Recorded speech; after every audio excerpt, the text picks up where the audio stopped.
The Reading Lantern presents 1984 by George Orwell. Part 1, Chapter 1. It was a bright, cold day in April, and the clocks were striking 13.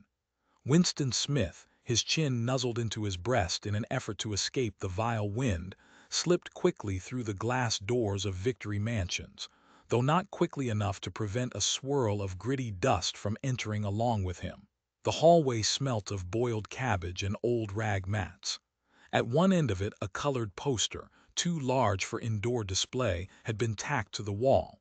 It depicted simply an enormous face, more than a meter wide. The face of a man of about 45, with a heavy black mustache and ruggedly handsome features.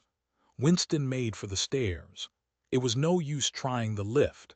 Even at the best of times it was seldom working, and at present the electric current was cut off during daylight hours.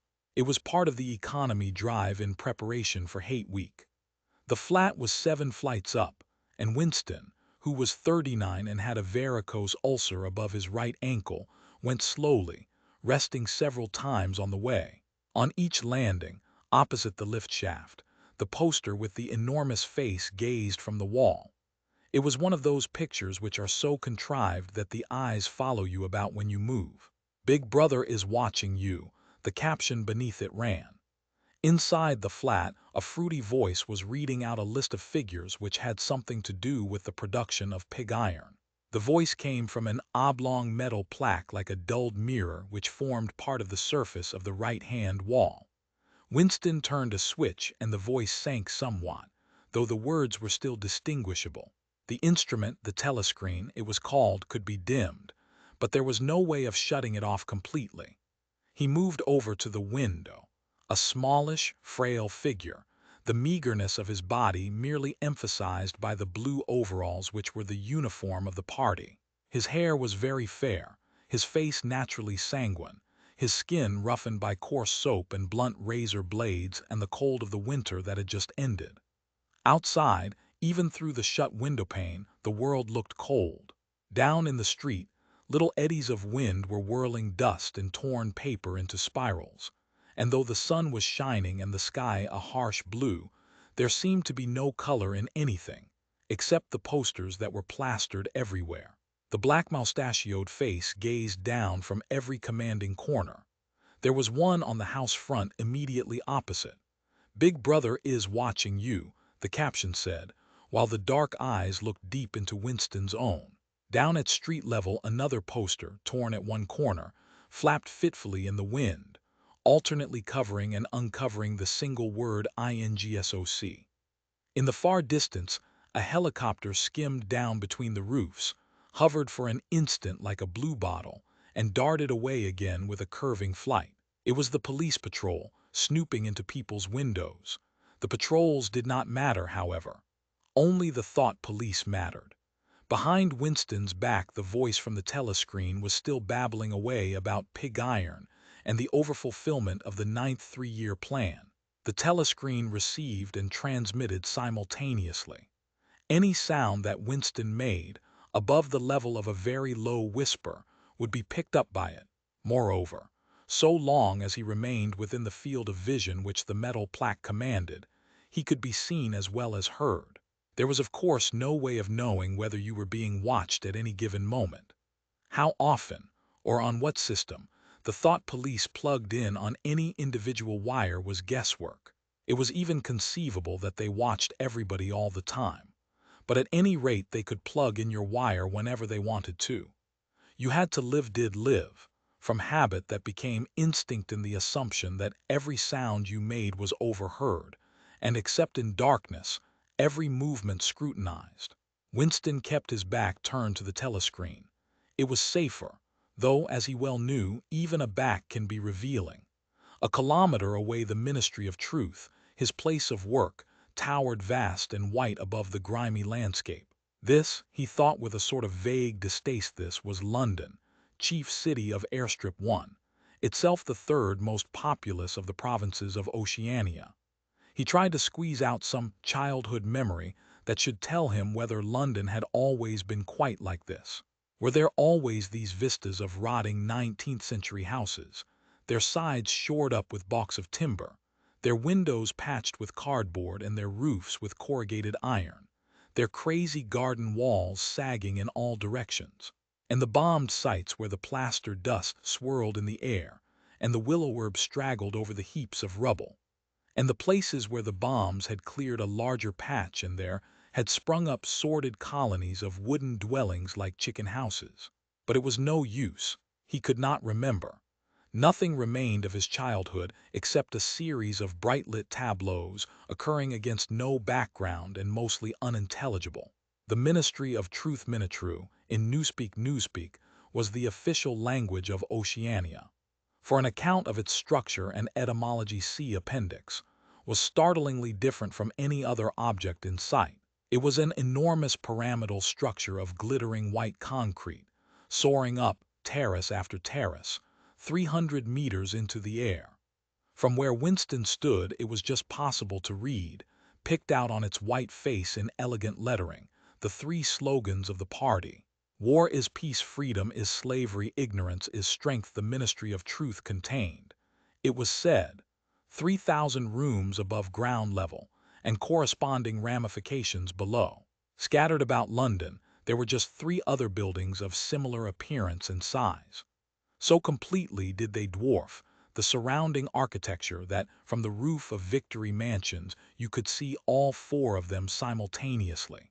They were the homes of the 4 ministries between which the entire apparatus of government was divided. The Ministry of Truth, which concerned itself with news, entertainment, education, and the fine arts. The Ministry of Peace, which concerned itself with war. The Ministry of Love, which maintained law and order, and the Ministry of Plenty, which was responsible for economic affairs. Their names, in Newspeak, Minitru, Minipax, Minilove, and Miniplenty. The Ministry of Love was the really frightening one. There were no windows in it at all. Winston had never been inside the Ministry of Love, nor within half a kilometer of it. It was a place impossible to enter except on official business, and then only by penetrating through a maze of barbed wire entanglements, steel doors, and hidden machine-gun nests. Even the streets leading up to its outer barriers were roamed by gorilla-faced guards in black uniforms, armed with jointed truncheons. Winston turned round abruptly. He had set his features into the expression of quiet optimism, which it was advisable to wear when facing the telescreen. He crossed the room into the tiny kitchen. By leaving the ministry at this time of day, he had sacrificed his lunch in the canteen, and he was aware that there was no food in the kitchen except a hunk of dark-colored bread which had got to be saved for tomorrow's breakfast. He took down from the shelf a bottle of colorless liquid with a plain white label marked Victory Gin. It gave off a sickly, oily smell, as of Chinese rice spirit. Winston poured out nearly a teacupful, nerved himself for a shock, and gulped it down like a dose of medicine. Instantly, his face turned scarlet and the water ran out of his eyes. The stuff was like nitric acid, and moreover, in swallowing it one had the sensation of being hit on the back of the head with a rubber club. The next moment, however, the burning in his belly died down and the world began to look more cheerful. He took a cigarette from a crumpled packet marked Victory Cigarettes and incautiously held it upright, whereupon the tobacco fell out onto the floor. With the next, he was more successful.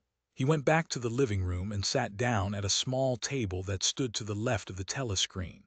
From the table drawer he took out a pen holder, a bottle of ink, and a thick, quarto-sized blank book with a red back and a marbled cover. For some reason, the telescreen in the living room was in an unusual position. Instead of being placed, as was normal, in the end wall where it could command the whole room, it was in the longer wall, opposite the window. To one side of it there was a shallow alcove in which Winston was now sitting, and which, when the flats were built, had probably been intended to hold bookshelves. By sitting in the alcove and keeping well back, Winston was able to remain outside the range of the telescreen, so far as sight went. He could be heard, of course, but so long as he stayed in his present position, he could not be seen. It was partly the unusual geography of the room that had suggested to him the thing that he was now about to do. but it had also been suggested by the book that he had just taken out of the drawer. It was a peculiarly beautiful book. Its smooth, creamy paper, a little yellowed by age, was of a kind that had not been manufactured for at least 40 years past. He could guess, however, that the book was much older than that. He had seen it lying in the window of a frowsy little junk shop in a slummy quarter of the town, just what quarter he did not now remember, and had been stricken immediately by an overwhelming desire to possess it. Party members were supposed not to go into ordinary shops dealing on the free market. It was called. But the rule was not strictly kept, because there were various things, such as shoelaces and razor blades, which it was impossible to get hold of in any other way. He had given a quick glance up and down the street, and then had slipped inside and bought the book for $2.50. At the time, he was not conscious of wanting it for any particular purpose. He had carried it guiltily home in his briefcase. Even with nothing written in it, it was a compromising possession. The thing that he was about to do was to open a diary. This was not illegal. Nothing was illegal, since there were no longer any laws. But if detected, it was reasonably certain that it would be punished by death, or at least by 25 years in a forced labor camp. Winston fitted a nib into the penholder and sucked it to get the grease off. The pen was an archaic instrument, seldom used even for signatures, and he had procured one, furtively and with some difficulty, simply because of a feeling that the beautiful creamy paper deserved to be written on with a real nib instead of being scratched with an ink pencil. Actually, he was not used to writing by hand. Apart from very short notes, it was usual to dictate everything into the speakwrite, which was of course impossible for his present purpose. He dipped the pen into the ink and then faltered for just a second. A tremor had gone through his bowels. To mark the paper was the decisive act. In small, clumsy letters he wrote, April 4th, 1984. He sat back. A sense of complete helplessness had descended upon him. To begin with, he did not know with any certainty that this was 1984. It must be round about that date, since he was fairly sure that his age was 39, and he believed that he had been born in 1944 or 1945. But it was never possible nowadays to pin down any date within a year or two. For whom, it suddenly occurred to him to wonder, was he writing this diary? For the future, for the unborn. His mind hovered for a moment round the doubtful date on the page, and then fetched up with a bump against the newspeak word doublethink. For the first time, the magnitude of what he had undertaken came home to him. How could you communicate with the future? It was of its nature impossible. Either the future would resemble the present, in which case it would not listen to him, or it would be different from it, and his predicament would be meaningless. For some time he sat gazing stupidly at the paper. The telescreen had changed over to strident military music. It was curious that he seemed not merely to have lost the power of expressing himself, but even to have forgotten what it was that he had originally intended to say. For weeks past he had been making ready for this moment, and it had never crossed his mind that anything would be needed except courage. The actual writing would be easy. All he had to do was to transfer to paper the interminable restless monologue that had been running inside his head, literally for years. At this moment, however, even the monologue had dried up. Moreover, his varicose ulcer had begun itching unbearably. He dared not scratch it, because if he did so it always became inflamed. The seconds were ticking by. He was conscious of nothing except the blankness of the page in front of him, the itching of the skin above his ankle, the blaring of the music, and a slight booziness caused by the gin. Suddenly he began writing in sheer panic, only imperfectly aware of what he was setting down. His small but childish handwriting straggled up and down the page, shedding first its capital letters and finally even its full stops. April 4th, 1984. Last night to the flicks. All war films. One very good one of a ship full of refugees being bombed somewhere in the Mediterranean. Audience much amused by shots of a great huge fat man trying to swim away with a helicopter after him. First you saw him wallowing along in the water like a porpoise. Then you saw him through the helicopter's gun sights. Then he was full of holes, and the sea round him turned pink, and he sank as suddenly as though the holes had let in the water, audience shouting with laughter when he sank. Then you saw a lifeboat full of children, with a helicopter hovering over it. There was a middle-aged woman, might have been a Jewess, sitting up in the bow, with a little boy about 3 years old in her arms. Little boy screaming with fright and hiding his head between her breasts, as if he was trying to burrow right into her, and the woman putting her arms round him and comforting him, although she was blue with fright herself, all the time covering him up as much as possible, as if she thought her arms could keep the bullets off him.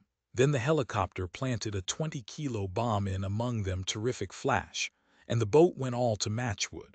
Then there was a wonderful shot of a child's arm going up, right up into the air.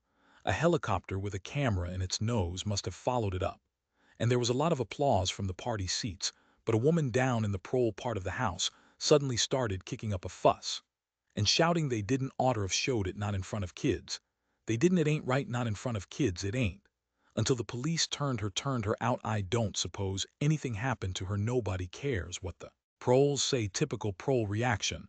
They never. Winston stopped writing, partly because he was suffering from cramp. He did not know what had made him pour out this stream of rubbish. But the curious thing was that, while he was doing so, a totally different memory had clarified itself in his mind, to the point where he almost felt equal to writing it down. It was, he now realized, because of this other incident that he had suddenly decided to come home and begin the diary today. It had happened that morning at the ministry, if anything so nebulous could be said to happen. It was nearly 1100, and in the records department, where Winston worked, they were dragging the chairs out of the cubicles and grouping them in the center of the hall opposite the big telescreen, in preparation for the 2 minutes hate. Winston was just taking his place in one of the middle rows when two people whom he knew by sight, but had never spoken to, came unexpectedly into the room. One of them was a girl whom he often passed in the corridors. He did not know her name, but he knew that she worked in the fiction department, presumably since he had sometimes seen her with oily hands and carrying a spanner. She had some mechanical job on one of the novel-writing machines. She was a bold-looking girl of about 27 with thick hair, a freckled face, and swift, athletic movements.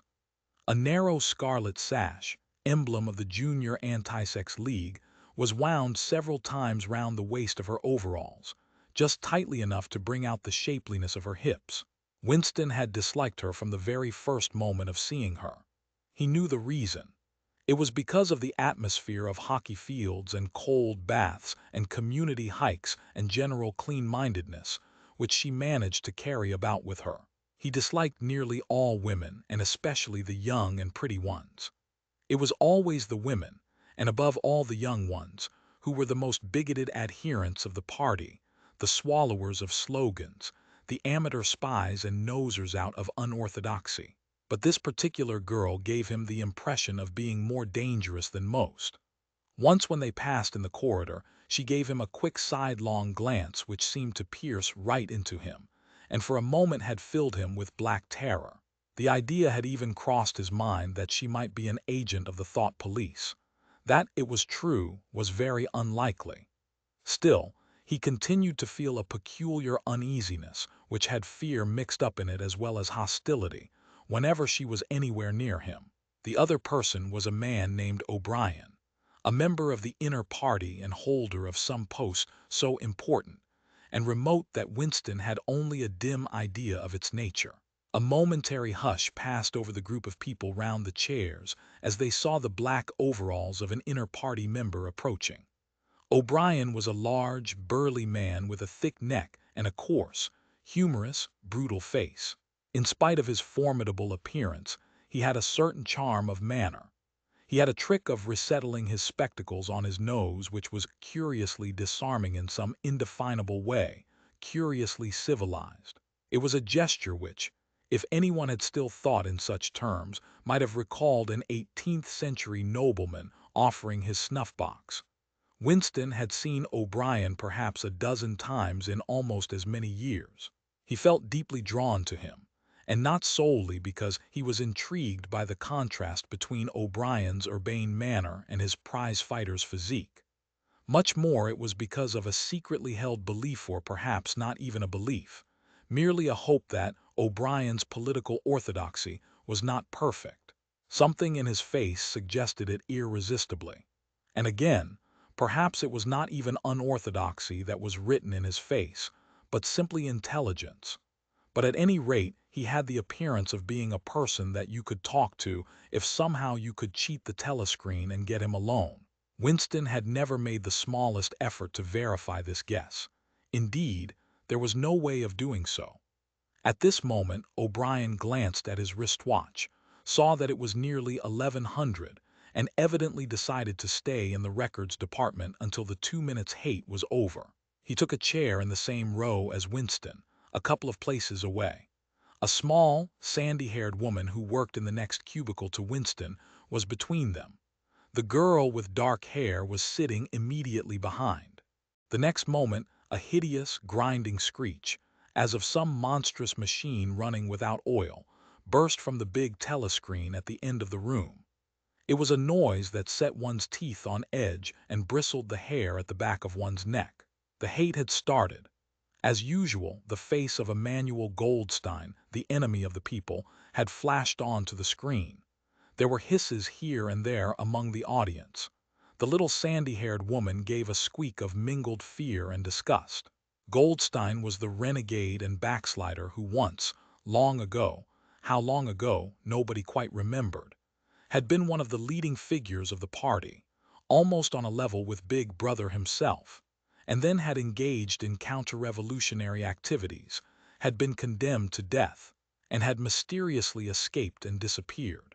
The programs of the 2 minutes hate varied from day to day, but there was none in which Goldstein was not the principal figure. He was the primal traitor, the earliest defiler of the party's purity. All subsequent crimes against the party, all treacheries, acts of sabotage, heresies, deviations, sprang directly out of his teaching. Somewhere or other he was still alive and hatching his conspiracies, perhaps somewhere beyond the sea, under the protection of his foreign paymasters. Perhaps even so, it was occasionally rumored in some hiding place in Oceania itself. Winston's diaphragm was constricted. He could never see the face of Goldstein without a painful mixture of emotions. It was a lean Jewish face, with a great fuzzy aureole of white hair and a small goatee beard, a clever face, and yet somehow inherently despicable, with a kind of senile silliness in the long, thin nose, near the end of which a pair of spectacles was perched.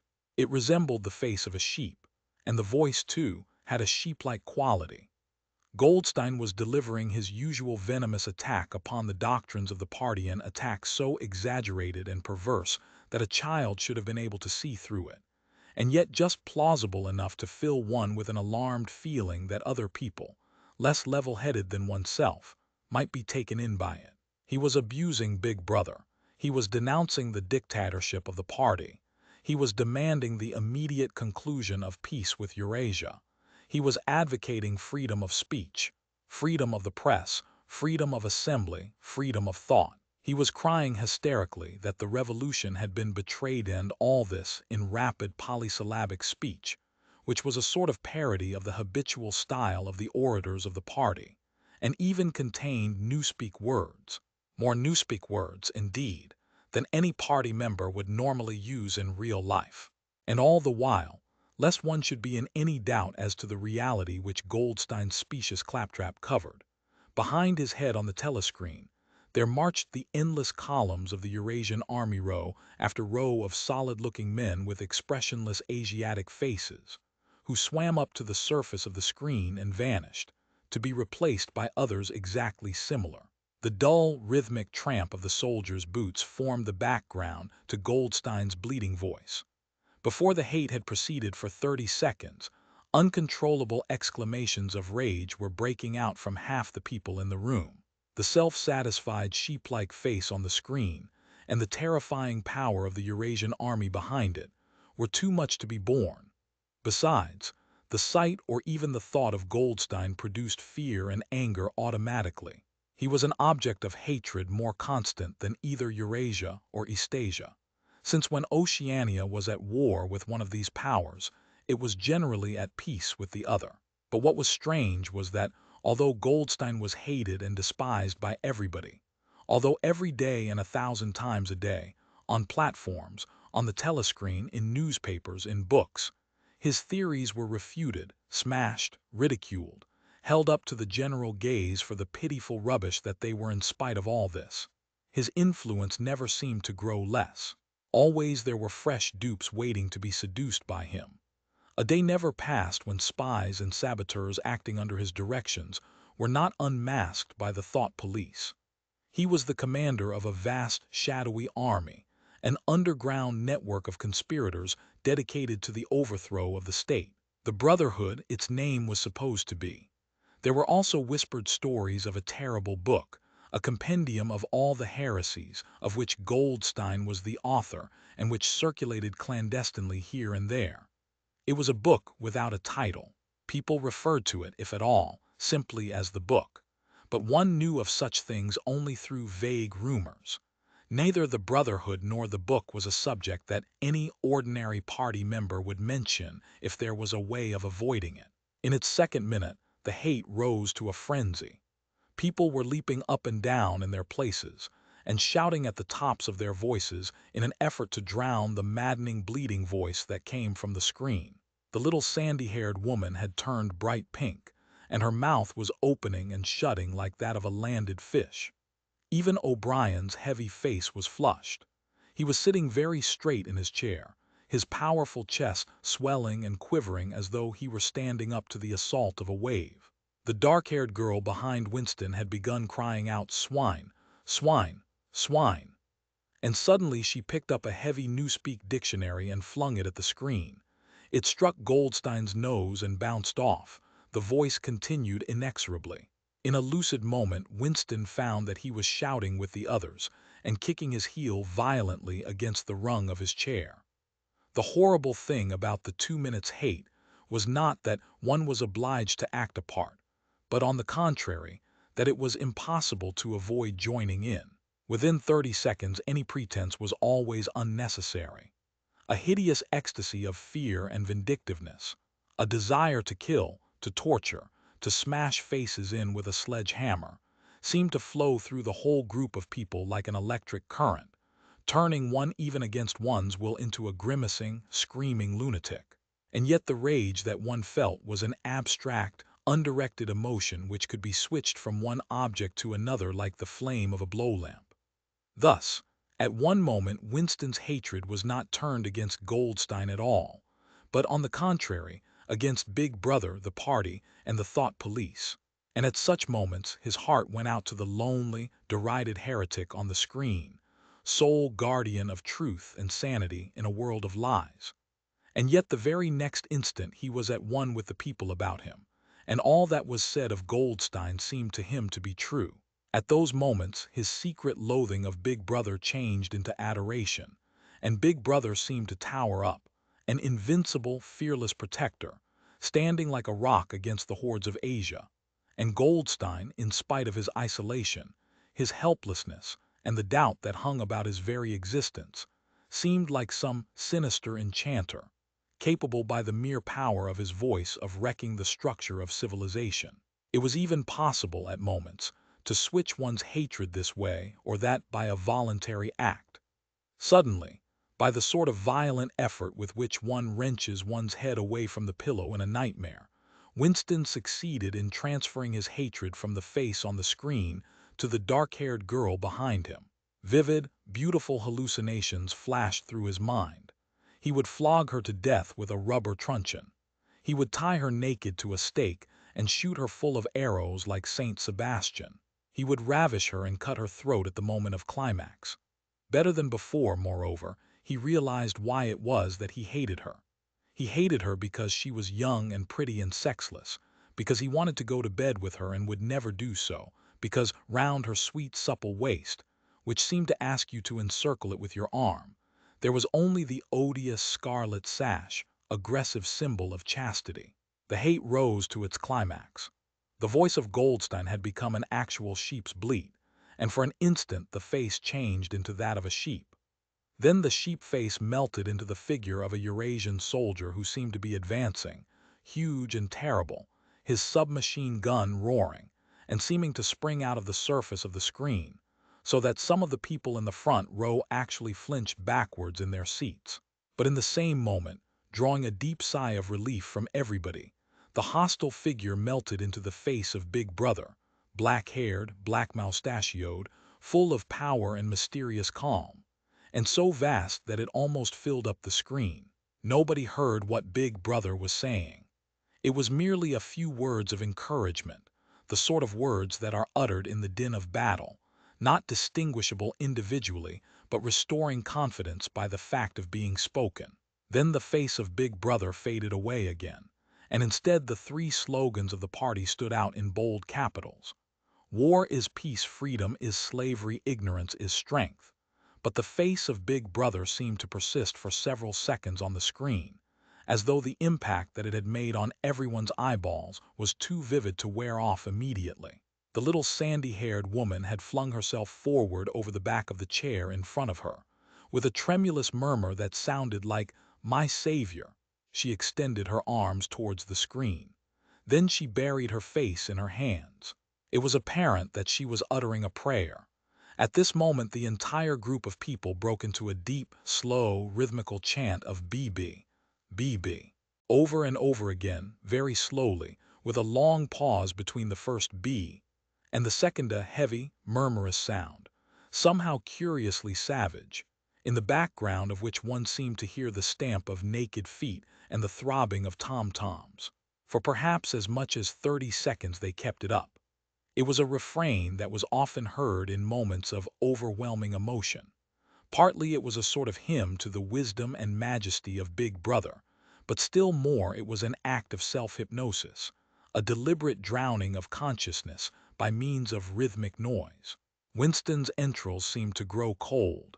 In the 2 minutes' hate he could not help sharing in the general delirium, but this subhuman chanting of BB, BB, always filled him with horror. Of course he chanted with the rest. It was impossible to do otherwise. To dissemble your feelings, to control your face, to do what everyone else was doing, was an instinctive reaction. But there was a space of a couple of seconds during which the expression of his eyes might conceivably have betrayed him. And it was exactly at this moment that the significant thing happened if, indeed, it did happen. Momentarily he caught O'Brien's eye. O'Brien had stood up. He had taken off his spectacles and was in the act of resettling them on his nose with his characteristic gesture. But there was a fraction of a second when their eyes met, and for as long as it took to happen Winston knew, yes, he knew, that O'Brien was thinking the same thing as himself. An unmistakable message had passed. It was as though their two minds had opened, and the thoughts were flowing from one into the other through their eyes. "I am with you," O'Brien seemed to be saying to him. "I know precisely what you are feeling. I know all about your contempt, your hatred, your disgust. But don't worry, I am on your side." And then the flash of intelligence was gone, and O'Brien's face was as inscrutable as everybody else's. That was all, and he was already uncertain whether it had happened. Such incidents never had any sequel. All that they did was to keep alive in him the belief, or hope, that others besides himself were the enemies of the party. Perhaps the rumors of vast underground conspiracies were true. After all, perhaps the Brotherhood really existed. It was impossible, in spite of the endless arrests and confessions and executions, to be sure that the Brotherhood was not simply a myth. Some days he believed in it, some days not. There was no evidence, only fleeting glimpses that might mean anything or nothing. Snatches of overheard conversation, faint scribbles on lavatory walls once, even when two strangers met, a small movement of the hand which had looked as though it might be a signal of recognition. It was all guesswork. Very likely he had imagined everything. He had gone back to his cubicle without looking at O'Brien again. The idea of following up their momentary contact hardly crossed his mind. It would have been inconceivably dangerous even if he had known how to set about doing it. For a second, 2 seconds, they had exchanged an equivocal glance, and that was the end of the story. But even that was a memorable event in the locked loneliness in which one had to live. Winston roused himself and sat up straighter. He let out a belch. The gin was rising from his stomach. His eyes refocused on the page. He discovered that while he sat helplessly musing, he had also been writing, as though by automatic action. And it was no longer the same cramped, awkward handwriting as before. His pen had slid voluptuously over the smooth paper, printing in large, neat capitals down with Big Brother down, with Big Brother down, with Big Brother down, with Big Brother down, with Big Brother over and over again, filling half a page. He could not help feeling a twinge of panic. It was absurd, since the writing of those particular words was not more dangerous than the initial act of opening the diary. But for a moment he was tempted to tear out the spoiled pages and abandon the enterprise altogether. He did not do so, however, because he knew that it was useless. Whether he wrote down with Big Brother or whether he refrained from writing it made no difference. Whether he went on with the diary or whether he did not go on with it made no difference. The thought police would get him just the same. He had committed would still have committed, even if he had never set pen to paper the essential crime that contained all others in itself. Thought crime, they called it. Thought crime was not a thing that could be concealed forever. You might dodge successfully for a while, even for years, but sooner or later they were bound to get you. It was always at night. The arrests invariably happened at night. The sudden jerk out of sleep, the rough hand shaking your shoulder, the lights glaring in your eyes, the ring of hard faces round the bed. In the vast majority of cases there was no trial, no report of the arrest. People simply disappeared, always during the night. Your name was removed from the registers. Every record of everything you had ever done was wiped out. Your one-time existence was denied and then forgotten. You were abolished, annihilated. Vaporized was the usual word. For a moment he was seized by a kind of hysteria. He began writing in a hurried, untidy scrawl. They'll shoot me, I don't care, they'll shoot me in the back of the neck, I don't care, down with Big Brother, they always shoot you in the back of the neck, I don't care, down with Big Brother. He sat back in his chair, slightly ashamed of himself, and laid down the pen. The next moment he started violently. There was a knocking at the door. Already, he sat as still as a mouse, in the futile hope that whoever it was might go away after a single attempt. But no, the knocking was repeated. The worst thing of all would be to delay. His heart was thumping like a drum, but his face, from long habit, was probably expressionless. He got up and moved heavily towards the door. Chapter 2. As he put his hand to the doorknob, Winston saw that he had left the diary open on the table. Down with Big Brother was written all over it, in letters almost big enough to be legible across the room. It was an inconceivably stupid thing to have done. But he realized, even in his panic, he had not wanted to smudge the creamy paper by shutting the book while the ink was wet. He drew in his breath and opened the door. Instantly, a warm wave of relief flowed through him.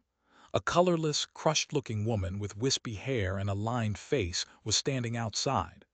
"Oh, comrade," she began in a dreary, whining sort of voice, "I thought I heard you come in. Do you think you could come across and have a look at our kitchen sink? It's got blocked up, and it was Mrs. Parsons, the wife of a neighbor on the same floor." Mrs. was a word somewhat discountenanced by the party you were supposed to call everyone comrade, but with some women one used it instinctively. She was a woman of about 30, but looking much older. One had the impression that there was dust in the creases of her face. Winston followed her down the passage. These amateur repair jobs were an almost daily irritation. Victory Mansions were old flats, built in 1930 or thereabouts, and were falling to pieces. The plaster flaked constantly from ceilings and walls. The pipes burst in every hard frost. The roof leaked whenever there was snow. The heating system was usually running at half steam when it was not closed down altogether from motives of economy. Repairs, except what you could do for yourself, had to be sanctioned by remote committees, which were liable to hold up even the mending of a window pane for 2 years. "Of course it's only because Tom isn't home," said Mrs. Parsons vaguely. The Parsons flat was bigger than Winston's, and dingy in a different way. Everything had a battered, trampled-on look, as though the place had just been visited by some large, violent animal. Games, impedimenta hockey sticks, boxing gloves, a burst football, a pair of sweaty shorts turned inside out lay all over the floor, and on the table there was a litter of dirty dishes and dog-eared exercise books. On the walls were scarlet banners of the Youth League and the Spies, and a full-sized poster of Big Brother. There was the usual boiled cabbage smell, common to the whole building, but it was shot through by a sharper reek of sweat. Which one knew this at the first sniff, though it was hard to say how was the sweat of some person not present at the moment. In another room, someone with a comb and a piece of toilet paper was trying to keep tune with the military music which was still issuing from the telescreen. "It's the children," said Mrs. Parsons, casting a half-apprehensive glance at the door. "They haven't been out today." And of course, she had a habit of breaking off her sentences in the middle. The kitchen sink was full nearly to the brim with filthy greenish water which smelt worse than ever of cabbage. Winston knelt down and examined the angled joint of the pipe. He hated using his hands, and he hated bending down, which was always liable to start him coughing. Mrs. Parsons looked on helplessly. "Of course if Tom was home he'd put it right in a moment," she said. "He loves anything like that. He's ever so good with his hands, Tom is." Parsons was Winston's fellow employee at the Ministry of Truth. He was a fattish but active man of paralyzing stupidity, a mass of imbecile enthusiasms, one of those completely unquestioning, devoted drudges on whom, more even than on the thought police, the stability of the party depended. At 35 he had just been unwillingly evicted from the Youth League, and before graduating into the Youth League, he had managed to stay on in the Spies for a year beyond the statutory age. At the ministry he was employed in some subordinate post for which intelligence was not required. But on the other hand, he was a leading figure on the sports committee and all the other committees engaged in organizing community hikes, spontaneous demonstrations, savings campaigns, and voluntary activities generally. He would inform you with quiet pride, between whiffs of his pipe, that he had put in an appearance at the community center every evening for the past 4 years. An overpowering smell of sweat, a sort of unconscious testimony to the strenuousness of his life, followed him about wherever he went, and even remained behind him after he had gone. "Have you got a spanner?" said Winston, fiddling with the nut on the angle joint. "A spanner," said Mrs. Parsons, immediately becoming invertebrate. "I don't know, I'm sure.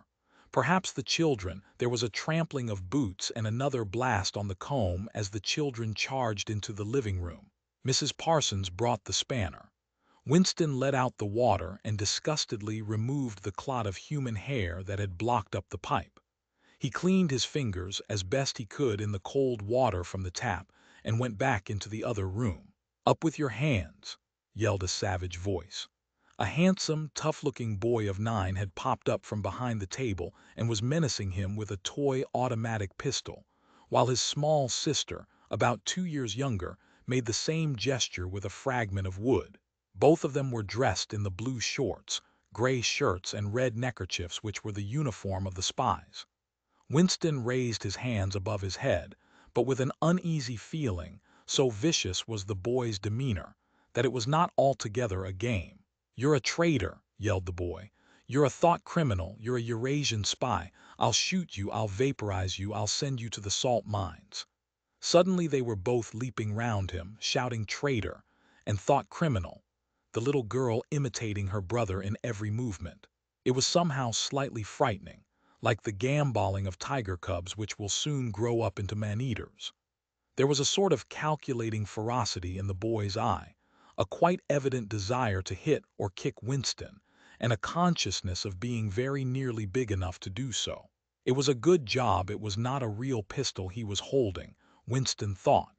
Mrs. Parsons' eyes flitted nervously from Winston to the children, and back again.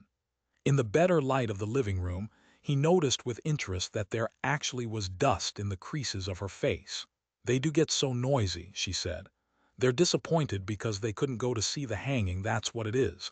I'm too busy to take them, and Tom won't be back from work in time."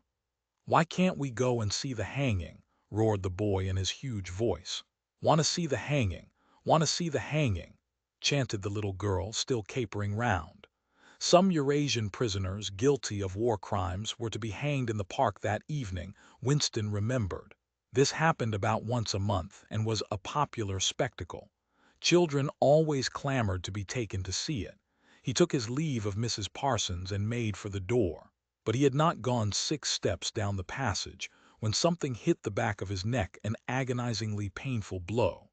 It was as though a red-hot wire had been jabbed into him. He spun round just in time to see Mrs. Parsons dragging her son back into the doorway while the boy pocketed a catapult. "Goldstein!" bellowed the boy as the door closed on him. But what most struck Winston was the look of helpless fright on the woman's grayish face. Back in the flat, he stepped quickly past the telescreen and sat down at the table again, still rubbing his neck. The music from the telescreen had stopped. Instead, a clipped military voice was reading out, with a sort of brutal relish, a description of the armaments of the new floating fortress which had just been anchored between Iceland and the Faroe Islands. With those children, he thought, that wretched woman must lead a life of terror. Another year, 2 years, and they would be watching her night and day for symptoms of unorthodoxy. Nearly all children nowadays were horrible. What was worst of all was that, by means of such organizations as the spies, they were systematically turned into ungovernable little savages. And yet this produced in them no tendency whatever to rebel against the discipline of the party. On the contrary, they adored the party and everything connected with it. The songs, the processions, the banners, the hiking, the drilling with dummy rifles, the yelling of slogans, the worship of Big Brother, it was all a sort of glorious game to them. All their ferocity was turned outwards, against the enemies of the state, against foreigners, traitors, saboteurs, thought criminals. It was almost normal for people over 30 to be frightened of their own children, and with good reason, for hardly a week passed in which the Times did not carry a paragraph describing how some eavesdropping little sneak-child hero, was the phrase generally used, had overheard some compromising remark and denounced its parents to the thought police. The sting of the catapult bullet had worn off. He picked up his pen half-heartedly, wondering whether he could find something more to write in the diary. Suddenly he began thinking of O'Brien again. Years ago, how long was it? 7 years it must be. He had dreamed that he was walking through a pitch-dark room, and someone sitting to one side of him had said as he passed, "We shall meet in the place where there is no darkness." It was said very quietly, almost casually, a statement, not a command. He had walked on without pausing. What was curious was that at the time, in the dream, the words had not made much impression on him. It was only later and by degrees that they had seemed to take on significance. He could not now remember whether it was before or after having the dream that he had seen O'Brien for the first time, nor could he remember when he had first identified the voice as O'Brien's. But at any rate the identification existed. It was O'Brien who had spoken to him out of the dark. Winston had never been able to feel sure. Even after this morning's flash of the eyes, it was still impossible to be sure whether O'Brien was a friend or an enemy. Nor did it even seem to matter greatly. There was a link of understanding between them, more important than affection or partisanship. "We shall meet in the place where there is no darkness," he had said. Winston did not know what it meant, only that in some way or another it would come true. The voice from the telescreen paused. A trumpet call, clear and beautiful, floated into the stagnant air. The voice continued raspingly, "Attention! Your attention, please. A news flash has this moment arrived from the Malabar front. Our forces in South India have won a glorious victory. I am authorized to say that the action we are now reporting may well bring the war within measurable distance of its end." Here is the news flash, bad news coming, thought Winston. And sure enough, following on a gory description of the annihilation of a Eurasian army, with stupendous figures of killed and prisoners, came the announcement that, as from next week, the chocolate ration would be reduced from 30 grams to 20. Winston belched again. The gin was wearing off, leaving a deflated feeling. The telescreen, perhaps to celebrate the victory, perhaps to drown the memory of the lost chocolate, crashed into Oceania.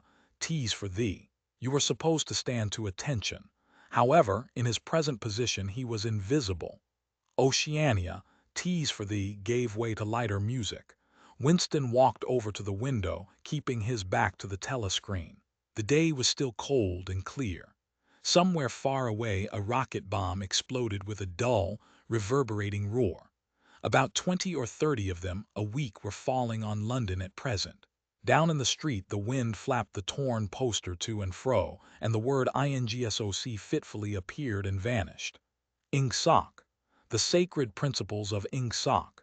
Newspeak, doublethink, the mutability of the past. He felt as though he were wandering in the forests of the sea bottom, lost in a monstrous world where he himself was the monster. He was alone. The past was dead. The future was unimaginable. What certainty had he that a single human creature now living was on his side? And what way of knowing that the dominion of the party would not endure forever? Like an answer, the 3 slogans on the white face of the Ministry of Truth came back to him. War is peace, freedom is slavery, ignorance is strength. He took a 25-cent piece out of his pocket. There, too, in tiny clear lettering, the same slogans were inscribed, and on the other face of the coin the head of Big Brother. Even from the coin the eyes pursued you. On coins, on stamps, on the covers of books, on banners, on posters, and on the wrappings of a cigarette packet, everywhere. Always the eyes watching you and the voice enveloping you. Asleep or awake, working or eating, indoors or out of doors, in the bath or in bed, no escape. Nothing was your own except the few cubic centimeters inside your skull. The sun had shifted round, and the myriad windows of the Ministry of Truth, with the light no longer shining on them, looked grim as the loopholes of a fortress. His heart quailed before the enormous pyramidal shape. It was too strong, it could not be stormed. 1,000 rocket bombs would not batter it down. He wondered again for whom he was writing the diary. For the future, for the past, for an age that might be imaginary. And in front of him there lay not death but annihilation. The diary would be reduced to ashes and himself to vapor. Only the thought police would read what he had written, before they wiped it out of existence and out of memory. How could you make appeal to the future when not a trace of you, not even an anonymous word scribbled on a piece of paper, could physically survive? The telescreen struck 14. He must leave in 10 minutes. He had to be back at work by 14:30. Curiously, the chiming of the hour seemed to have put new heart into him. He was a lonely ghost uttering a truth that nobody would ever hear. But so long as he uttered it, in some obscure way the continuity was not broken. It was not by making yourself heard, but by staying sane, that you carried on the human heritage. He went back to the table, dipped his pen, and wrote. To the future or to the past, to a time when thought is free, when men are different from one another and do not live alone, to a time when truth exists, and what is done cannot be undone. From the age of uniformity, from the age of solitude, from the age of Big Brother, from the age of doublethink, greetings. He was already dead, he reflected. It seemed to him that it was only now, when he had begun to be able to formulate his thoughts, that he had taken the decisive step. The consequences of every act are included in the act itself. He wrote, "Thought crime does not entail death. Thought crime is death." Now he had recognized himself as a dead man. It became important to stay alive as long as possible. 2 fingers of his right hand were ink-stained. It was exactly the kind of detail that might betray you. Some nosing zealot in the ministry, a woman, probably. Someone like the little sandy-haired woman or the dark-haired girl from the fiction department, might start wondering why he had been writing during the lunch interval, why he had used an old-fashioned pen, what he had been writing, and then drop a hint in the appropriate quarter. He went to the bathroom and carefully scrubbed the ink away with the gritty dark brown soap which rasped your skin like sandpaper, and was therefore well adapted for this purpose. He put the diary away in the drawer. It was quite useless to think of hiding it, but he could at least make sure whether or not its existence had been discovered. A hair laid across the pages was too obvious. With the tip of his finger he picked up an identifiable grain of whitish dust and deposited it on the corner of the cover, where it was bound to be shaken off if the book was moved. Chapter 3. Winston was dreaming of his mother. He must, he thought, have been 10 or 11 years old when his mother had disappeared. She was a tall, statuesque, rather silent woman with slow movements and magnificent fair hair. His father he remembered more vaguely as dark and thin, dressed always in neat dark clothes. Winston remembered especially the very thin soles of his father's shoes, and wearing spectacles. The two of them must evidently have been swallowed up in one of the first great purges of the 50s. At this moment, his mother was sitting in some place deep down beneath him, with his young sister in her arms. He did not remember his sister at all, except as a tiny, feeble baby, always silent, with large, watchful eyes. Both of them were looking up at him. They were down in some subterranean place, the bottom of a well, for instance, or a very deep grave, but it was a place which, already far below him, was itself moving downwards. They were in the saloon of a sinking ship, looking up at him through the darkening water. There was still air in the saloon, they could still see him and he them, but all the while they were sinking down, down into the green waters which in another moment must hide them from sight forever. He was out in the light and air while they were being sucked down to death, and they were down there because he was up here. He knew it and they knew it, and he could see the knowledge in their faces. There was no reproach either in their faces or in their hearts, only the knowledge that they must die in order that he might remain alive, and that this was part of the unavoidable order of things. He could not remember what had happened, but he knew in his dream that in some way the lives of his mother and his sister had been sacrificed to his own. It was one of those dreams which, while retaining the characteristic dream scenery, are a continuation of one's intellectual life, and in which one becomes aware of facts and ideas which still seem new and valuable after one is awake. The thing that now suddenly struck Winston was that his mother's death, nearly 30 years ago, had been tragic and sorrowful in a way that was no longer possible. Tragedy, he perceived, belonged to the ancient time, to a time when there was still privacy, love, and friendship, and when the members of a family stood by one another without needing to know the reason. His mother's memory tore at his heart because she had died loving him, when he was too young and selfish to love her in return, and because somehow, he did not remember how, she had sacrificed herself to a conception of loyalty that was private and unalterable. Such things, he saw, could not happen today. Today there were fear, hatred, and pain, but no dignity of emotion, no deep or complex sorrows. All this he seemed to see in the large eyes of his mother and his sister, looking up at him through the green water, hundreds of fathoms down and still sinking. Suddenly he was standing on short springy turf, on a summer evening when the slanting rays of the sun gilded the ground. The landscape that he was looking at recurred so often in his dreams that he was never fully certain whether or not he had seen it in the real world. In his waking thoughts he called it the Golden Country.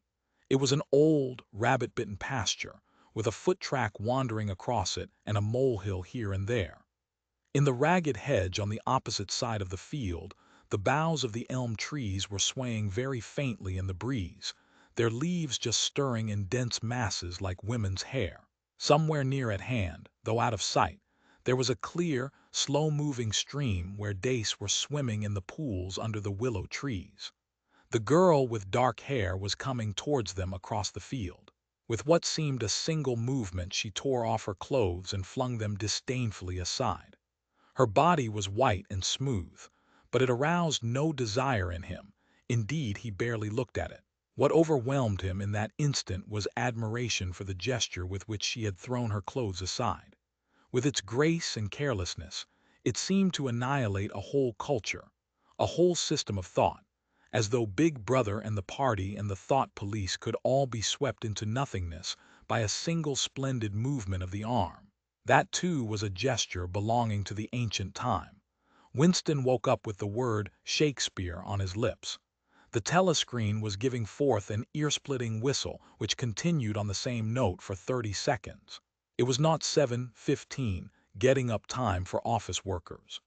Winston wrenched his body out of bed naked, for a member of the outer party received only 3,000 clothing coupons annually, and a suit of pajamas was 600 and seized a dingy singlet and a pair of shorts that were lying across a chair. The physical jerks would begin in 3 minutes. The next moment he was doubled up by a violent coughing fit, which nearly always attacked him soon after waking up. It emptied his lungs so completely that he could only begin breathing again by lying on his back and taking a series of deep gasps. His veins had swelled with the effort of the cough, and the varicose ulcer had started itching. 30 to 40 group, yapped a piercing female voice. 30 to 40 group, take your places, please. 30s to 40s. Winston sprang to attention in front of the telescreen, upon which the image of a youngish woman, scrawny but muscular, dressed in tunic and gym shoes, had already appeared. Arms bending and stretching, she rapped out. Take your time by me. 1, 2, 3, 4. 1, 2, 3, 4. Come on, comrades, put a bit of life into it. 1, 2, 3, 4. 1, 2, 3, 4. The pain of the coughing fit had not quite driven out of Winston's mind the impression made by his dream, and the rhythmic movements of the exercise restored it somewhat. As he mechanically shot his arms back and forth, wearing on his face the look of grim enjoyment which was considered proper during the physical jerks, he was struggling to think his way backward into the dim period of his early childhood. It was extraordinarily difficult. Beyond the late 50s, everything faded. When there were no external records that you could refer to, even the outline of your own life lost its sharpness. You remembered huge events which had quite probably not happened. You remembered the detail of incidents without being able to recapture their atmosphere. And there were long blank periods to which you could assign nothing. Everything had been different then. Even the names of countries and their shapes on the map had been different. Airstrip 1, for instance, had not been so called in those days. It had been called England or Britain, though London, he felt fairly certain, had always been called London.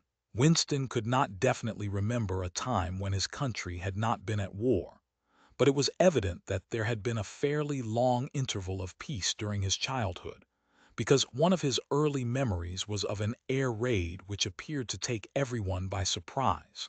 Perhaps it was the time when the atomic bomb had fallen on Colchester. He did not remember the raid itself, but he did remember his father's hand clutching his own as they hurried down, down into some place deep in the earth, round and round a spiral staircase which rang under his feet, and which finally so wearied his legs that he began whimpering, and they had to stop and rest. His mother, in her slow, dreamy way, was following a long way behind them. She was carrying his baby sister, or perhaps it was only a bundle of blankets that she was carrying. He was not certain whether his sister had been born then. Finally, they had emerged into a noisy, crowded place which he had realized to be a tube station. There were people sitting all over the stone-flagged floor, and other people, packed tightly together, were sitting on metal bunks, one above the other. Winston and his mother and father found themselves a place on the floor, and near them an old man and an old woman were sitting side by side on a bunk. The old man had on a decent dark suit, and a black cloth cap pushed back from very white hair. His face was scarlet and his eyes were blue and full of tears. He reeked of gin. It seemed to breathe out of his skin in place of sweat, and one could have fancied that the tears welling from his eyes were pure gin. But though slightly drunk, he was also suffering under some grief that was genuine and unbearable. In his childish way, Winston grasped that some terrible thing, something that was beyond forgiveness and could never be remedied, had just happened. It also seemed to him that he knew what it was. Someone whom the old man loved, a little granddaughter, perhaps had been killed. Every few minutes the old man kept repeating, "We didn't ought to have trusted 'em. I said so, Ma, didn't I? That's what comes of trusting 'em. I said so all along. We didn't ought to Ave trusted the buggers, but which buggers they didn't ought to have trusted Winston could not now remember. Since about that time, war had been literally continuous, though strictly speaking it had not always been the same war. For several months during his childhood, there had been confused street fighting in London itself, some of which he remembered vividly. But to trace out the history of the whole period, to say who was fighting whom at any given moment, would have been utterly impossible, since no written record and no spoken word ever made mention of any other alignment than the existing one. At this moment, for example, in 1984, if it was 1984, Oceania was at war with Eurasia and in alliance with Eastasia. In no public or private utterance was it ever admitted that the three powers had at any time been grouped along different lines. Actually, as Winston well knew, it was only 4 years since Oceania had been at war with Eastasia and in alliance with Eurasia. But that was merely a piece of furtive knowledge which he happened to possess, because his memory was not satisfactorily under control. Officially, the change of partners had never happened. Oceania was at war with Eurasia. Therefore, Oceania had always been at war with Eurasia. The enemy of the moment always represented absolute evil, and it followed that any past or future agreement with him was impossible. The frightening thing, he reflected for the 10,000th time as he forced his shoulders painfully backward. With hands on hips, they were gyrating their bodies from the waist, an exercise that was supposed to be good for the back muscles. The frightening thing was that it might all be true. If the party could thrust its hand into the past and say of this or that event, "It never happened," that, surely, was more terrifying than mere torture and death. The party said that Oceania had never been in alliance with Eurasia. He, Winston Smith, knew that Oceania had been in alliance with Eurasia as short a time as 4 years ago. But where did that knowledge exist? Only in his own consciousness, which in any case must soon be annihilated. And if all others accepted the lie which the party imposed, if all records told the same tale, then the lie passed into history and became truth. "Who controls the past," ran the party slogan, "controls the future. Who controls the present controls the past." And yet the past, though of its nature alterable, never had been altered.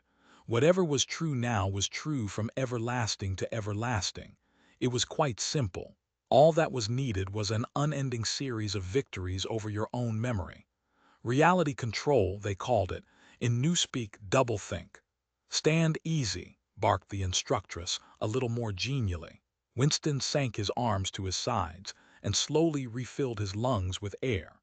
His mind slid away into the labyrinthine world of doublethink. To know and not to know, to be conscious of complete truthfulness while telling carefully constructed lies, to hold simultaneously two opinions which canceled out, knowing them to be contradictory and believing in both of them, to use logic against logic, to repudiate morality while laying claim to it, to believe that democracy was impossible and that the party was the guardian of democracy, to forget whatever it was necessary to forget, then to draw it back into memory again at the moment when it was needed, and then promptly to forget it again, and above all, to apply the same process to the process itself. That was the ultimate subtlety, consciously to induce unconsciousness, and then, once again, to become unconscious of the act of hypnosis you had just performed. Even to understand the word doublethink involved the use of doublethink. The instructress had called them to attention again. "And now let's see which of us can touch our toes," she said enthusiastically. "Right over from the hips, please, comrades. 1, 2, 1, 2. Winston loathed this exercise, which sent shooting pains all the way from his heels to his buttocks and often ended by bringing on another coughing fit. The half-pleasant quality went out of his meditations. The past, he reflected, had not merely been altered, it had been actually destroyed. For how could you establish even the most obvious fact when there existed no record outside your own memory? He tried to remember in what year he had first heard mention of Big Brother. He thought it must have been at some time in the 60s, but it was impossible to be certain. In the party histories, of course, Big Brother figured as the leader and guardian of the revolution since its very earliest days. His exploits had been gradually pushed backwards in time, until already they extended into the fabulous world of the 40s and the 30s, when the capitalists in their strange cylindrical hats still rode through the streets of London in great gleaming motor cars or horse carriages with glass sides. There was no knowing how much of this legend was true and how much invented. Winston could not even remember at what date the party itself had come into existence. He did not believe he had ever heard the word ingsoc before 1960, but it was possible that in its old speak form English socialism, that is to say, it had been current earlier. Everything melted into mist. Sometimes, indeed, you could put your finger on a definite lie. It was not true, for example, as was claimed in the party history books, that the party had invented aeroplanes. He remembered aeroplanes since his earliest childhood, but you could prove nothing. There was never any evidence. Just once in his whole life he had held in his hands unmistakable documentary proof of the falsification of an historical fact. And on that occasion Smith, screamed the shrewish voice from the telescreen. 6079 Smith W. Yes, you, bend lower please, you can do better than that, you're not trying. Lower please, that's better, comrade. Now stand at ease, the whole squad, and watch me. A sudden hot sweat had broken out all over Winston's body. His face remained completely inscrutable. Never show dismay, never show resentment. A single flicker of the eyes could give you away. He stood watching while the instructress raised her arms above her head, and one could not say gracefully, but with remarkable neatness and efficiency bent over and tucked the first joint of her fingers under her toes. There, comrades, that's how I want to see you doing it. Watch me again. I'm 39 and I've had 4 children. Now look. She bent over again. You see why knees aren't bent. You can all do it if you want to, she added as she straightened herself up. Anyone under 45 is perfectly capable of touching his toes. We don't all have the privilege of fighting in the front line, but at least we can all keep fit. Remember our boys on the Malabar front, and the sailors in the floating fortresses. Just think what they have to put up with. Now try again. That's better, comrade, that's much better, she added encouragingly as Winston, with a violent lunge, succeeded in touching his toes with knees unbent for the first time in several years. Chapter 4. With the deep, unconscious sigh which not even the nearness of the telescreen could prevent him from uttering when his day's work started, Winston pulled the speakwrite towards him, blew the dust from its mouthpiece, and put on his spectacles. Then he unrolled and clipped together 4 small cylinders of paper which had already flopped out of the pneumatic tube on the right-hand side of his desk. In the walls of the cubicle there were 3 orifices. To the right of the speakwrite, a small pneumatic tube for written messages, to the left, a larger one for newspapers, and in the side wall, within easy reach of Winston's arm, a large oblong slit protected by a wire grating. This last was for the disposal of waste paper. Similar slits existed in thousands or tens of thousands throughout the building, not only in every room but at short intervals in every corridor. For some reason, they were nicknamed memory holes. When one knew that any document was due for destruction, or even when one saw a scrap of waste paper lying about, it was an automatic action to lift the flap of the nearest memory hole and drop it in, whereupon it would be whirled away on a current of warm air to the enormous furnaces which were hidden somewhere in the recesses of the building. Winston examined the 4 slips of paper which he had unrolled. Each contained a message of only 1 or 2 lines, in the abbreviated jargon not actually Newspeak, but consisting largely of Newspeak words which was used in the ministry for internal purposes. They ran, times 17.384 BB speech, malreported Africa rectify times 19.1283. Forecasts 3 IP 4th quarter 83 misprints. Verify current issue times 14.284 miniplenty malquoted chocolate rectify times 3.1283 reporting BB day order double plusengood refs. Unpersons rewrite fullwise upsub antifiling With a faint feeling of satisfaction, Winston laid the fourth message aside. It was an intricate and responsible job, and had better be dealt with last. The other three were routine matters, though the second one would probably mean some tedious wading through lists of figures. Winston dialed back numbers on the telescreen and called for the appropriate issues of the Times, which slid out of the pneumatic tube after only a few minutes' delay. The messages he had received referred to articles or news items which for one reason or another it was thought necessary to alter, or, as the official phrase had it, to rectify. For example, it appeared from the Times of the 17th of March that Big Brother, in his speech of the previous day, had predicted that the South Indian front would remain quiet, but that a Eurasian offensive would shortly be launched in North Africa. As it happened, the Eurasian Higher Command had launched its offensive in South India and left North Africa alone. It was therefore necessary to rewrite a paragraph of Big Brother's speech in such a way as to make him predict the thing that had actually happened. Or again, the Times of the 19th of December had published the official forecasts of the output of various classes of consumption goods in the fourth quarter of 1983, which was also the sixth quarter of the ninth three-year plan. Today's issue contained a statement of the actual output, from which it appeared that the forecasts were in every instance grossly wrong. Winston's job was to rectify the original figures by making them agree with the later ones.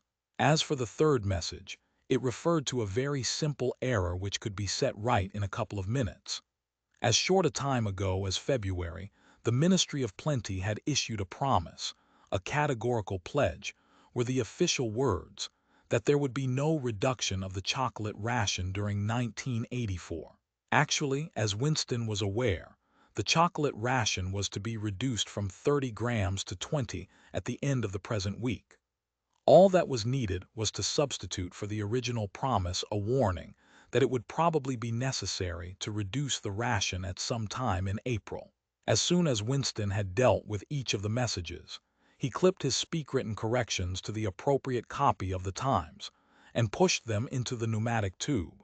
Then, with a movement which was as nearly as possible unconscious, he crumpled up the original message and any notes that he himself had made, and dropped them into the memory hole to be devoured by the flames.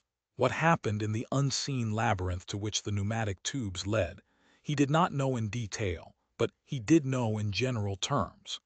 As soon as all the corrections which happened to be necessary in any particular number of the Times had been assembled and collated, that number would be reprinted, the original copy destroyed, and the corrected copy placed on the files in its stead.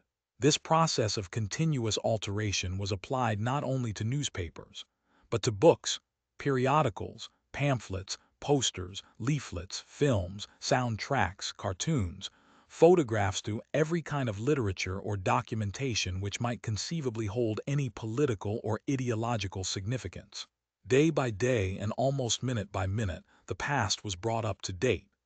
In this way, every prediction made by the party could be shown by documentary evidence to have been correct, nor was any item of news, or any expression of opinion, which conflicted with the needs of the moment, ever allowed to remain on record.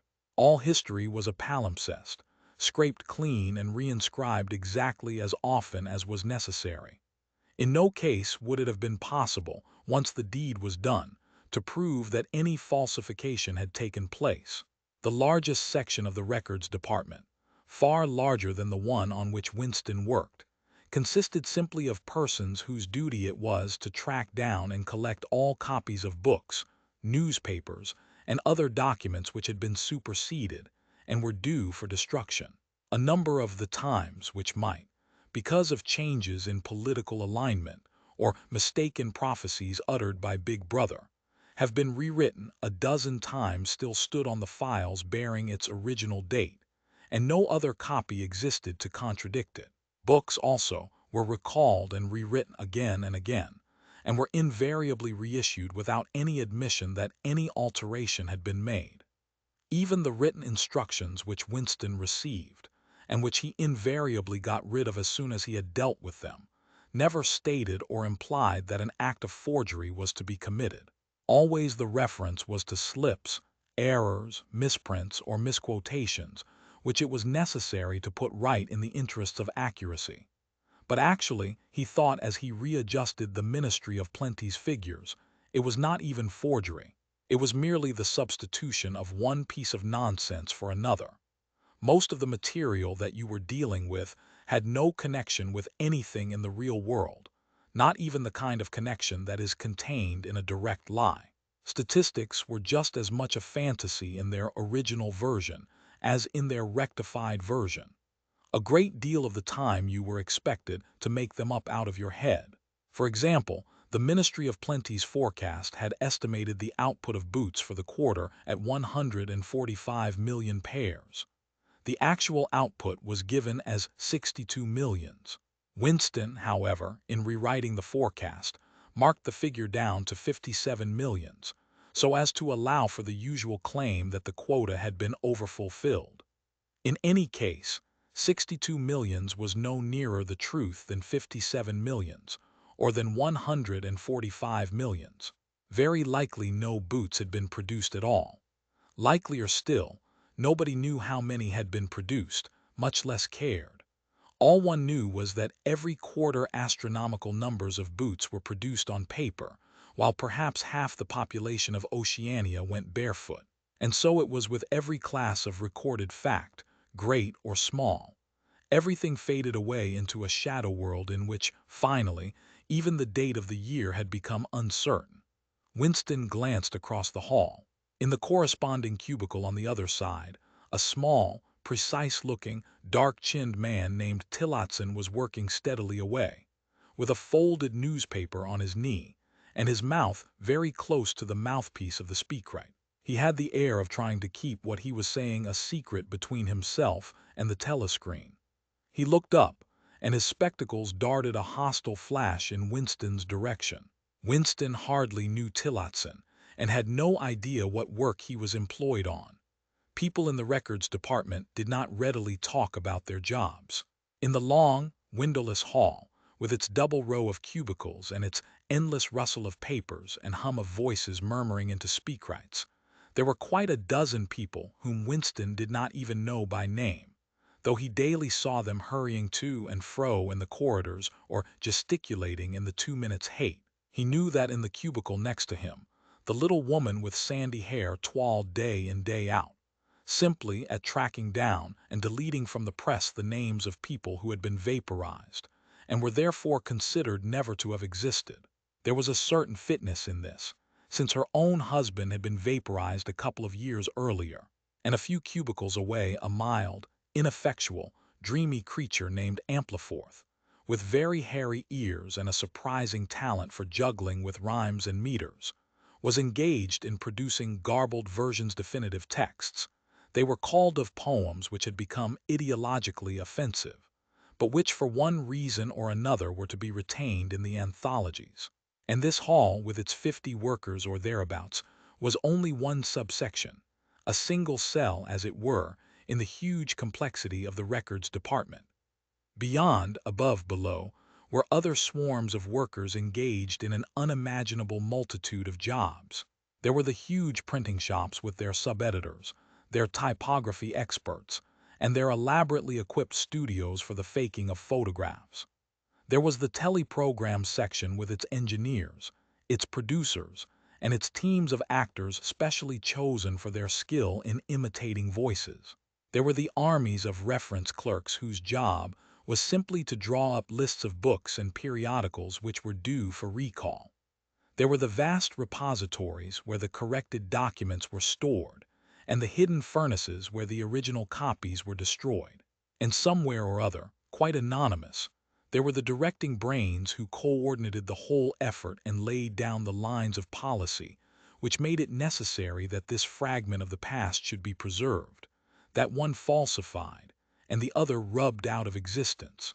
And the records department, after all, was itself only a single branch of the Ministry of Truth, whose primary job was not to reconstruct the past, but to supply the citizens of Oceania with newspapers, films, textbooks, telescreen programs, plays, novels with every conceivable kind of information, instruction, or entertainment, from a statue to a slogan, from a lyric poem to a biological treatise, and from a child's spelling book to a newspeak dictionary.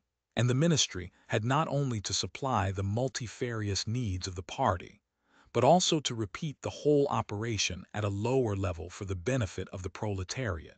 There was a whole chain of separate departments dealing with proletarian literature, music, drama, and entertainment generally. Here were produced rubbishy newspapers containing almost nothing except sport, crime, and astrology, sensational 5-cent novelettes, films oozing with sex, and sentimental songs which were composed entirely by mechanical means on a special kind of kaleidoscope known as a versificator. There was even a whole subsection pornosic. It was called in newspeak engaged in producing the lowest kind of pornography, which was sent out in sealed packets, and which no party member, other than those who worked on it, was permitted to look at. 3 messages had slid out of the pneumatic tube while Winston was working, but they were simple matters, and he had disposed of them before the 2 minutes' hate interrupted him. When the hate was over, he returned to his cubicle, took the newspeak dictionary from the shelf, pushed the speakwrite to one side, cleaned his spectacles, and settled down to his main job of the morning. Winston's greatest pleasure in life was in his work. Most of it was a tedious routine, but included in it there were also jobs so difficult and intricate that you could lose yourself in them, as in the depths of a mathematical problem, delicate pieces of forgery, in which you had nothing to guide you except your knowledge of the principles of ink sock and your estimate of what the party wanted you to say. Winston was good at this kind of thing. On occasion he had even been entrusted with the rectification of the Times' leading articles, which were written entirely in newspeak. He unrolled the message that he had set aside earlier. It ran, Times 3.1283 reporting BB day order double plusengood refs, unpersons rewrite fullwise upsub antifiling in oldspeak, or standard English. This might be rendered, the reporting of Big Brother's order for the day in the Times of December 3, 1983, is extremely unsatisfactory and makes references to non-existent persons. Rewrite it in full and submit your draft to higher authority before filing. Winston read through the offending article. Big Brother's order for the day, it seemed, had been chiefly devoted to praising the work of an organization known as FFCC, which supplied cigarettes and other comforts to the sailors in the floating fortresses. A certain Comrade Withers, a prominent member of the inner party, had been singled out for special mention and awarded a decoration, the Order of Conspicuous Merit, 2nd class. 3 months later, FFCC had suddenly been dissolved with no reasons given. One could assume that Withers and his associates were now in disgrace, but there had been no report of the matter in the press or on the telescreen. That was to be expected, since it was unusual for political offenders to be put on trial or even publicly denounced.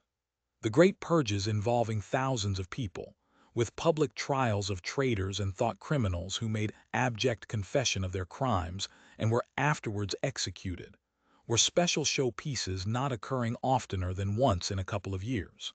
More commonly, people who had incurred the displeasure of the party simply disappeared and were never heard of again. One never had the smallest clue as to what had happened to them. In some cases, they might not even be dead. Perhaps 30 people personally known to Winston, not counting his parents, had disappeared at one time or another. Winston stroked his nose gently with a paperclip. In the cubicle across the way, Comrade Tillotson was still crouching secretively over his speakwrite. He raised his head for a moment. Again the hostile spectacle flash. Winston wondered whether Comrade Tillotson was engaged on the same job as himself. It was perfectly possible. So tricky a piece of work would never be entrusted to a single person. On the other hand, to turn it over to a committee would be to admit openly that an act of fabrication was taking place. Very likely as many as a dozen people were now working away on rival versions of what Big Brother had actually said. And presently some master brain in the inner party would select this version or that, would re-edit it and set in motion the complex processes of cross-referencing that would be required. And then the chosen lie would pass into the permanent records and become truth. Winston did not know why Withers had been disgraced. Perhaps it was for corruption or incompetence. Perhaps Big Brother was merely getting rid of a too popular subordinate. Perhaps Withers or someone close to him had been suspected of heretical tendencies. Or perhaps what was likeliest of all, the thing had simply happened because purges and vaporizations were a necessary part of the mechanics of government. The only real clue lay in the words "refs unpersons," which indicated that Withers was already dead. You could not invariably assume this to be the case when people were arrested. Sometimes they were released and allowed to remain at liberty for as much as a year or 2 years before being executed. Very occasionally some person whom you had believed dead long since would make a ghostly reappearance at some public trial, where he would implicate hundreds of others by his testimony before vanishing, this time forever. Withers, however, was already an unperson. He did not exist. He had never existed. Winston decided that it would not be enough simply to reverse the tendency of Big Brother's speech. It was better to make it deal with something totally unconnected with its original subject. He might turn the speech into the usual denunciation of traitors and thought criminals, but that was a little too obvious, while to invent a victory at the front, or some triumph of overproduction in the 9th three-year plan, might complicate the records too much. What was needed was a piece of pure fantasy. Suddenly there sprang into his mind, ready-made as it were, the image of a certain Comrade Ogilvy who had recently died in battle, in heroic circumstances. There were occasions when Big Brother devoted his order for the day to commemorating some humble, rank-and-file party member, whose life and death he held up as an example worthy to be followed. Today he should commemorate Comrade Ogilvy. It was true that there was no such person as Comrade Ogilvy, but a few lines of print and a couple of faked photographs would soon bring him into existence. Winston thought for a moment, then pulled the speakwrite towards him and began dictating in Big Brother's familiar style. A style at once military and pedantic, and because of a trick of asking questions and then promptly answering them. What lessons do we learn from this fact, comrades? The lesson which is also one of the fundamental principles of ingsoc that, etc., etc., easy to imitate. At the age of 3, Comrade Ogilvy had refused all toys except a drum, a submachine gun, and a model helicopter. At 6, a year early, by a special relaxation of the rules, he had joined the spies. At 9, he had been a troop leader. At 11, he had denounced his uncle to the thought police after overhearing a conversation which appeared to him to have criminal tendencies. At 17, he had been a district organizer of the Junior Anti-Sex League. At 19, he had designed a hand grenade which had been adopted by the Ministry of Peace and which, at its first trial, had killed 31 Eurasian prisoners in one burst. At 23, he had perished in action, pursued by enemy jet planes while flying over the Indian Ocean with important dispatches. He had weighted his body with his machine gun and leapt out of the helicopter into deep water, dispatches and all an end, said Big Brother, which it was impossible to contemplate without feelings of envy. Big Brother added a few remarks on the purity and single-mindedness of Comrade Ogilvy's life. He was a total abstainer and a non-smoker, had no recreations except a daily hour in the gymnasium, and had taken a vow of celibacy, believing marriage and the care of a family to be incompatible with a 24-hour-a-day devotion to duty. He had no subjects of conversation except the principles of ingsoc, and no aim in life except the defeat of the Eurasian enemy and the hunting down of spies, saboteurs, thought criminals, and traitors generally. Winston debated with himself whether to award Comrade Ogilvy the Order of Conspicuous Merit. In the end, he decided against it because of the unnecessary cross-referencing that it would entail. Once again he glanced at his rival in the opposite cubicle. Something seemed to tell him with certainty that Tillotson was busy on the same job as himself. There was no way of knowing whose job would finally be adopted, but he felt a profound conviction that it would be his own. Comrade Ogilvy, unimagined an hour ago, was now a fact. It struck him as curious that you could create dead men but not living ones. Comrade Ogilvy, who had never existed in the present, now existed in the past, and when once the act of forgery was forgotten, he would exist just as authentically, and upon the same evidence, as Charlemagne or Julius Caesar. Chapter 5. In the low-ceilinged canteen deep underground, the lunch queue jerked slowly forward. The room was already very full and deafeningly noisy. From the grill at the counter the steam of stew came pouring forth, with a sour metallic smell which did not quite overcome the fumes of Victory gin. On the far side of the room there was a small bar, a mere hole in the wall, where gin could be bought at 10 cents the large nip. "Just the man I was looking for," said a voice at Winston's back. He turned round. It was his friend Syme, who worked in the research department. Perhaps friend was not exactly the right word. You did not have friends nowadays, you had comrades, but there were some comrades whose society was pleasanter than that of others. Syme was a philologist, a specialist in newspeak. Indeed, he was one of the enormous team of experts now engaged in compiling the 11th edition of the Newspeak Dictionary. He was a tiny creature, smaller than Winston, with dark hair and large, protuberant eyes, at once mournful and derisive, which seemed to search your face closely while he was speaking to you. "I wanted to ask you whether you'd got any razor blades," he said. "Not one," said Winston with a sort of guilty haste. "I've tried all over the place. They don't exist any longer. Everyone kept asking you for razor blades." Actually, he had 2 unused ones which he was hoarding up. There had been a famine of them for months past. At any given moment there was some necessary article which the party shops were unable to supply. Sometimes it was buttons, sometimes it was darning wool, sometimes it was shoelaces. At present it was razor blades.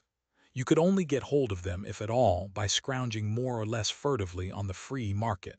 "I've been using the same blade for 6 weeks," he added untruthfully. The queue gave another jerk forward. As they halted he turned and faced Syme again. Each of them took a greasy metal tray from a pile at the end of the counter. "Did you go and see the prisoners hanged yesterday?" said Syme. "I was working," said Winston indifferently. "I shall see it on the flicks, I suppose." "A very inadequate substitute," said Syme. His mocking eyes roved over Winston's face. "I know you," the eyes seemed to say. "I see through you. I know very well why you didn't go to see those prisoners hanged." In an intellectual way, Syme was venomously orthodox. He would talk with a disagreeable gloating satisfaction of helicopter raids on enemy villages, and trials and confessions of thought criminals, the executions in the cellars of the Ministry of Love. Talking to him was largely a matter of getting him away from such subjects and entangling him, if possible, in the technicalities of newspeak, on which he was authoritative and interesting. Winston turned his head a little aside to avoid the scrutiny of the large dark eyes. "It was a good hanging," said Syme reminiscently. "I think it spoils it when they tie their feet together. I like to see them kicking. And above all, at the end, the tongue sticking right out and blue, a quite bright blue. That's the detail that appeals to me." "Next, please," yelled the white-aproned prole with the ladle. Winston and Syme pushed their trays beneath the grill. Onto each was dumped swiftly the regulation lunch, a metal pannikin of pinkish-gray stew, a hunk of bread, a cube of cheese, a mug of milkless Victory coffee, and 1 saccharine tablet. "There's a table over there under that telescreen," said Syme. "Let's pick up a gin on the way." The gin was served out to them in handleless china mugs. They threaded their way across the crowded room and unpacked their trays onto the metal-topped table, on one corner of which someone had left a pool of stew, a filthy liquid mess that had the appearance of vomit. Winston took up his mug of gin, paused for an instant to collect his nerve, and gulped the oily-tasting stuff down. When he had winked the tears out of his eyes, he suddenly discovered that he was hungry. He began swallowing spoonfuls of the stew, which, in among its general sloppiness, had cubes of spongy pinkish stuff which was probably a preparation of meat. Neither of them spoke again till they had emptied their pannikins. From the table at Winston's left, a little behind his back, someone was talking rapidly and continuously, a harsh gabble almost like the quacking of a duck, which pierced the general uproar of the room. "How is the dictionary getting on?" said Winston, raising his voice to overcome the noise. "Slowly," said Syme. "I'm on the adjectives. It's fascinating." He had brightened up immediately at the mention of newspeak.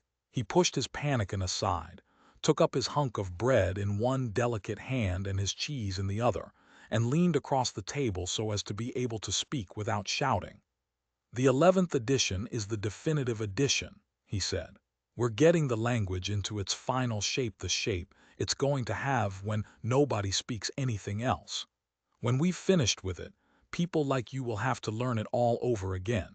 You think, I dare say, that our chief job is inventing new words, but not a bit of it. We're destroying words, scores of them, hundreds of them, every day. We're cutting the language down to the bone. The 11th edition won't contain a single word that will become obsolete before the year 2050. He bit hungrily into his bread and swallowed a couple of mouthfuls, then continued speaking, with a sort of pedant's passion. His thin, dark face had become animated. His eyes had lost their mocking expression and grown almost dreamy. "It's a beautiful thing, the destruction of words. Of course the great wastage is in the verbs and adjectives, but there are hundreds of nouns that can be got rid of as well. It isn't only the synonyms, there are also the antonyms. After all, what justification is there for a word which is simply the opposite of some other word? A word contains its opposite in itself. Take good, for instance. If you have a word like good, what need is there for a word like bad? Ungood will do just as well, better, because it's an exact opposite which the other is not. Or again, if you want a stronger version of good, what sense is there in having a whole string of vague, useless words like excellent and splendid and all the rest of them? Plus good covers the meaning, or double plus good if you want something stronger still. Of course we use those forms already, but in the final version of Newspeak there'll be nothing else. In the end, the whole notion of goodness and badness will be covered by only 6 words in reality, only one word. Don't you see the beauty of that, Winston? It was BB's idea originally, of course," he added as an afterthought. A sort of vapid eagerness flitted across Winston's face at the mention of Big Brother. Nevertheless, Syme immediately detected a certain lack of enthusiasm. "You haven't a real appreciation of Newspeak, Winston," he said almost sadly. "Even when you write it you're still thinking in old speak. I've read some of those pieces that you write in the Times occasionally. They're good enough, but they're translations. In your heart you'd prefer to stick to old speak, with all its vagueness and its useless shades of meaning. You don't grasp the beauty of the destruction of words. Do you know that Newspeak is the only language in the world whose vocabulary gets smaller every year?" Winston did know that, of course. He smiled, sympathetically he hoped, not trusting himself to speak. Syme bit off another fragment of the dark-colored bread, chewed it briefly, and went on. "Don't you see that the whole aim of Newspeak is to narrow the range of thought? In the end we shall make thought crime literally impossible, because there will be no words in which to express it. Every concept that can ever be needed will be expressed by exactly one word, with its meaning rigidly defined and all its subsidiary meanings rubbed out and forgotten. Already in the 11th edition, we're not far from that point, but the process will still be continuing long after you and I are dead. Every year fewer and fewer words, and the range of consciousness always a little smaller. Even now, of course, there's no reason or excuse for committing thought crime. It's merely a question of self-discipline, reality control. But in the end, there won't be any need even for that. The revolution will be complete when the language is perfect. Newspeak is Ingsoc and Ingsoc is Newspeak," he added with a sort of mystical satisfaction. "Has it ever occurred to you, Winston, that by the year 2050, at the very latest, not a single human being will be alive who could understand such a conversation as we are having now? Except," began Winston doubtfully, and he stopped. It had been on the tip of his tongue to say, except the proles. But he checked himself, not feeling fully certain that this remark was not in some way unorthodox. Syme, however, had divined what he was about to say. The proles are not human beings, he said carelessly. By 2050 earlier, probably all real knowledge of Old Speak will have disappeared. The whole literature of the past will have been destroyed. Chaucer, Shakespeare, Milton, Byron, they'll exist only in Newspeak versions, not merely changed into something different, but actually changed into something contradictory of what they used to be. Even the literature of the party will change. Even the slogans will change. How could you have a slogan like "freedom is slavery" when the concept of freedom has been abolished? The whole climate of thought will be different. In fact, there will be no thought as we understand it now. Orthodoxy means not thinking, not needing to think. Orthodoxy is unconsciousness. One of these days, thought Winston with sudden deep conviction, Syme will be vaporized. He is too intelligent. He sees too clearly and speaks too plainly. The party does not like such people. One day he will disappear.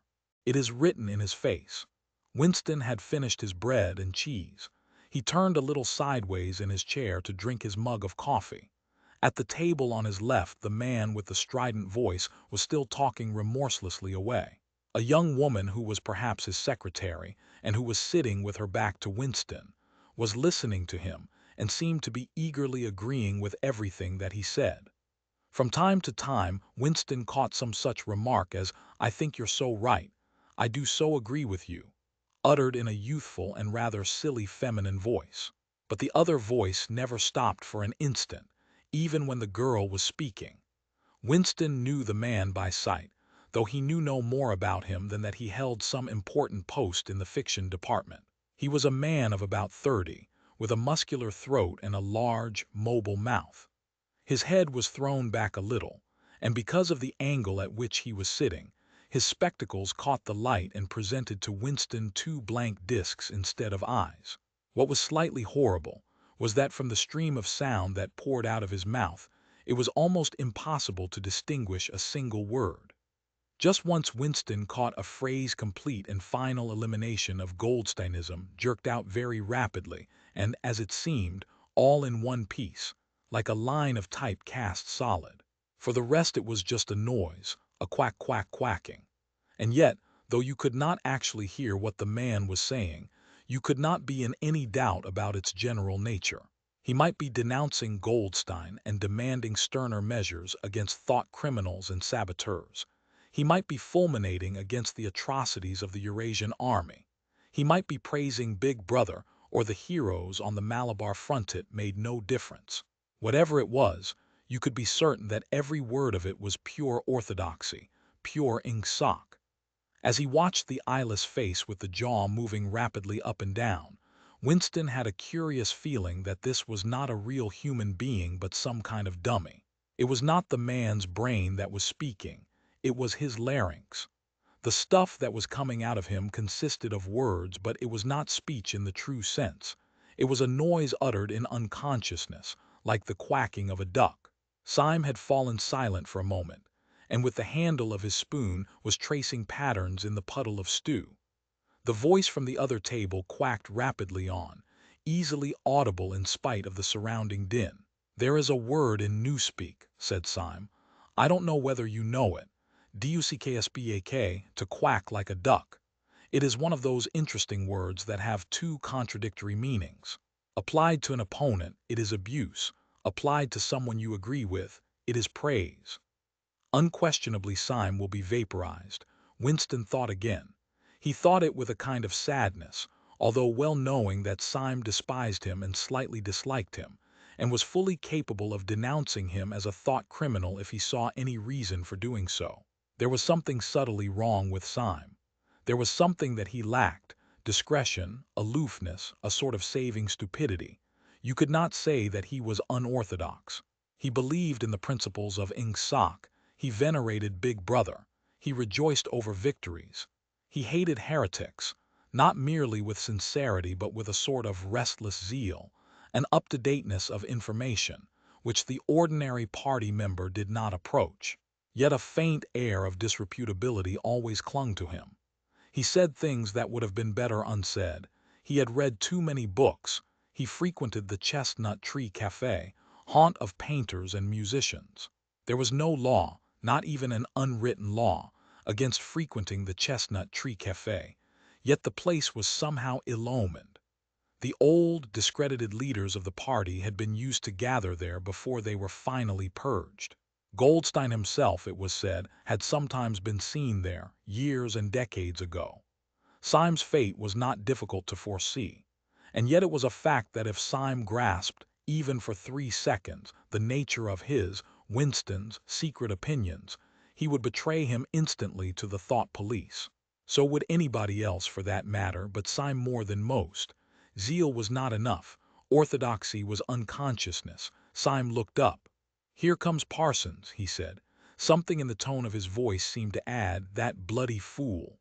Parsons, Winston's fellow tenant at Victory Mansions, was in fact threading his way across the room, a tubby, middle-sized man with fair hair and a frog-like face. At 35 he was already putting on rolls of fat at neck and waistline, but his movements were brisk and boyish. His whole appearance was that of a little boy grown large, so much so that, although he was wearing the regulation overalls, it was almost impossible not to think of him as being dressed in the blue shorts, gray shirt, and red neckerchief of the spies. In visualizing him, one saw always a picture of dimpled knees and sleeves rolled back from pudgy forearms. Parsons did, indeed, invariably revert to shorts when a community hike or any other physical activity gave him an excuse for doing so. He greeted them both with a cheery "hullo, hullo," and sat down at the table, giving off an intense smell of sweat. Beads of moisture stood out all over his pink face. His powers of sweating were extraordinary. At the community center you could always tell when he had been playing table tennis by the dampness of the bat handle. Syme had produced a strip of paper on which there was a long column of words, and was studying it with an ink pencil between his fingers. "Look at him working away in the lunch hour," said Parsons, nudging Winston. "Keenness, eh? What's that you've got there, old boy? Something a bit too brainy for me, I expect. Smith, old boy, I'll tell you why I'm chasing you. It's that sub you forgot to give me." "Which sub is that?" said Winston, automatically feeling for money. About a quarter of one's salary had to be earmarked for voluntary subscriptions, which were so numerous that it was difficult to keep track of them. "For Hate Week. You know, the house-by-house fund. I'm treasurer for our block. We're making an all-out effort going to put on a tremendous show. I tell you, it won't be my fault if old Victory Mansions doesn't have the biggest outfit of flags in the whole street. $2 you promised me." Winston found and handed over 2 creased and filthy notes, which Parsons entered in a small notebook, in the neat handwriting of the illiterate. "By the way, old boy," he said, "I hear that little beggar of mine let fly at you with his catapult yesterday. I gave him a good dressing down for it. In fact, I told him I'd take the catapult away if he does it again." "I think he was a little upset at not going to the execution," said Winston. "Ah, well, what I mean to say shows the right spirit, doesn't it? Mischievous little beggars they are, both of them, but talk about keenness. All they think about is the spies and the war, of course. Do you know what that little girl of mine did last Saturday, when her troop was on a hike out Berkhamsted way? She got 2 other girls to go with her, slipped off from the hike, and spent the whole afternoon following a strange man. They kept on his tail for 2 hours, right through the woods, and then, when they got into Amersham, handed him over to the patrols." "What did they do that for?" said Winston, somewhat taken aback. Parsons went on triumphantly. "My kid made sure he was some kind of enemy agent, might have been dropped by parachute, for instance. But here's the point, old boy. What do you think put her on to him in the first place? She spotted he was wearing a funny kind of shoes, said she'd never seen anyone wearing shoes like that before. So the chances were he was a foreigner. Pretty smart for a nipper of 7, eh?" "What happened to the man?" said Winston. "Ah, that I couldn't say, of course. But I wouldn't be altogether surprised if Parsons made the motion of aiming a rifle and clicked his tongue for the explosion." "Good," said Syme abstractedly, without looking up from his strip of paper. Of course we can't afford to take chances, agreed Winston dutifully. What I mean to say, there is a war on, said Parsons. As though in confirmation of this, a trumpet call floated from the telescreen just above their heads. However, it was not the proclamation of a military victory this time, but merely an announcement from the Ministry of Plenty. "Comrades!" cried an eager youthful voice. "Attention, comrades! We have glorious news for you.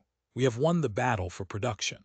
Returns now completed of the output of all classes of consumption goods show that the standard of living has risen by no less than 20% over the past year. All over Oceania this morning, there were irrepressible spontaneous demonstrations when workers marched out of factories and offices and paraded through the streets with banners voicing their gratitude to Big Brother for the new, happy life which his wise leadership has bestowed upon us. Here are some of the completed figures. Foodstuffs, the phrase "our new, happy life" recurred several times. It had been a favorite of late with the Ministry of Plenty.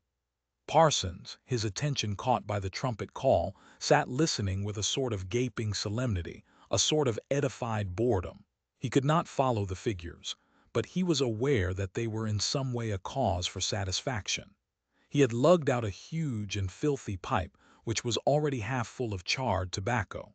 With the tobacco ration at 100 grams a week, it was seldom possible to fill a pipe to the top. Winston was smoking a Victory cigarette which he held carefully horizontal. The new ration did not start till tomorrow, and he had only 4 cigarettes left. For the moment he had shut his ears to the remoter noises and was listening to the stuff that streamed out of the telescreen. It appeared that there had even been demonstrations to thank Big Brother for raising the chocolate ration to 20 grams a week. And only yesterday, he reflected, it had been announced that the ration was to be reduced to 20 grams a week. Was it possible that they could swallow that after only 24 hours? Yes, they swallowed it. Parsons swallowed it easily, with the stupidity of an animal. The eyeless creature at the other table swallowed it fanatically, passionately, with a furious desire to track down, denounce, and vaporize anyone who should suggest that last week the ration had been 30 grams. Syme, too, in some more complex way, involving doublethink, Syme swallowed it. Was he, then, alone in the possession of a memory? The fabulous statistics continued to pour out of the telescreen. As compared with last year, there was more food, more clothes, more houses, more furniture, more cooking pots, more fuel, more ships, more helicopters, more books, more babies, more of everything except disease, crime, and insanity. Year by year and minute by minute, everybody and everything was whizzing rapidly upwards. As Syme had done earlier, Winston had taken up his spoon and was dabbling in the pale-colored gravy that dribbled across the table, drawing a long streak of it out into a pattern. He meditated resentfully on the physical texture of life. Had it always been like this? Had food always tasted like this? He looked round the canteen, a low-ceilinged, crowded room, its walls grimy from the contact of innumerable bodies. Battered metal tables and chairs, placed so close together that you sat with elbows touching. Bent spoons, dented trays, coarse white mugs, all surfaces greasy, grime in every crack. And a sourish, composite smell of bad gin and bad coffee and metallic stew and dirty clothes. Always in your stomach and in your skin there was a sort of protest, a feeling that you had been cheated of something that you had a right to. It was true that he had no memories of anything greatly different. In any time that he could accurately remember, there had never been quite enough to eat. One had never had socks or underclothes that were not full of holes. Furniture had always been battered and rickety, rooms underheated, tube trains crowded, houses falling to pieces, bread dark-colored, tea a rarity, coffee filthy tasting, cigarettes insufficient, nothing cheap and plentiful except synthetic gin. And though of course it grew worse as one's body aged, was it not a sign that this was not the natural order of things? If one's heart sickened at the discomfort and dirt and scarcity, the interminable winters, the stickiness of one's socks, the lifts that never worked, The cold water, the gritty soap, the cigarettes that came to pieces, the food with its strange, evil tastes. Why should one feel it to be intolerable unless one had some kind of ancestral memory that things had once been different? He looked round the canteen again. Nearly everyone was ugly, and would still have been ugly even if dressed otherwise than in the uniform blue overalls. On the far side of the room, sitting at a table alone, a small, curiously beetle-like man was drinking a cup of coffee, his little eyes darting suspicious glances from side to side. How easy it was, thought Winston, if you did not look about you, to believe that the physical type set up by the party as an ideal tall muscular youths and deep-bosomed maidens, blonde-haired, vital, sunburnt, carefree existed and even predominated. Actually, so far as he could judge, the majority of people in Airstrip 1 were small, dark, and ill-favored. It was curious how that beetle-like type proliferated in the ministries. Little dumpy men, growing stout very early in life, with short legs, swift scuttling movements, and fat inscrutable faces with very small eyes. It was the type that seemed to flourish best under the dominion of the party. The announcement from the Ministry of Plenty ended on another trumpet call and gave way to tinny music. Parsons, stirred to vague enthusiasm by the bombardment of figures, took his pipe out of his mouth. "The Ministry of Plenty's certainly done a good job this year," he said with a knowing shake of his head. "By the way, Smith, old boy, I suppose you haven't got any razor blades you can let me have?" "Not one," said Winston. "I've been using the same blade for 6 weeks myself." "Ah, well, just thought I'd ask you, old boy." "Sorry," said Winston. The quacking voice from the next table, temporarily silenced during the ministry's announcement, had started up again, as loud as ever. For some reason, Winston suddenly found himself thinking of Mrs. Parsons, with her wispy hair and the dust in the creases of her face.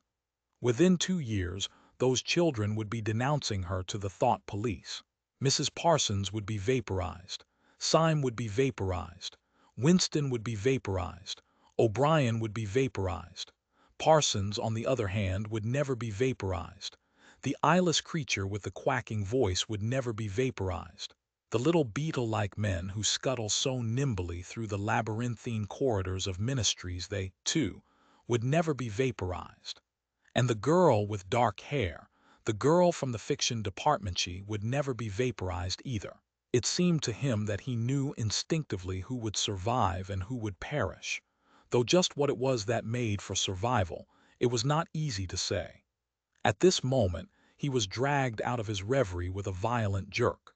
The girl at the next table had turned partly round and was looking at him. It was the girl with dark hair. She was looking at him in a sidelong way, but with curious intensity.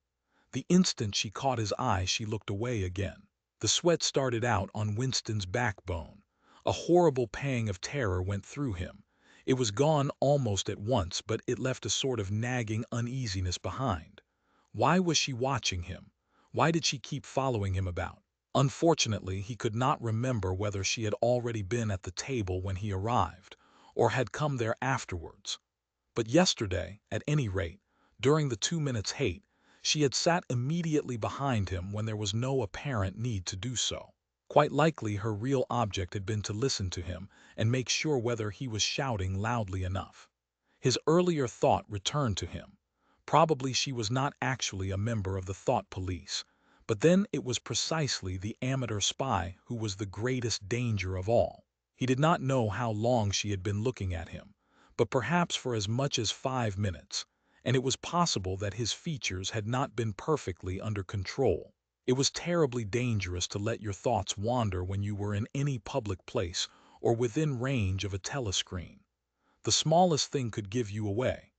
A nervous tic, an unconscious look of anxiety, a habit of muttering to yourself anything that carried with it the suggestion of abnormality, of having something to hide. In any case, to wear an improper expression on your face, to look incredulous when a victory was announced, for example, was itself a punishable offense. There was even a word for it in newspeak. Faccrime, it was called. The girl had turned her back on him again. Perhaps after all she was not really following him about. Perhaps it was coincidence that she had sat so close to him 2 days running. His cigarette had gone out, and he laid it carefully on the edge of the table. He would finish smoking it after work, if he could keep the tobacco in it. Quite likely the person at the next table was a spy of the thought police, and quite likely he would be in the cellars of the Ministry of Love within 3 days, but a cigarette end must not be wasted. Syme had folded up his strip of paper and stowed it away in his pocket. Parsons had begun talking again. "Did I ever tell you, old boy," he said, chuckling round the stem of his pipe, "about the time when those two nippers of mine set fire to the old market woman's skirt because they saw her wrapping up sausages in a poster of BB, sneaked up behind her and set fire to it with a box of matches. Burned her quite badly, I believe. Little beggars, eh? But keen as mustard. That's a first-rate training they give them in the spies nowadays, better than in my day, even. What do you think's the latest thing they've served them out with? Ear trumpets for listening through keyholes. My little girl brought one home the other night, tried it out on our sitting-room door, and reckoned she could hear twice as much as with her ear to the hole. Of course it's only a toy, mind you. Still, gives 'em the right idea, eh?"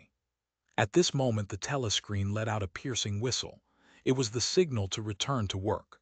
All three men sprang to their feet to join in the struggle round the lifts, and the remaining tobacco fell out of Winston's cigarette.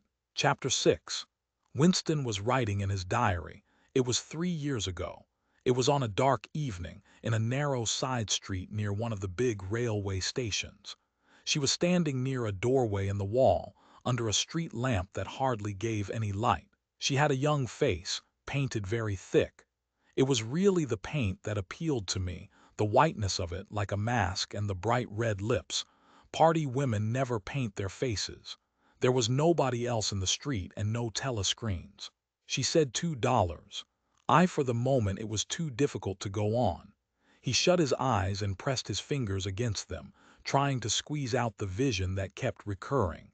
He had an almost overwhelming temptation to shout a string of filthy words at the top of his voice, or to bang his head against the wall, to kick over the table, and hurl the inkpot through the window, to do any violent or noisy or painful thing that might black out the memory that was tormenting him. Your worst enemy, he reflected, was your own nervous system. At any moment the tension inside you was liable to translate itself into some visible symptom. He thought of a man whom he had passed in the street a few weeks back. A quite ordinary-looking man, a party member, aged 35 to 40, tallish and thin, carrying a briefcase. They were a few meters apart when the left side of the man's face was suddenly contorted by a sort of spasm.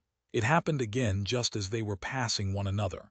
It was only a twitch, a quiver, rapid as the clicking of a camera shutter, but obviously habitual. He remembered thinking at the time, "That poor devil is done for." And what was frightening was that the action was quite possibly unconscious. The most deadly danger of all was talking in your sleep. There was no way of guarding against that, so far as he could see. He drew his breath and went on writing. "I went with her through the doorway and across a backyard into a basement kitchen. There was a bed against the wall and a lamp on the table, turned down very low. His teeth were set on edge. He would have liked to spit." Simultaneously with the woman in the basement kitchen he thought of Catherine, his wife. Winston was married, had been married at any rate. Probably he still was married. So far as he knew, his wife was not dead. He seemed to breathe again the warm, stuffy odor of the basement kitchen. An odor compounded of bugs and dirty clothes and villainous cheap scent, but nevertheless alluring, because no woman of the party ever used scent, or could be imagined as doing so. Only the proles used scent. In his mind the smell of it was inextricably mixed up with fornication.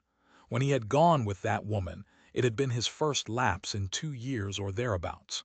Consorting with prostitutes was forbidden, of course, but it was one of those rules that you could occasionally nerve yourself to break. It was dangerous, but it was not a life-and-death matter. To be caught with a prostitute might mean 5 years in a forced labor camp, not more, if you had committed no other offense. And it was easy enough, provided that you could avoid being caught in the act. The poorer quarters swarmed with women who were ready to sell themselves. Some could even be purchased for a bottle of gin, which the proles were not supposed to drink. Tacitly, the party was even inclined to encourage prostitution as an outlet for instincts which could not be altogether suppressed. Mere debauchery did not matter very much, so long as it was furtive and joyless, and only involved the women of a submerged and despised class. The unforgivable crime was promiscuity between party members. But though this was one of the crimes that the accused in the great purges invariably confessed, to it was difficult to imagine any such thing actually happening. The aim of the party was not merely to prevent men and women from forming loyalties which it might not be able to control. Its real, undeclared purpose was to remove all pleasure from the sexual act. Not love so much as eroticism was the enemy, inside marriage as well as outside it. All marriages between party members had to be approved by a committee appointed for the purpose, and though the principle was never clearly stated, permission was always refused if the couple concerned gave the impression of being physically attracted to one another. The only recognized purpose of marriage was to beget children for the service of the party. Sexual intercourse was to be looked on as a slightly disgusting minor operation, like having an enema. This again was never put into plain words, but in an indirect way it was rubbed into every party member from childhood onwards. There were even organizations such as the Junior Anti-Sex League, which advocated complete celibacy for both sexes. All children were to be begotten by artificial insemination, ARTSCM. It was called in newspeak, and brought up in public institutions. This, Winston was aware, was not meant altogether seriously, but somehow it fitted in with the general ideology of the party. The party was trying to kill the sex instinct, or, if it could not be killed, then to distort it and dirty it. He did not know why this was so, but it seemed natural that it should be so. And as far as the women were concerned, the party's efforts were largely successful. He thought again of Catharine. It must be 9, 10, nearly 11 years since they had parted. It was curious how seldom he thought of her. For days at a time, he was capable of forgetting that he had ever been married. They had only been together for about 15 months. The party did not permit divorce, but it rather encouraged separation in cases where there were no children. Catharine was a tall, fair-haired girl, very straight, with splendid movements. She had a bold, aquiline face, a face that one might have called noble until one discovered that there was as nearly as possible nothing behind it. Very early in her married life he had decided, though perhaps it was only that he knew her more intimately than he knew most people, that she had without exception the most stupid, vulgar, empty mind that he had ever encountered. She had not a thought in her head that was not a slogan, and there was no imbecility, absolutely none, that she was not capable of swallowing if the party handed it out to her. The human soundtrack, he nicknamed her in his own mind. Yet he could have endured living with her if it had not been for just one thing: sex. As soon as he touched her, she seemed to wince and stiffen. To embrace her was like embracing a jointed wooden image. And what was strange was that even when she was clasping him against her, he had the feeling that she was simultaneously pushing him away with all her strength. The rigidity of her muscles managed to convey that impression. She would lie there with shut eyes, neither resisting nor cooperating but submitting. It was extraordinarily embarrassing and, after a while, horrible. But even then he could have borne living with her if it had been agreed that they should remain celibate. But curiously enough, it was Catharine who refused this. They must, she said, produce a child if they could. So the performance continued to happen, once a week quite regularly, whenever it was not impossible. She even used to remind him of it in the morning as something which had to be done that evening and which must not be forgotten. She had 2 names for it. One was making a baby, and the other was our duty to the party. Yes, she had actually used that phrase. Quite soon he grew to have a feeling of positive dread when the appointed day came round. But luckily no child appeared, and in the end she agreed to give up trying, and soon afterwards they parted. Winston sighed inaudibly. He picked up his pen again and wrote. She threw herself down on the bed, and at once, without any kind of preliminary, in the most coarse, horrible way you can imagine, pulled up her skirt. He saw himself standing there in the dim lamplight, with the smell of bugs and cheap scent in his nostrils, and in his heart a feeling of defeat and resentment which even at that moment was mixed up with the thought of Catharine's white body, frozen forever by the hypnotic power of the party. Why did it always have to be like this? Why could he not have a woman of his own instead of these filthy scuffles at intervals of years? But a real love affair was an almost unthinkable event. The women of the party were all alike. Chastity was as deep ingrained in them as party loyalty. By careful early conditioning, by games and cold water, by the rubbish that was dinned into them at school and in the spies and the youth league, by lectures, parades, songs, slogans, and martial music, the natural feeling had been driven out of them. His reason told him that there must be exceptions, but his heart did not believe it. They were all impregnable, as the party intended that they should be. And what he wanted, more even than to be loved, was to break down that wall of virtue, even if it were only once in his whole life. The sexual act, successfully performed, was rebellion. Desire was thought crime. Even to have awakened Catharine, if he could have achieved it, would have been like a seduction, although she was his wife. But the rest of the story had got to be written down. He wrote, "I turned up the lamp. When I saw her in the light after the darkness, the feeble light of the paraffin lamp had seemed very bright. For the first time he could see the woman properly. He had taken a step towards her and then halted, full of lust and terror. He was painfully conscious of the risk he had taken in coming here. It was perfectly possible that the patrols would catch him on the way out. For that matter, they might be waiting outside the door at this moment. If he went away without even doing what he had come here to do, it had got to be written down, it had got to be confessed. What he had suddenly seen in the lamplight was that the woman was old. The paint was plastered so thick on her face that it looked as though it might crack like a cardboard mask.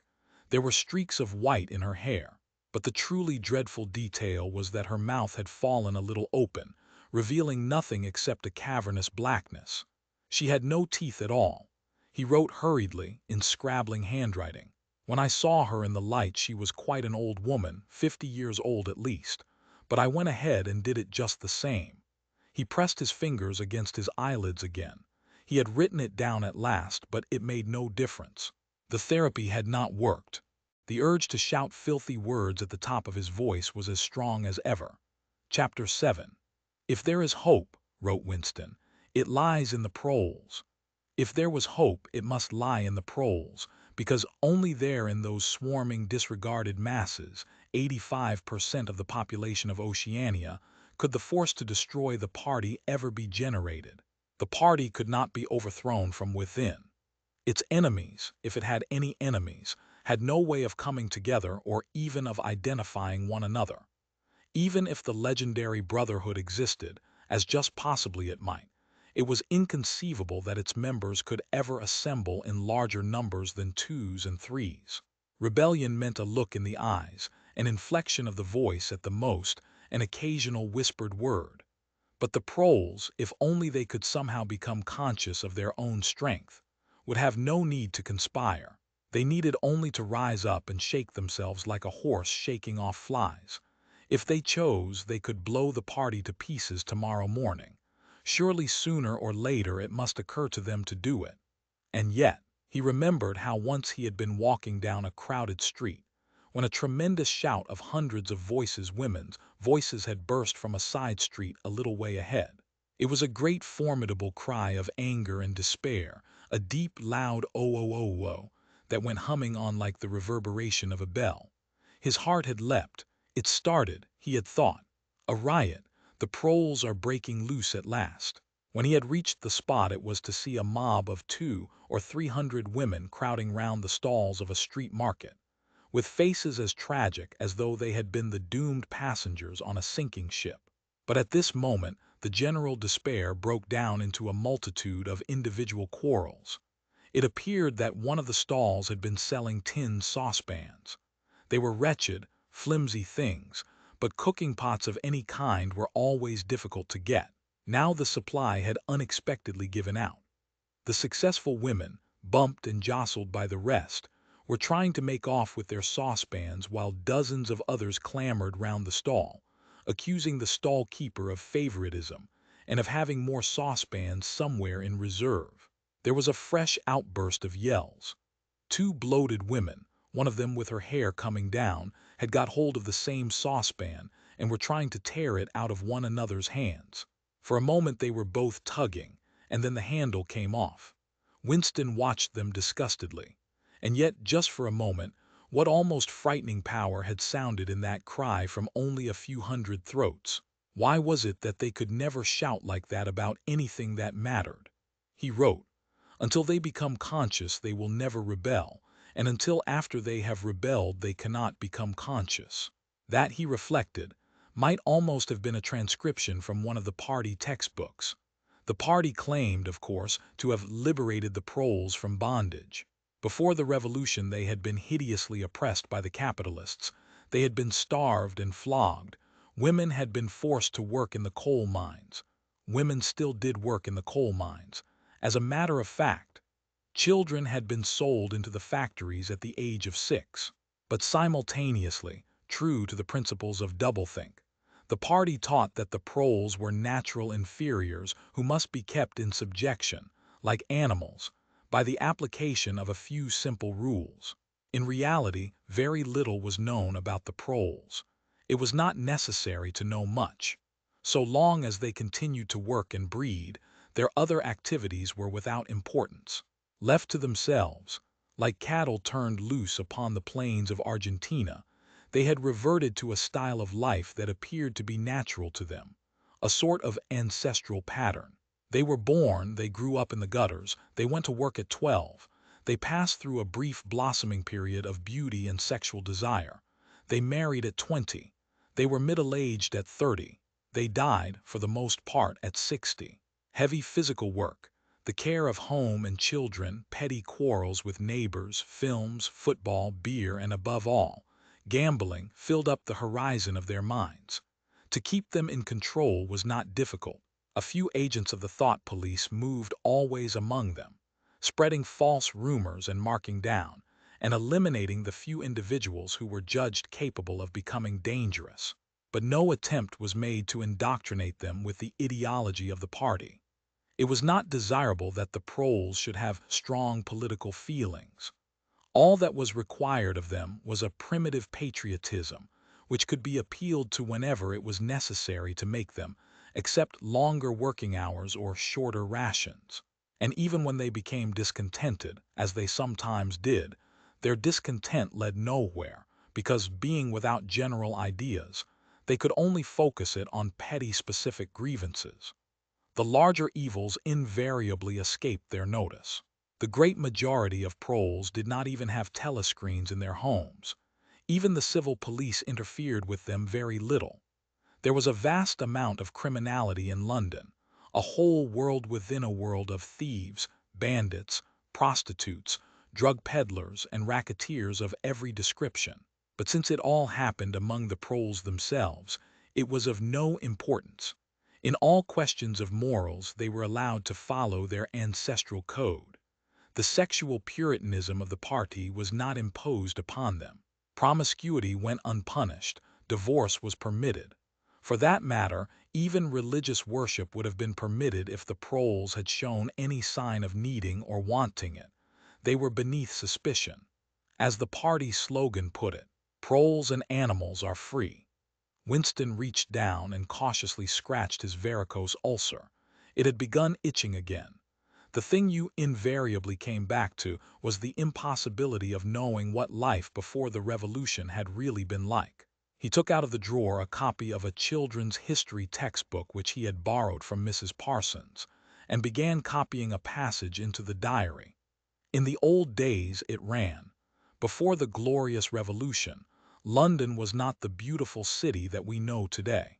It was a dark, dirty, miserable place where hardly anybody had enough to eat, and where hundreds and thousands of poor people had no boots on their feet and not even a roof to sleep under. Children no older than you had to work 12 hours a day for cruel masters who flogged them with whips if they worked too slowly, and fed them on nothing but stale bread crusts and water. But in among all this terrible poverty, there were just a few great big beautiful houses that were lived in by rich men who had as many as 30 servants to look after them. These rich men were called capitalists. They were fat, ugly men with wicked faces, like the one in the picture on the opposite page. You can see that he is dressed in a long black coat which was called a frock coat, and a queer, shiny hat shaped like a stovepipe, which was called a top hat. This was the uniform of the capitalists, and no one else was allowed to wear it. The capitalists owned everything in the world, and everyone else was their slave. They owned all the land, all the houses, all the factories, and all the money. If anyone disobeyed them, they could throw them into prison, or they could take his job away and starve him to death. When any ordinary person spoke to a capitalist, he had to cringe and bow to him, and take off his cap and address him as sir. The chief of all the capitalists was called the king, but he knew the rest of the catalog. There would be mention of the bishops in their lawn sleeves, the judges in their ermine robes, the pillory, the stocks, the treadmill, the cat o' nine tails, the Lord Mayor's banquet, and the practice of kissing the Pope's toe. There was also something called the jus primae noctis, which would probably not be mentioned in a textbook for children. It was the law by which every capitalist had the right to sleep with any woman working in one of his factories. How could you tell how much of it was lies? It might be true that the average human being was better off now than he had been before the revolution.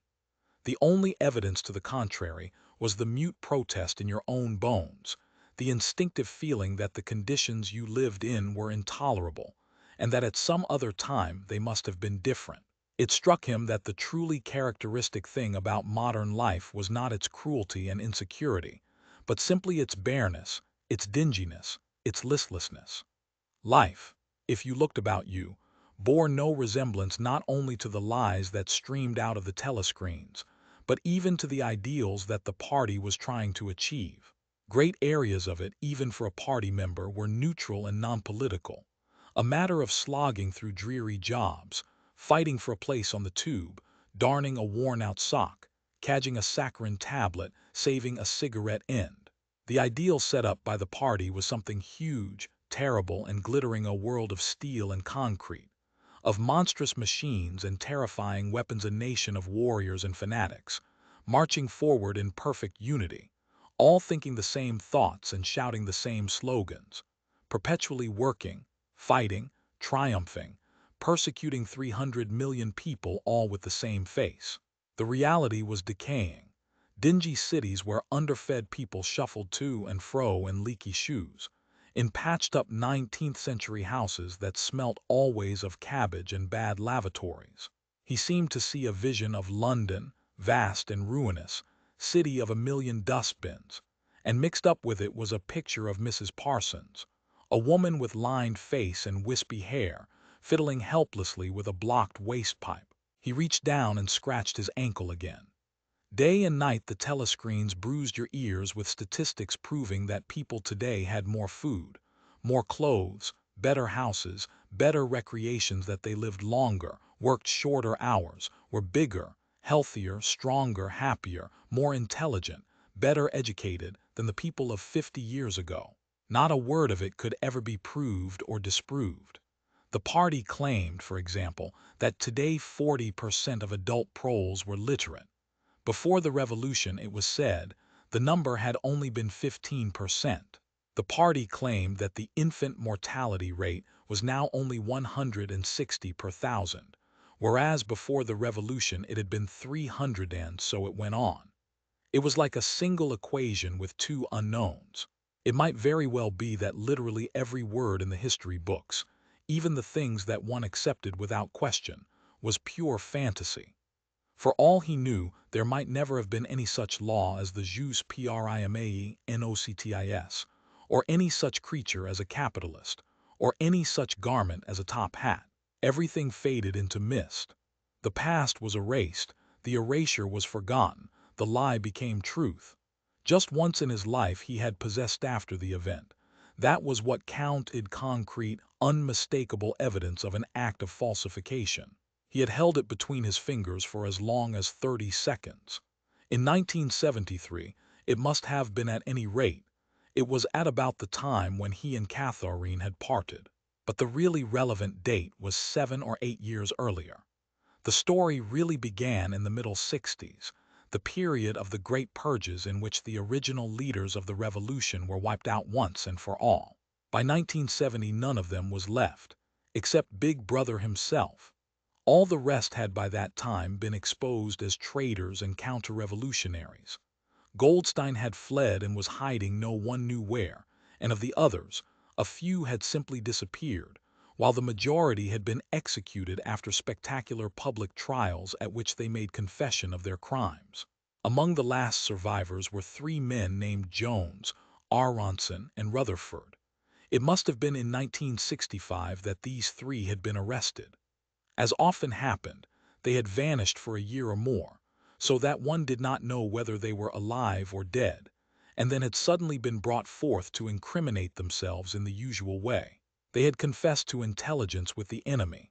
At that date, too, the enemy was Eurasia, embezzlement of public funds, the murder of various trusted party members, intrigues against the leadership of Big Brother which had started long before the revolution happened, and acts of sabotage causing the death of hundreds of thousands of people.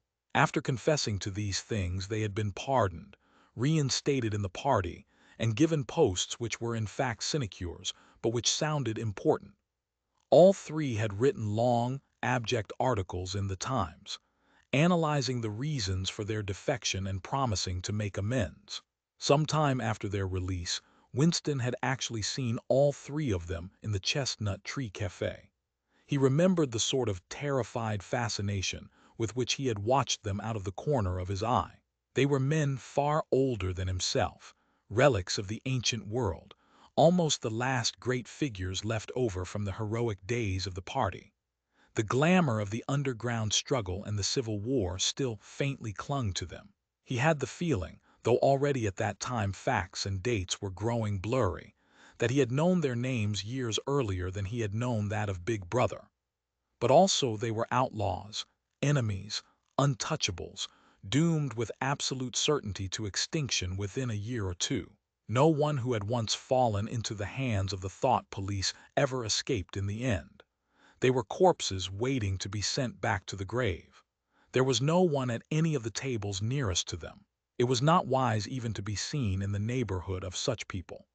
They were sitting in silence before glasses of the gin flavored with cloves, which was the speciality of the cafe. Of the 3, it was Rutherford whose appearance had most impressed Winston. Rutherford had once been a famous caricaturist, whose brutal cartoons had helped to inflame popular opinion before and during the Revolution. Even now, at long intervals, his cartoons were appearing in the Times. They were simply an imitation of his earlier manner, and curiously lifeless and unconvincing. Always they were a rehashing of the ancient theme: slum tenements, starving children, street battles, capitalists in top hats even on the barricades.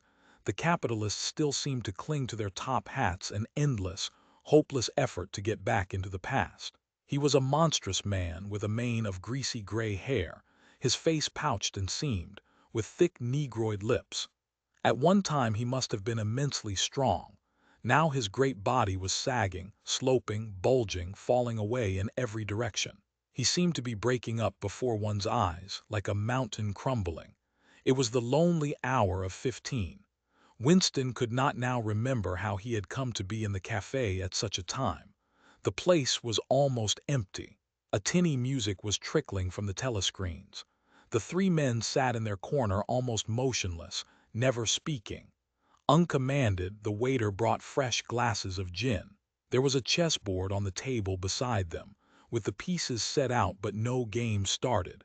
And then, for perhaps half a minute in all, something happened to the telescreens. The tune that they were playing changed, and the tone of the music changed too. There came into it, but it was something hard to describe. It was a peculiar, cracked, braying, jeering note. In his mind, Winston called it a yellow note. And then a voice from the telescreen was singing. Under the spreading chestnut tree I sold you and you sold me. There lie they, and here lie we under the spreading chestnut tree. The three men never stirred. But when Winston glanced again at Rutherford's ruinous face, he saw that his eyes were full of tears. And for the first time he noticed, with a kind of inward shudder, and yet not knowing what he shuddered, that both Aronson and Rutherford had broken noses. A little later all three were rearrested. It appeared that they had engaged in fresh conspiracies from the very moment of their release. At their second trial they confessed to all their old crimes over again, with a whole string of new ones. They were executed, and their fate was recorded in the party histories, a warning to posterity. About 5 years after this, in 1973, Winston was unrolling a wad of documents which had just flopped out of the pneumatic tube onto his desk, when he came on a fragment of paper which had evidently been slipped in among the others, and then forgotten. The instant he had flattened it out, he saw its significance. It was a half-page torn out of the Times of about 10 years earlier, the top half of the page, so that it included the date and it contained a photograph of the delegates at some party function in New York. Prominent in the middle of the group were Jones, Aronson, and Rutherford. There was no mistaking them. In any case, their names were in the caption at the bottom. The point was that at both trials all three men had confessed that on that date they had been on Eurasian soil. They had flown from a secret airfield in Canada to a rendezvous somewhere in Siberia, and had conferred with members of the Eurasian General Staff, to whom they had betrayed important military secrets. The date had stuck in Winston's memory because it chanced to be Midsummer Day, but the whole story must be on record in countless other places as well.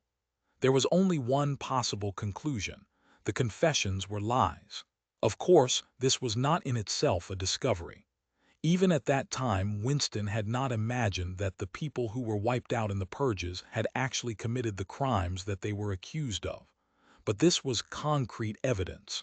It was a fragment of the abolished past, like a fossil bone which turns up in the wrong stratum and destroys a geological theory.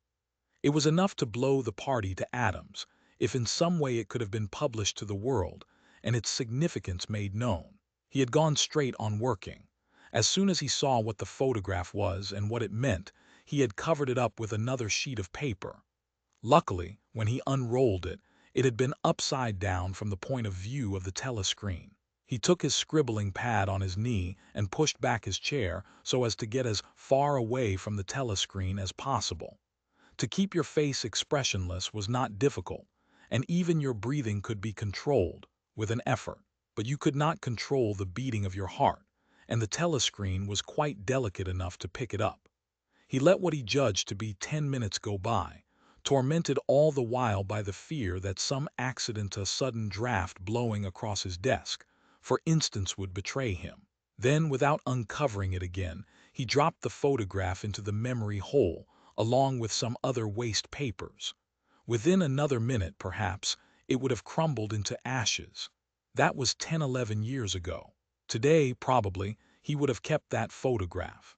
It was curious that the fact of having held it in his fingers seemed to him to make a difference even now, when the photograph itself, as well as the event it recorded, was only memory. Was the party's hold upon the past less strong, he wondered, because a piece of evidence which existed no longer had once existed? But today, supposing that it could be somehow resurrected from its ashes, the photograph might not even be evidence. Already at the time when he made his discovery, Oceania was no longer at war with Eurasia, and it must have been to the agents of Eastasia that the three dead men had betrayed their country. Since then there had been other changes too, 3, he could not remember how many. Very likely the confessions had been rewritten and rewritten until the original facts and dates no longer had the smallest significance. The past not only changed, but changed continuously. What most afflicted him with the sense of nightmare was that he had never clearly understood why the huge imposture was undertaken. The immediate advantages of falsifying the past were obvious, but the ultimate motive was mysterious. He took up his pen again and wrote, "I understand how. I do not understand why." He wondered, as he had many times wondered before, whether he himself was a lunatic. Perhaps a lunatic was simply a minority of one. At one time it had been a sign of madness to believe that the earth goes round the sun. Today, to believe that the past is unalterable. He might be alone in holding that belief, and if alone, then a lunatic. But the thought of being a lunatic did not greatly trouble him. The horror was that he might also be wrong. He picked up the children's history book and looked at the portrait of Big Brother which formed its frontispiece. The hypnotic eyes gazed into his own. It was as though some huge force were pressing down upon you, something that penetrated inside your skull, battering against your brain, frightening you out of your beliefs, persuading you almost to deny the evidence of your senses. In the end, the party would announce that 2 and 2 made 5, and you would have to believe it. It was inevitable that they should make that claim sooner or later. The logic of their position demanded it. Not merely the validity of experience, but the very existence of external reality, was tacitly denied by their philosophy. The heresy of heresies was common sense. And what was terrifying was not that they would kill you for thinking otherwise, but that they might be right. For after all, how do we know that 2 and 2 make 4?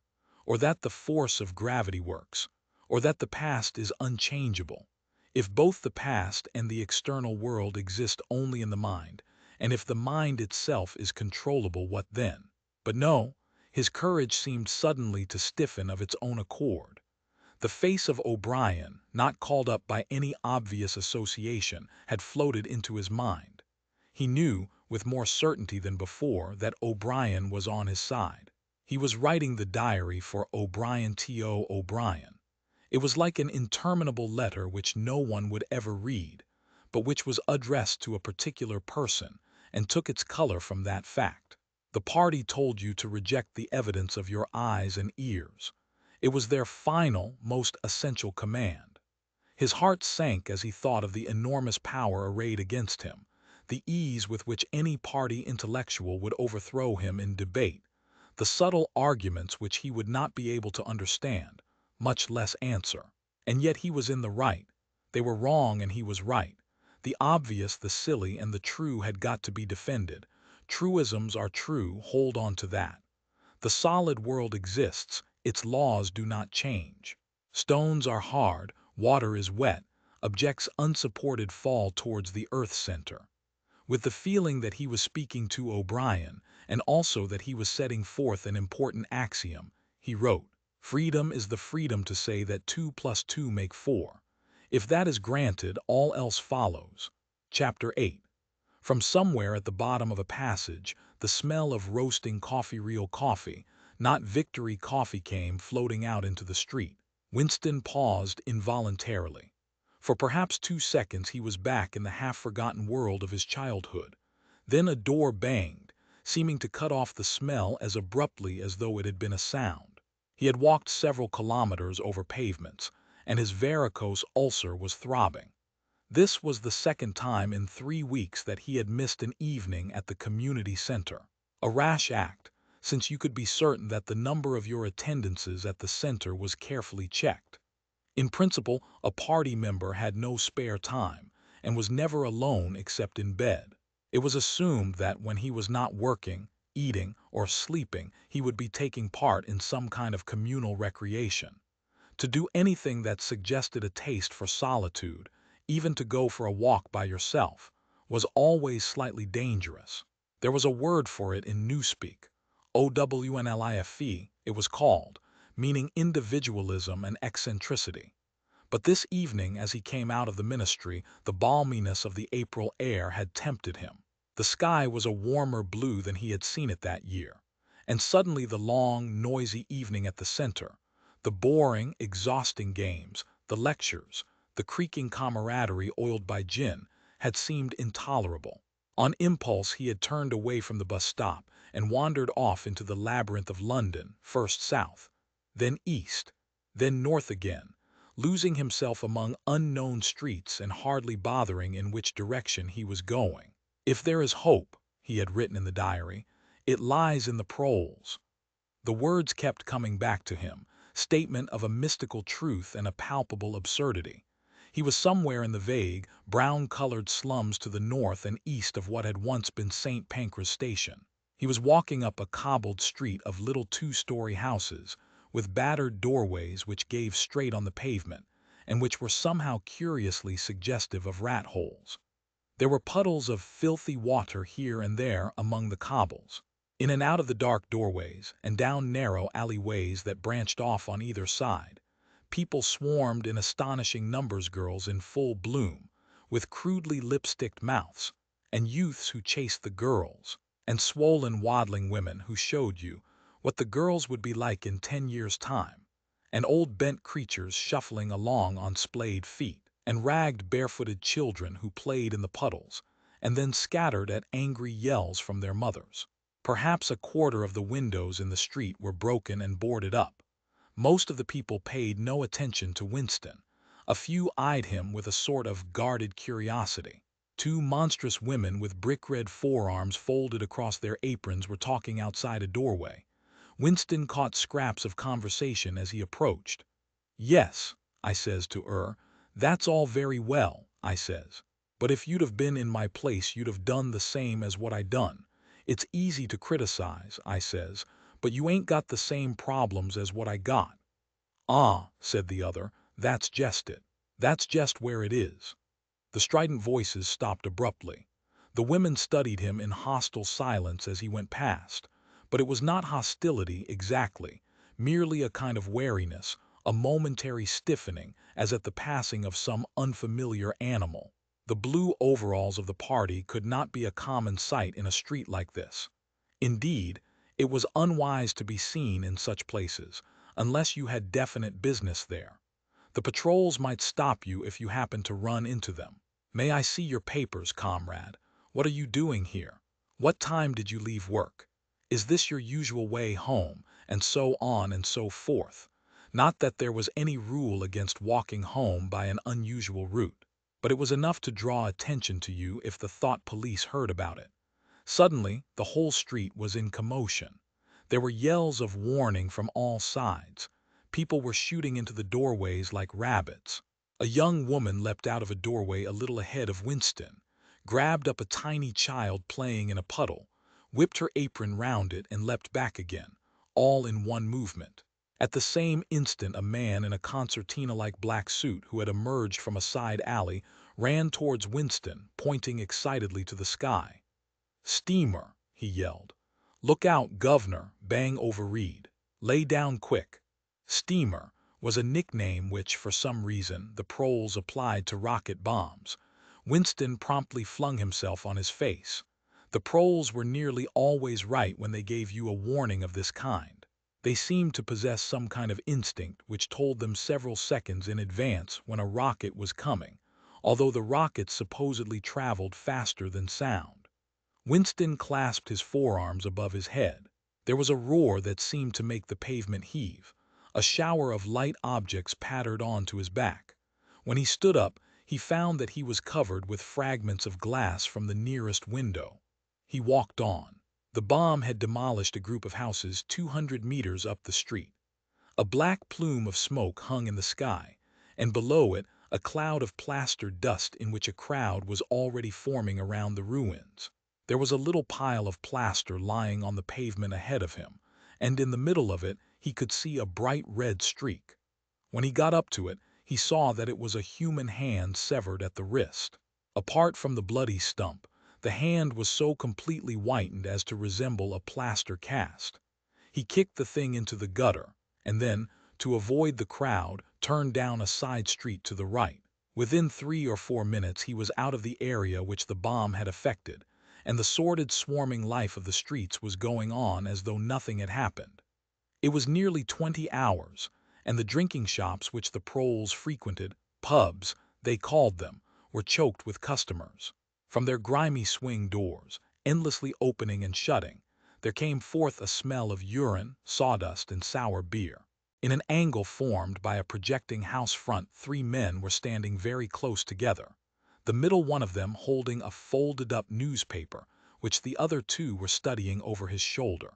Even before he was near enough to make out the expression on their faces, Winston could see absorption in every line of their bodies. It was obviously some serious piece of news that they were reading. He was a few paces away from them when suddenly the group broke up, and two of the men were in violent altercation. For a moment they seemed almost on the point of blows. "Can't you bleeding well listen to what I say? I tell you no number ending in 781 for over 14 months. Yes, it 'as then. No, it 'as not. Back 'ome I got the 'ole lot of 'em for over 2 years wrote down on a piece of paper. I takes 'em down reglar as the clock. And I tell you no number ending in 7, yes, a 7 one. I could pretty near tell you the bleeding number. 407 it ended in. It were in February, second week in February. February your grandmother, I got it all down in black and white. And I tell you no number, oh, pack it in," said the third man. They were talking about the lottery. Winston looked back when he had gone 30 meters. They were still arguing, with vivid, passionate faces. The lottery, with its weekly payout of enormous prizes, was the one public event to which the proles paid serious attention. It was probable that there were some millions of proles for whom the lottery was the principal, if not the only reason for remaining alive. It was their delight, their folly, their anodyne, their intellectual stimulant. Where the lottery was concerned, even people who could barely read and write seemed capable of intricate calculations and staggering feats of memory. There was a whole tribe of men who made a living simply by selling systems, forecasts, and lucky amulets. Winston had nothing to do with the running of the lottery, which was managed by the Ministry of Plenty, but he was aware, indeed everyone in the party was aware, that the prizes were largely imaginary. Only small sums were actually paid out, the winners of the big prizes being non-existent persons. In the absence of any real intercommunication between one part of Oceania and another, this was not difficult to arrange. But if there was hope, it lay in the proles. You had to cling on to that. When you put it in words, it sounded reasonable. It was when you looked at the human beings passing you on the pavement that it became an act of faith. The street into which he had turned ran downhill. He had a feeling that he had been in this neighborhood before, and that there was a main thoroughfare not far away. From somewhere ahead there came a din of shouting voices. The street took a sharp turn, and then ended in a flight of steps which led down into a sunken alley where a few stall keepers were selling tired-looking vegetables. At this moment Winston remembered where he was. The alley led out into the main street, and down the next turning, not 5 minutes away, was the junk shop where he had bought the blank book which was now his diary, and in a small stationer's shop not far away he had bought his penholder and his bottle of ink. He paused for a moment at the top of the steps. On the opposite side of the alley there was a dingy little pub whose windows appeared to be frosted over but in reality were merely coated with dust. A very old man, bent but active, with white mustaches that bristled forward like those of a prawn, pushed open the swing door and went in. As Winston stood watching, it occurred to him that the old man, who must be 80 at the least, had already been middle-aged when the revolution happened. He and a few others like him were the last links that now existed with the vanished world of capitalism. In the party itself, there were not many people left whose ideas had been formed before the revolution. The older generation had mostly been wiped out in the great purges of the 50s and 60s, and the few who survived had long ago been terrified into complete intellectual surrender. If there was anyone still alive who could give you a truthful account of conditions in the early part of the century, it could only be a prole. Suddenly the passage from the history book that he had copied into his diary came back into Winston's mind, and a lunatic impulse took hold of him. He would go into the pub, he would scrape acquaintance with that old man and question him. He would say to him, "Tell me about your life when you were a boy. What was it like in those days? Were things better than they are now, or were they worse?" Hurriedly, Lest he should have time to become frightened, he descended the steps and crossed the narrow street. It was madness, of course. As usual, there was no definite rule against talking to proles and frequenting their pubs, but it was far too unusual an action to pass unnoticed. If the patrols appeared, he might plead an attack of faintness, but it was not likely that they would believe him. He pushed open the door, and a hideous cheesy smell of sour beer hit him in the face. As he entered, the din of voices dropped to about half its volume. Behind his back, he could feel everyone eyeing his blue overalls. A game of darts which was going on at the other end of the room interrupted itself for perhaps as much as 30 seconds. The old man whom he had followed was standing at the bar, having some kind of altercation with the barman, a large, stout, hook-nosed young man with enormous forearms. A knot of others, standing round with glasses in their hands, were watching the scene. "I arsed you civil enough, didn't I?" said the old man, straightening his shoulders pugnaciously. "You telling me you ain't got a pint mug in the old bleeding boozer?" "And what in hell's name is a pint?" said the barman, leaning forward with the tips of his fingers on the counter. "Ark at I.M. Calls hisself a barman and don't know what a pint is. Why, a pint's the alf of a quart, and there's 4 quarts to the gallon. Ave to teach you the A, B, C next." "Never heard of 'em," said the barman shortly. "Liter and half-liter, that's all we serve. There's the glasses on the shelf in front of you." "I likes a pint," persisted the old man. "You could 'a' drawed me off a pint easy enough. We didn't ave these bleeding liters when I was a young man." "When you were a young man we were all living in the treetops," said the barman, with a glance at the other customers. There was a shout of laughter, and the uneasiness caused by Winston's entry seemed to disappear. The old man's white-stubbled face had flushed pink.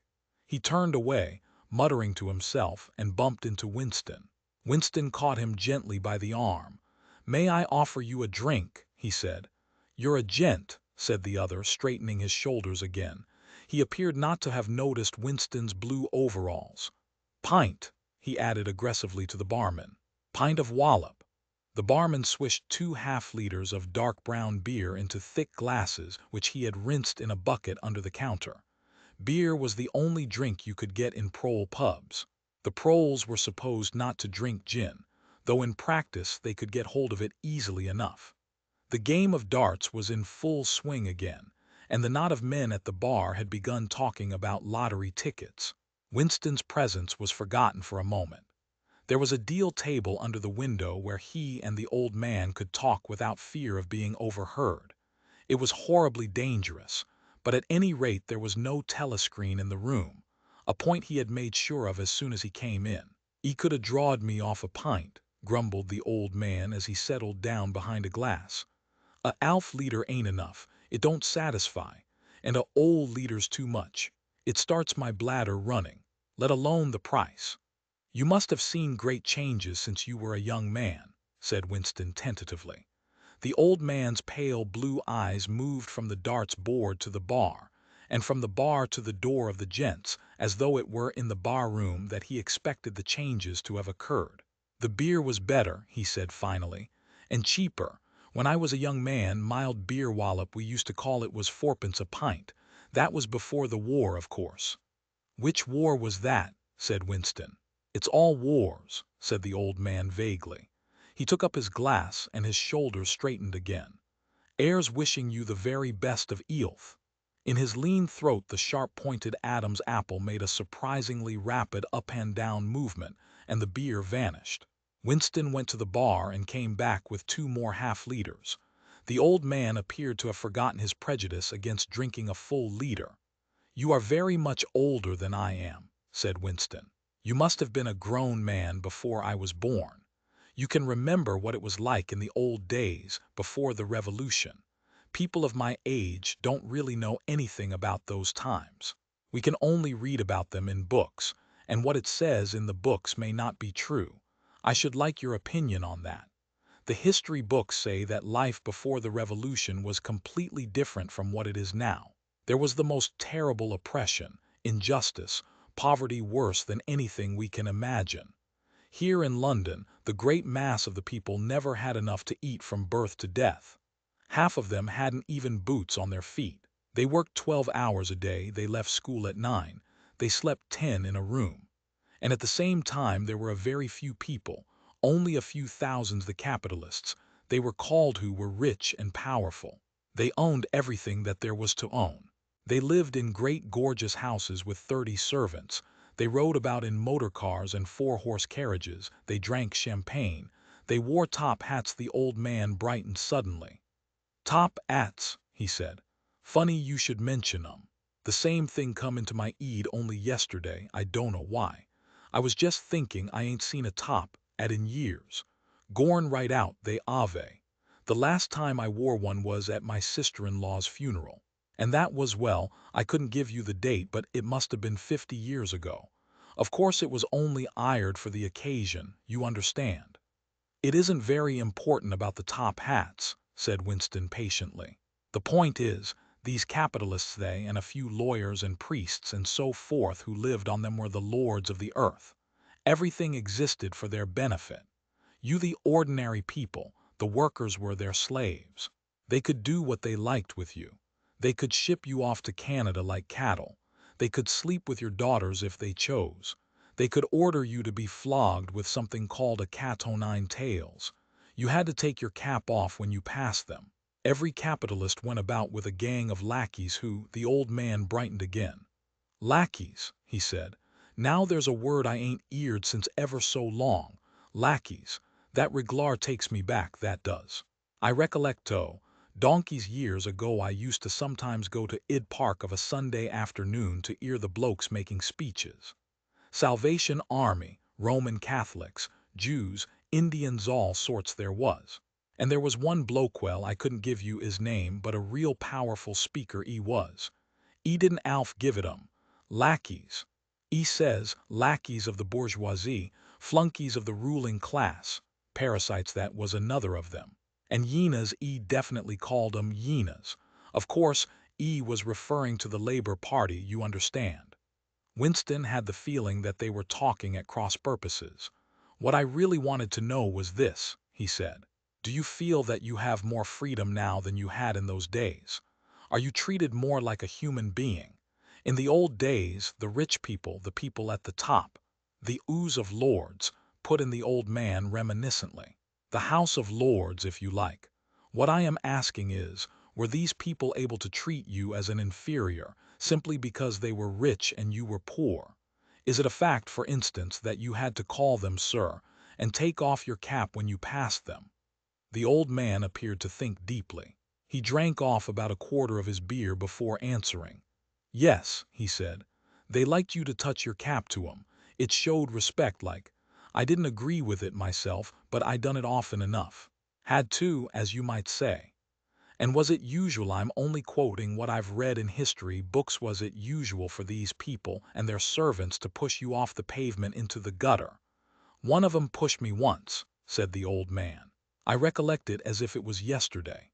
It was boat race night, terribly rowdy. They used to get on boat race night, and I bumps into a young bloke on Shaftesbury Avenue. Quite a gent.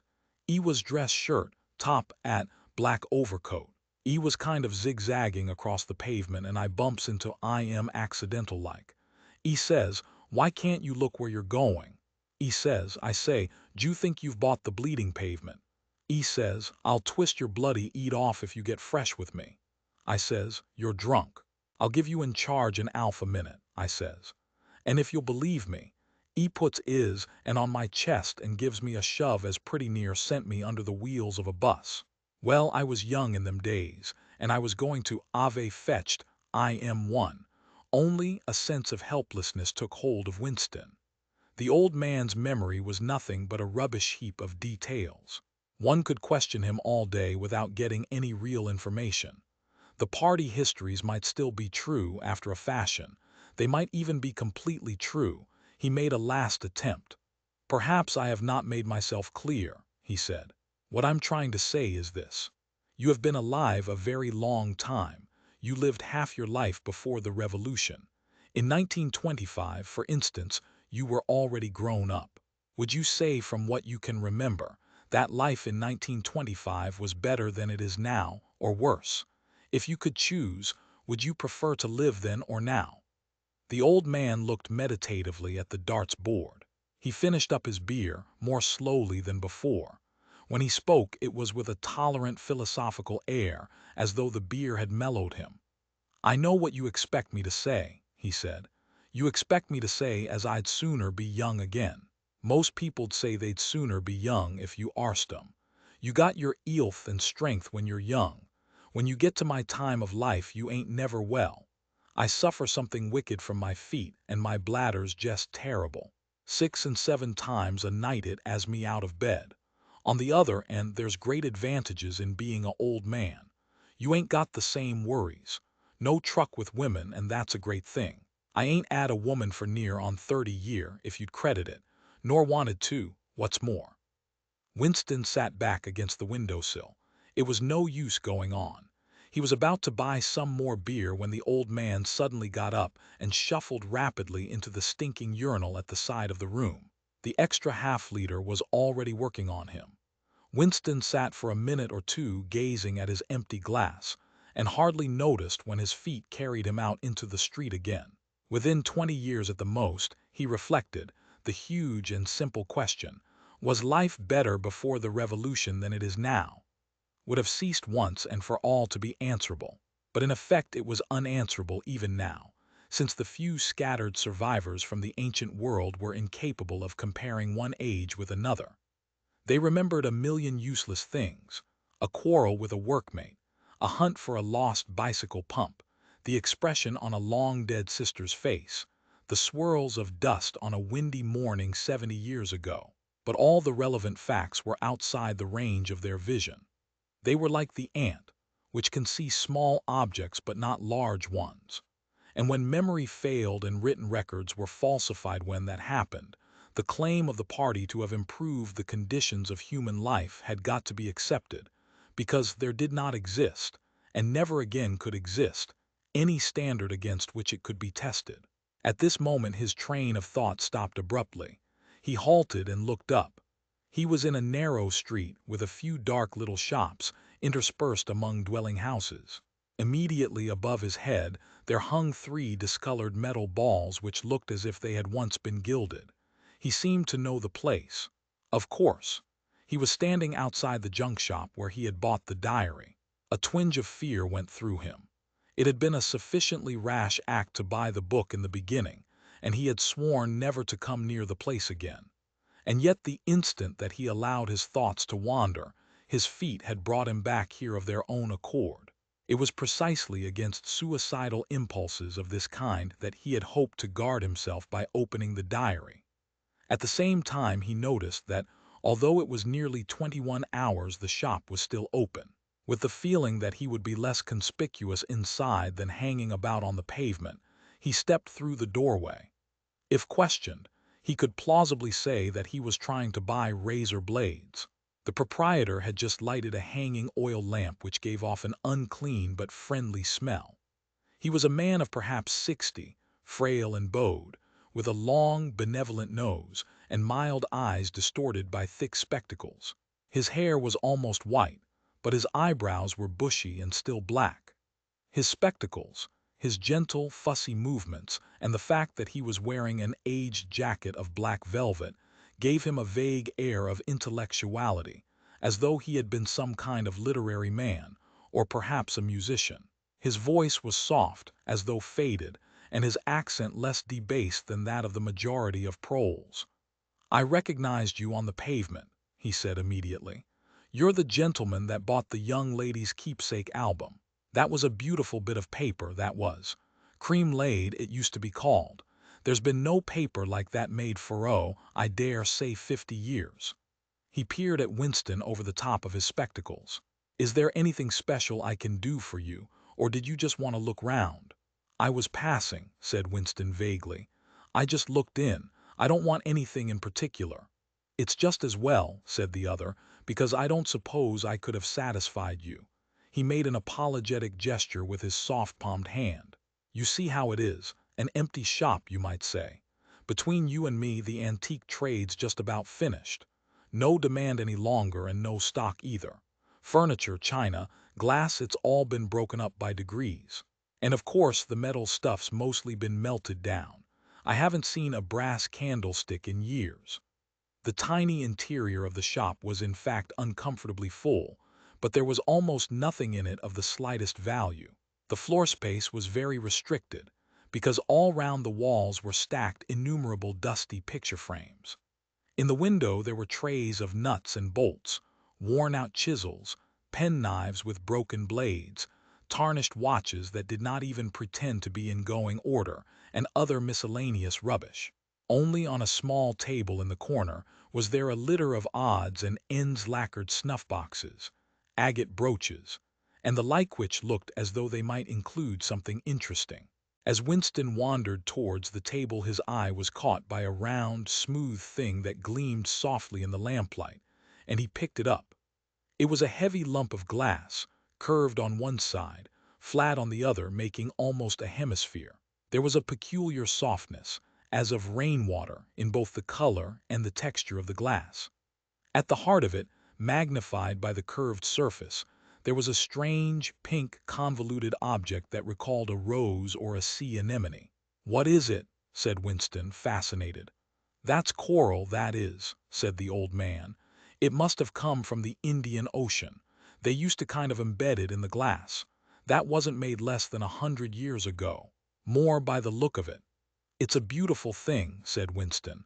"It is a beautiful thing," said the other appreciatively. "But there's not many that say so nowadays." He coughed. "Now if it so happened that you wanted to buy it, that cost you $4. I can remember when a thing like that would have fetched £8, and £8 was, well, I can't work it out, but it was a lot of money. But who cares about genuine antiques nowadays, even the few that's left?" Winston immediately paid over the $4 and slid the coveted thing into his pocket. What appealed to him about it was not so much its beauty as the air it seemed to possess of belonging to an age quite different from the present one. The soft, rain-watery glass was not like any glass that he had ever seen. The thing was doubly attractive because of its apparent uselessness, though he could guess that it must once have been intended as a paperweight. It was very heavy in his pocket, but fortunately it did not make much of a bulge. It was a queer thing, even a compromising thing, for a party member to have in his possession.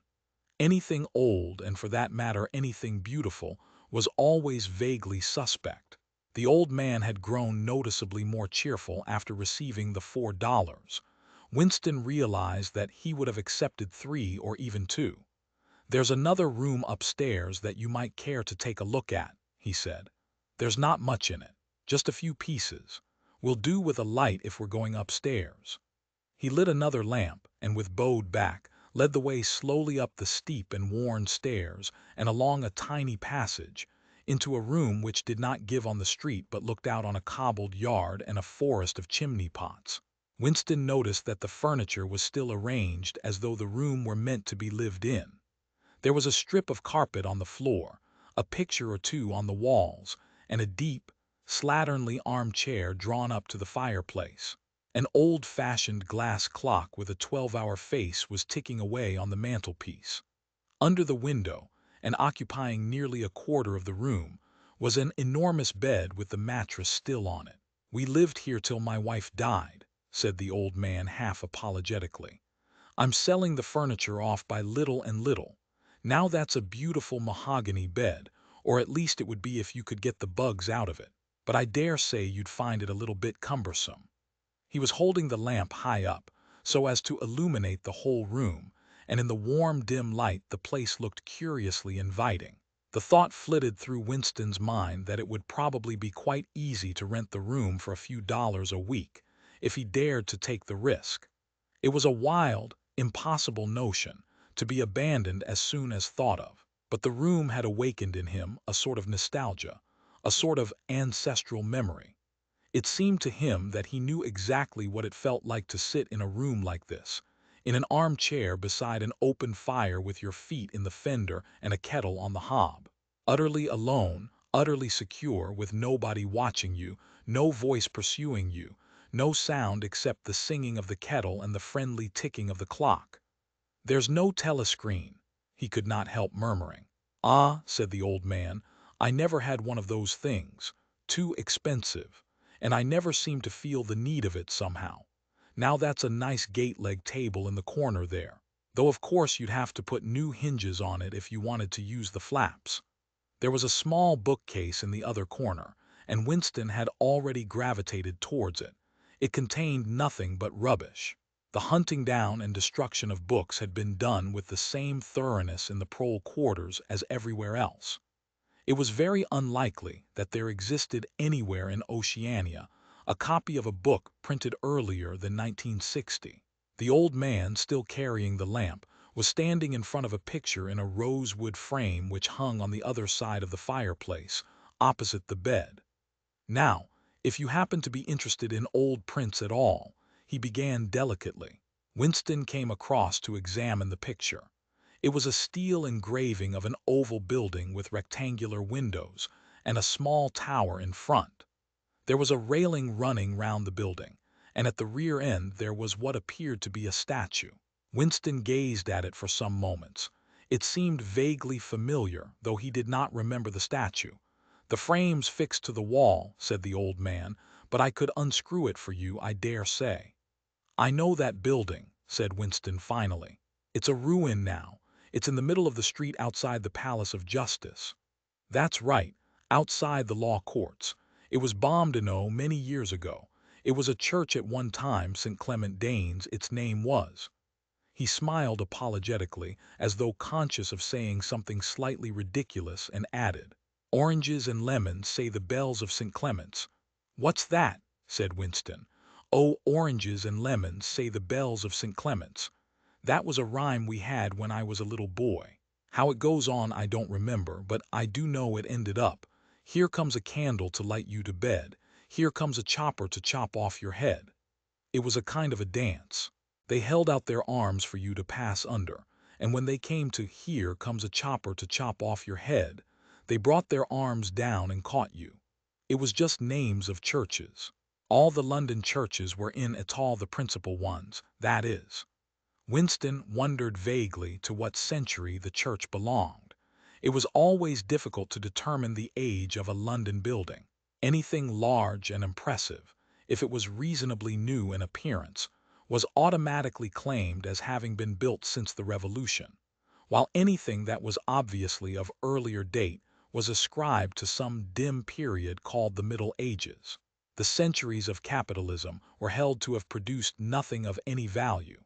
One could not learn history from architecture any more than one could learn it from books. Statues, inscriptions, memorial stones, the names of streets, anything that might throw light upon the past had been systematically altered. "I never knew it had been a church," he said. "There's a lot of them left, really," said the old man, "though they've been put to other uses. Now how did that rhyme go? Ah, I've got it. 'Oranges and lemons, say the bells of St. Clement's, you owe me 3 farthings, say the bells of St. Martin's.' There now, that's as far as I can get." A farthing, that was a small copper coin, looked something like a cent. "Where was St. Martin's?" said Winston. "St. Martin's, that's still standing. It's in Victory Square, alongside the picture gallery. A building with a kind of a triangular porch and pillars in front, and a big flight of steps." Winston knew the place well. It was a museum used for propaganda displays of various kinds, scale models of rocket bombs and floating fortresses, waxwork tableaus illustrating enemy atrocities, and the like. "St. Martin's in the Fields it used to be called," supplemented the old man, "though I don't recollect any fields anywhere in those parts." Winston did not buy the picture. It would have been an even more incongruous possession than the glass paperweight, and impossible to carry home unless it were taken out of its frame. But he lingered for some minutes more, talking to the old man, whose name, he discovered, was not Weeks as one might have gathered from the inscription over the shop front, but Charrington. Mr. Charrington, it seemed, was a widower aged 63 and had inhabited this shop for 30 years. Throughout that time he had been intending to alter the name over the window, but had never quite got to the point of doing it. All the while that they were talking the half-remembered rhyme kept running through Winston's head. "Oranges and lemons, say the bells of St. Clement's. You owe me 3 farthings. say the bells of St. Martin's. It was curious, but when you said it to yourself, you had the illusion of actually hearing bells, the bells of a lost London that still existed somewhere or other, disguised and forgotten. From one ghostly steeple after another, he seemed to hear them pealing forth. Yet so far as he could remember, he had never in real life heard church bells ringing. He got away from Mr. Charrington and went down the stairs alone, so as not to let the old man see him reconnoitering the street before stepping out of the door. He had already made up his mind that after a suitable interval a month, say he would take the risk of visiting the shop again. It was perhaps not more dangerous than shirking an evening at the center. The serious piece of folly had been to come back here in the first place, after buying the diary and without knowing whether the proprietor of the shop could be trusted. However, yes, he thought again, he would come back. He would buy further scraps of beautiful rubbish. He would buy the engraving of St. Clement Danes, take it out of its frame, and carry it home concealed under the jacket of his overalls.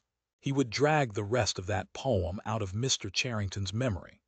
Even the lunatic project of renting the room upstairs flashed momentarily through his mind again. For perhaps 5 seconds exaltation made him careless, and he stepped out onto the pavement without so much as a preliminary glance through the window. He had even started humming to an improvised tune, oranges and lemons, say the bells of St. Clement's, you owe me 3 farthings, say the suddenly his heart seemed to turn to ice and his bowels to water. A figure in blue overalls was coming down the pavement, not 10 meters away. It was the girl from the fiction department, the girl with dark hair. The light was failing, but there was no difficulty in recognizing her.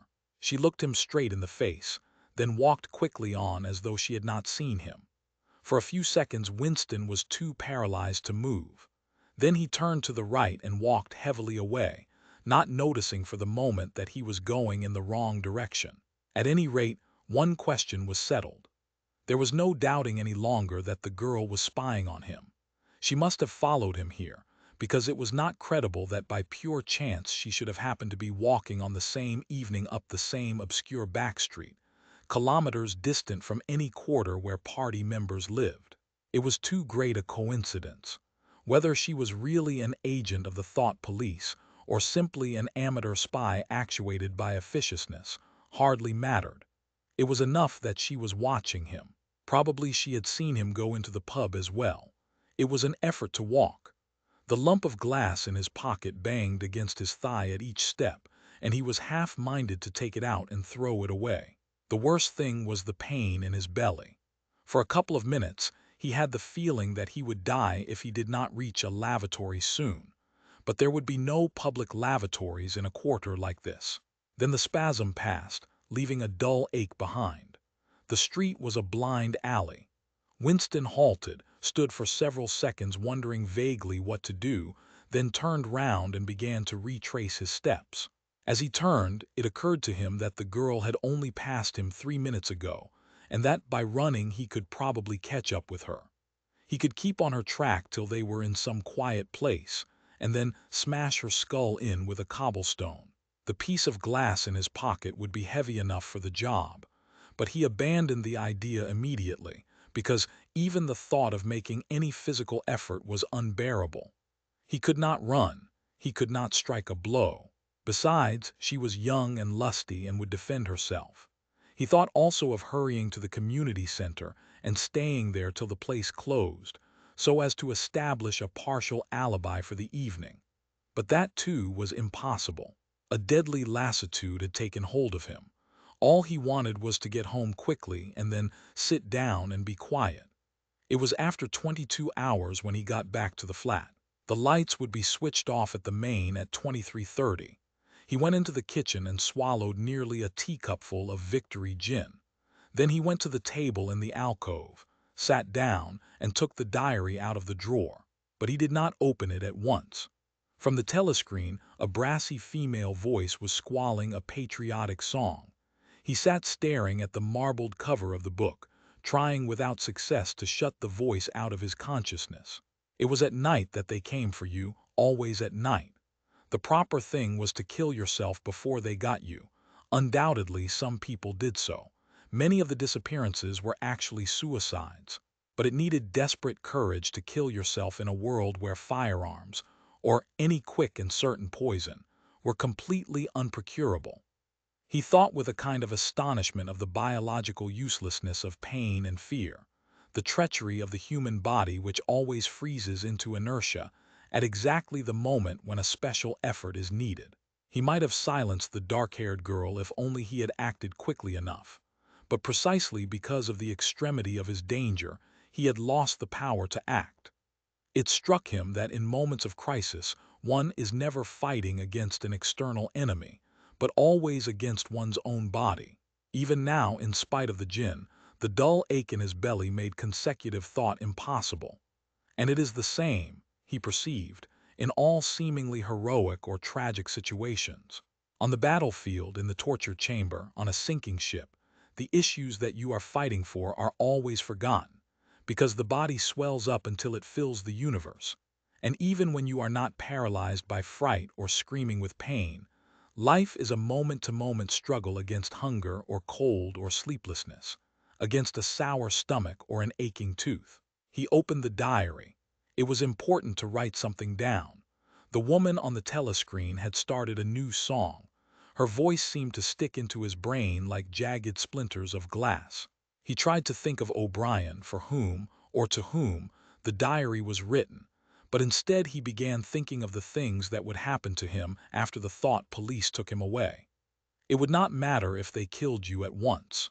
To be killed was what you expected. But before death, nobody spoke of such things, yet everybody knew of them.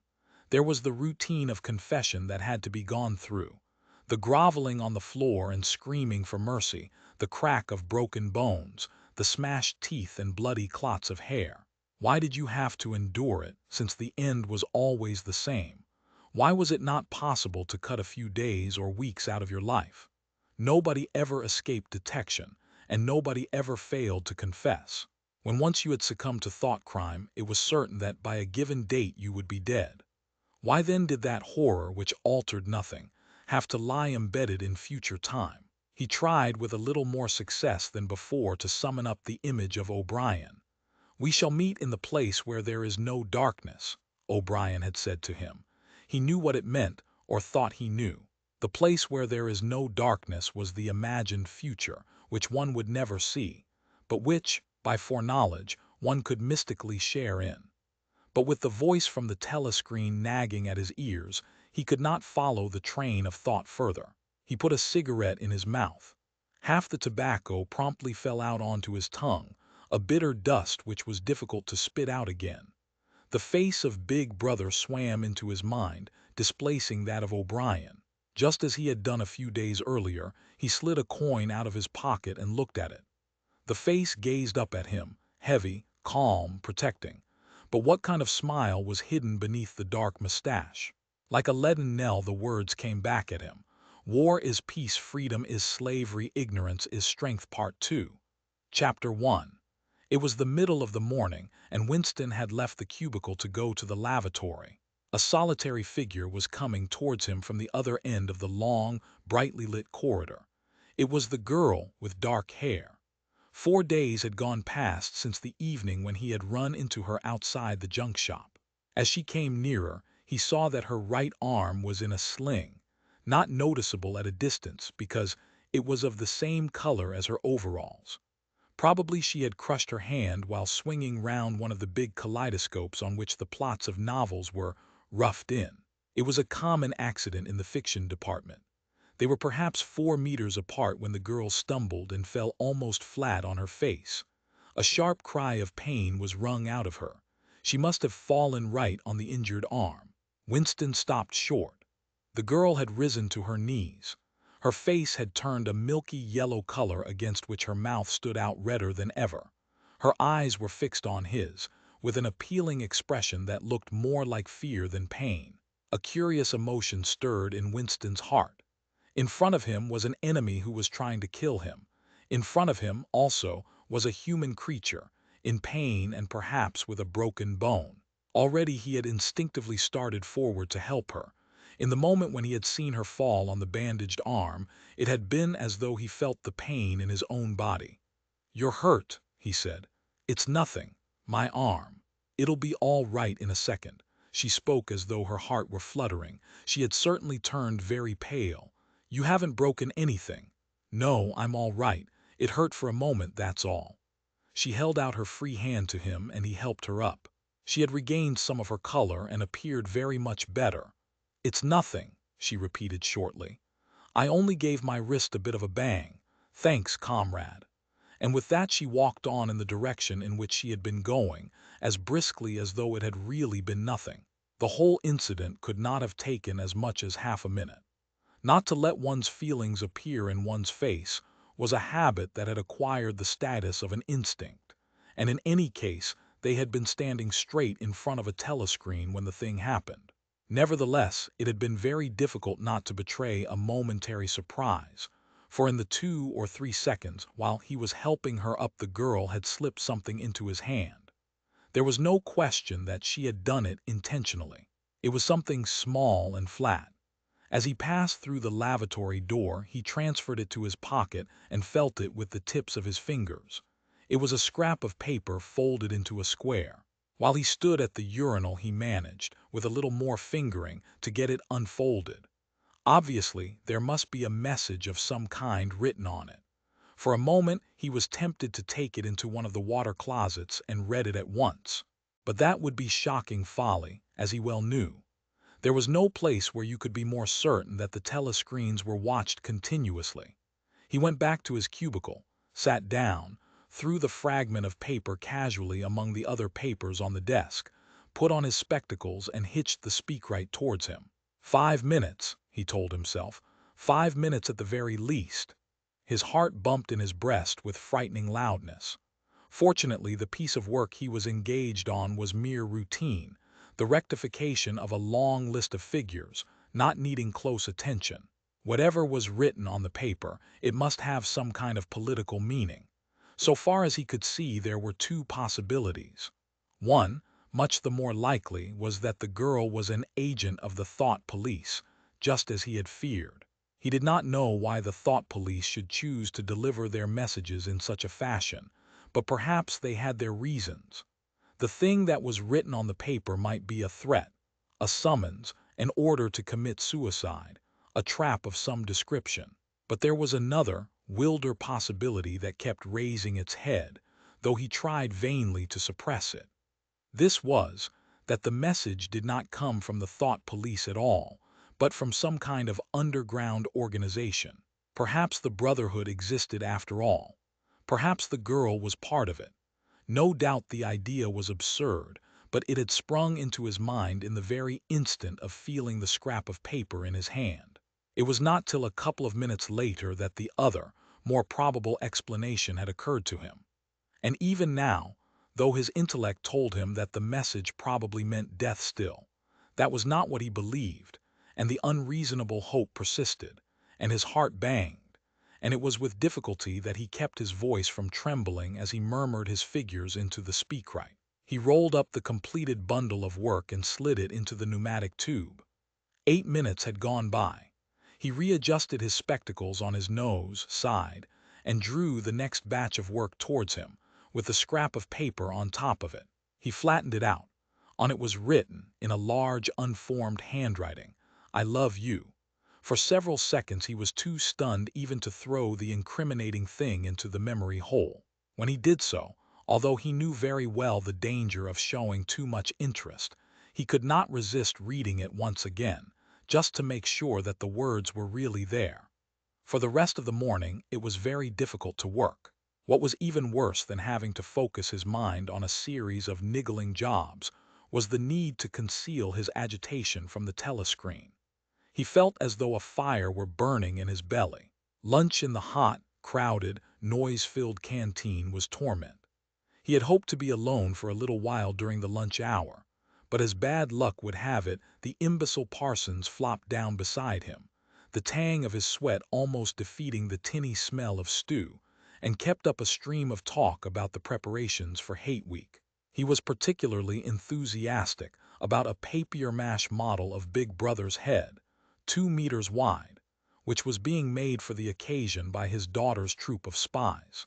The irritating thing was that, in the racket of voices, Winston could hardly hear what Parsons was saying, and was constantly having to ask for some fatuous remark to be repeated. Just once he caught a glimpse of the girl at a table with 2 other girls at the far end of the room. She appeared not to have seen him, and he did not look in that direction again. The afternoon was more bearable. Immediately after lunch, there arrived a delicate, difficult piece of work which would take several hours and necessitated putting everything else aside. It consisted in falsifying a series of production reports of 2 years ago, in such a way as to cast discredit on a prominent member of the inner party, who was now under a cloud. This was the kind of thing that Winston was good at, and for more than 2 hours he succeeded in shutting the girl out of his mind altogether. Then the memory of her face came back, and with it a raging, intolerable desire to be alone. Until he could be alone, it was impossible to think this new development out. Tonight was one of his nights at the community center. He wolfed another tasteless meal in the canteen, hurried off to the center, took part in the solemn foolery of a discussion group, played 2 games of table tennis, swallowed several glasses of gin, and sat for half an hour through a lecture entitled Ingsoc in relation to chess. His soul writhed with boredom, but for once he had had no impulse to shirk his evening at the center. At the sight of the words, "I love you," the desire to stay alive had welled up in him, and the taking of minor risks suddenly seemed stupid. It was not till 23 hours, when he was home and in bed in the darkness, where you were safe even from the telescreen so long as you kept silent, that he was able to think continuously. It was a physical problem that had to be solved: how to get in touch with the girl and arrange a meeting. He did not consider any longer the possibility that she might be laying some kind of trap for him. He knew that it was not so, because of her unmistakable agitation when she handed him the note. Obviously she had been frightened out of her wits, as well she might be, nor did the idea of refusing her advances even cross his mind. Only 5 nights ago he had contemplated smashing her skull in with a cobblestone, but that was of no importance. He thought of her naked, youthful body as he had seen it in his dream. He had imagined her a fool like all the rest of them, her head stuffed with lies and hatred, her belly full of ice. A kind of fever seized him at the thought that he might lose her. The white, youthful body might slip away from him. What he feared more than anything else was that she would simply change her mind if he did not get in touch with her quickly. But the physical difficulty of meeting was enormous. It was like trying to make a move at chess when you were already mated. Whichever way you turned, the telescreen faced you. Actually, all the possible ways of communicating with her had occurred to him within 5 minutes of reading the note. But now, with time to think, he went over them one by one, as though laying out a row of instruments on a table. Obviously, the kind of encounter that had happened this morning could not be repeated. If she had worked in the records department, it might have been comparatively simple, but he had only a very dim idea whereabouts in the building the fiction department lay, and he had no pretext for going there. If he had known where she lived, and at what time she left work, he could have contrived to meet her somewhere on her way home. But to try to follow her home was not safe, because it would mean loitering about outside the ministry, which was bound to be noticed. As for sending a letter through the mails, it was out of the question. By a routine that was not even secret, all letters were opened in transit. Actually, few people ever wrote letters. For the messages that it was occasionally necessary to send, there were printed postcards with long lists of phrases, and you struck out the ones that were inapplicable. In any case, he did not know the girl's name, let alone her address. Finally, he decided that the safest place was the canteen. If he could get her at a table by herself, somewhere in the middle of the room, not too near the telescreens, and with a sufficient buzz of conversation all round, if these conditions endured for, say, 30 seconds, it might be possible to exchange a few words. For a week after this, life was like a restless dream. On the next day she did not appear in the canteen until he was leaving it, the whistle having already blown. Presumably she had been changed on to a later shift. They passed each other without a glance. On the day after that she was in the canteen at the usual time, but with 3 other girls and immediately under a telescreen. Then for 3 dreadful days she did not appear at all. His whole mind and body seemed to be afflicted with an unbearable sensitivity, a sort of transparency, which made every movement, every sound, every contact, every word that he had to speak or listen to, an agony. Even in sleep he could not altogether escape from her image. He did not touch the diary during those days. If there was any relief, it was in his work, in which he could sometimes forget himself for 10 minutes at a stretch. He had absolutely no clue as to what had happened to her. There was no inquiry he could make. She might have been vaporized, she might have committed suicide, she might have been transferred to the other end of Oceania. Worst and likeliest of all, she might simply have changed her mind and decided to avoid him. The next day she reappeared. Her arm was out of the sling, and she had a band of sticking plaster round her wrist. The relief of seeing her was so great that he could not resist staring directly at her for several seconds. On the following day, he very nearly succeeded in speaking to her. When he came into the canteen, she was sitting at a table well out from the wall, and was quite alone. It was early, and the place was not very full. The queue edged forward till Winston was almost at the counter, then was held up for 2 minutes because someone in front was complaining that he had not received his tablet of saccharin. But the girl was still alone when Winston secured his tray and began to make for her table. He walked casually towards her, his eyes searching for a place at some table beyond her. She was perhaps 3 meters away from him. Another 2 seconds would do it. Then a voice behind him called, "Smith." He pretended not to hear. "Smith," repeated the voice more loudly. It was no use. He turned round.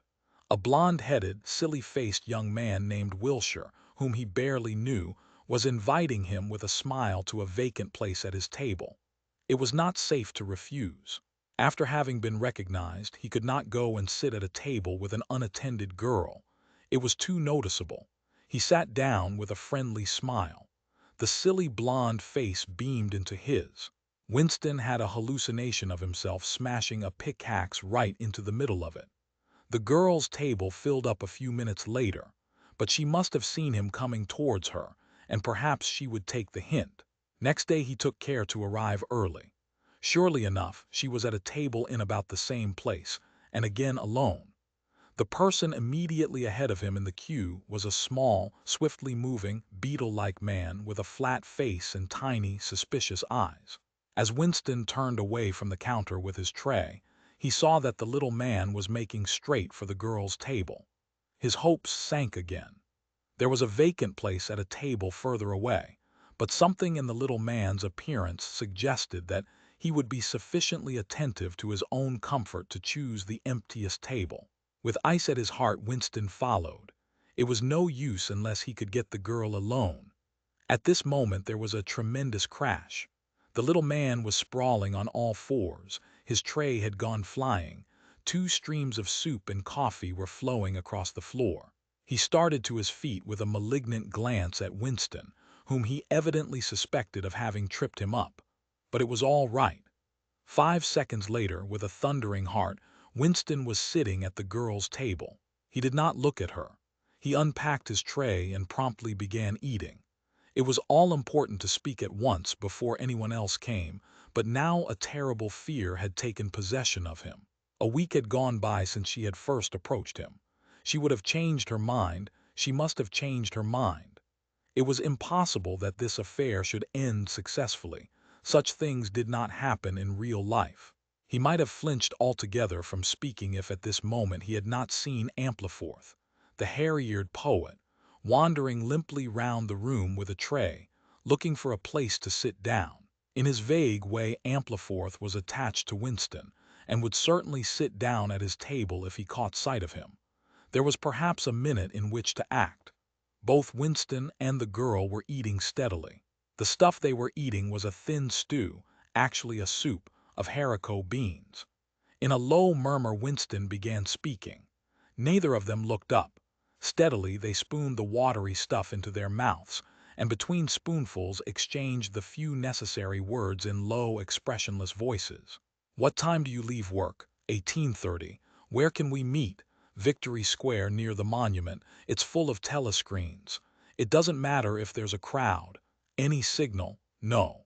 "Don't come up to me until you see me among a lot of people. And don't look at me, just keep somewhere near me." "What time?" 19 hours. "All right." Ampliforth failed to see Winston and sat down at another table. They did not speak again, and so far as it was possible for two people sitting on opposite sides of the same table, they did not look at one another.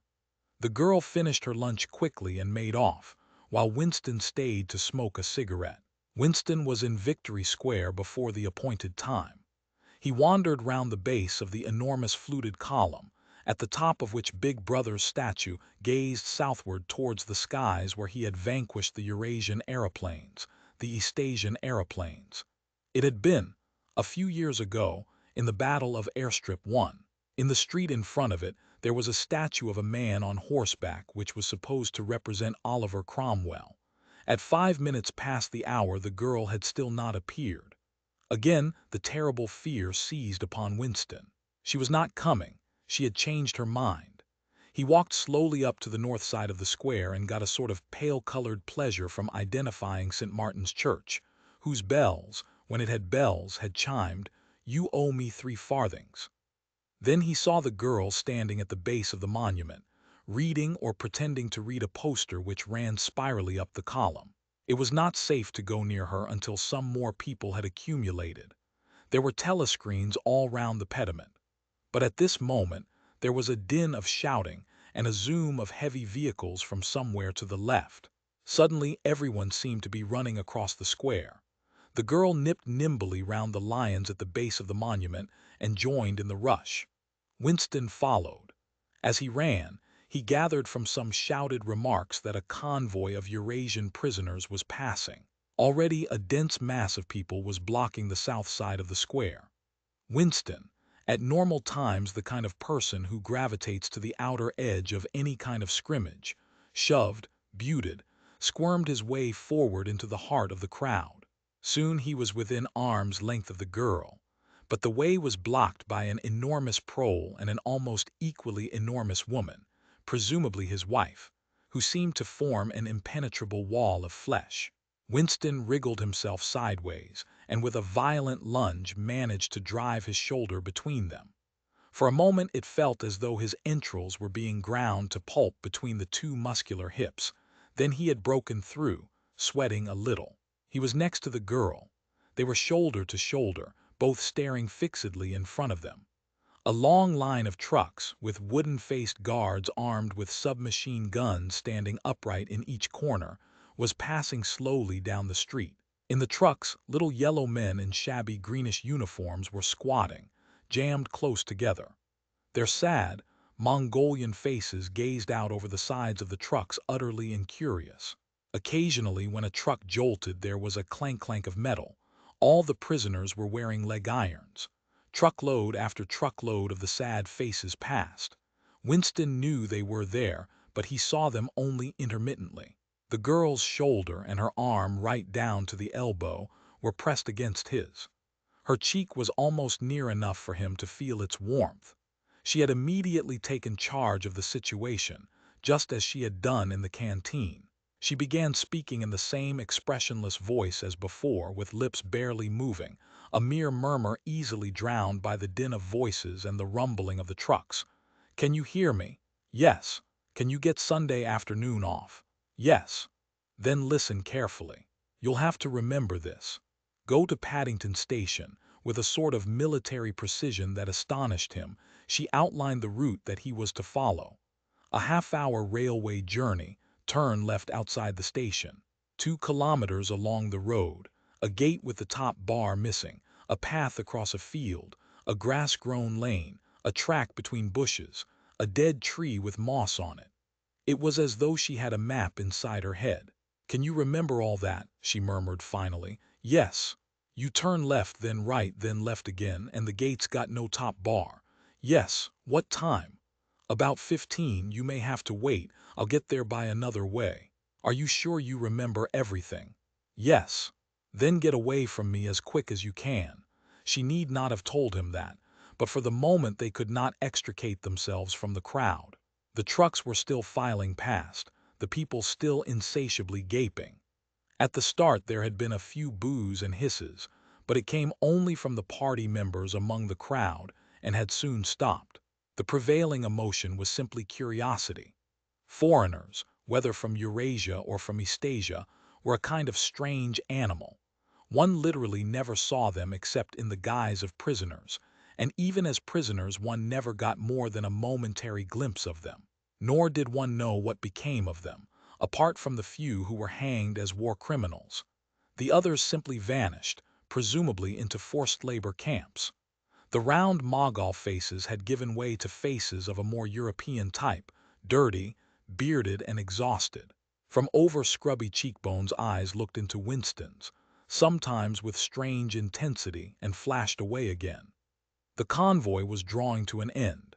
In the last truck he could see an aged man, his face a mass of grizzled hair, standing upright with wrists crossed in front of him, as though he were used to having them bound together. It was almost time for Winston and the girl to part.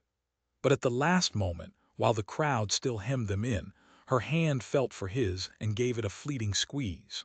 It could not have been 10 seconds, and yet it seemed a long time that their hands were clasped together. He had time to learn every detail of her hand. He explored the long fingers, the shapely nails, the work-hardened palm with its row of calluses, the smooth flesh under the wrist. Merely from feeling it he would have known it by sight. In the same instant it occurred to him that he did not know what color the girl's eyes were. They were probably brown, but people with dark hair sometimes had blue eyes. To turn his head and look at her would have been inconceivable folly. With hands locked together, invisible among the press of bodies, they stared steadily in front of them, and instead of the eyes of the girl, the eyes of the aged prisoner gazed mournfully at Winston out of nests of hair. Chapter 2. Winston picked his way up the lane through dappled light and shade, stepping out into pools of gold wherever the boughs parted. Under the trees to the left of him, the ground was misty with bluebells. The air seemed to kiss one's skin. It was the 2nd of May. From somewhere deeper in the heart of the wood came the droning of ring-doves. He was a bit early. There had been no difficulties about the journey, and the girl was so evidently experienced that he was less frightened than he would normally have been. Presumably, she could be trusted to find a safe place. In general, you could not assume that you were much safer in the country than in London. There were no telescreens, of course, but there was always the danger of concealed microphones by which your voice might be picked up and recognized. Besides, it was not easy to make a journey by yourself without attracting attention. For distances of less than 100 kilometers, it was not necessary to get your passport endorsed, but sometimes there were patrols hanging about the railway stations, who examined the papers of any party member they found there and asked awkward questions. However, no patrols had appeared, and on the walk from the station he had made sure by cautious backward glances that he was not being followed. The train was full of proles, in holiday mood because of the summery weather. The wooden-seated carriage in which he traveled was filled to overflowing by a single enormous family, ranging from a toothless great-grandmother to a month-old baby, going out to spend an afternoon with in-laws in the country, and as they freely explained to Winston, to get hold of a little black market butter. The lane widened, and in a minute he came to the footpath she had told him of, a mere cattle track which plunged between the bushes. He had no watch, but it could not be 15 yet. The bluebells were so thick underfoot that it was impossible not to tread on them. He knelt down and began picking some partly to pass the time away, but also from a vague idea that he would like to have a bunch of flowers to offer to the girl when they met. He had got together a big bunch and was smelling their faint sickly scent when a sound at his back froze him, the unmistakable crackle of a foot on twigs. He went on picking bluebells. It was the best thing to do. It might be the girl, or he might have been followed after all. To look round was to show guilt. He picked another and another, A hand fell lightly on his shoulder. He looked up. It was the girl. She shook her head, evidently as a warning that he must keep silent, then parted the bushes and quickly led the way along the narrow track into the wood. Obviously she had been that way before, for she dodged the boggy bits as though by habit. Winston followed, still clasping his bunch of flowers. His first feeling was relief, but as he watched the strong, slender body moving in front of him, with the scarlet sash that was just tight enough to bring out the curve of her hips, the sense of his own inferiority was heavy upon him. Even now it seemed quite likely that when she turned round and looked at him, she would draw back after all. The sweetness of the air and the greenness of the leaves daunted him. Already on the walk from the station, the May sunshine had made him feel dirty and etiolated, a creature of indoors, with the sooty dust of London in the pores of his skin. It occurred to him that till now she had probably never seen him in broad daylight in the open. They came to the fallen tree that she had spoken of. The girl hopped over and forced apart the bushes, in which there did not seem to be an opening. When Winston followed her, he found that they were in a natural clearing, a tiny grassy knoll surrounded by tall saplings that shut it in completely. The girl stopped and turned. "Here we are," she said. He was facing her at several paces distance. As yet he did not dare move nearer to her. "I didn't want to say anything in the lane," she went on, "in case there's a mic hidden there. I don't suppose there is, but there could be. There's always the chance of one of those swine recognizing your voice. We're all right here." He still had not the courage to approach her. "We're all right here," he repeated stupidly. "Yes. Look at the trees." They were small ashes, which at some time had been cut down and had sprouted up again into a forest of poles, none of them thicker than one's wrist. "There's nothing big enough to hide a mic in. Besides, I've been here before." They were only making conversation. He had managed to move closer to her now. She stood before him very upright, with a smile on her face that looked faintly ironical, as though she were wondering why he was so slow to act. The bluebells had cascaded onto the ground. They seemed to have fallen of their own accord. He took her hand. "Would you believe," he said, "that till this moment I didn't know what color your eyes were?" They were brown, he noted, a rather light shade of brown with dark lashes. "Now that you've seen what I'm really like, can you still bear to look at me?" "Yes, easily. I'm 39 years old. I've got a wife that I can't get rid of. I've got varicose veins. I've got 5 false teeth." "I couldn't care less," said the girl. The next moment it was hard to say by whose act she was in his arms. At the beginning he had no feeling except sheer incredulity. The youthful body was strained against his own, the mass of dark hair was against his face. And yes, actually she had turned her face up and he was kissing the wide red mouth. She had clasped her arms about his neck. She was calling him darling, precious one, loved one. He had pulled her down onto the ground. She was utterly unresisting. He could do what he liked with her. But the truth was that he had no physical sensation except that of mere contact.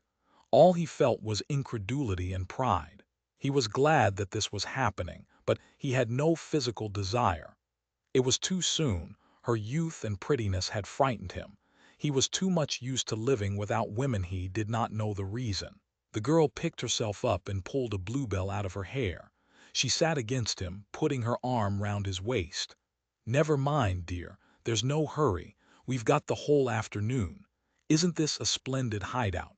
I found it when I got lost once on a community hike. If anyone was coming, you could hear them 100 meters away." "What is your name?" said Winston.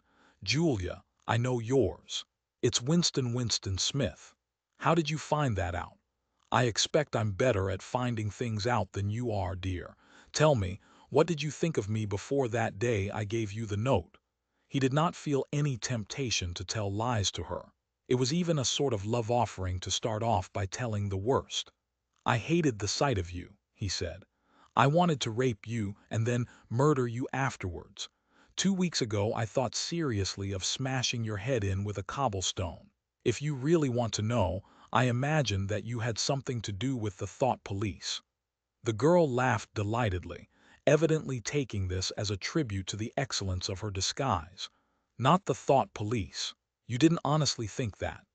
Well, perhaps not exactly that, but from your general appearance merely because you're young and fresh and healthy, you understand I thought that probably.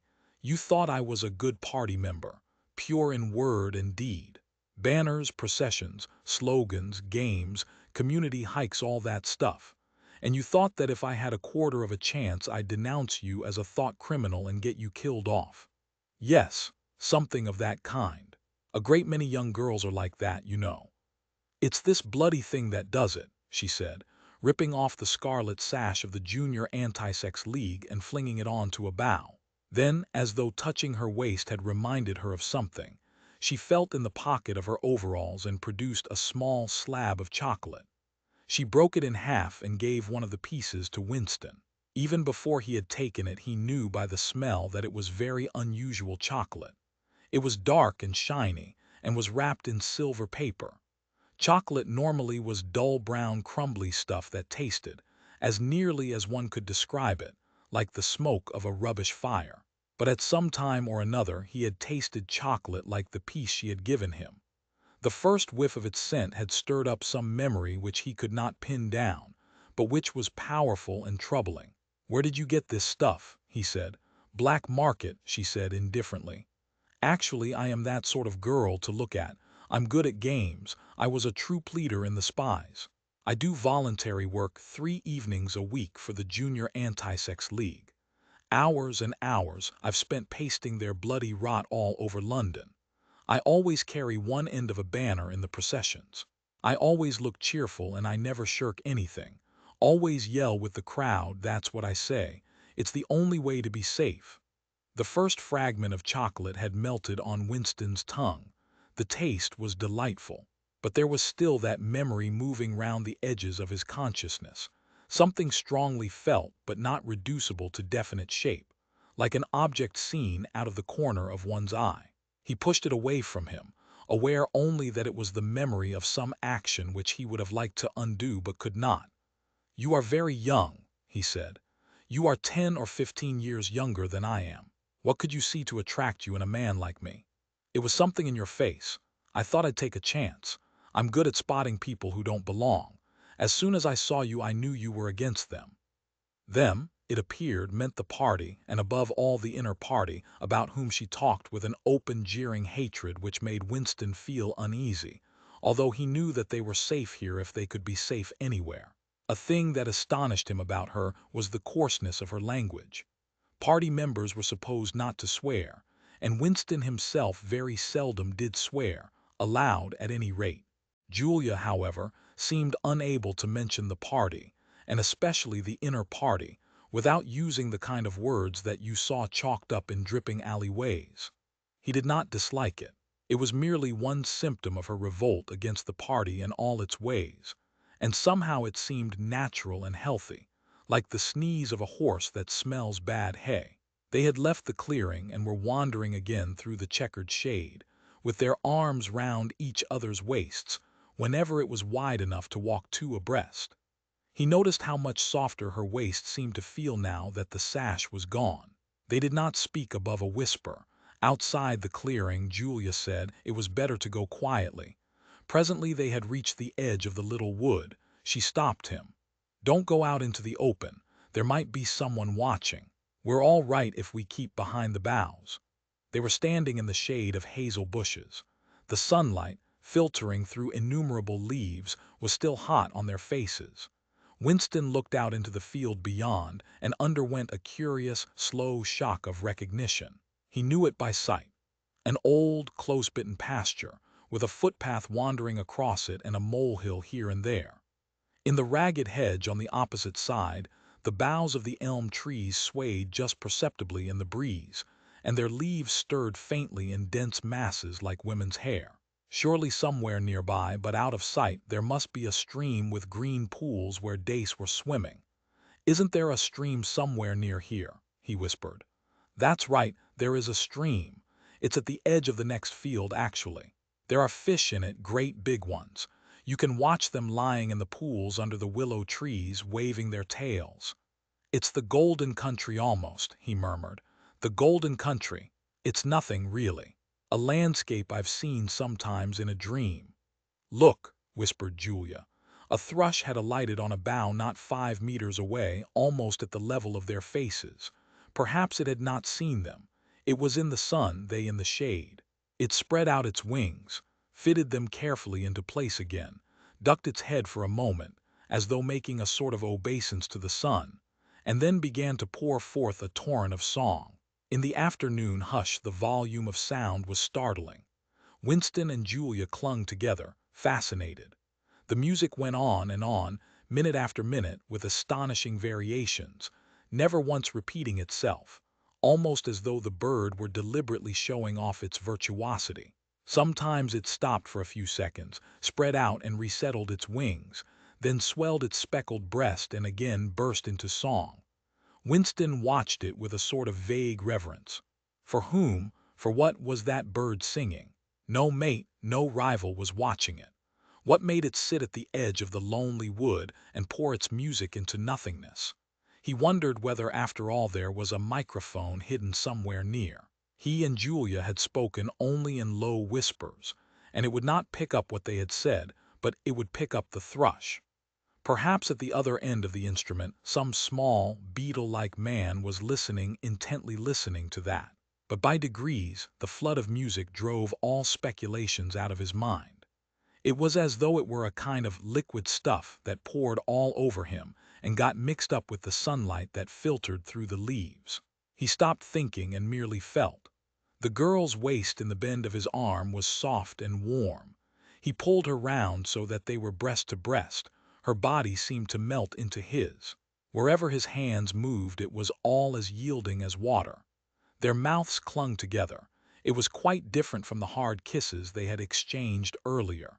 When they moved their faces apart again both of them sighed deeply. The bird took fright and fled with a clatter of wings.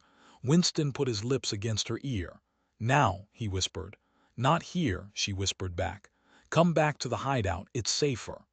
Quickly, with an occasional crackle of twigs, they threaded their way back to the clearing.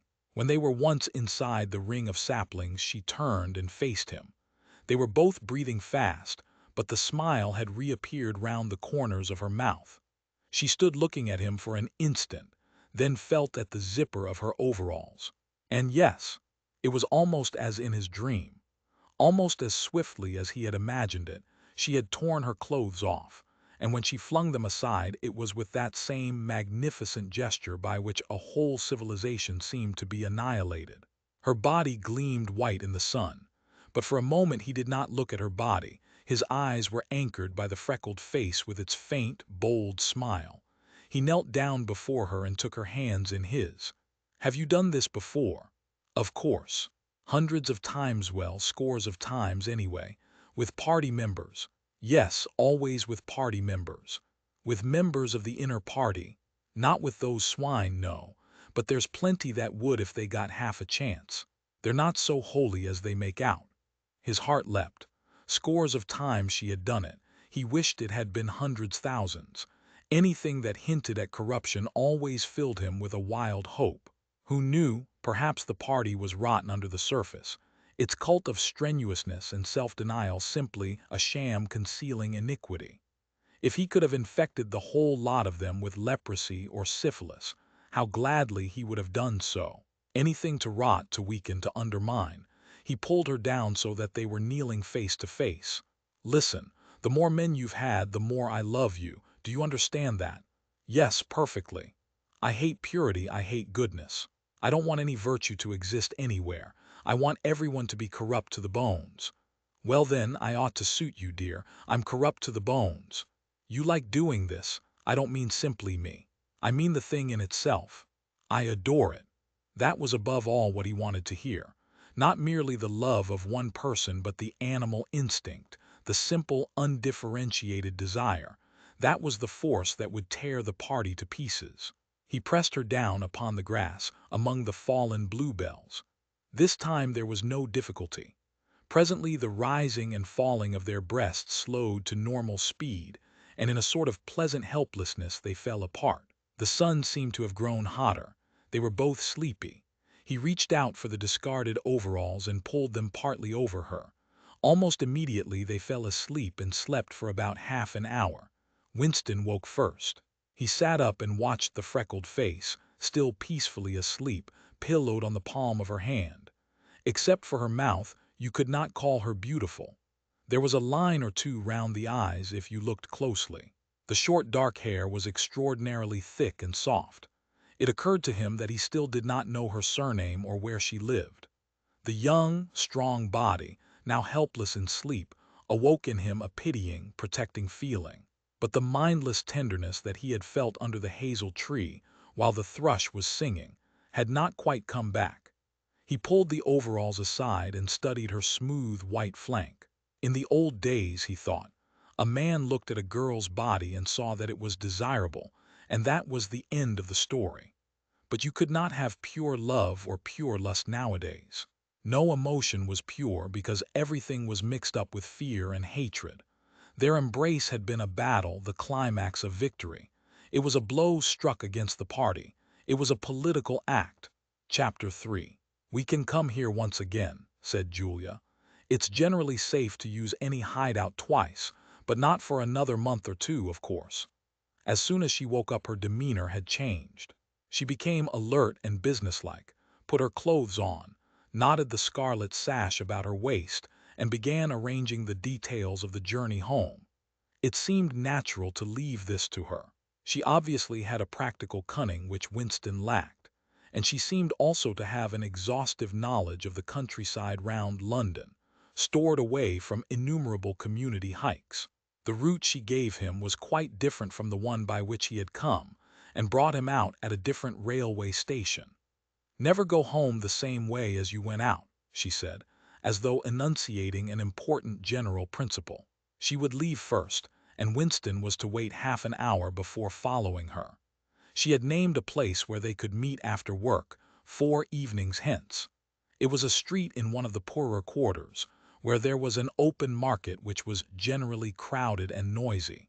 She would be hanging about among the stalls, pretending to be in search of shoelaces or sewing thread. If she judged that the coast was clear, she would blow her nose when he approached. Otherwise, he was to walk past her without recognition. But with luck, in the middle of the crowd, it would be safe to talk for a quarter of an hour and arrange another meeting. "And now I must go," she said as soon as he had mastered his instructions. "I'm due back at 19:30. I've got to put in 2 hours for the Junior Anti-Sex League, handing out leaflets or something. Isn't it bloody? Give me a brush down, would you? Have I got any twigs in my hair? Are you sure? Then good-bye, my love, good-bye." She flung herself into his arms, kissed him almost violently, and a moment later pushed her way through the saplings and disappeared into the wood with very little noise. Even now he had not found out her surname or her address. However, it made no difference, for it was inconceivable that they could ever meet indoors or exchange any kind of written communication. As it happened, they never went back to the clearing in the wood. During the month of May, there was only one further occasion on which they actually succeeded in making love. That was in another hiding place known to Julia, the belfry of a ruinous church in an almost deserted stretch of country, where an atomic bomb had fallen 30 years earlier. It was a good hiding place when once you got there, but the getting there was very dangerous. For the rest, they could meet only in the streets, in a different place every evening and never for more than half an hour at a time. In the street it was usually possible to talk, after a fashion. As they drifted down the crowded pavements, not quite abreast and never looking at one another, they carried on a curious, intermittent conversation which flicked on and off like the beams of a lighthouse, suddenly nipped into silence by the approach of a party uniform or the proximity of a telescreen, then taken up again minutes later in the middle of a sentence, then abruptly cut short as they parted at the agreed spot, then continued almost without introduction on the following day. Julia appeared to be quite used to this kind of conversation, which she called talking by installments. She was also surprisingly adept at speaking without moving her lips. Just once in almost a month of nightly meetings they managed to exchange a kiss. They were passing in silence down a side street. Julia would never speak when they were away from the main streets. When there was a deafening roar, the earth heaved, and the air darkened, and Winston found himself lying on his side, bruised and terrified. A rocket bomb must have dropped quite near at hand. Suddenly he became aware of Julia's face a few centimeters from his own, deathly white as chalk. Even her lips were white. She was dead. He clasped her against him and found that he was kissing a live, warm face. But there was some powdery stuff that got in the way of his lips. Both of their faces were thickly coated with plaster. There were evenings when they reached their rendezvous, and then had to walk past one another without a sign, because a patrol had just come round the corner or a helicopter was hovering overhead. Even if it had been less dangerous, it would still have been difficult to find time to meet. Winston's working week was 60 hours, Julia's was even longer, and their free days varied according to the pressure of work and did not often coincide. Julia, in any case, seldom had an evening completely free. She spent an astonishing amount of time in attending lectures and demonstrations, distributing literature for the Junior Anti-Sex League, preparing banners for Hate Week, making collections for the Savings Campaign, and such-like activities. It paid, she said. It was camouflage. If you kept the small rules, you could break the big ones. She even induced Winston to mortgage yet another of his evenings by enrolling himself for the part-time munition work, which was done voluntarily by zealous party members. So, one evening every week, Winston spent 4 hours of paralyzing boredom, screwing together small bits of metal which were probably parts of bomb fuses, in a drafty, ill-lit workshop where the knocking of hammers mingled drearily with the music of the telescreens. When they met in the church tower, the gaps in their fragmentary conversation were filled up. It was a blazing afternoon. The air in the little square chamber above the bells was hot and stagnant, and smelt overpoweringly of pigeon dung. They sat talking for hours on the dusty, twig-littered floor, one or other of them getting up from time to cast a glance through the arrow slits and make sure that no one was coming. Julia was 26 years old. She lived in a hostel with 30 other girls, always in the stink of women. "How I hate women," she said parenthetically, and she worked, as he had guessed, on the novel-writing machines in the fiction department. She enjoyed her work, which consisted chiefly in running and servicing a powerful but tricky electric motor. She was not clever, but was fond of using her hands and felt at home with machinery. She could describe the whole process of composing a novel, from the general directive issued by the planning committee down to the final touching up by the rewrite squad. But she was not interested in the finished product. She didn't much care for reading, she said. Books were just a commodity that had to be produced, like jam or bootlaces. She had no memories of anything before the early 60s, and the only person she had ever known who talked frequently of the days before the revolution was a grandfather who had disappeared when she was 8. At school she had been captain of the hockey team, and had won the gymnastics trophy 2 years running. She had been a troop leader in the Spies and a branch secretary in the Youth League before joining the Junior Anti-Sex League. She had always borne an excellent character. She had even, an infallible mark of good reputation, been picked out to work in Pornosec, the subsection of the fiction department which turned out cheap pornography for distribution among the proles. It was nicknamed Muckhouse by the people who worked in it, she remarked. There she had remained for a year, helping to produce booklets in sealed packets with titles like Spanking Stories or One Night in a Girls' School, to be bought furtively by proletarian youths who were under the impression that they were buying something illegal. "What are these books like?" said Winston curiously. "Oh, ghastly rubbish. They're boring, really. They only have 6 plots, but they swap them round a bit. Of course I was only on the kaleidoscopes. I was never in the rewrite squad. I'm not literary, dear, not even enough for that." He learned with astonishment that all the workers in Pornosec, except the heads of the departments, were girls. The theory was that men, whose sex instincts were less controllable than those of women, were in greater danger of being corrupted by the filth they handled. "They don't even like having married women there," she added. Girls are always supposed to be so pure. Here's one who isn't anyway. She had had her first love affair when she was 16, with a party member of 60 who later committed suicide to avoid arrest. And a good job too, said Julia, otherwise they'd have had my name out of him when he confessed. Since then there had been various others. Life as she saw it was quite simple. You wanted a good time. They, meaning the party, wanted to stop you having it. You broke the rules as best you could. She seemed to think it just as natural that they should want to rob you of your pleasures as that you should want to avoid being caught.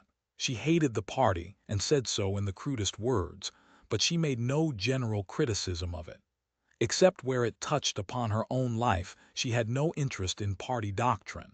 He noticed that she never used newspeak words except the ones that had passed into everyday use. She had never heard of the Brotherhood and refused to believe in its existence. Any kind of organized revolt against the party, which was bound to be a failure, struck her as stupid. The clever thing was to break the rules and stay alive all the same.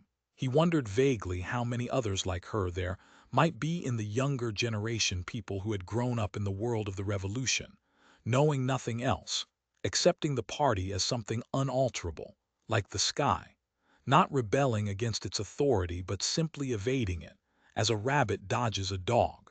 They did not discuss the possibility of getting married. It was too remote to be worth thinking about. No imaginable committee would ever sanction such a marriage, even if Catherine, Winston's wife, could somehow have been got rid of. It was hopeless even as a daydream. What was she like, your wife? Said Julia. She was, do you know the newspeak word goodthful, meaning naturally orthodox, incapable of thinking a bad thought? No, I didn't know the word, but I know the kind of person, right enough. He began telling her the story of his married life, but curiously enough she appeared to know the essential parts of it already. She described to him, almost as though she had seen or felt it, the stiffening of Catharine's body as soon as he touched her, the way in which she still seemed to be pushing him from her with all her strength, even when her arms were clasped tightly round him. With Julia he felt no difficulty in talking about such things. Catherine, in any case, had long ceased to be a painful memory and became merely a distasteful one. I could have stood it if it hadn't been for one thing, he said. He told her about the frigid little ceremony that Catherine had forced him to go through on the same night every week. She hated it, but nothing would make her stop doing it. She used to call it, but you'll never guess. Our duty to the party, said Julia promptly. How did you know that? I've been at school too, dear. Sex talks once a month for the over-16s, and in the youth movement. They rub it into you for years. I dare say it works in a lot of cases, but of course you can never tell. People are such hypocrites. She began to enlarge upon the subject. With Julia, everything came back to her own sexuality. As soon as this was touched upon in any way, she was capable of great acuteness.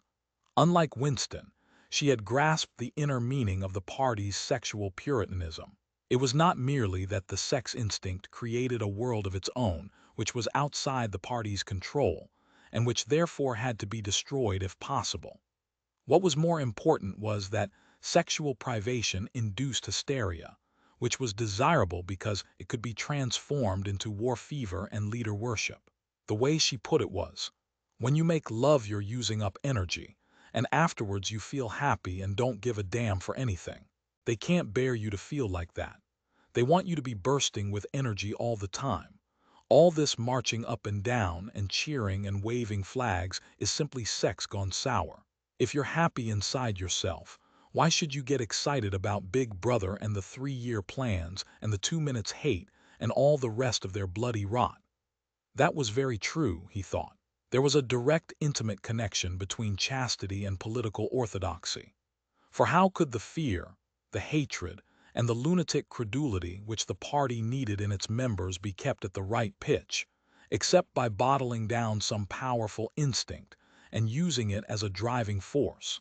The sex impulse was dangerous to the party, and the party had turned it to account. They had played a similar trick with the instinct of parenthood. The family could not actually be abolished, and indeed, people were encouraged to be fond of their children, in almost the old-fashioned way. The children, on the other hand, were systematically turned against their parents and taught to spy on them and report their deviations. The family had become in effect an extension of the thought police. It was a device by means of which everyone could be surrounded night and day by informers who knew him intimately. Abruptly, his mind went back to Catharine. Catharine would unquestionably have denounced him to the thought police if she had not happened to be too stupid to detect the unorthodoxy of his opinions. But what really recalled her to him at this moment was the stifling heat of the afternoon, which had brought the sweat out on his forehead. He began telling Julia of something that had happened, or rather had failed to happen, on another sweltering summer afternoon, 11 years ago. It was 3 or 4 months after they were married. They had lost their way on a community hike somewhere in Kent. They had only lagged behind the others for a couple of minutes, but they took a wrong turning and presently found themselves pulled up short by the edge of an old chalk quarry. It was a sheer drop of 10 or 20 meters, with boulders at the bottom. There was nobody of whom they could ask the way. As soon as she realized that they were lost, Catharine became very uneasy. To be away from the noisy mob of hikers, even for a moment, gave her a feeling of wrongdoing. She wanted to hurry back by the way they had come and start searching in the other direction. But at this moment, Winston noticed some tufts of loosestrife growing in the cracks of the cliff beneath them. One tuft was of 2 colors, magenta and brick red, apparently growing on the same root. He had never seen anything of the kind before, and he called to Catharine to come and look at it. "Look, Catharine, look at those flowers, that clump down near the bottom. Do you see they're 2 different colors?" She had already turned to go, but she did rather fretfully come back for a moment. She even leaned out over the cliff face to see where he was pointing. He was standing a little behind her, and he put his hand on her waist to steady her. At this moment it suddenly occurred to him how completely alone they were. There was not a human creature anywhere, not a leaf stirring, not even a bird awake. In a place like this, the danger that there would be a hidden microphone was very small, and even if there was a microphone it would only pick up sounds. It was the hottest, sleepiest hour of the afternoon. The sun blazed down upon them, the sweat tickled his face, and the thought struck him. "Why didn't you give her a good shove?" said Julia. "I would have." "Yes, dear, you would have. I would if I'd been the same person then as I am now. Or perhaps I would, I'm not certain." "Are you sorry you didn't?" "Yes, on the whole I'm sorry I didn't." They were sitting side by side on the dusty floor. He pulled her closer against him. Her head rested on his shoulder, the pleasant smell of her hair conquering the pigeon dung. She was very young, he thought. She still expected something from life. She did not understand that to push an inconvenient person over a cliff solves nothing. "Actually, it would have made no difference," he said. "Then why are you sorry you didn't do it?" "Only because I prefer a positive to a negative. In this game that we're playing, we can't win. Some kinds of failure are better than other kinds, that's all." He felt her shoulders give a wriggle of dissent. She always contradicted him when he said anything of this kind. She would not accept it as a law of nature that the individual is always defeated. In a way she realized that she herself was doomed, that sooner or later the thought police would catch her and kill her. But with another part of her mind, she believed that it was somehow possible to construct a secret world in which you could live as you chose. All you needed was luck and cunning and boldness. She did not understand that there was no such thing as happiness, that the only victory lay in the far future, long after you were dead, that from the moment of declaring war on the party it was better to think of yourself as a corpse. "We are the dead," he said. "We're not dead yet," said Julia prosaically. "Not physically. 6 months, a year, 5 years, conceivably. I am afraid of death. You are young, so presumably you're more afraid of it than I am. Obviously we shall put it off as long as we can, but it makes very little difference. So long as human beings stay human, death and life are the same thing." "Oh, rubbish! Which would you sooner sleep with, me or a skeleton? Don't you enjoy being alive? Don't you like feeling, this is me, this is my hand, this is my leg, I'm real, I'm solid, I'm alive? Don't you like this?" She twisted herself round and pressed her bosom against him. He could feel her breasts, ripe yet firm, through her overalls. Her body seemed to be pouring some of its youth and vigor into his. "Yes, I like that," he said. "Then stop talking about dying. And now listen, dear, we've got to fix up about the next time we meet. We may as well go back to the place in the wood. We've given it a good long rest. But you must get there by a different way this time. I've got it all planned out. You take the train, but look, I'll draw it out for you." And in her practical way she scraped together a small square of dust, and with a twig from a pigeon's nest began drawing a map on the floor. Chapter 4. Winston looked round the shabby little room above Mr. Charrington's shop. Beside the window the enormous bed was made up, with ragged blankets and a coverless bolster. The old-fashioned clock with the 12-hour face was ticking away on the mantelpiece. In the corner on the gate-leg table, the glass paperweight which he had bought on his last visit gleamed softly out of the half-darkness. In the fender was a battered tin oil stove, a saucepan, and 2 cups, provided by Mr. Charrington. Winston lit the burner and set a pan of water to boil. He had brought an envelope full of Victory coffee and some saccharin tablets. The clock's hands said 17:20. It was 19:20 really. She was coming at 19:30. Folly, folly, his heart kept saying. Conscious, gratuitous, suicidal folly. Of all the crimes that a party member could commit, this one was the least possible to conceal. Actually, the idea had first floated into his head in the form of a vision, of the glass paperweight mirrored by the surface of the gate-leg table. As he had foreseen, Mr. Charrington had made no difficulty about letting the room. He was obviously glad of the few dollars that it would bring him.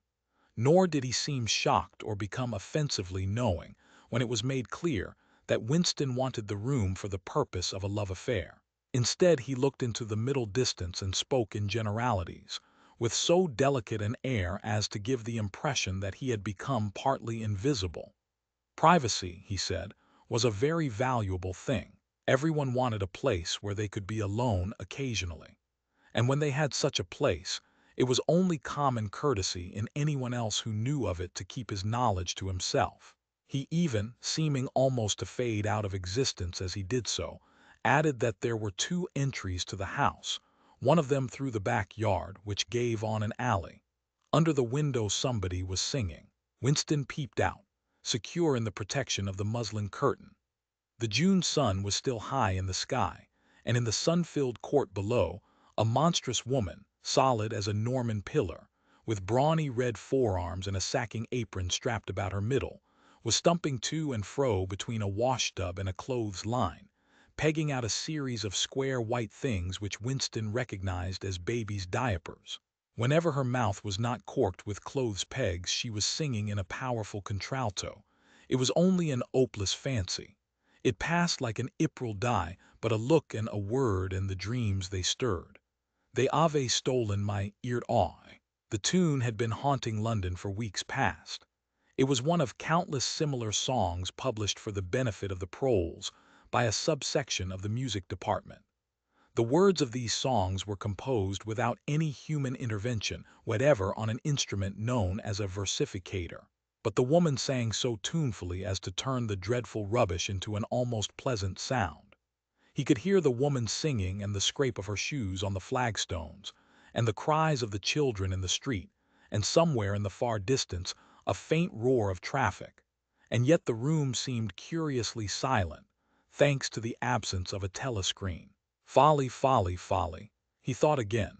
It was inconceivable that they could frequent this place for more than a few weeks without being caught. But the temptation of having a hiding place that was truly their own, indoors and near at hand, had been too much for both of them. For some time after their visit to the church belfry, it had been impossible to arrange meetings. Working hours had been drastically increased in anticipation of Hate Week.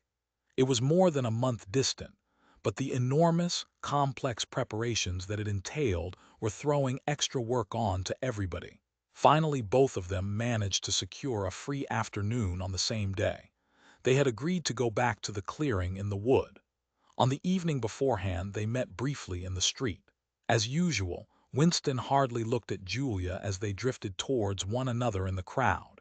But from the short glance he gave her, it seemed to him that she was paler than usual. "It's all off," she murmured as soon as she judged it safe to speak. "Tomorrow, I mean." "What? Tomorrow afternoon I can't come. Why not?" "Oh, the usual reason. It started early this time."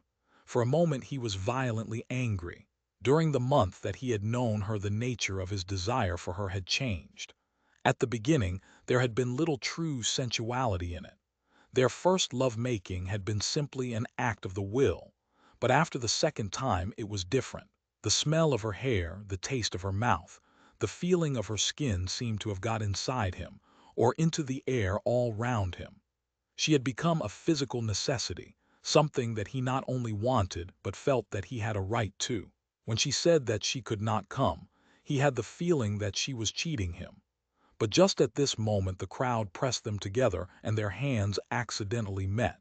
She gave the tips of his fingers a quick squeeze that seemed to invite not desire but affection. It struck him that when one lived with a woman this particular disappointment must be a normal, recurring event, and a deep tenderness, such as he had not felt for her before, suddenly took hold of him. He wished that they were a married couple of 10 years standing. He wished that he were walking through the streets with her just as they were doing now, but openly and without fear, talking of trivialities and buying odds and ends for the household. He wished above all that they had some place where they could be alone together, without feeling the obligation to make love every time they met. It was not actually at that moment, but at some time on the following day, that the idea of renting Mr. Charrington's room had occurred to him. When he suggested it to Julia, she had agreed with unexpected readiness. Both of them knew that it was lunacy. It was as though they were intentionally stepping nearer to their graves. As he sat waiting on the edge of the bed, he thought again of the cellars of the Ministry of Love. It was curious how that predestined horror moved in and out of one's consciousness. There it lay, fixed in future times, preceding death as surely as 99 precedes 100. One could not avoid it, but one could perhaps postpone it. And yet instead, every now and again, by a conscious, willful act, one chose to shorten the interval before it happened. At this moment there was a quick step on the stairs. Julia burst into the room. She was carrying a tool bag of coarse brown canvas, such as he had sometimes seen her carrying to and fro at the ministry. He started forward to take her in his arms, but she disengaged herself rather hurriedly, partly because she was still holding the tool bag.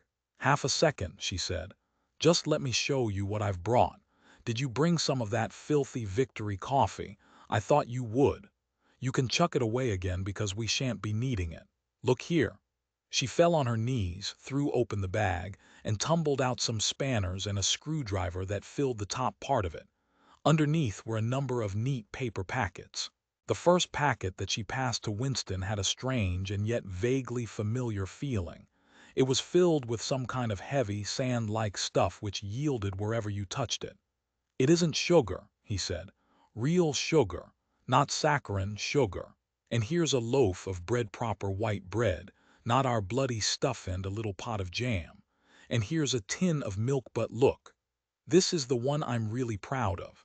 I had to wrap a bit of sacking round it because—" But she did not need to tell him why she had wrapped it up.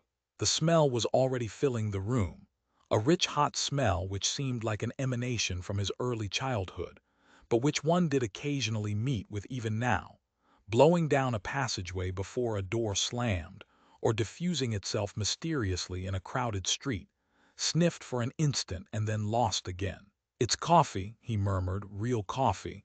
It's inner-party coffee. There's a whole kilo here," she said. "How did you manage to get hold of all these things?" "It's all inner-party stuff. There's nothing those swine don't have, nothing. But of course waiters and servants and people pinch things, and look, I got a little packet of tea as well." Winston had squatted down beside her. He tore open a corner of the packet. "It's real tea, not blackberry leaves. There's been a lot of tea about lately. They've captured India or something," she said vaguely. "But listen, dear, I want you to turn your back on me for 3 minutes. Go and sit on the other side of the bed." Don't go too near the window, and don't turn round till I tell you." Winston gazed abstractedly through the muslin curtain. Down in the yard, the red-armed woman was still marching to and fro between the washtub and the line. She took 2 more pegs out of her mouth and sang with deep feeling. "They sigh that time eals all things. They sigh you can always forget. But the smiles and the tears across the years they twist my ear strings yet." She knew the whole driveling song by heart, it seemed. Her voice floated upward with the sweet summer air, very tuneful, charged with a sort of happy melancholy. One had the feeling that she would have been perfectly content if the June evening had been endless and the supply of clothes inexhaustible, to remain there for 1,000 years, pegging out diapers and singing rubbish. It struck him as a curious fact that he had never heard a member of the party singing alone and spontaneously. It would even have seemed slightly unorthodox, a dangerous eccentricity, like talking to oneself. Perhaps it was only when people were somewhere near the starvation level that they had anything to sing about. "You can turn round now," said Julia. He turned round, and for a second almost failed to recognize her. What he had actually expected was to see her naked, but she was not naked. The transformation that had happened was much more surprising than that. She had painted her face. She must have slipped into some shop in the proletarian quarters and bought herself a complete set of make-up materials. Her lips were deeply reddened, her cheeks rouged, her nose powdered. There was even a touch of something under the eyes to make them brighter. It was not very skillfully done, but Winston's standards in such matters were not high. He had never before seen or imagined a woman of the party with cosmetics on her face. The improvement in her appearance was startling. With just a few dabs of color in the right places, she had become not only very much prettier, but, above all, far more feminine. Her short hair and boyish overalls merely added to the effect. As he took her in his arms, a wave of synthetic violets flooded his nostrils. He remembered the half-darkness of a basement kitchen and a woman's cavernous mouth. It was the very same scent that she had used, but at the moment it did not seem to matter. "Scent too," he said. "Yes, dear, scent too. And do you know what I'm going to do next? I'm going to get hold of a real woman's frock from somewhere and wear it instead of these bloody trousers. I'll wear silk stockings and high-heeled shoes. In this room I'm going to be a woman, not a party comrade." They flung their clothes off and climbed into the huge mahogany bed. It was the first time that he had stripped himself naked in her presence. Until now he had been too much ashamed of his pale and meager body, with the varicose veins standing out on his calves and the discolored patch over his ankle. There were no sheets, but the blanket they lay on was threadbare and smooth, and the size and springiness of the bed astonished both of them. "It's sure to be full of bugs, but who cares?" said Julia. One never saw a double bed nowadays, except in the homes of the proles. Winston had occasionally slept in one in his boyhood. Julia had never been in one before, so far as she could remember. Presently they fell asleep for a little while. When Winston woke up, the hands of the clock had crept round to nearly 9. He did not stir, because Julia was sleeping with her head in the crook of his arm. Most of her makeup had transferred itself to his own face or the bolster, but a light stain of rouge still brought out the beauty of her cheekbone. A yellow ray from the sinking sun fell across the foot of the bed and lighted up the fireplace, where the water in the pan was boiling fast. Down in the yard, the woman had stopped singing, but the faint shouts of children floated in from the street. He wondered vaguely whether in the abolished past it had been a normal experience to lie in bed like this, in the cool of a summer evening. A man and a woman with no clothes on, making love when they chose, talking of what they chose, not feeling any compulsion to get up, simply lying there and listening to peaceful sounds outside. Surely there could never have been a time when that seemed ordinary. Julia woke up, rubbed her eyes, and raised herself on her elbow to look at the oil stove.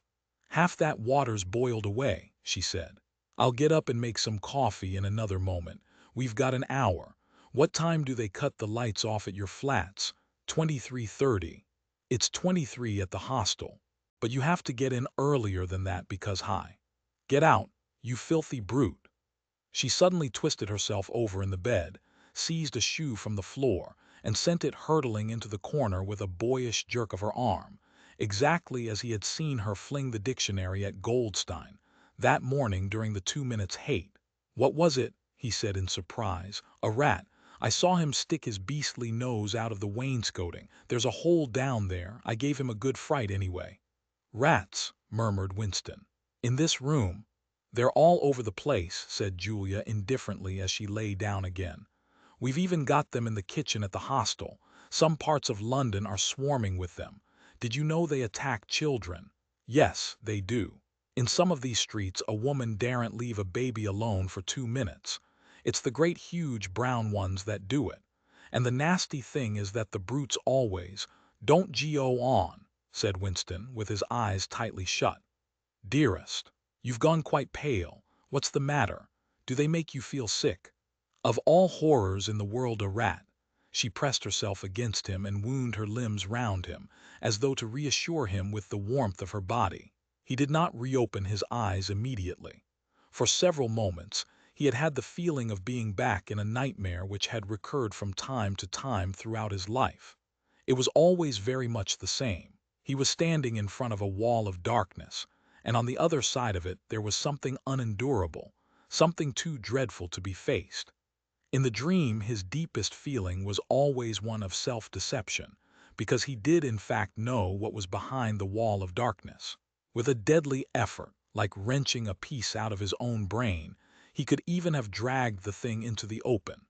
He always woke up without discovering what it was, but somehow it was connected with what Julia had been saying when he cut her short. "I'm sorry," he said. "It's nothing. I don't like rats, that's all." "Don't worry, dear. We're not going to have the filthy brutes in here. I'll stuff the hole with a bit of sacking before we go. And next time we come here I'll bring some plaster and bung it up properly." Already the black instant of panic was half forgotten. Feeling slightly ashamed of himself, he sat up against the bedhead. Julia got out of bed, pulled on her overalls, and made the coffee. The smell that rose from the saucepan was so powerful and exciting that they shut the window lest anybody outside should notice it and become inquisitive. What was even better than the taste of the coffee was the silky texture given to it by the sugar, a thing Winston had almost forgotten after years of saccharine. With one hand in her pocket and a piece of bread and jam in the other, Julia wandered about the room, glancing indifferently at the bookcase, pointing out the best way of repairing the gate-leg table, plumping herself down in the ragged armchair to see if it was comfortable, and examining the absurd 12-hour clock with a sort of tolerant amusement. She brought the glass paperweight over to the bed to have a look at it in a better light. He took it out of her hand, fascinated as always by the soft, rain-watery appearance of the glass. "What is it, do you think?" said Julia. "I don't think it's anything. I don't think it was ever put to any use. That's what I like about it. It's a little chunk of history that they've forgotten to alter. It's a message from 100 years ago, if one knew how to read it. And that picture over there," she nodded at the engraving on the opposite wall, "would that be 100 years old? More. 200, I dare say. One can't tell. It's impossible to discover the age of anything nowadays." She went over to look at it. "Here's where that brute stuck his nose out," she said, kicking the wainscoting immediately below the picture. "What is this place? I've seen it before somewhere." "It's a church, or at least it used to be. St. Clement Danes its name was." The fragment of rhyme that Mr. Charrington had taught him came back into his head, and he added half nostalgically, "Oranges and lemons, say the bells of St. Clement's." To his astonishment she capped the line, "You owe me 3 farthings, say the bells of St. Martin's, when will you pay me? Say the bells of Old Bailey." I can't remember how it goes on after that, but anyway I remember it ends up, "Here comes a candle to light you to bed, here comes a chopper to chop off your head." It was like the two halves of a countersign. But there must be another line after the bells of Old Bailey. Perhaps it could be dug out of Mr. Charrington's memory if he were suitably prompted. "Who taught you that?" he said. "My grandfather. He used to say it to me when I was a little girl.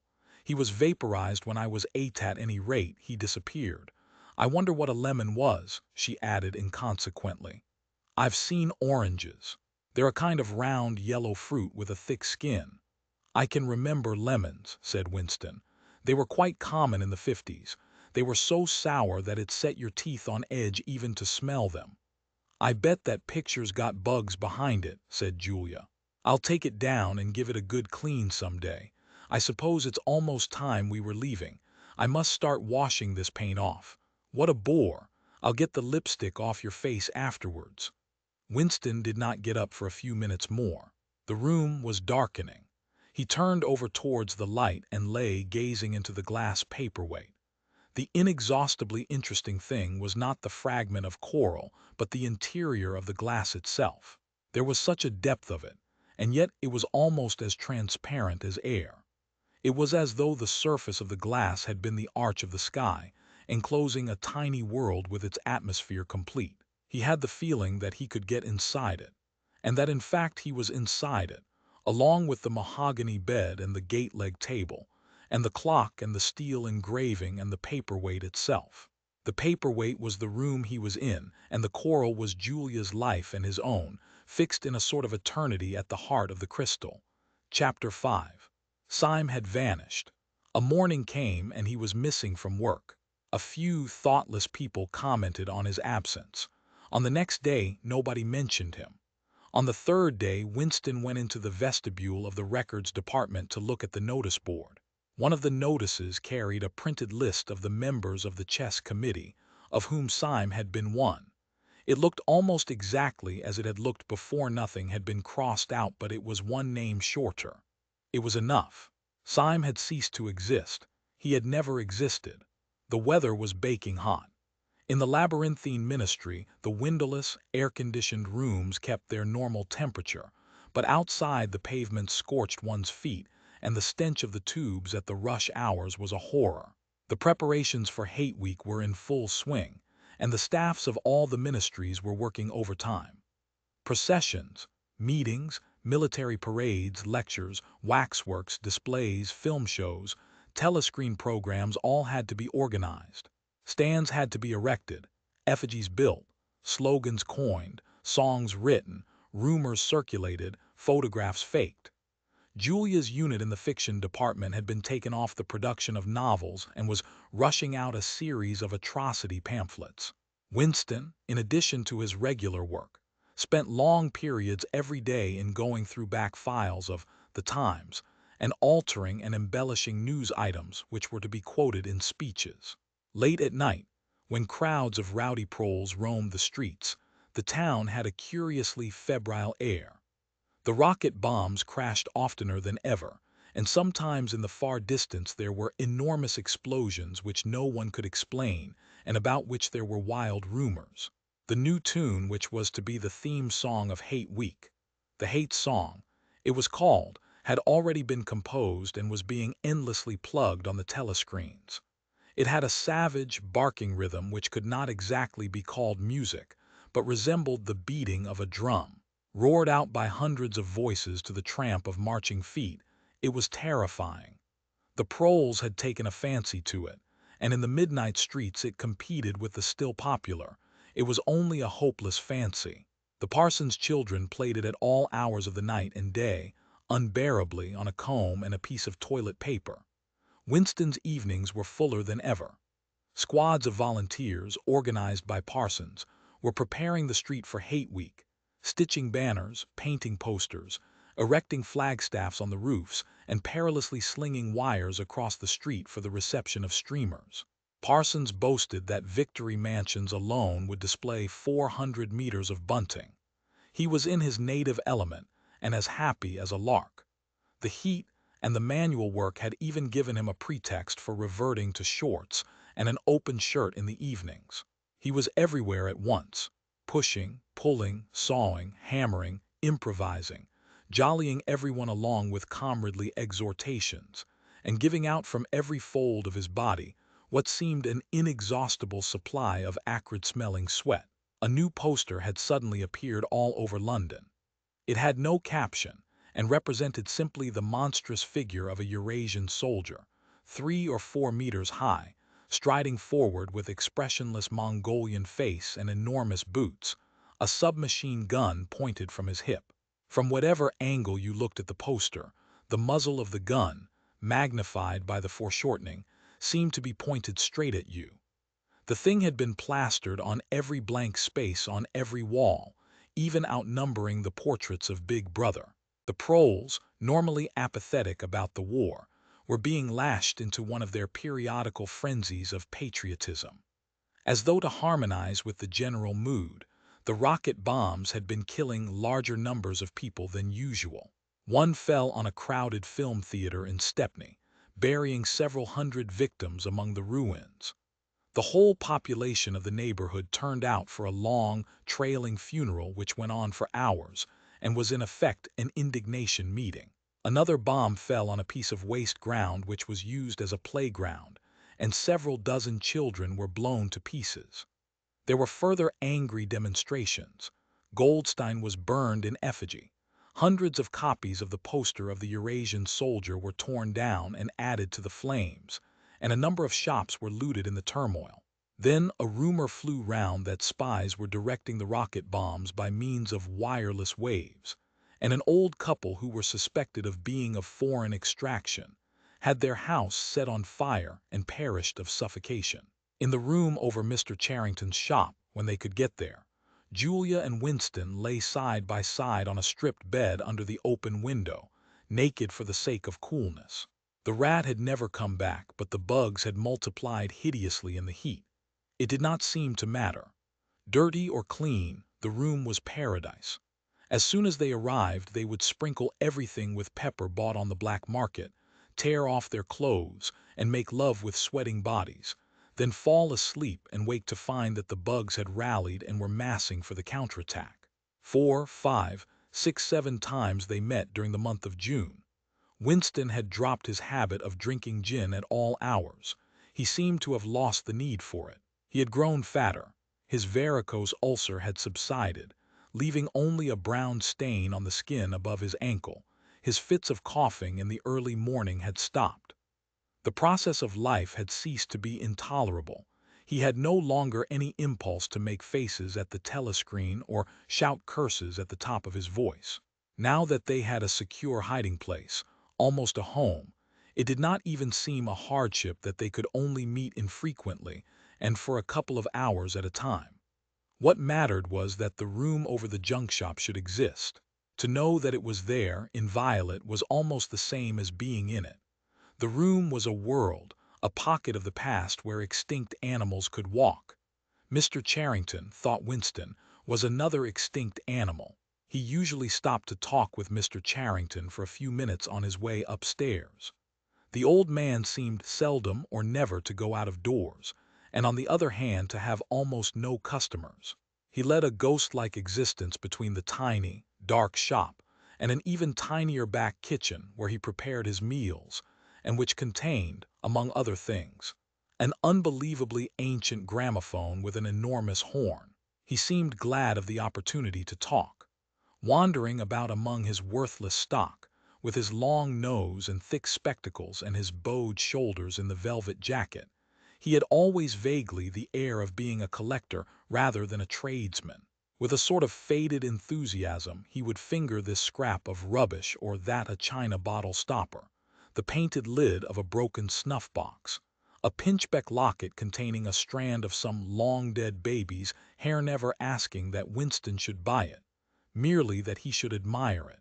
To talk to him was like listening to the tinkling of a worn-out musical box. He had dragged out from the corners of his memory some more fragments of forgotten rhymes. There was one about 24 blackbirds, and another about a cow with a crumpled horn, and another about the death of poor Cock Robin. "It just occurred to me you might be interested," he would say with a deprecating little laugh whenever he produced a new fragment. But he could never recall more than a few lines of any one rhyme. Both of them knew in a way, it was never out of their minds that what was now happening could not last long. There were times when the fact of impending death seemed as palpable as the bed they lay on, and they would cling together with a sort of despairing sensuality, like a damned soul grasping at his last morsel of pleasure when the clock is within 5 minutes of striking. But there were also times when they had the illusion not only of safety but of permanence. So long as they were actually in this room, they both felt no harm could come to them. Getting there was difficult and dangerous, but the room itself was sanctuary.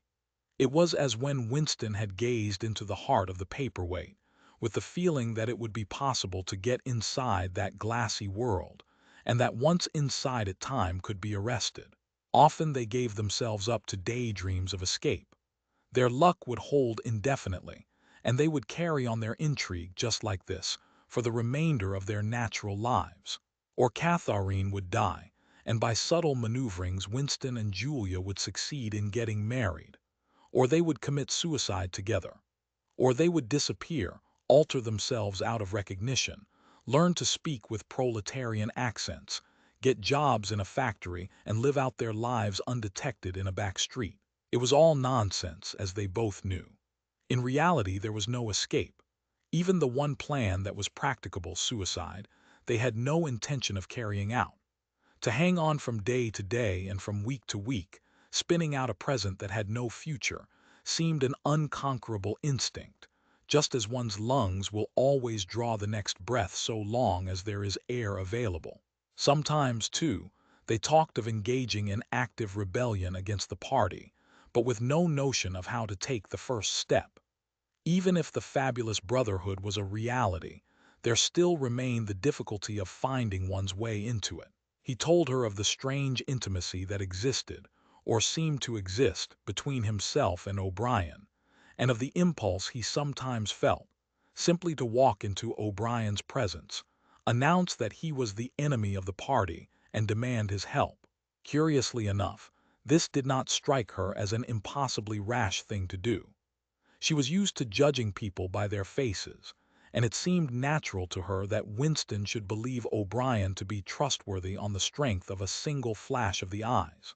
Moreover, she took it for granted that everyone, or nearly everyone, secretly hated the party and would break the rules if he thought it safe to do so. But she refused to believe that widespread, organized opposition existed or could exist. The tales about Goldstein and his underground army, she said, were simply a lot of rubbish which the party had invented for its own purposes, and which you had to pretend to believe in. Times beyond number, at party rallies and spontaneous demonstrations, she had shouted at the top of her voice for the execution of people whose names she had never heard, and in whose supposed crimes she had not the faintest belief. When public trials were happening, she had taken her place in the detachments from the Youth League who surrounded the courts from morning to night, chanting at intervals, "Death to the traitors." During the 2 minutes hate, she always excelled all others in shouting insults at Goldstein. Yet she had only the dimmest idea of who Goldstein was and what doctrines he was supposed to represent. She had grown up since the Revolution and was too young to remember the ideological battles of the 50s and 60s. Such a thing as an independent political movement was outside her imagination, and in any case the party was invincible. It would always exist, and it would always be the same. You could only rebel against it by secret disobedience or, at most, by isolated acts of violence such as killing somebody or blowing something up. In some ways she was far more acute than Winston, and far less susceptible to party propaganda. Once when he happened in some connection to mention the war against Eurasia, she startled him by saying casually that, in her opinion, the war was not happening. The rocket bombs which fell daily on London were probably fired by the government of Oceania itself, just to keep people frightened. This was an idea that had literally never occurred to him. She also stirred a sort of envy in him by telling him that during the 2 minutes hate her great difficulty was to avoid bursting out laughing. But she only questioned the teachings of the party when they in some way touched upon her own life. Often she was ready to accept the official mythology, simply because the difference between truth and falsehood did not seem important to her. She believed, for instance, having learnt it at school, that the party had invented aeroplanes. In his own school days, Winston remembered, in the late 50s, It was only the helicopter that the party claimed to have invented. A dozen years later, when Julia was at school, it was already claiming the aeroplane. One generation more, and it would be claiming the steam engine. And when he told her that aeroplanes had been in existence before he was born and long before the revolution, the fact struck her as totally uninteresting. After all, what did it matter who had invented aeroplanes? It was rather more of a shock to him when he discovered from some chance remark that she did not remember that Oceania, 4 years ago, had been at war with Eastasia and at peace with Eurasia. It was true that she regarded the whole war as a sham, but apparently she had not even noticed that the name of the enemy had changed.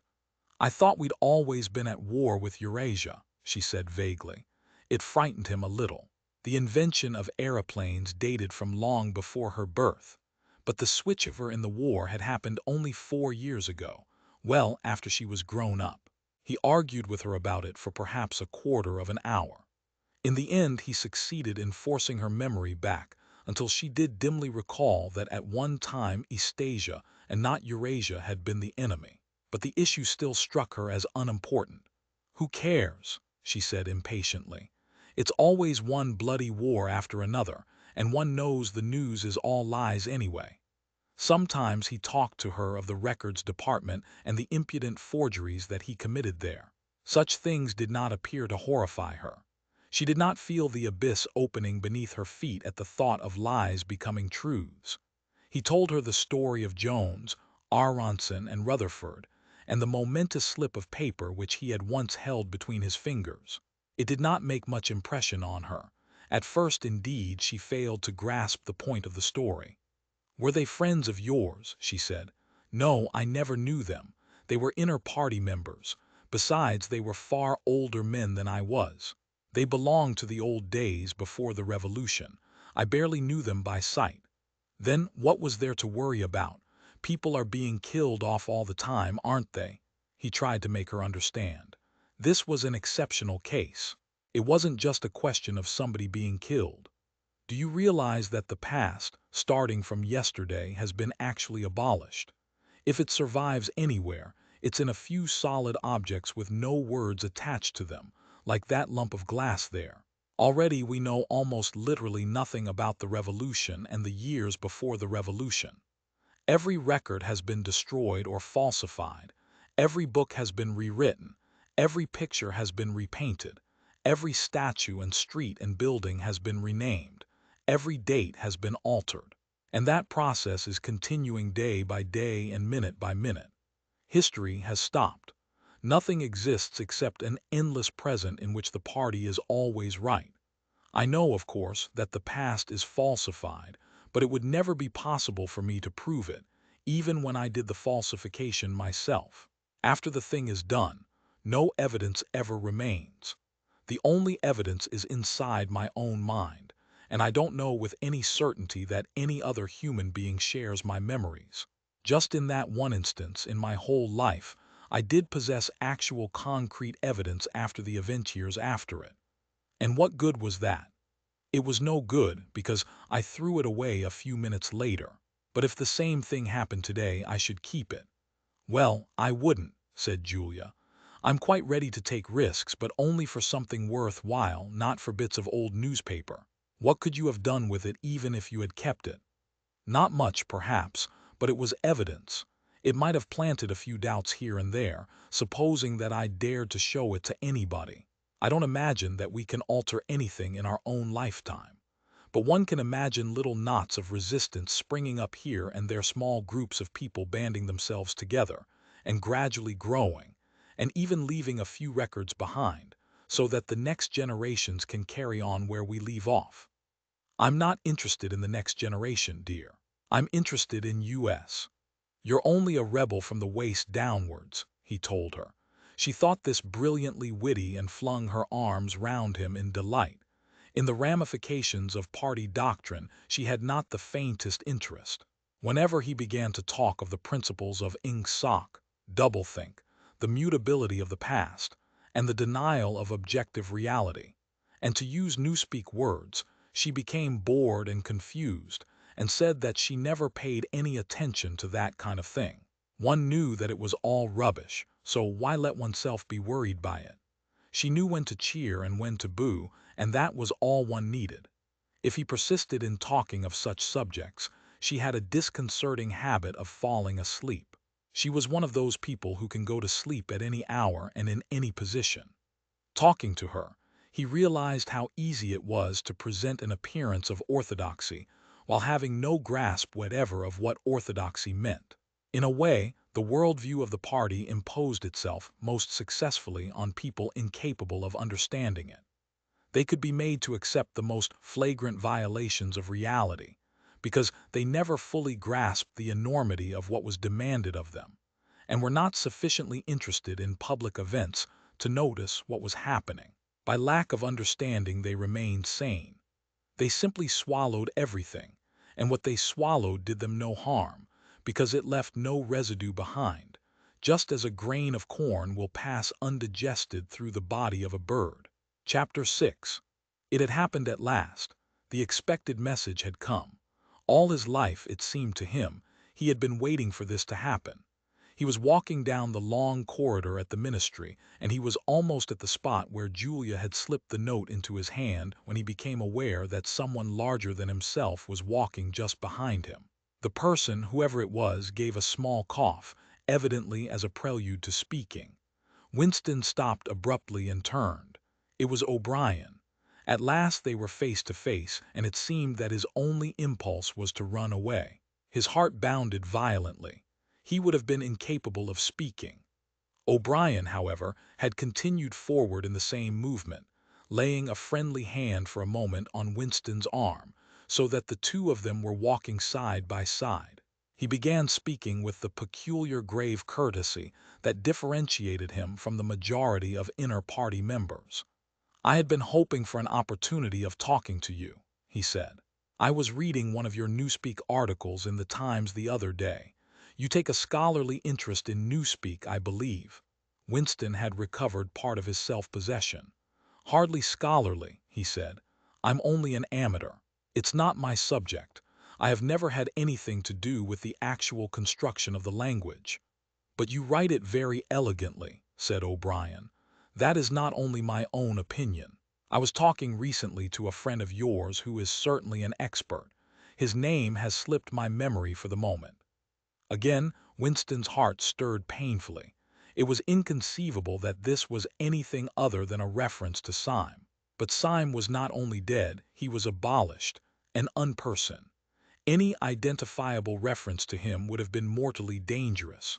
O'Brien's remark must obviously have been intended as a signal, a code word. By sharing a small act of thought crime, he had turned the two of them into accomplices. They had continued to stroll slowly down the corridor, but now O'Brien halted.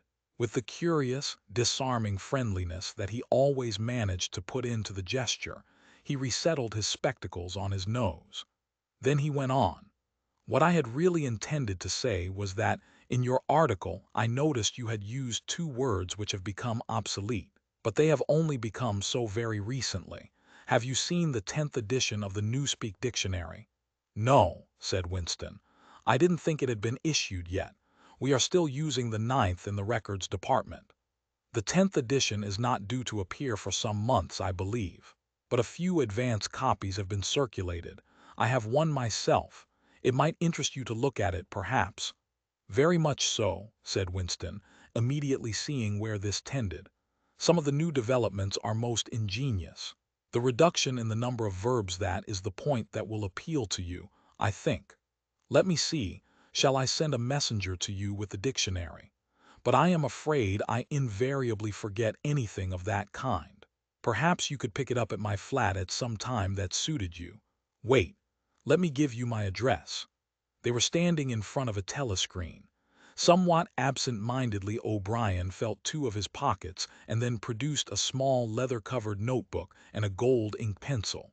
Immediately beneath the telescreen, in such a position that anyone who was watching at the other end of the instrument could read what he was writing, he scribbled an address, tore out the page, and handed it to Winston. "I am usually at home in the evenings," he said. If not, my servant will give you the dictionary." He was gone, leaving Winston holding the scrap of paper, which this time there was no need to conceal. Nevertheless, he carefully memorized what was written on it, and some hours later dropped it into the memory hole along with a mass of other papers. They had been talking to one another for a couple of minutes at the most. There was only one meaning that the episode could possibly have. It had been contrived as a way of letting Winston know O'Brien's address. This was necessary, because except by direct inquiry, it was never possible to discover where anyone lived. There were no directories of any kind. "If you ever want to see me, this is where I can be found," was what O'Brien had been saying to him. Perhaps there would even be a message concealed somewhere in the dictionary. But at any rate, one thing was certain. The conspiracy that he had dreamed of did exist, and he had reached the outer edges of it. He knew that sooner or later he would obey O'Brien's summons. Perhaps tomorrow, perhaps after a long delay, he was not certain. What was happening was only the working out of a process that had started years ago. The first step had been a secret, involuntary thought. The second had been the opening of the diary. He had moved from thoughts to words and now from words to actions. The last step was something that would happen in the ministry of love. He had accepted it. The end was contained in the beginning, but it was frightening. Or more exactly, it was like a foretaste of death, like being a little less alive. Even while he was speaking to O'Brien, when the meaning of the words had sunk in, a chilly, shuddering feeling had taken possession of his body. He had the sensation of stepping into the dampness of a grave, and it was not much better because he had always known that the grave was there and waiting for him. Chapter 7. Winston had woken up with his eyes full of tears. Julia rolled sleepily against him, murmuring something that might have been, "What's the matter?" "I dreamt," he began, and stopped short. It was too complex to be put into words. There was the dream itself, and there was a memory connected with it that had swum into his mind in the few seconds after waking. He lay back with his eyes shut, still sodden in the atmosphere of the dream. It was a vast, luminous dream in which his whole life seemed to stretch out before him like a landscape on a summer evening after rain.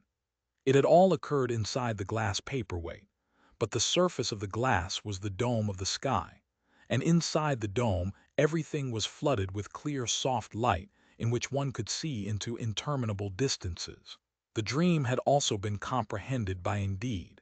In some sense it had consisted in a gesture of the arm made by his mother, and made again 30 years later by the Jewish woman he had seen on the news film, trying to shelter the small boy from the bullets, before the helicopter blew them both to pieces. "Do you know," he said, "that until this moment I believed I had murdered my mother." "Why did you murder her?" said Julia, almost asleep. "I didn't murder her, not physically." In the dream he had remembered his last glimpse of his mother, and within a few moments of waking the cluster of small events surrounding it had all come back. It was a memory that he must have deliberately pushed out of his consciousness over many years. He was not certain of the date, but he could not have been less than 10 years old, possibly 12, when it had happened. His father had disappeared some time earlier. How much earlier he could not remember. He remembered better the rackety, uneasy circumstances of the time, the periodical panics about air raids and the sheltering in tube stations, the piles of rubble everywhere, the unintelligible proclamations posted at street corners, the gangs of youths in shirts all the same color, the enormous queues outside the bakeries, the intermittent machine gun fire in the distance above all, the fact that there was never enough to eat. He remembered long afternoons spent with other boys in scrounging round dustbins and rubbish heaps, picking out the ribs of cabbage leaves, potato peelings, sometimes even scraps of stale bread crust from which they carefully scraped away the cinders, and also in waiting for the passing of trucks which traveled over a certain route and were known to carry cattle feed, and which, when they jolted over the bad patches in the road, sometimes spilt a few fragments of oil cake.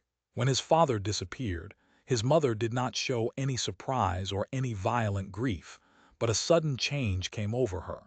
She seemed to have become completely spiritless. It was evident even to Winston that she was waiting for something that she knew must happen. She did everything that was needed: cooked, washed, mended, made the bed, swept the floor, dusted the mantelpiece, always very slowly and with a curious lack of superfluous motion, like an artist's lay figure moving of its own accord. Her large, shapely body seemed to relapse naturally into stillness. For hours at a time she would sit almost immobile on the bed, nursing his young sister, a tiny, ailing, very silent child of 2 or 3, with a face made simian by thinness. Very occasionally she would take Winston in her arms and press him against her for a long time without saying anything. He was aware, in spite of his youthfulness and selfishness, that this was somehow connected with the never-mentioned thing that was about to happen. He remembered the room where they lived, a dark, close-smelling room that seemed half-filled by a bed with a white counterpane. There was a gas ring in the fender, and a shelf where food was kept, and on the landing outside there was a brown earthenware sink, common to several rooms. He remembered his mother's statuesque body bending over the gas ring to stir at something in a saucepan.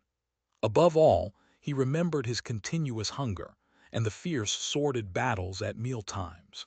He would ask his mother naggingly, over and over again, why there was not more food. He would shout and storm at her. He even remembered the tones of his voice, which was beginning to break prematurely and sometimes boomed in a peculiar way. Or he would attempt a sniveling note of pathos in his efforts to get more than his share. His mother was quite ready to give him more than his share. She took it for granted that he, the boy, should have the biggest portion, but however much she gave him, he invariably demanded more. At every meal she would beseech him not to be selfish and to remember that his little sister was sick and also needed food, but it was no use. He would cry out with rage when she stopped ladling. He would try to wrench the saucepan and spoon out of her hands. He would grab bits from his sister's plate. He knew that he was starving the other too, but he could not help it. He even felt that he had a right to do it. The clamorous hunger in his belly seemed to justify him.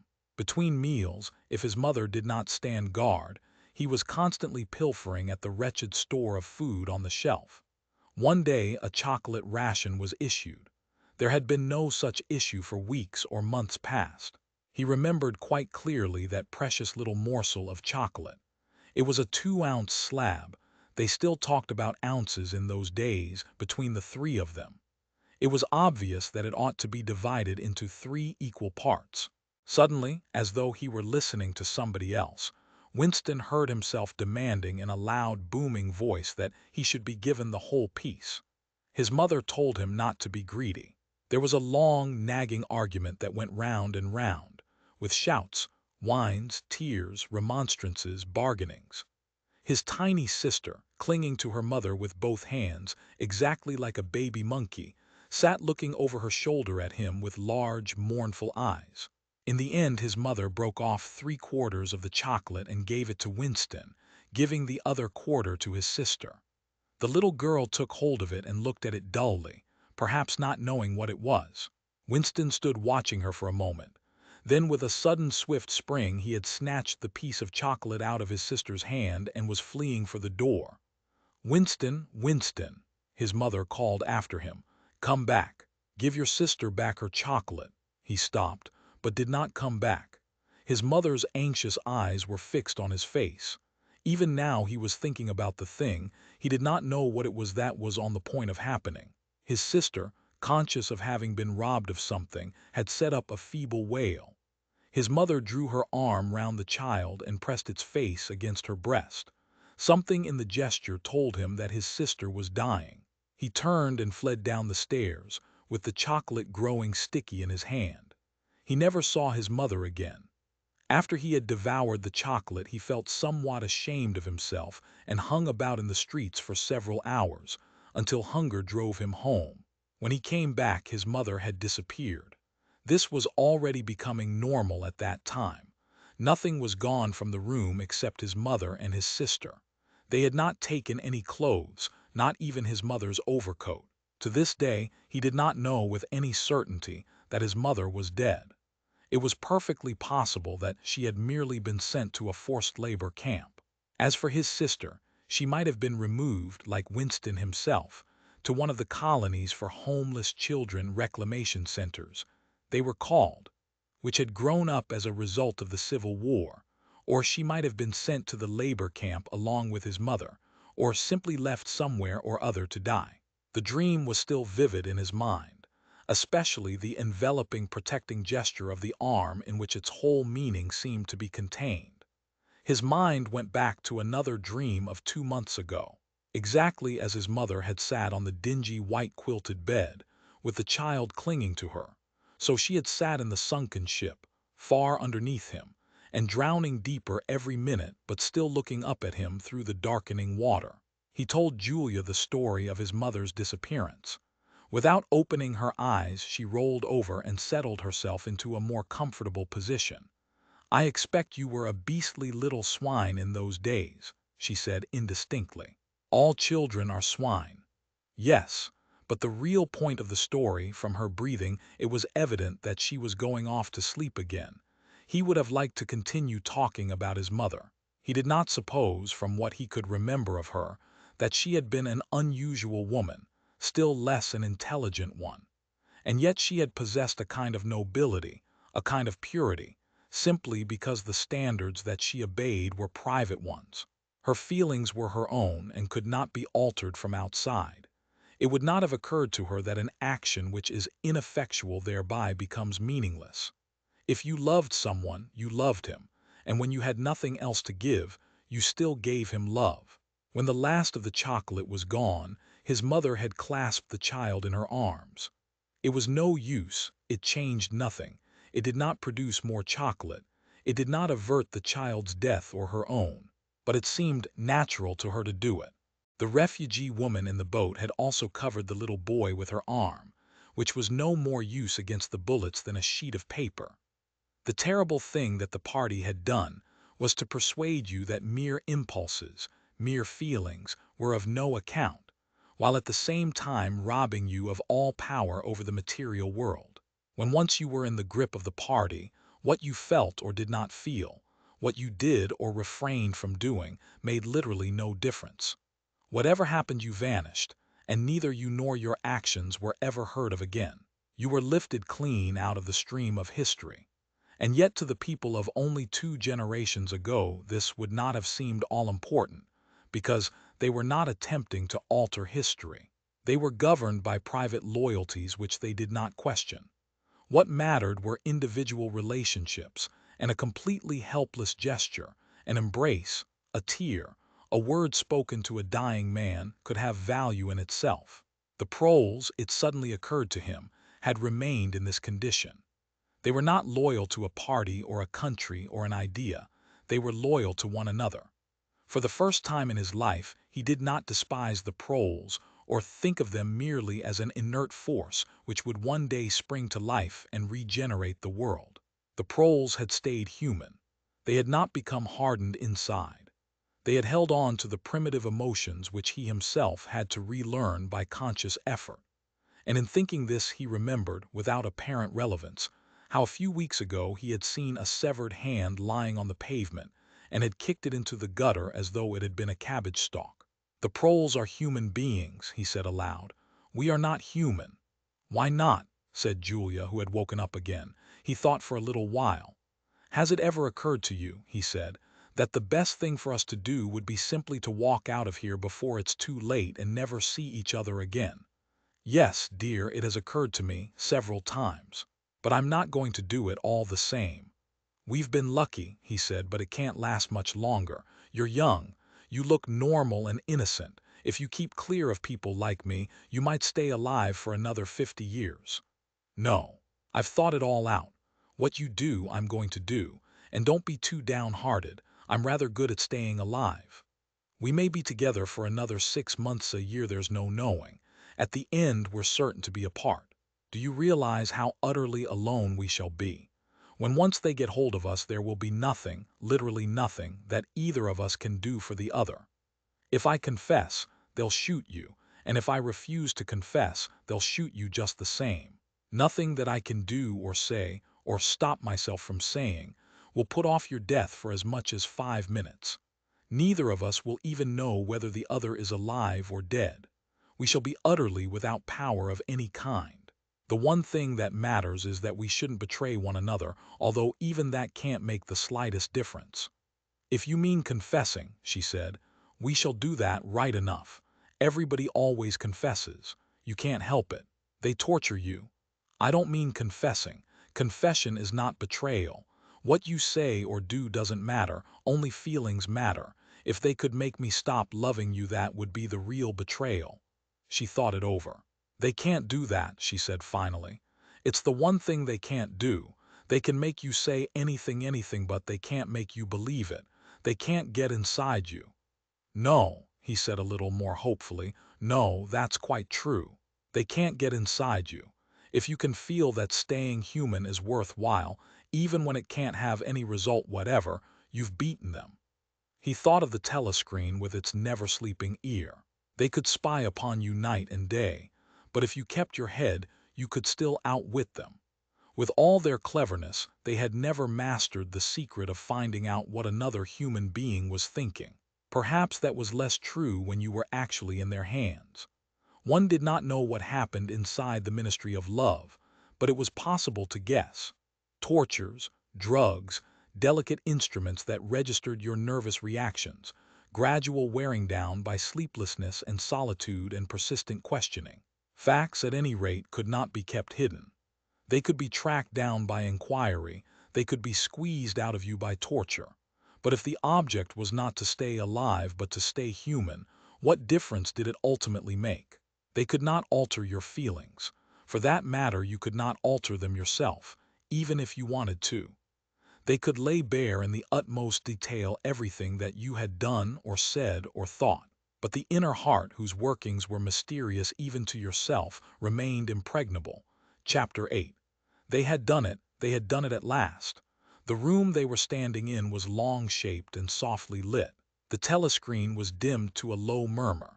The richness of the dark blue carpet gave one the impression of treading on velvet.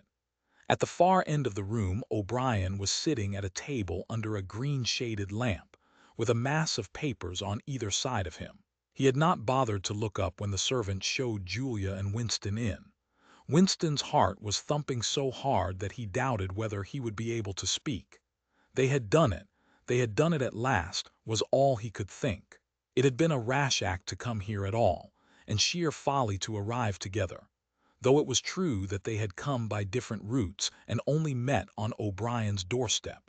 But merely to walk into such a place needed an effort of the nerve. It was only on very rare occasions that one saw inside the dwelling places of the inner party, or even penetrated into the quarter of the town where they lived.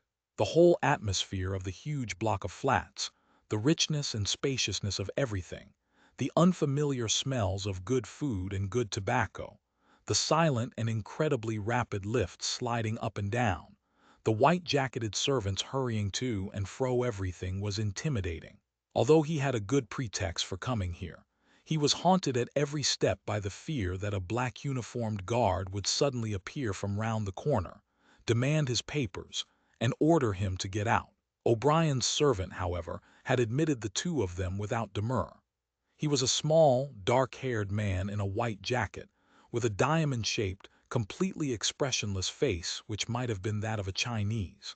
The passage down which he led them was softly carpeted, with cream-papered walls and white wainscoting, all exquisitely clean.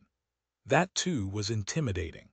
Winston could not remember ever to have seen a passageway whose walls were not grimy from the contact of human bodies. O'Brien had a slip of paper between his fingers and seemed to be studying it intently. His heavy face, bent down so that one could see the line of the nose, looked both formidable and intelligent. For perhaps 20 seconds he sat without stirring. Then he pulled the speakwrite towards him and rapped out a message in the hybrid jargon of the ministries. Items 1,5,7 approved full-wise stop suggestion. Contained item 6 double plus ridiculous virgin crime think cancel stop. Unproceed construction-wise anti-getting plus full estimates machinery overhead stop end message. He rose deliberately from his chair and came towards them across the soundless carpet. A little of the official atmosphere seemed to have fallen away from him with the newspeak words, but his expression was grimmer than usual, as though he were not pleased at being disturbed. The terror that Winston already felt was suddenly shot through by a streak of ordinary embarrassment. It seemed to him quite possible that he had simply made a stupid mistake. For what evidence had he in reality that O'Brien was any kind of political conspirator? Nothing but a flash of the eyes and a single equivocal remark. Beyond that, only his own secret imaginings, founded on a dream. He could not even fall back on the pretense that he had come to borrow the dictionary, because in that case Julia's presence was impossible to explain. As O'Brien passed the telescreen, a thought seemed to strike him. He stopped, turned aside, and pressed a switch on the wall. There was a sharp snap. The voice had stopped. Julia uttered a tiny sound, a sort of squeak of surprise. Even in the midst of his panic, Winston was too much taken aback to be able to hold his tongue. "You can turn it off," he said. "Yes," said O'Brien, "we can turn it off. We have that privilege." He was opposite them now. His solid form towered over the pair of them, and the expression on his face was still indecipherable. He was waiting, somewhat sternly, for Winston to speak, but about what? Even now it was quite conceivable that he was simply a busy man wondering irritably why he had been interrupted. Nobody spoke. After the stopping of the telescreen, the room seemed deadly silent. The seconds marched past, enormous. With difficulty, Winston continued to keep his eyes fixed on O'Brien's. Then suddenly the grim face broke down into what might have been the beginnings of a smile. With his characteristic gesture, O'Brien resettled his spectacles on his nose. "Shall I say it, or will you?" he said. "I will say it," said Winston promptly. "That thing is really turned off. Yes, everything is turned off. We are alone. We have come here because—" He paused, realizing for the first time the vagueness of his own motives. Since he did not in fact know what kind of help he expected from O'Brien, it was not easy to say why he had come here. He went on, conscious that what he was saying must sound both feeble and pretentious. "We believe that there is some kind of conspiracy, some kind of secret organization working against the party, and that you are involved in it. We want to join it and work for it. We are enemies of the party. We disbelieve in the principles of Ingsoc. We are thought criminals. We are also adulterers. I tell you this because we want to put ourselves at your mercy. If you want us to incriminate ourselves in any other way, we are ready." He stopped and glanced over his shoulder, with the feeling that the door had opened. Sure enough, the little yellow-faced servant had come in without knocking. Winston saw that he was carrying a tray with a decanter and glasses. "Martin is one of us," said O'Brien impassively. "Bring the drinks over here, Martin. Put them on the round table. Have we enough chairs? Then we may as well sit down and talk in comfort. Bring a chair for yourself, Martin. This is business. You can stop being a servant for the next 10 minutes. The little man sat down, quite at his ease, and yet still with a servant-like air, the air of a valet enjoying a privilege. Winston regarded him out of the corner of his eye. It struck him that the man's whole life was playing a part, and that he felt it to be dangerous to drop his assumed personality even for a moment. O'Brien took the decanter by the neck and filled up the glasses with a dark red liquid. It aroused in Winston dim memories of something seen long ago on a wall, or a hoarding a vast bottle composed of electric lights which seemed to move up and down and pour its contents into a glass. Seen from the top, the stuff looked almost black, but in the decanter it gleamed like a ruby. It had a sour-sweet smell. He saw Julia pick up her glass and sniff at it with frank curiosity. "It is called wine," said O'Brien with a faint smile. "You will have read about it in books, no doubt. Not much of it gets to the outer party, I am afraid." His face grew solemn again, and he raised his glass. "I think it is fitting that we should begin by drinking a health to our leader, to Emmanuel Goldstein." Winston took up his glass with a certain eagerness. Wine was a thing he had read and dreamed about. Like the glass paperweight or Mr. Charrington's half-remembered rhymes, it belonged to the vanished, romantic past, the olden time as he liked to call it in his secret thoughts. For some reason he had always thought of wine as having an intensely sweet taste, like that of blackberry jam, and an immediate intoxicating effect. Actually, when he came to swallow it, the stuff was distinctly disappointing. The truth was that after years of gin drinking he could barely taste it. He set down the empty glass. "Then there is such a person as Goldstein," he said. "Yes, there is such a person, and he is alive. Where, I do not know. And the conspiracy, the organization, is it real? It is not simply an invention of the thought police. No, it is real, the Brotherhood, we call it. You will never learn much more about the Brotherhood than that it exists and that you belong to it. I will come back to that presently." He looked at his wristwatch. "It is unwise even for members of the inner party to turn off the telescreen for more than half an hour. You ought not to have come here together, and you will have to leave separately. You, comrade," he bowed his head to Julia, "will leave first. We have about 20 minutes at our disposal. You will understand that I must start by asking you certain questions. In general terms, what are you prepared to do?" "Anything that we are capable of," said Winston. O'Brien had turned himself a little in his chair so that he was facing Winston. He almost ignored Julia, seeming to take it for granted that Winston could speak for her. For a moment the lids flitted down over his eyes. He began asking his questions in a low, expressionless voice, as though this were a routine, a sort of catechism, most of whose answers were known to him already. "You are prepared to give your lives?" "Yes." "You are prepared to commit murder?" "Yes." "To commit acts of sabotage which may cause the death of hundreds of innocent people?" "Yes." "To betray your country to foreign powers?" "Yes."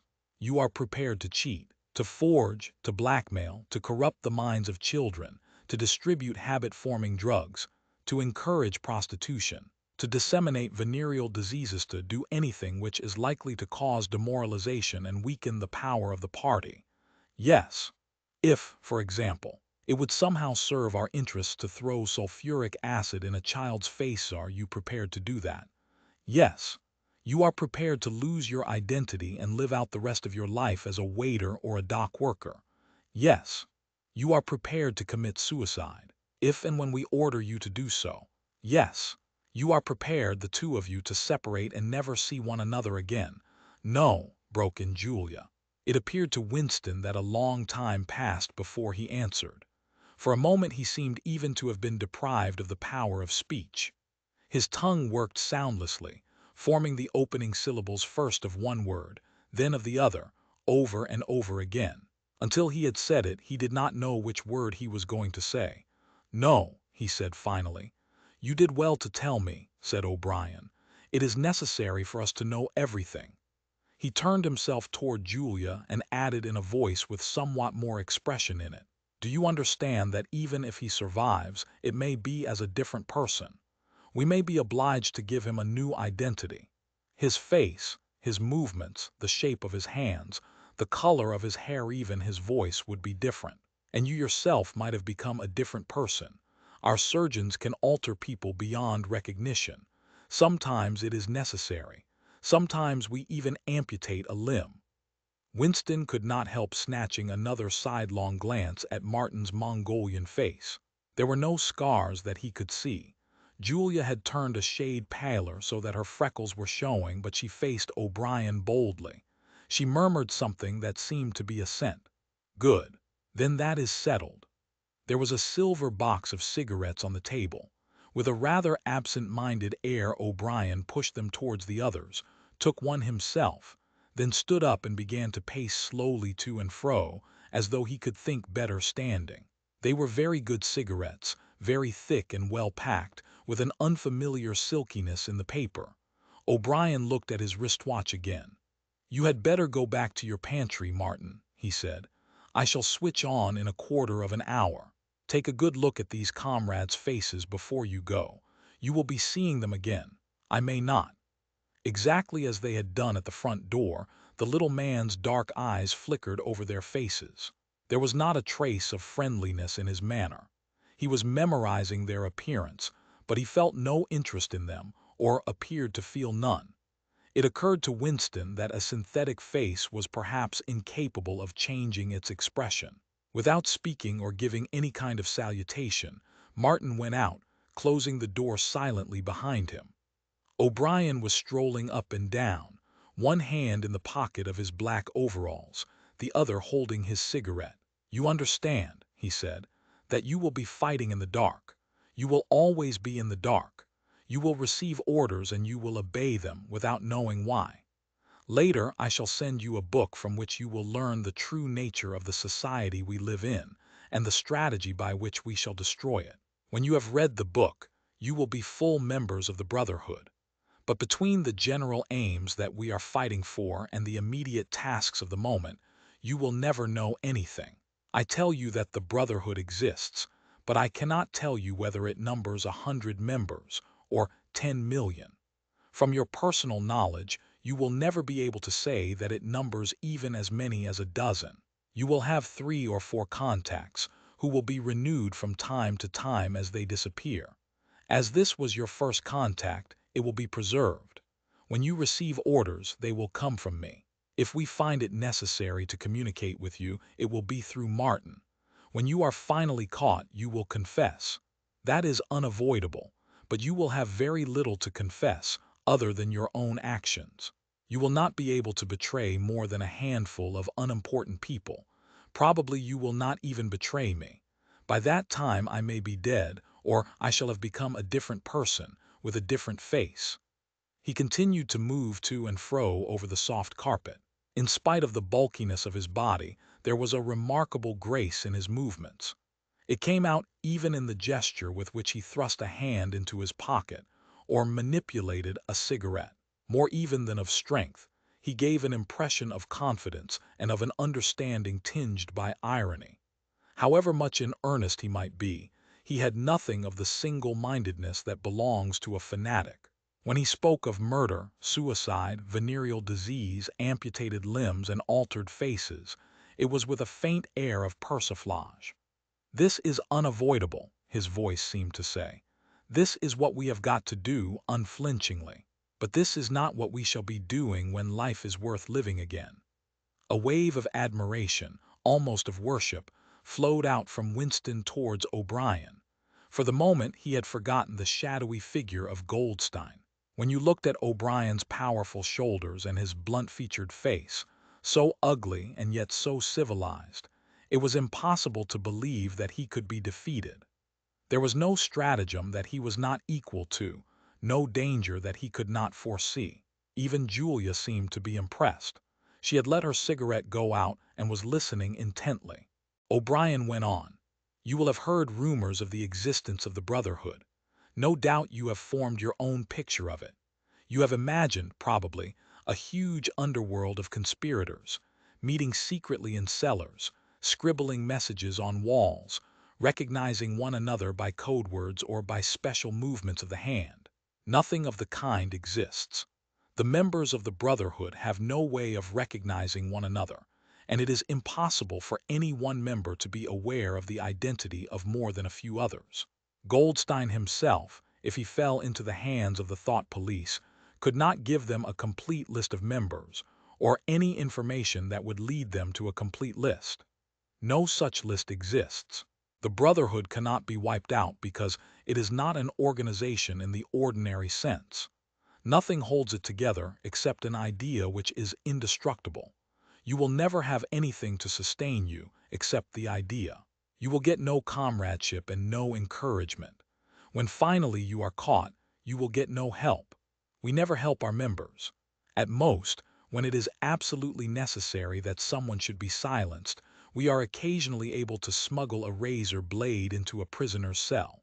You will have to get used to living without results and without hope. You will work for a while, you will be caught, you will confess, and then you will die. Those are the only results that you will ever see. There is no possibility that any perceptible change will happen within our own lifetime. We are the dead. Our only true life is in the future. We shall take part in it as handfuls of dust and splinters of bone. But how far away that future may be, there is no knowing. It might be 1,000 years. At present nothing is possible except to extend the area of sanity little by little. We cannot act collectively. We can only spread our knowledge outwards from individual to individual, generation after generation. In the face of the thought police, there is no other way. He halted and looked for the third time at his wristwatch. "It is almost time for you to leave, comrade," he said to Julia. "Wait, the decanter is still half full." He filled the glasses and raised his own glass by the stem. "What shall it be this time?" he said, still with the same faint suggestion of irony. "To the confusion of the thought police, to the death of Big Brother, to humanity, to the future." "To the past," said Winston.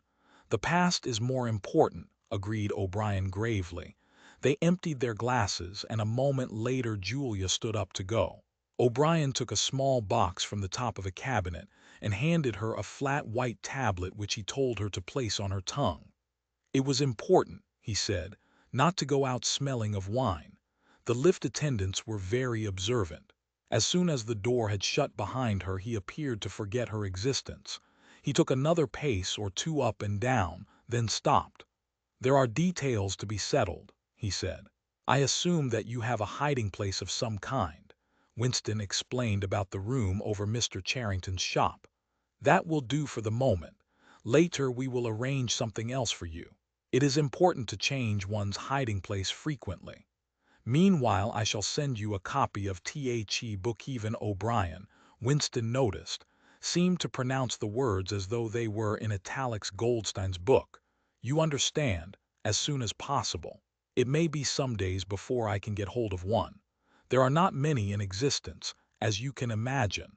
The thought police hunt them down and destroy them almost as fast as we can produce them. It makes very little difference. The book is indestructible. If the last copy were gone, we could reproduce it almost word for word. Do you carry a brief case to work with you?" he added. "As a rule, yes." "What is it like?" "Black, very shabby." "With 2 straps?" "Black, 2 straps, very shabby good. One day in the fairly near future, I cannot give a date, one of the messages among your morning's work will contain a misprinted word, and you will have to ask for a repeat. On the following day you will go to work without your briefcase. At some time during the day in the street, a man will touch you on the arm and say, 'I think you have dropped your briefcase.' The one he gives you will contain a copy of Goldstein's book. You will return it within 14 days." They were silent for a moment. "There are a couple of minutes before you need go," said O'Brien. "We shall meet again if we do meet again." Winston looked up at him. "In the place where there is no darkness," he said hesitantly. O'Brien nodded without appearance of surprise. "In the place where there is no darkness," he said, as though he had recognized the allusion. "And in the meantime, is there anything that you wish to say before you leave? Any message? Any question?" Winston thought. There did not seem to be any further question that he wanted to ask. Still less did he feel any impulse to utter high-sounding generalities. Instead of anything directly connected with O'Brien or the Brotherhood, there came into his mind a sort of composite picture of the dark bedroom where his mother had spent her last days, and the little room over Mr. Charrington's shop, and the glass paperweight, and the steel engraving in its rosewood frame. Almost at random he said, "Did you ever happen to hear an old rhyme that begins, 'Oranges and lemons, say the bells of St. Clement's'?" Again O'Brien nodded. With a sort of grave courtesy he completed the stanza. "Oranges and lemons, say the bells of St. Clement's, you owe me 3 farthings, say the bells of St. Martin's, when will you pay me? Say the bells of Old Bailey, when I grow rich, say the bells of Shoreditch." "You knew the last line," said Winston. "Yes, I knew the last line, and now I am afraid it is time for you to go. But wait, you had better let me give you one of these tablets." As Winston stood up, O'Brien held out a hand.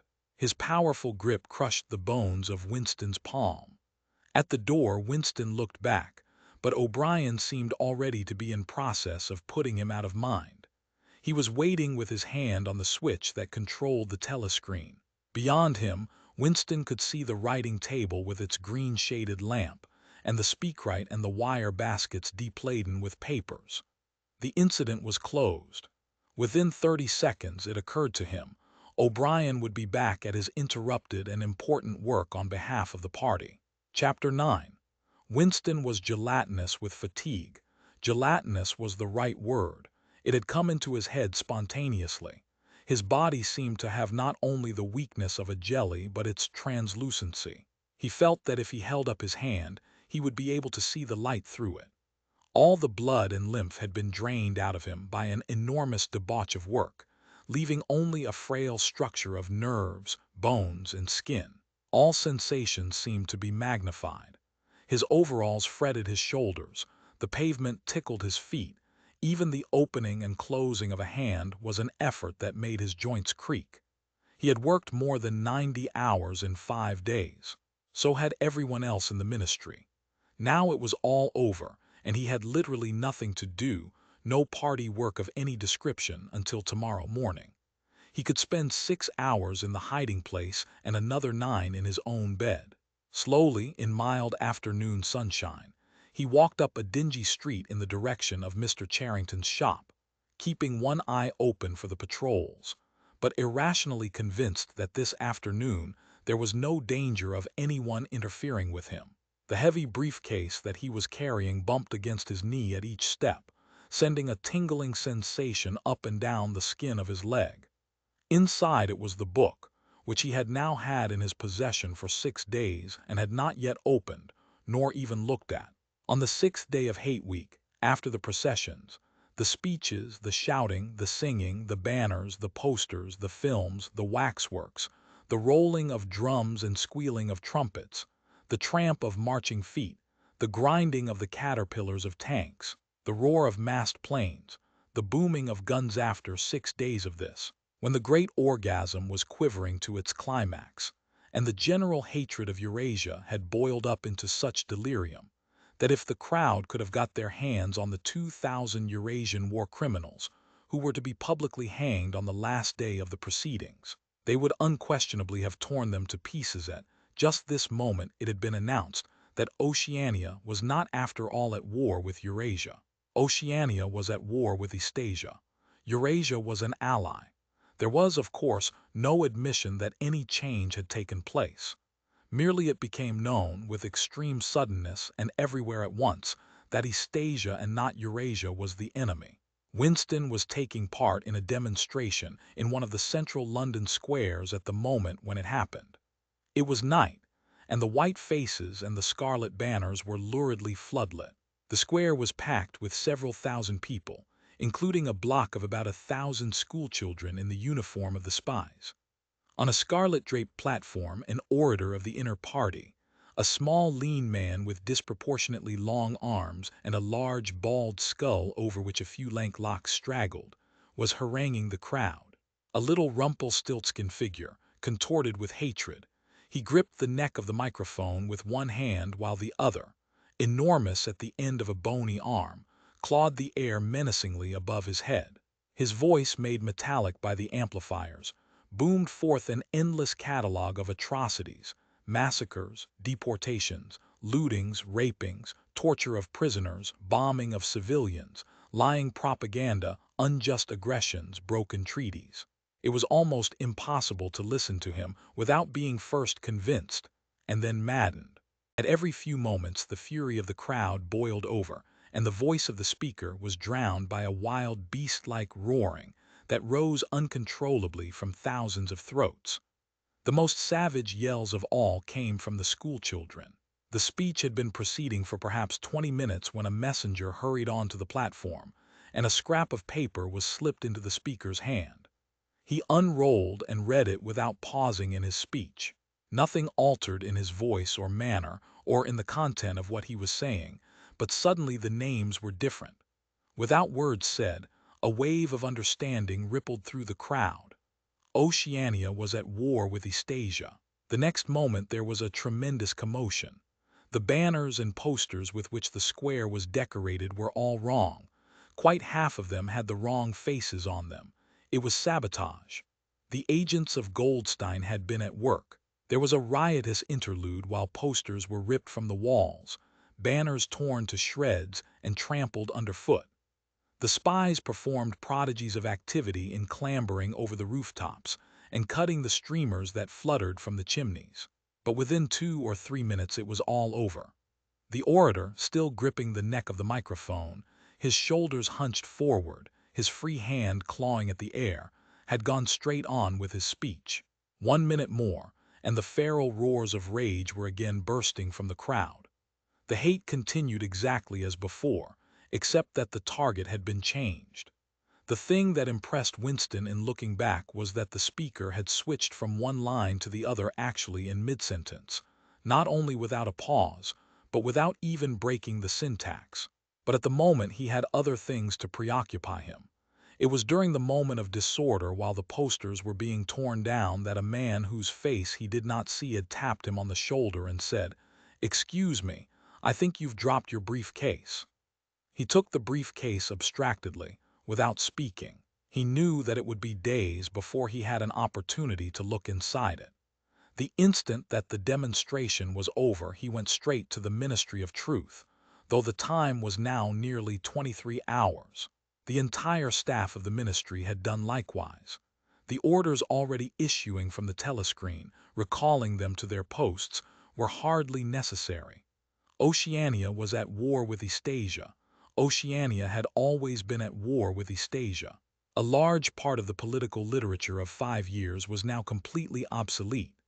Reports and records of all kinds, newspapers, books, pamphlets, films, soundtracks, photographs, all had to be rectified at lightning speed. Although no directive was ever issued, it was known that the chiefs of the department intended that within 1 week no reference to the war with Eurasia or the alliance with Eastasia should remain in existence anywhere. The work was overwhelming, all the more so because the processes that it involved could not be called by their true names. Everyone in the records department worked 18 hours in the 24, with 2 3-hour snatches of sleep. Mattresses were brought up from the cellars and pitched all over the corridors. Meals consisted of sandwiches and Victory coffee wheeled round on trolleys by attendants from the canteen. Each time that Winston broke off for one of his spells of sleep, he tried to leave his desk clear of work. And each time that he crawled back sticky-eyed and aching, it was to find that another shower of paper cylinders had covered the desk like a snowdrift, half burying the speakwrite and overflowing onto the floor, so that the first job was always to stack them into a neat enough pile to give him room to work. What was worst of all was that the work was by no means purely mechanical. Often it was enough merely to substitute one name for another, but any detailed report of events demanded care and imagination. Even the geographical knowledge that one needed in transferring the war from one part of the world to another was considerable. By the third day, his eyes ached unbearably, and his spectacles needed wiping every few minutes. It was like struggling with some crushing physical task, something which one had the right to refuse and which one was nevertheless neurotically anxious to accomplish. In so far as he had time to remember it, he was not troubled by the fact that every word he murmured into the speakwrite, every stroke of his ink pencil, was a deliberate lie. He was as anxious as anyone else in the department that the forgery should be perfect. On the morning of the 6th day, the dribble of cylinders slowed down. For as much as half an hour nothing came out of the tube. Then one more cylinder, then nothing. Everywhere at about the same time the work was easing off. A deep and as it were secret sigh went through the department. A mighty deed which could never be mentioned had been achieved. It was now impossible for any human being to prove by documentary evidence that the war with Eurasia had ever happened. At 1200, it was unexpectedly announced that all workers in the ministry were free till tomorrow morning.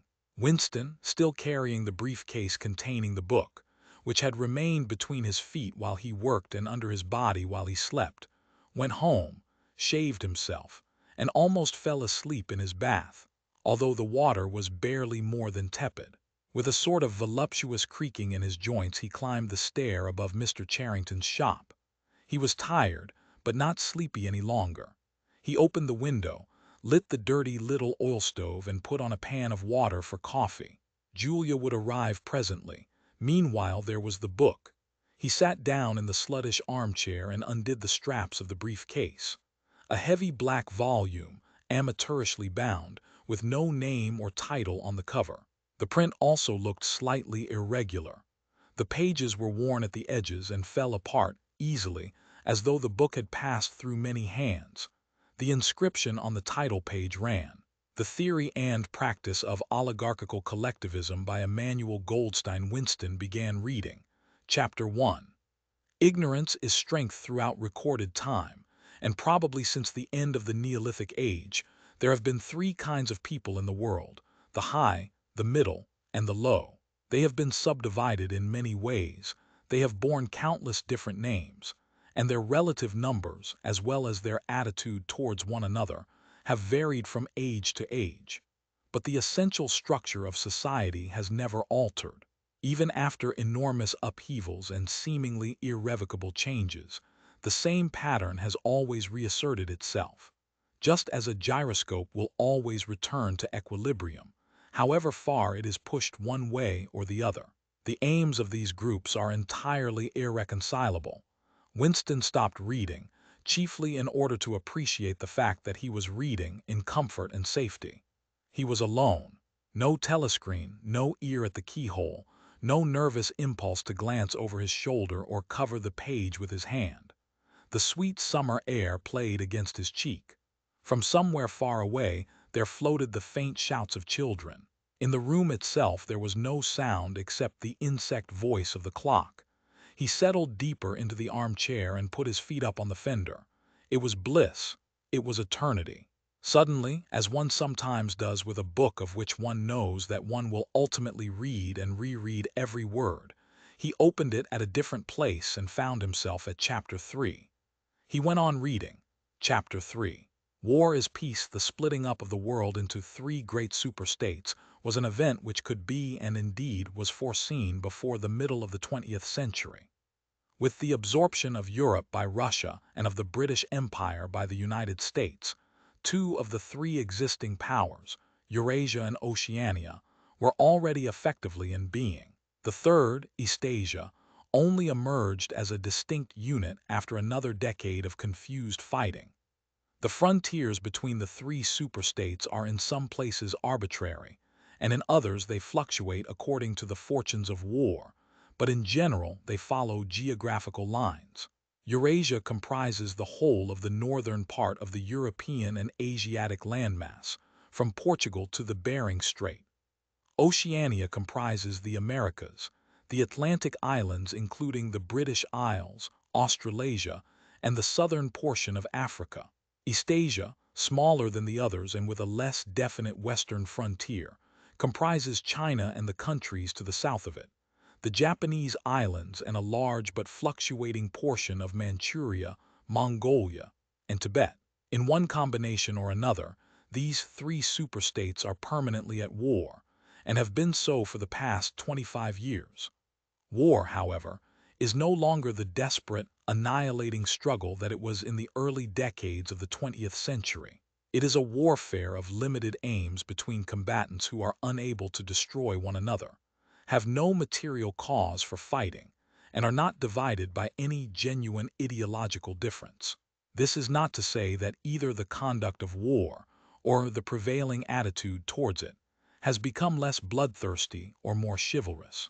On the contrary, war hysteria is continuous and universal in all countries, and such acts as raping, looting, the slaughter of children, the reduction of whole populations to slavery, and reprisals against prisoners which extend even to boiling and burying alive, are looked upon as normal, and when they are committed by one's own side and not by the enemy, meritorious.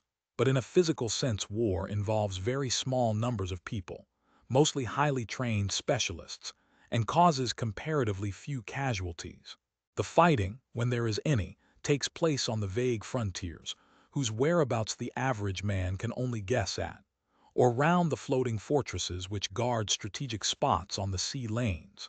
In the centers of civilization, war means no more than a continuous shortage of consumption goods, and the occasional crash of a rocket bomb which may cause a few scores of deaths. War has in fact changed its character. More exactly, The reasons for which war is waged have changed in their order of importance. Motives which were already present to some small extent in the great wars of the early 20th century have now become dominant and are consciously recognized and acted upon. To understand the nature of the present warfare, in spite of the regrouping which occurs every few years, it is always the same war. One must realize in the first place that it is impossible for it to be decisive. None of the three superstates could be definitively conquered even by the other two in combination. They are too evenly matched, and their natural defenses are too formidable. Eurasia is protected by its vast land spaces, Oceania by the width of the Atlantic and the Pacific, Eastasia by the fecundity and industriousness of its inhabitants. Secondly, there is no longer, in a material sense, anything to fight about. With the establishment of self-contained economies, in which production and consumption are geared to one another, the scramble for markets which was a main cause of previous wars has come to an end, while the competition for raw materials is no longer a matter of life and death. In any case, each of the three superstates is so vast that it can obtain almost all the materials that it needs within its own boundaries. In so far as the war has a direct economic purpose, it is a war for labor power. Between the frontiers of the superstates, and not permanently in the possession of any of them, there lies a rough quadrilateral with its corners at Tangier, Brazzaville, Darwin, and Hong Kong, containing within it about a fifth of the population of the earth. It is for the possession of these thickly populated regions, and of the northern ice gap, that the three powers are constantly struggling. In practice, no one power ever controls the whole of the disputed area. Portions of it are constantly changing hands, and it is the chance of seizing this or that fragment by a sudden stroke of treachery that dictates the endless changes of alignment. All of the disputed territories contain valuable minerals, and some of them yield important vegetable products, such as rubber, which in colder climates it is necessary to synthesize by comparatively expensive methods. But above all, they contain a bottomless reserve of cheap labor. Whichever power controls equatorial Africa, or the countries of the Middle East, or southern India, or the Indonesian archipelago, disposes also of the bodies of scores or hundreds of millions of ill-paid and hard-working coolies. The inhabitants of these areas, reduced more or less openly to the status of slaves, pass continually from conqueror to conqueror, and are expended like so much coal or oil in the race to turn out more armaments, to capture more territory, to control more labor power, to turn out more armaments, to capture more territory, and so on indefinitely. It should be noted that the fighting never really moves beyond the edges of the disputed areas. The frontiers of Eurasia flow back and forth between the basin of the Congo and the northern shore of the Mediterranean. The islands of the Indian Ocean and the Pacific are constantly being captured and recaptured by Oceania or by Eastasia. In Mongolia, the dividing line between Eurasia and Eastasia is never stable. Round the pole, all three powers lay claim to enormous territories which in fact are largely uninhabited and unexplored. But the balance of power always remains roughly even, and the territory which forms the heartland of each superstate always remains inviolate. Moreover, the labor of the exploited peoples round the equator is not really necessary to the world's economy. They add nothing to the wealth of the world, since whatever they produce is used for purposes of war, and the object of waging a war is always to be in a better position in which to wage another war. By their labor, the slave populations allow the tempo of continuous warfare to be speeded up. But if they did not exist, the structure of world society and the process by which it maintains itself would not be essentially different. The primary aim of modern warfare, in accordance with the principles of doublethink, this aim is simultaneously recognized and not recognized by the directing brains of the inner party, is to use up the products of the machine without raising the general standard of living. Ever since the end of the 19th century, the problem of what to do with the surplus of consumption goods has been latent in industrial society. At present, when few human beings even have enough to eat, this problem is obviously not urgent, and it might not have become so, even if no artificial processes of destruction had been at work. The world of today is a bare, hungry, dilapidated place compared with the world that existed before 1914, and still more so if compared with the imaginary future to which the people of that period looked forward. In the early 20th century, the vision of a future society unbelievably rich, leisured, orderly, and efficient, a glittering antiseptic world of glass and steel and snow-white concrete was part of the consciousness of nearly every literate person. Science and technology were developing at a prodigious speed, and it seemed natural to assume that they would go on developing. This failed to happen, partly because of the impoverishment caused by a long series of wars and revolutions, partly because scientific and technical progress depended on the empirical habit of thought, which could not survive in a strictly regimented society. As a whole, the world is more primitive today than it was 50 years ago. Certain backward areas have advanced, and various devices, always in some way connected with warfare and police espionage, have been developed, but experiment and invention have largely stopped, and the ravages of the atomic war of the 1950s have never been fully repaired. Nevertheless, the dangers inherent in the machine are still there. From the moment when the machine first made its appearance, it was clear to all thinking people that the need for human drudgery, and therefore to a great extent for human inequality, had disappeared. If the machine were used deliberately for that end, hunger, overwork, dirt, illiteracy, and disease could be eliminated within a few generations. And in fact, without being used for any such purpose, but by a sort of automatic process by producing wealth which it was sometimes impossible not to distribute, the machine did raise the living standards of the average human being very greatly over a period of about 50 years at the end of the 19th and the beginning of the 20th centuries. But it was also clear that an all-round increase in wealth threatened the destruction, indeed, in some sense was the destruction of a hierarchical society. In a world in which everyone worked short hours, had enough to eat, lived in a house with a bathroom and a refrigerator, and possessed a motor car or even an aeroplane, the most obvious and perhaps the most important form of inequality would already have disappeared. If it once became general, wealth would confer no distinction.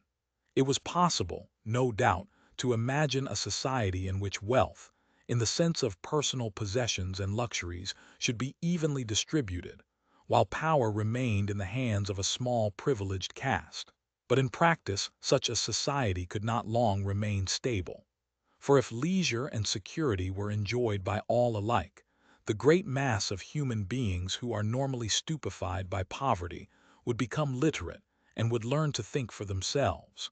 And when once they had done this, they would sooner or later realize that the privileged minority had no function, and they would sweep it away. In the long run, a hierarchical society was only possible on a basis of poverty and ignorance. To return to the agricultural past, as some thinkers about the beginning of the 20th century dreamed of doing, was not a practicable solution. It conflicted with the tendency towards mechanization which had become quasi-instinctive throughout almost the whole world. And moreover, any country which remained industrially backward was helpless in a military sense, and was bound to be dominated, directly or indirectly, by its more advanced rivals. Nor was it a satisfactory solution to keep the masses in poverty by restricting the output of goods. This happened to a great extent during the final phase of capitalism, roughly between 1920 and 1940. The economy of many countries was allowed to stagnate, land went out of cultivation, capital equipment was not added to, great blocks of the population were prevented from working and kept half alive by state charity. But this, too, entailed military weakness, and since the privations it inflicted were obviously unnecessary, it made opposition inevitable. The problem was how to keep the wheels of industry turning without increasing the real wealth of the world. Goods must be produced, but they must not be distributed. And in practice, the only way of achieving this was by continuous warfare. The essential act of war is destruction, not necessarily of human lives, but of the products of human labor. War is a way of shattering to pieces, or pouring into the stratosphere, or sinking in the depths of the sea, materials which might otherwise be used to make the masses too comfortable, and hence, in the long run, too intelligent. Even when weapons of war are not actually destroyed, their manufacture is still a convenient way of expending labor power without producing anything that can be consumed. A floating fortress, for example, has locked up in it the labor that would build several hundred cargo ships. Ultimately, it is scrapped as obsolete, never having brought any material benefit to anybody, and with further enormous labors, another floating fortress is built. In principle, the war effort is always so planned as to eat up any surplus that might exist after meeting the bare needs of the population.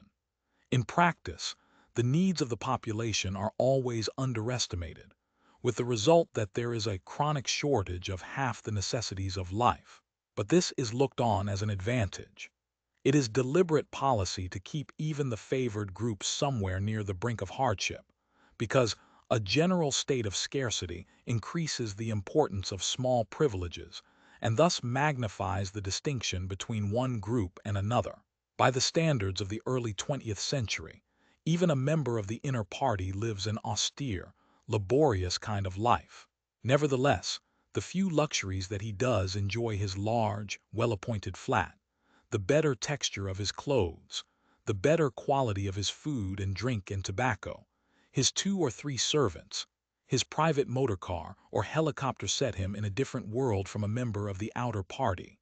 And the members of the outer party have a similar advantage in comparison with the submerged masses whom we call the proles. The social atmosphere is that of a besieged city, where the possession of a lump of horseflesh makes the difference between wealth and poverty. And at the same time, the consciousness of being at war, and therefore in danger, makes the handing over of all power to a small caste seem the natural, unavoidable condition of survival.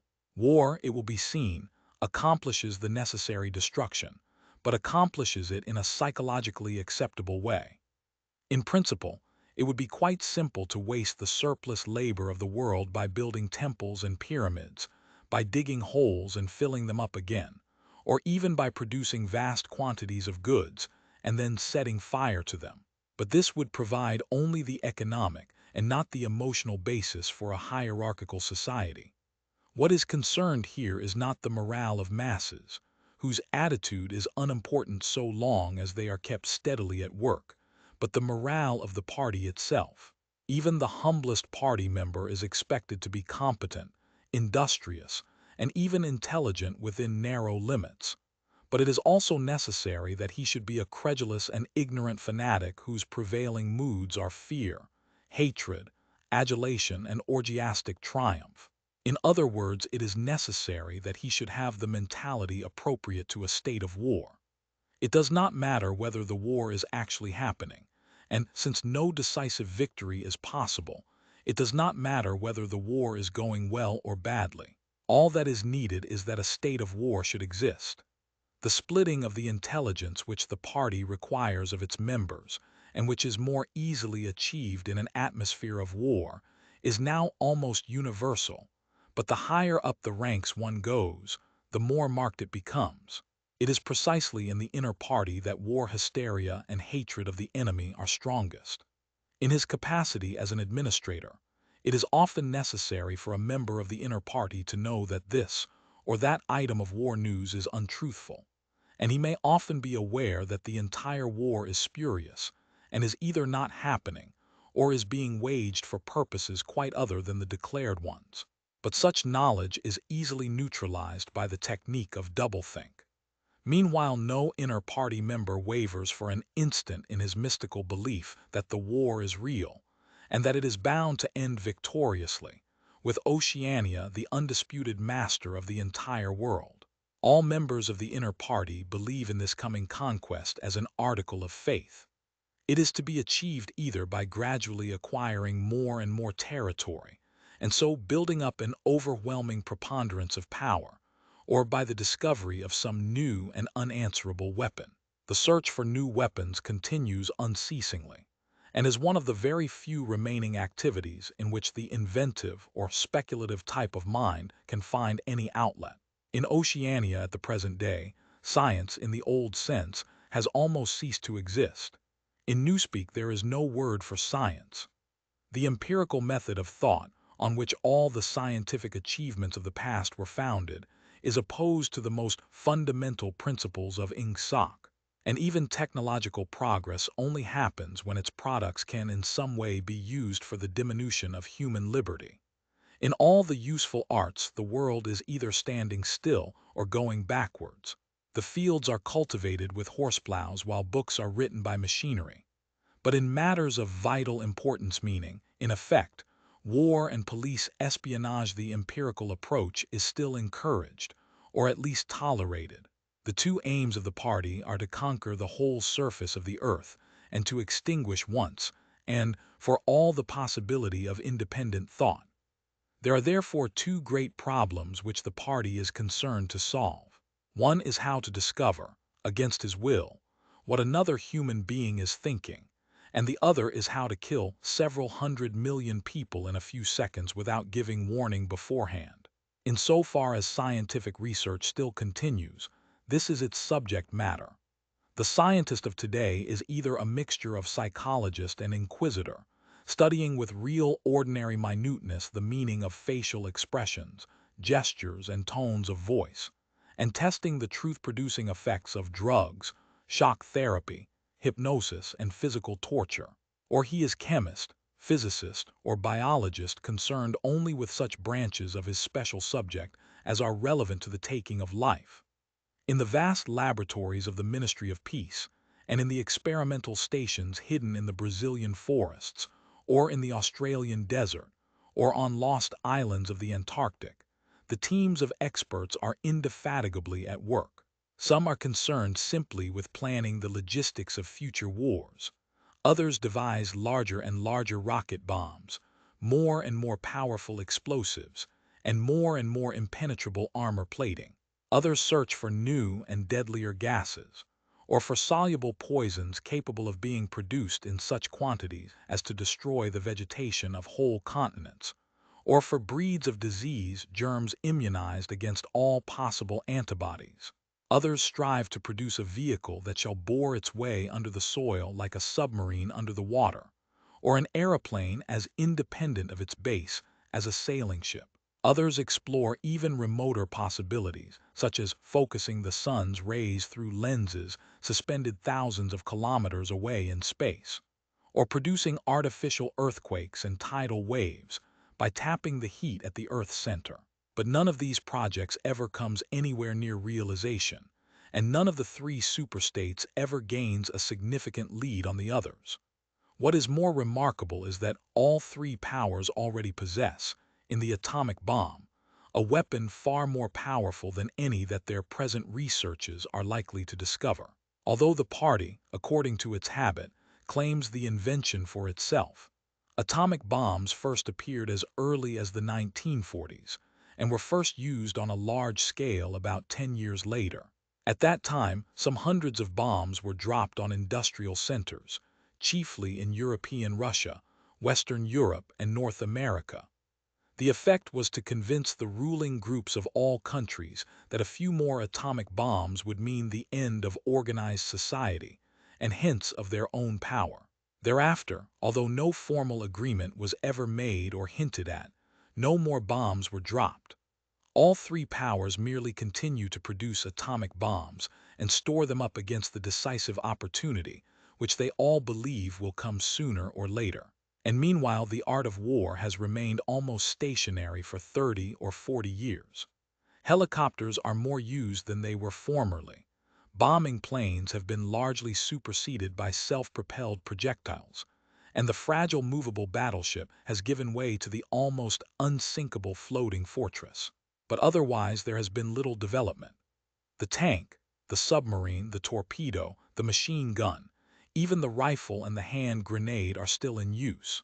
And in spite of the endless slaughters reported in the press and on the telescreens, the desperate battles of earlier wars, in which hundreds of thousands or even millions of men were often killed in a few weeks, have never been repeated.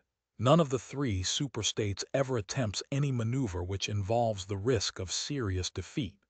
When any large operation is undertaken, it is usually a surprise attack against an ally. The strategy that all three powers are following, or pretend to themselves that they are following, is the same. The plan is, by a combination of fighting, bargaining, and well-timed strokes of treachery, to acquire a ring of bases completely encircling one or other of the rival states, and then to sign a pact of friendship with that rival and remain on peaceful terms for so many years as to lull suspicion to sleep. During this time, rockets loaded with atomic bombs can be assembled at all the strategic spots. Finally, they will all be fired simultaneously, with effects so devastating as to make retaliation impossible. It will then be time to sign a pact of friendship with the remaining world power in preparation for another attack. This scheme, it is hardly necessary to say, is a mere daydream, impossible of realization. Moreover, no fighting ever occurs except in the disputed areas round the equator and the pole. No invasion of enemy territory is ever undertaken.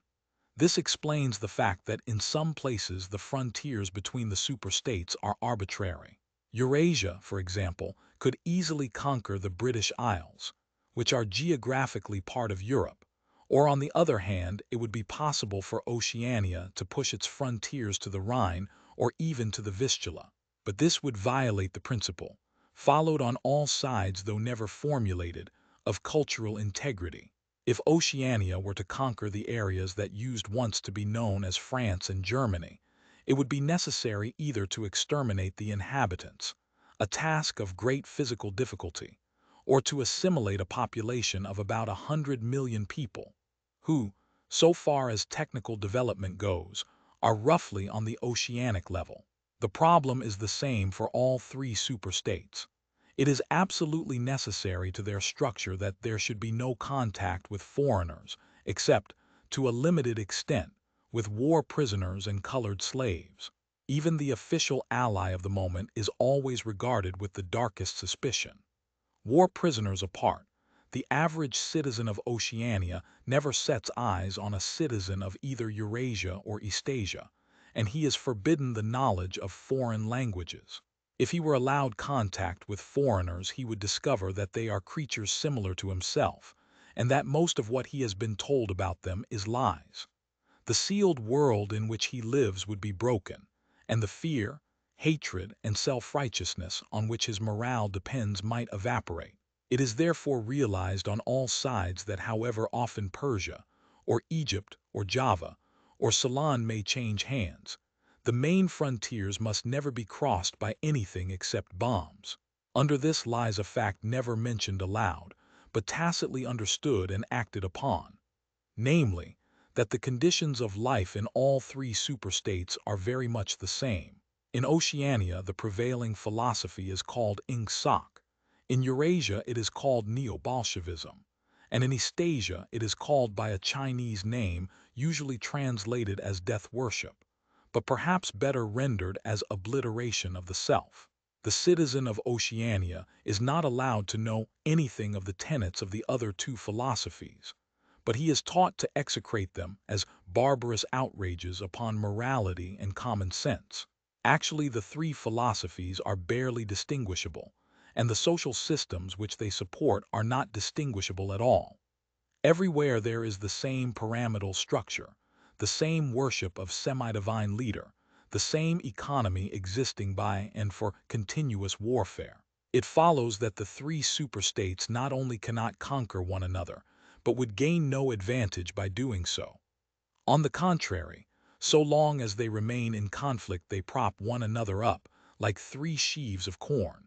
And as usual, the ruling groups of all three powers are simultaneously aware and unaware of what they are doing. Their lives are dedicated to world conquest, but they also know that it is necessary that the war should continue everlastingly and without victory. Meanwhile, the fact that there is no danger of conquest makes possible the denial of reality, which is the special feature of Ingsoc and its rival systems of thought. Here it is necessary to repeat what has been said earlier, that by becoming continuous, war has fundamentally changed its character.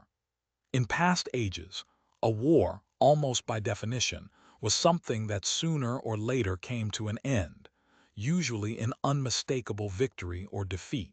In the past, also, war was one of the main instruments by which human societies were kept in touch with physical reality. All rulers in all ages have tried to impose a false view of the world upon their followers, but they could not afford to encourage any illusion that tended to impair military efficiency.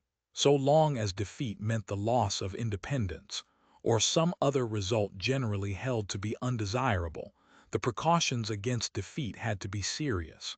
Physical facts could not be ignored.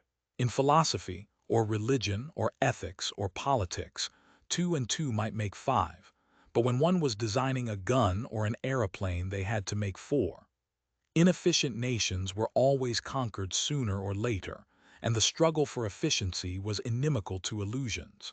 Moreover, to be efficient it was necessary to be able to learn from the past, which meant having a fairly accurate idea of what had happened in the past.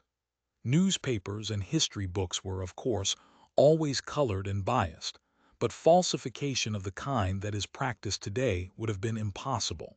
War was a sure safeguard of sanity, and so far as the ruling classes were concerned, it was probably the most important of all safeguards. While wars could be won or lost, no ruling class could be completely irresponsible. But when war becomes literally continuous, it also ceases to be dangerous. When war is continuous, there is no such thing as military necessity. Technical progress can cease, and the most palpable facts can be denied or disregarded. As we have seen, researches that could be called scientific are still carried out for the purposes of war, but they are essentially a kind of daydreaming, and their failure to show results is not important. Efficiency, even military efficiency, is no longer needed. Nothing is efficient in Oceania except the thought police. Since each of the 3 superstates is unconquerable, each is in effect a separate universe within which almost any perversion of thought can be safely practiced. Reality only exerts its pressure through the needs of everyday life, the need to eat and drink, to get shelter and clothing, to avoid swallowing poison or stepping out of top-story windows, and the like. Between life and death, and between physical pleasure and physical pain, there is still a distinction, but that is all. Cut off from contact with the outer world, and with the past, the citizen of Oceania is like a man in interstellar space, who has no way of knowing which direction is up and which is down. The rulers of such a state are absolute, as the pharaohs or the Caesars could not be. They are obliged to prevent their followers from starving to death in numbers large enough to be inconvenient, and they are obliged to remain at the same low level of military technique as their rivals. But once that minimum is achieved, they can twist reality into whatever shape they choose. The war, therefore, if we judge it by the standards of previous wars, is merely an imposture. It is like the battles between certain ruminant animals, whose horns are set at such an angle that they are incapable of hurting one another. But though it is unreal, it is not meaningless. It eats up the surplus of consumable goods, and it helps to preserve the special mental atmosphere that a hierarchical society needs. War, it will be seen, is now a purely internal affair. In the past, the ruling groups of all countries, although they might recognize their common interest and therefore limit the destructiveness of war, did fight against one another, and the victor always plundered the vanquished. In our own day, they are not fighting against one another at all. The war is waged by each ruling group against its own subjects, and the object of the war is not to make or prevent conquests of territory, but to keep the structure of society intact. The very word war, therefore, has become misleading. It would probably be accurate to say that by becoming continuous, war has ceased to exist. The peculiar pressure that it exerted on human beings between the Neolithic age and the early 20th century has disappeared and been replaced by something quite different. The effect would be much the same if the three superstates, instead of fighting one another, should agree to live in perpetual peace, each inviolate within its own boundaries. For in that case each would still be a self-contained universe, freed forever from the sobering influence of external danger. A peace that was truly permanent would be the same as a permanent war. This although the vast majority of party members understand it only in a shallower senses the inner meaning of the party slogan, "War is peace." Winston stopped reading for a moment. Somewhere in remote distance, a rocket bomb thundered. The blissful feeling of being alone with the forbidden book, in a room with no telescreen, had not worn off. Solitude and safety were physical sensations, mixed up somehow with the tiredness of his body, the softness of the chair, the touch of the faint breeze from the window that played upon his cheek. The book fascinated him, or more exactly it reassured him. In a sense it told him nothing that was new, but that was part of the attraction. It said what he would have said if it had been possible for him to set his scattered thoughts in order. It was the product of a mind similar to his own, but enormously more powerful, more systematic, less fear-ridden. The best books, he perceived, are those that tell you what you know already. He had just turned back to chapter 1 when he heard Julia's footstep on the stair and started out of his chair to meet her. She dumped her brown tool bag on the floor and flung herself into his arms. It was more than a week since they had seen one another. "I've got the book," he said as they disentangled themselves. "Oh, you've got it. Good," she said without much interest, and almost immediately knelt down beside the oil stove to make the coffee. They did not return to the subject until they had been in bed for half an hour. The evening was just cool enough to make it worthwhile to pull up the counterpane. From below came the familiar sound of singing and the scrape of boots on the flagstones. The brawny, red-armed woman whom Winston had seen there on his first visit was almost a fixture in the yard. There seemed to be no hour of daylight when she was not marching to and fro between the washtub and the line, alternately gagging herself with clothes pegs and breaking forth into lusty song. Julia had settled down on her side and seemed to be already on the point of falling asleep. He reached out for the book, which was lying on the floor, and sat up against the bedhead. "We must read it," he said. "You too. All members of the Brotherhood have to read it." "You read it," she said with her eyes shut. "Read it aloud, that's the best way. Then you can explain it to me as you go." The clock's hand said 6, meaning 18. They had 3 or 4 hours ahead of them. He propped the book against his knees and began reading. Chapter 1: Ignorance is Strength Throughout Recorded Time, and probably since the end of the Neolithic Age, there have been 3 kinds of people in the world: the high, the middle, and the low. They have been subdivided in many ways, they have borne countless different names, and their relative numbers, as well as their attitude towards one another, have varied from age to age. But the essential structure of society has never altered. Even after enormous upheavals and seemingly irrevocable changes, the same pattern has always reasserted itself, just as a gyroscope will always return to equilibrium, however far it is pushed one way or the other. "Julia, are you awake?" said Winston. "Yes, my love, I'm listening. Go on. It's marvelous." He continued reading. The aims of these 3 groups are entirely irreconcilable. The aim of the high is to remain where they are. The aim of the middle is to change places with the high. The aim of the low, when they have an aim for it, is an abiding characteristic of the low that they are too much crushed by drudgery to be more than intermittently conscious of anything outside their daily lives, to abolish all distinctions and create a society in which all men shall be equal. Thus throughout history, a struggle which is the same in its main outlines recurs over and over again. For long periods the high seem to be securely in power, but sooner or later there always comes a moment when they lose either their belief in themselves or their capacity to govern efficiently, or both. They are then overthrown by the middle, who enlist the low on their side by pretending to them that they are fighting for liberty and justice. As soon as they have reached their objective, the middle thrust the low back into their old position of servitude, and themselves become the high. Presently, a new middle group splits off from one of the other groups, or from both of them, and the struggle begins over again. Of the three groups, only the low are never even temporarily successful in achieving their aims. It would be an exaggeration to say that throughout history there has been no progress of a material kind. Even today, in a period of decline, the average human being is physically better off than he was a few centuries ago. But no advance in wealth, no softening of manners, no reform or revolution has ever brought human equality a millimeter nearer. From the point of view of the low, no historic change has ever meant much more than a change in the name of their masters. By the late 19th century, the recurrence of this pattern had become obvious to many observers. There then rose schools of thinkers who interpreted history as a cyclical process and claimed to show that inequality was the unalterable law of human life.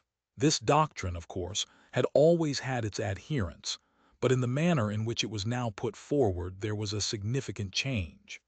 In the past, the need for a hierarchical form of society had been the doctrine specifically of the high. It had been preached by kings and aristocrats and by the priests, lawyers, and the like who were parasitical upon them, and it had generally been softened by promises of compensation in an imaginary world beyond the grave. The middle, so long as it was struggling for power, had always made use of such terms as freedom, justice, and fraternity. Now, however, the concept of human brotherhood began to be assailed by people who were not yet in positions of command, but merely hoped to be so before long. In the past, the middle had made revolutions under the banner of equality, and then had established a fresh tyranny as soon as the old one was overthrown. The new middle groups in effect proclaimed their tyranny beforehand. Socialism, a theory which appeared in the early 19th century, and was the last link in a chain of thought stretching back to the slave rebellions of antiquity, was still deeply infected by the utopianism of past ages. But in each variant of socialism that appeared from about 1900 onwards, the aim of establishing liberty and equality was more and more openly abandoned. The new movements which appeared in the middle years of the century, Ingsoc in Oceania, Neo-Bolshevism in Eurasia, death worship, as it is commonly called in Eastasia, had the conscious aim of perpetuating UN freedom and inequality. These new movements, of course, grew out of the old ones and tended to keep their names and pay lip service to their ideology. But the purpose of all of them was to arrest progress and freeze history at a chosen moment. The familiar pendulum swing was to happen once more and then stop.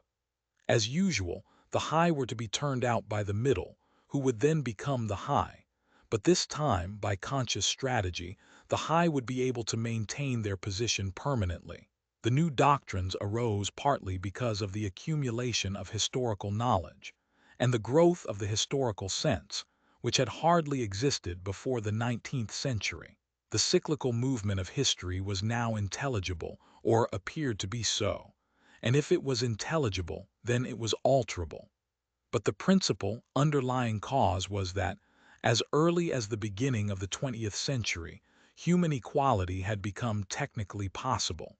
It was still true that men were not equal in their native talents, and that functions had to be specialized in ways that favored some individuals against others. But there was no longer any real need for class distinctions or for large differences of wealth. In earlier ages, class distinctions had been not only inevitable but desirable. Inequality was the price of civilization. With the development of machine production, however, the case was altered. Even if it was still necessary for human beings to do different kinds of work, it was no longer necessary for them to live at different social or economic levels. Therefore, from the point of view of the new groups who were on the point of seizing power, human equality was no longer an ideal to be striven after, but a danger to be averted. In more primitive ages, when a just and peaceful society was, in fact, not possible, it had been fairly easy to believe it.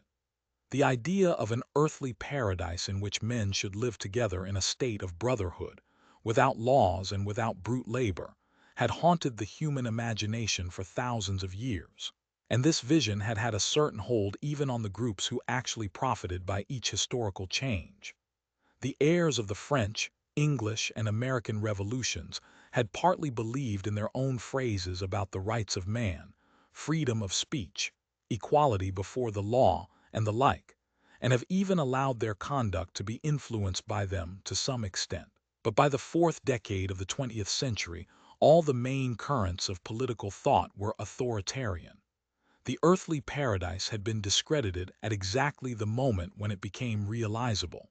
Every new political theory, by whatever name it called itself, led back to hierarchy and regimentation. And in the general hardening of outlook that set in round about 1930, practices which had been long abandoned, in some cases for hundreds of years' imprisonment without trial, the use of war prisoners as slaves, public executions, torture to extract confessions, the use of hostages, and the deportation of whole populations not only became common again, but were tolerated and even defended by people who considered themselves enlightened and progressive. It was only after a decade of national wars, civil wars, revolutions, and counter-revolutions in all parts of the world that Ingsoc and its rivals emerged as fully worked-out political theories. But they had been foreshadowed by the various systems, generally called totalitarian, which had appeared earlier in the century, and the main outlines of the world which would emerge from the prevailing chaos had long been obvious. What kind of people would control this world had been equally obvious. The new aristocracy was made up for the most part of bureaucrats, scientists, technicians, trade union organizers, publicity experts, sociologists, teachers, journalists, and professional politicians. These people, whose origins lay in the salaried middle class and the upper grades of the working class, had been shaped and brought together by the barren world of monopoly industry and centralized government. As compared with their opposite numbers in past ages, they were less avaricious, less tempted by luxury, hungrier for pure power, and above all, more conscious of what they were doing and more intent on crushing opposition. This last difference was cardinal. By comparison with that existing today, all the tyrannies of the past were half-hearted and inefficient. The ruling groups were always infected to some extent by liberal ideas, and were content to leave loose ends everywhere, to regard only the overt act, and to be uninterested in what their subjects were thinking. Even the Catholic Church of the Middle Ages was tolerant by modern standards. Part of the reason for this was that, in the past, no government had the power to keep its citizens under constant surveillance. The invention of print, however, made it easier to manipulate public opinion, and the film and the radio carried the process further. With the development of television and the technical advance which made it possible to receive and transmit simultaneously on the same instrument, private life came to an end. Every citizen, or at least every citizen important enough to be worth watching, could be kept for 24 hours a day under the eyes of the police and in the sound of official propaganda, with all other channels of communication closed. The possibility of enforcing not only complete obedience to the will of the state, but complete uniformity of opinion on all subjects, now existed for the first time. After the revolutionary period of the 50s and 60s, society regrouped itself, as always, into high, middle, and low. But the new high group, unlike all its forerunners, did not act upon instinct but knew what was needed to safeguard its position. It had long been realized that the only secure basis for oligarchy is collectivism. Wealth and privilege are most easily defended when they are possessed jointly. The so-called abolition of private property, which took place in the middle years of the century, meant, in effect, the concentration of property in far fewer hands than before, but with this difference, that the new owners were a group instead of a mass of individuals. Individually, no member of the party owns anything, except petty personal belongings. Collectively, The party owns everything in Oceania because it controls everything and disposes of the products as it thinks fit. In the years following the revolution, it was able to step into this commanding position almost unopposed because the whole process was represented as an act of collectivization. It had always been assumed that if the capitalist class were expropriated, socialism must follow, and unquestionably the capitalists had been expropriated. Factories, mines, land, houses, transport, everything had been taken away from them. And since these things were no longer private property, it followed that they must be public property. Ingsoc, which grew out of the earlier socialist movement and inherited its phraseology, has in fact carried out the main item in the socialist program, with the result, foreseen and intended beforehand, that economic inequality has been made permanent. But the problems of perpetuating a hierarchical society go deeper than this. There are only four ways in which a ruling group can fall from power. Either it is conquered from without, or it governs so inefficiently that the masses are stirred to revolt, or it allows a strong and discontented middle group to come into being, or it loses its own self-confidence and willingness to govern. These causes do not operate singly, and as a rule all four of them are present in some degree. A ruling class which could guard against all of them would remain in power permanently. Ultimately, the determining factor is the mental attitude of the ruling class itself. After the middle of the present century, the first danger had in reality disappeared. Each of the three powers which now divide the world is in fact unconquerable, and could only become conquerable through slow demographic changes, which a government with wide powers can easily avert. The second danger, also, is only a theoretical one. The masses never revolt of their own accord, and they never revolt merely because they are oppressed. Indeed, so long as they are not permitted to have standards of comparison, they never even become aware that they are oppressed. The recurrent economic crises of past times were totally unnecessary and are not now permitted to happen. But other and equally large dislocations can and do happen without having political results, because there is no way in which discontent can become articulate. As for the problem of overproduction, which has been latent in our society since the development of machine technique, it is solved by the device of continuous warfare, see Chapter 3, which is also useful in keying up public morale to the necessary pitch. From the point of view of our present rulers, therefore, the only genuine dangers are the splitting off of a new group of able, underemployed, power-hungry people, and the growth of liberalism and skepticism in their own ranks. The problem, that is to say, is educational. It is a problem of continuously molding the consciousness, both of the directing group and of the larger executive group that lies immediately below it. The consciousness of the masses needs only to be influenced in a negative way. Given this background, one could infer, if one did not know it already, the general structure of oceanic society. At the apex of the pyramid comes Big Brother.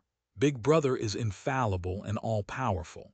Every success, every achievement, every victory, every scientific discovery, all knowledge, all wisdom, all happiness, all virtue, are held to issue directly from his leadership and inspiration.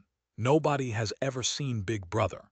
He is a face on the hoardings, a voice on the telescreen. We may be reasonably sure that he will never die, and there is already considerable uncertainty as to when he was born. Big Brother is the guise in which the party chooses to exhibit itself to the world. His function is to act as a focusing point for love, fear, and reverence, emotions which are more easily felt towards an individual than towards an organization. Below Big Brother comes the inner party. Its numbers limited to 6 millions, or something less than 2% of the population of Oceania. Below the inner party comes the outer party, which, if the inner party is described as the brain of the state, may be justly likened to the hands. Below that come the dumb masses whom we habitually refer to as the proles, numbering perhaps 85% of the population. In the terms of our earlier classification, the proles are the low. For the slave population of the equatorial lands who pass constantly from conqueror to conqueror are not a permanent or necessary part of the structure. In principle, membership of these three groups is not hereditary. The child of inner party parents is in theory not born into the inner party. Admission to either branch of the party is by examination, taken at the age of 16, nor is there any racial discrimination, or any marked domination of one province by another. Jews, Negroes, South Americans of pure Indian blood are to be found in the highest ranks of the party, and the administrators of any area are always drawn from the inhabitants of that area. In no part of Oceania do the inhabitants have the feeling that they are a colonial population ruled from a distant capital. Oceania has no capital, and its titular head is a person whose whereabouts nobody knows. Except that English is its chief lingua franca and Newspeak its official language, it is not centralized in any way. Its rulers are not held together by blood ties, but by adherence to a common doctrine. It is true that our society is stratified, and very rigidly stratified, on what at first sight appear to be hereditary lines. There is far less to and fro movement between the different groups than happened under capitalism, or even in the pre-industrial age. Between the two branches of the party there is a certain amount of interchange, but only so much as will ensure that weaklings are excluded from the inner party, and that ambitious members of the outer party are made harmless by allowing them to rise. Proletarians, in practice, are not allowed to graduate into the party. The most gifted among them, who might possibly become nuclei of discontent, are simply marked down by the thought police and eliminated. But this state of affairs is not necessarily permanent, nor is it a matter of principle. The party is not a class in the old sense of the word. It does not aim at transmitting power to its own children as such. And if there were no other way of keeping the ablest people at the top, it would be perfectly prepared to recruit an entire new generation from the ranks of the proletariat. In the crucial years, the fact that the party was not a hereditary body did a great deal to neutralize opposition. The older kind of socialist, who had been trained to fight against something called class privilege, assumed that what is not hereditary cannot be permanent. He did not see that the continuity of an oligarchy need not be physical, nor did he pause to reflect that hereditary aristocracies have always been short-lived, whereas adoptive organizations such as the Catholic Church have sometimes lasted for hundreds or thousands of years. The essence of oligarchical rule is not father-to-son inheritance, but the persistence of a certain worldview and a certain way of life, imposed by the dead upon the living. A ruling group is a ruling group so long as it can nominate its successors. The party is not concerned with perpetuating its blood, but with perpetuating itself. Who wields power is not important, provided that the hierarchical structure remains always the same. All the beliefs, habits, tastes, emotions, mental attitudes that characterize our time are really designed to sustain the mystique of the party and prevent the true nature of present-day society from being perceived. Physical rebellion, or any preliminary move towards rebellion, is at present not possible. From the proletarians nothing is to be feared. Left to themselves, they will continue from generation to generation, and from century to century, working, breeding, and dying, not only without any impulse to rebel, but without the power of grasping that the world could be other than it is. They could only become dangerous if the advance of industrial technique made it necessary to educate them more highly. But since military and commercial rivalry are no longer important, the level of popular education is actually declining. What opinions the masses hold or do not hold is looked on as a matter of indifference. They can be granted intellectual liberty because they have no intellect. In a party member, on the other hand, not even the smallest deviation of opinion on the most unimportant subject can be tolerated. A party member lives from birth to death under the eye of the thought police. Even when he is alone, he can never be sure that he is alone. Wherever he may be, asleep or awake, working or resting in his bath or in bed, he can be inspected without warning and without knowing that he is being inspected. Nothing that he does is indifferent. His friendships, his relaxations, his behavior towards his wife and children, the expression of his face when he is alone, the words he mutters in sleep, even the characteristic movements of his body are all jealously scrutinized. Not only any actual misdemeanor, but any eccentricity, however small, any change of habits, any nervous mannerism that could possibly be the symptom of an inner struggle, is certain to be detected. He has no freedom of choice in any direction whatever. On the other hand, his actions are not regulated by law or by any clearly formulated code of behavior. In Oceania, there is no law. Thoughts and actions which, when detected, mean certain death are not formally forbidden, and the endless purges, arrests, tortures, imprisonments, and vaporizations are not inflicted as punishment for crimes which have actually been committed, but are merely the wiping out of persons who might perhaps commit a crime at some time in the future. A party member is required to have not only the right opinions, but the right instincts. Many of the beliefs and attitudes demanded of him are never plainly stated, and could not be stated without laying bare the contradictions inherent in ingsoc. If he is a person naturally orthodox, in newspeak a goodthinkr, he will in all circumstances know, without taking thought, what is the true belief or the desirable emotion. But in any case an elaborate mental training, undergone in childhood and grouping itself round the newspeak words CRIMESTOP, BLACKWHITE, and doublethink, makes him unwilling and unable to think too deeply on any subject whatever. A party member is expected to have no private emotions and no respites from enthusiasm. He is supposed to live in a continuous frenzy of hatred of foreign enemies and internal traitors, triumph over victories, and self-abasement before the power and wisdom of the party. The discontents produced by his bare, unsatisfying life are deliberately turned outwards and dissipated by such devices as the 2 minutes hate, and the speculations which might possibly induce a skeptical or rebellious attitude are killed in advance by his early acquired inner discipline. The first and simplest stage in the discipline, which can be taught even to young children, is called, in newspeak, CRIMESTOP. CRIMESTOP means the faculty of stopping short, as though by instinct, at the threshold of any dangerous thought.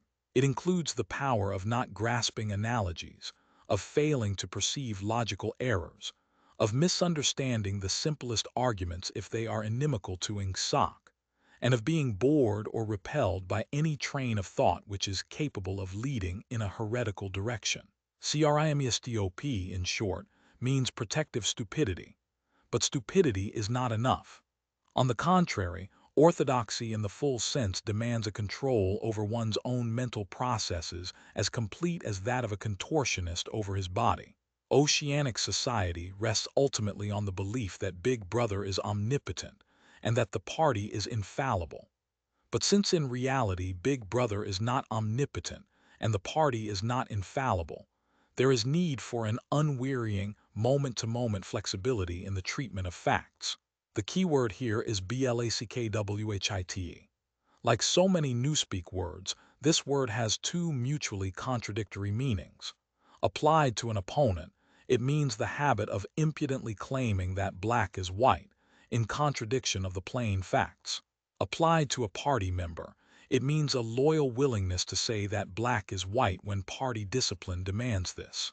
But it means also the ability to believe that black is white, and more, to know that black is white, and to forget that one has ever believed the contrary.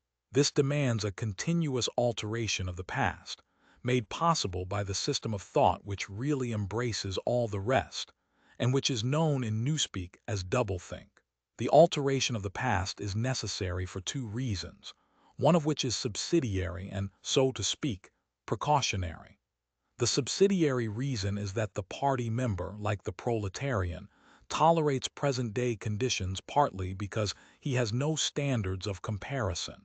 He must be cut off from the past, just as he must be cut off from foreign countries, because it is necessary for him to believe that he is better off than his ancestors, and that the average level of material comfort is constantly rising. But by far the more important reason for the readjustment of the past is the need to safeguard the infallibility of the party. It is not merely that speeches, statistics, and records of every kind must be constantly brought up to date in order to show that the predictions of the party were in all cases right. It is also that no change in doctrine or in political alignment can ever be admitted. For to change one's mind, or even one's policy, is a confession of weakness. If, for example, Eurasia or Eastasia, whichever it may be, is the enemy today, then that country must always have been the enemy. And if the facts say otherwise, then the facts must be altered. Thus history is continuously rewritten. This day-to-day falsification of the past, carried out by the Ministry of Truth, is as necessary to the stability of the regime as the work of repression and espionage carried out by the Ministry of Love. The mutability of the past is the central tenet of Ingsoc. Past events, it is argued, have no objective existence, but survive only in written records and in human memories. The past is whatever the records and the memories agree upon. And since the party is in full control of all records and in equally full control of the minds of its members, it follows that the past is whatever the party chooses to make it. It also follows that though the past is alterable, it never has been altered in any specific instance. For when it has been recreated in whatever shape is needed at the moment, then this new version is the past, and no different past can ever have existed. This holds good even when, as often happens, the same event has to be altered out of recognition several times in the course of a year. At all times the party is in possession of absolute truth, and clearly the absolute can never have been different from what it is now. It will be seen that the control of the past depends above all on the training of memory. To make sure that all written records agree with the orthodoxy of the moment is merely a mechanical act, but it is also necessary to remember that events happened in the desired manner. And if it is necessary to rearrange one's memories or to tamper with written records, then it is necessary to forget that one has done so. The trick of doing this can be learned like any other mental technique. It is learned by the majority of party members, and certainly by all who are intelligent as well as orthodox. In old speak it is called, quite frankly, reality control. In new speak it is called doublethink, though doublethink comprises much else as well. Doublethink means the power of holding two contradictory beliefs in one's mind simultaneously and accepting both of them. The party intellectual knows in which direction his memories must be altered. He therefore knows that he is playing tricks with reality.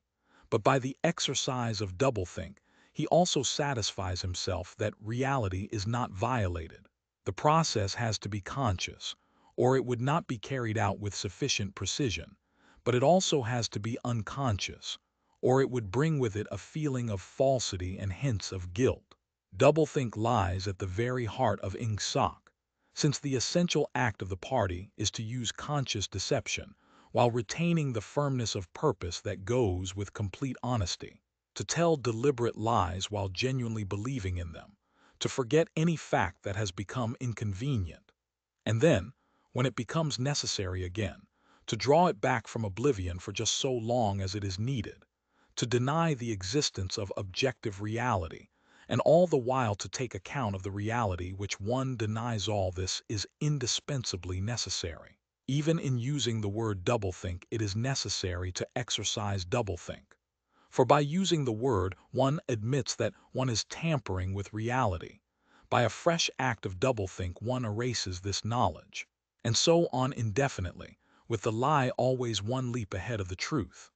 Ultimately, it is by means of doublethink that the party has been able and may, for all we know, continue to be able for thousands of years to arrest the course of history. All past oligarchies have fallen from power either because they ossified or because they grew soft.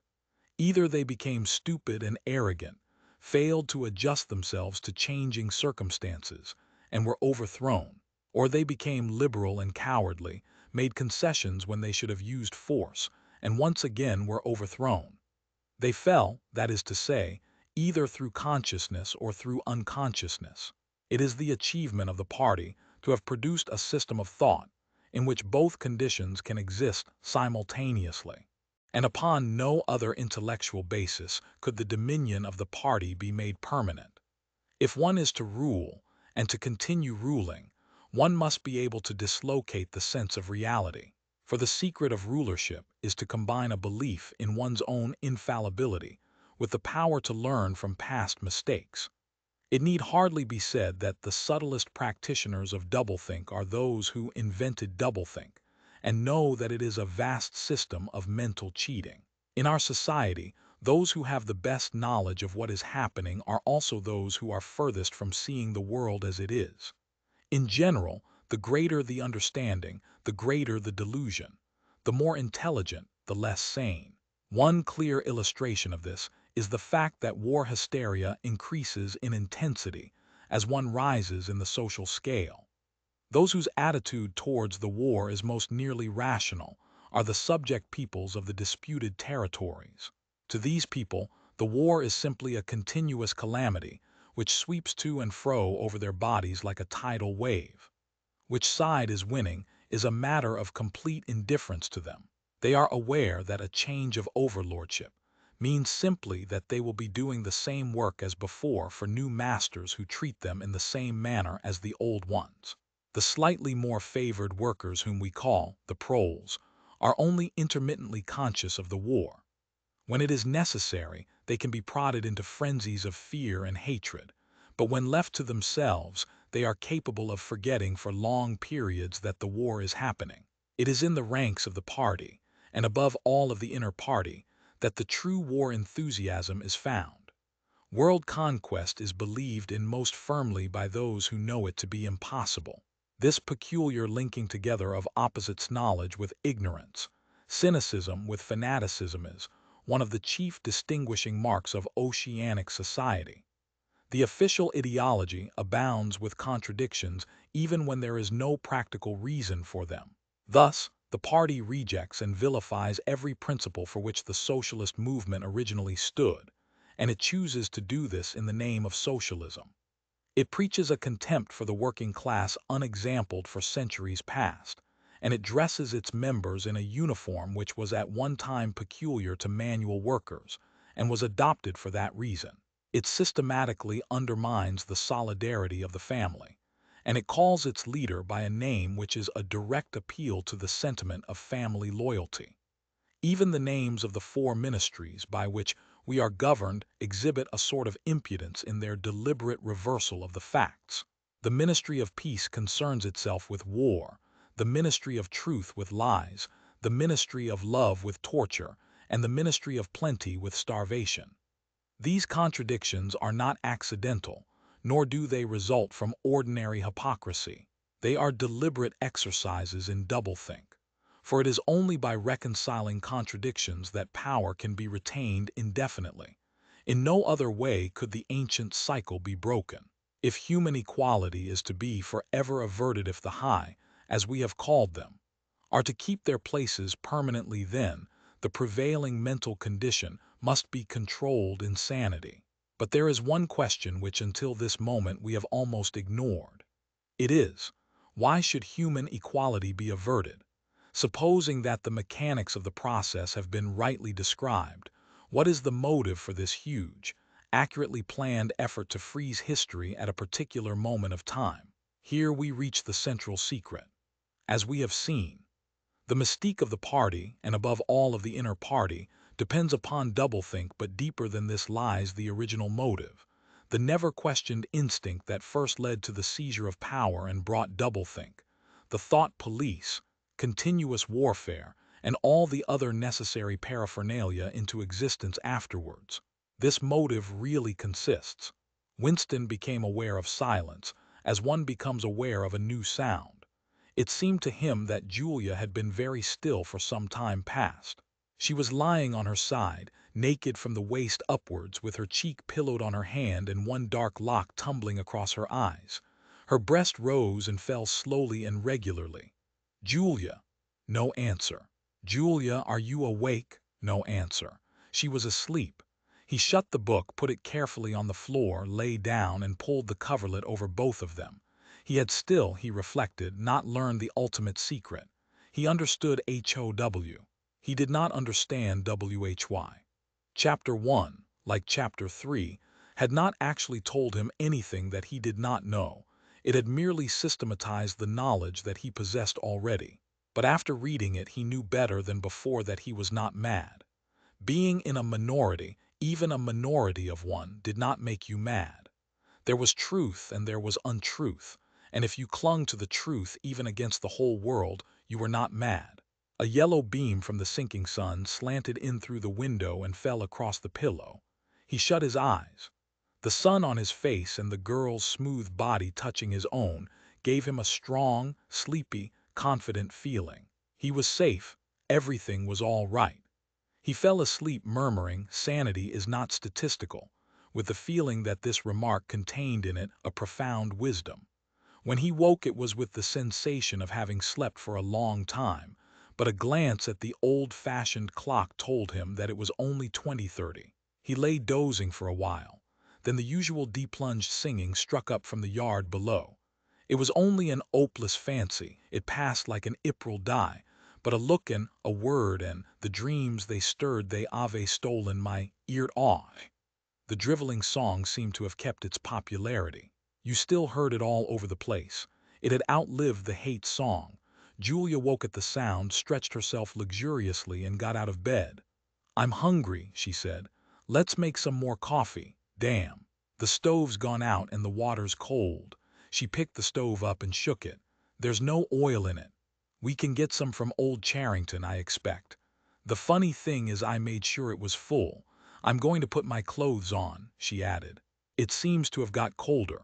Winston also got up and dressed himself. The indefatigable voice sang on. "They say that time heals all things, they say you can always forget. But the smiles and the tears across the years, they twist my ear-strings yet." As he fastened the belt of his overalls, he strolled across to the window. The sun must have gone down behind the houses. It was not shining into the yard any longer. The flagstones were wet as though they had just been washed, and he had the feeling that the sky had been washed too, so fresh and pale was the blue between the chimney pots. Tirelessly the woman marched to and fro, corking and uncorking herself, singing and falling silent, and pegging out more diapers, and yet more.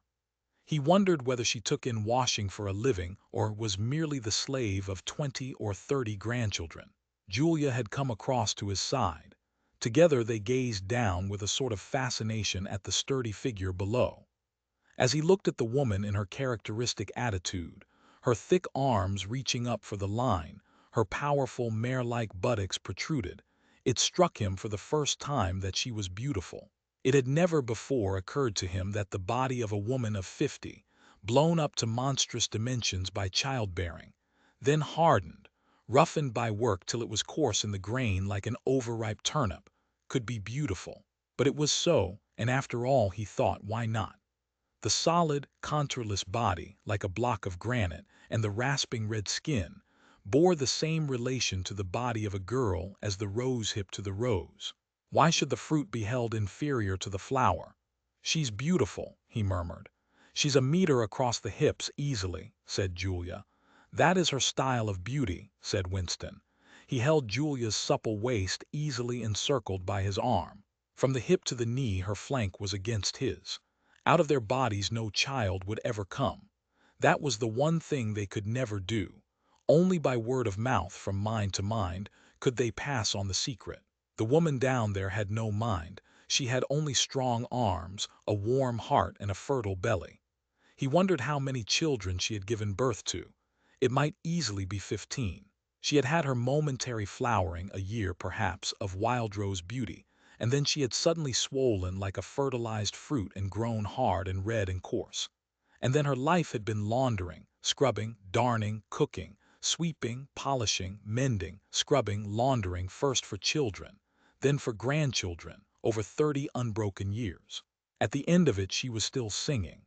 The mystical reverence that he felt for her was somehow mixed up with the aspect of the pale, cloudless sky, stretching away behind the chimney pots into interminable distance. It was curious to think that the sky was the same for everybody, in Eurasia or Eastasia as well as here. And the people under the sky were also very much the same everywhere, all over the world. Hundreds of thousands of millions of people just like this. People ignorant of one another's existence, held apart by walls of hatred and lies, and yet almost exactly the same people who had never learned to think but who were storing up in their hearts and bellies and muscles the power that would one day overturn the world. If there was hope, it lay in the proles. Without having read to the end of the book, he knew that that must be Goldstein's final message. The future belonged to the proles. And could he be sure that when their time came the world they constructed would not be just as alien to him, Winston Smith, as the world of the party? Yes, because at the least it would be a world of sanity. Where there is equality there can be sanity. Sooner or later it would happen. Strength would change into consciousness. The proles were immortal. You could not doubt it when you looked at that valiant figure in the yard. In the end their awakening would come. And until that happened, though it might be 1,000 years, they would stay alive against all the odds like birds, passing on from body to body the vitality which the party did not share and could not kill. "Do you remember," he said, "the thrush that sang to us that first day at the edge of the wood?" "He wasn't singing to us," said Julia. "He was singing to please himself. Not even that. He was just singing." The birds sang, the proles sang. The party did not sing. All round the world, in London and New York, in Africa and Brazil, and in the mysterious, forbidden lands beyond the frontiers, in the streets of Paris and Berlin, in the villages of the endless Russian plain, in the bazaars of China and Japan, everywhere stood the same solid, unconquerable figure, made monstrous by work and childbearing, toiling from birth to death and still singing. Out of those mighty loins a race of conscious beings must one day come. You were the dead, theirs was the future, but you could share in that future if you kept alive the mind as they kept alive the body, and passed on the secret doctrine that 2 plus 2 make 4. "We are the dead," he said. "We are the dead," echoed Julia dutifully. "You are the dead," said an iron voice behind them. They sprang apart. Winston's entrails seemed to have turned into ice. He could see the white all round the irises of Julia's eyes. Her face had turned a milky yellow. The smear of rouge that was still on each cheekbone stood out sharply, almost as though unconnected with the skin beneath. "You are the dead," repeated the iron voice. "It was behind the picture," breathed Julia. "It was behind the picture," said the voice. "Remain exactly where you are. Make no movement until you are ordered." It was starting at last. They could do nothing except stand gazing into one another's eyes. To run for life, to get out of the house before it was too late, no such thought occurred to them. Unthinkable to disobey the iron voice from the wall. There was a snap as though a catch had been turned back, and a crash of breaking glass. The picture had fallen to the floor, uncovering the telescreen behind it. "Now they can see us," said Julia. "Now we can see you," said the voice. "Stand out in the middle of the room. Stand back to back. Clasp your hands behind your heads. Do not touch one another." They were not touching, but it seemed to him that he could feel Julia's body shaking. Or perhaps it was merely the shaking of his own. He could just stop his teeth from chattering, but his knees were beyond his control. There was a sound of trampling boots below, inside the house and outside. The yard seemed to be full of men. Something was being dragged across the stones. The woman's singing had stopped abruptly. There was a long, rolling clang, as though the washtub had been flung across the yard, and then a confusion of angry shouts which ended in a yell of pain. "The house is surrounded," said Winston. "The house is surrounded," said the voice. He heard Julia snap her teeth together. "I suppose we may as well say good-bye," she said. "You may as well say good-bye," said the voice. And then another quite different voice. A thin, cultivated voice which Winston had the impression of having heard before, struck in. "And by the way, while we are on the subject, here comes a candle to light you to bed. Here comes a chopper to chop off your head." Something crashed onto the bed behind Winston's back. The head of a ladder had been thrust through the window and had burst in the frame. Someone was climbing through the window. There was a stampede of boots up the stairs. The room was full of solid men in black uniforms, with iron-shod boots on their feet and truncheons in their hands. Winston was not trembling any longer. Even his eyes he barely moved. One thing alone mattered: to keep still and not give them an excuse to hit you. A man with a smooth prizefighter's jowl in which the mouth was only a slit paused opposite him, balancing his truncheon meditatively between thumb and forefinger. Winston met his eyes. The feeling of nakedness, with one's hands behind one's head and one's face and body all exposed, was almost unbearable. The man protruded the tip of a white tongue, licked the place where his lips should have been, and then passed on. There was another crash. Someone had picked up the glass paperweight from the table and smashed it to pieces on the hearthstone. The fragment of coral, a tiny crinkle of pink like a sugar rosebud from a cake, rolled across the mat. How small, thought Winston, how small it always was. There was a gasp and a thump behind him, and he received a violent kick on the ankle which nearly flung him off his balance. One of the men had smashed his fist into Julia's solar plexus, doubling her up like a pocket ruler. She was thrashing about on the floor, fighting for breath. Winston dared not turn his head even by a millimeter, but sometimes her livid, gasping face came within the angle of his vision.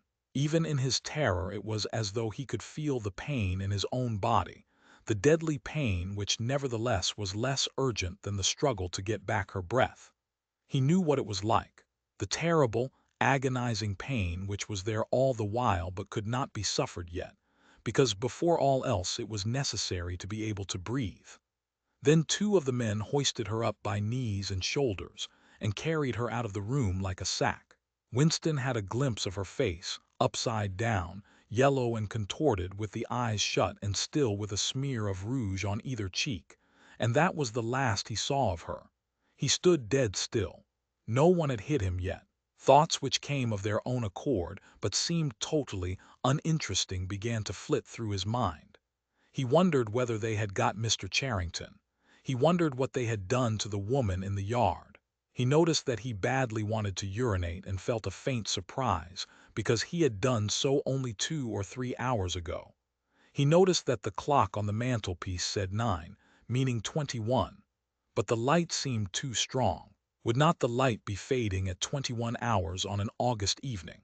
He wondered whether after all he and Julia had mistaken the time, had slept the clock round, and thought it was 20:30, when really it was not 8:30 on the following morning. But he did not pursue the thought further. It was not interesting. There was another, lighter step in the passage. Mr. Charrington came into the room. The demeanor of the black-uniformed men suddenly became more subdued. Something had also changed in Mr. Charrington's appearance. His eye fell on the fragments of the glass paperweight. "Pick up those pieces," he said sharply. A man stooped to obey. The Cockney accent had disappeared. Winston suddenly realized whose voice it was that he had heard a few moments ago on the telescreen. Mr. Charrington was still wearing his old velvet jacket, but his hair, which had been almost white, had turned black. Also, he was not wearing his spectacles. He gave Winston a single sharp glance, as though verifying his identity, and then paid no more attention to him. He was still recognizable, but he was not the same person any longer. His body had straightened and seemed to have grown bigger. His face had undergone only tiny changes that had nevertheless worked a complete transformation. The black eyebrows were less bushy, the wrinkles were gone, the whole lines of the face seemed to have altered. Even the nose seemed shorter. It was the alert, cold face of a man of about 35. It occurred to Winston that for the first time in his life he was looking, with knowledge, at a member of the thought police. Part 3, Chapter 1. He did not know where he was. Presumably he was in the Ministry of Love, but there was no way of making certain. He was in a high-ceilinged, windowless cell with walls of glittering white porcelain. Concealed lamps flooded it with cold light, and there was a low, steady humming sound which he supposed had something to do with the air supply. A bench or shelf, just wide enough to sit on, ran round the wall, broken only by the door, and at the end opposite the door, a lavatory pan with no wooden seat. There were 4 telescreens, one in each wall. There was a dull aching in his belly. It had been there ever since they had bundled him into the closed van and driven him away. But he was also hungry, with a gnawing, unwholesome kind of hunger. It might be 24 hours since he had eaten, it might be 36.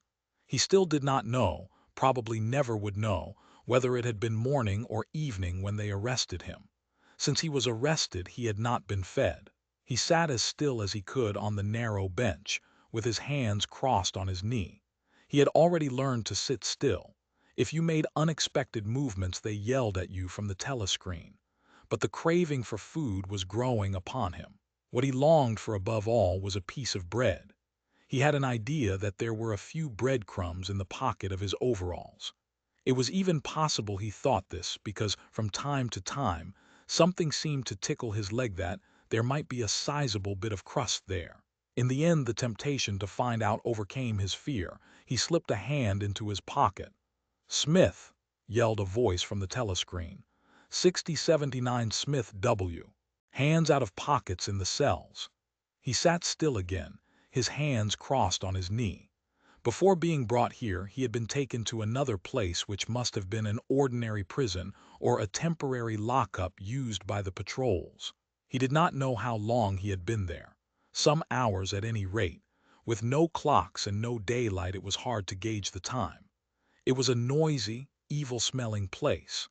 They had put him into a cell similar to the one he was now in, but filthily dirty, and at all times crowded by 10 or 15 people. The majority of them were common criminals, but there were a few political prisoners among them.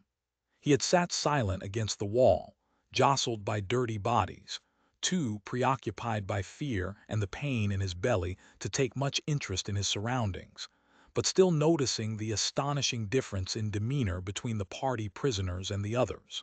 The party prisoners were always silent and terrified, but the ordinary criminals seemed to care nothing for anybody. They yelled insults at the guards, fought back fiercely when their belongings were impounded, wrote obscene words on the floor, ate smuggled food which they produced from mysterious hiding places in their clothes, and even shouted down the telescreen when it tried to restore order.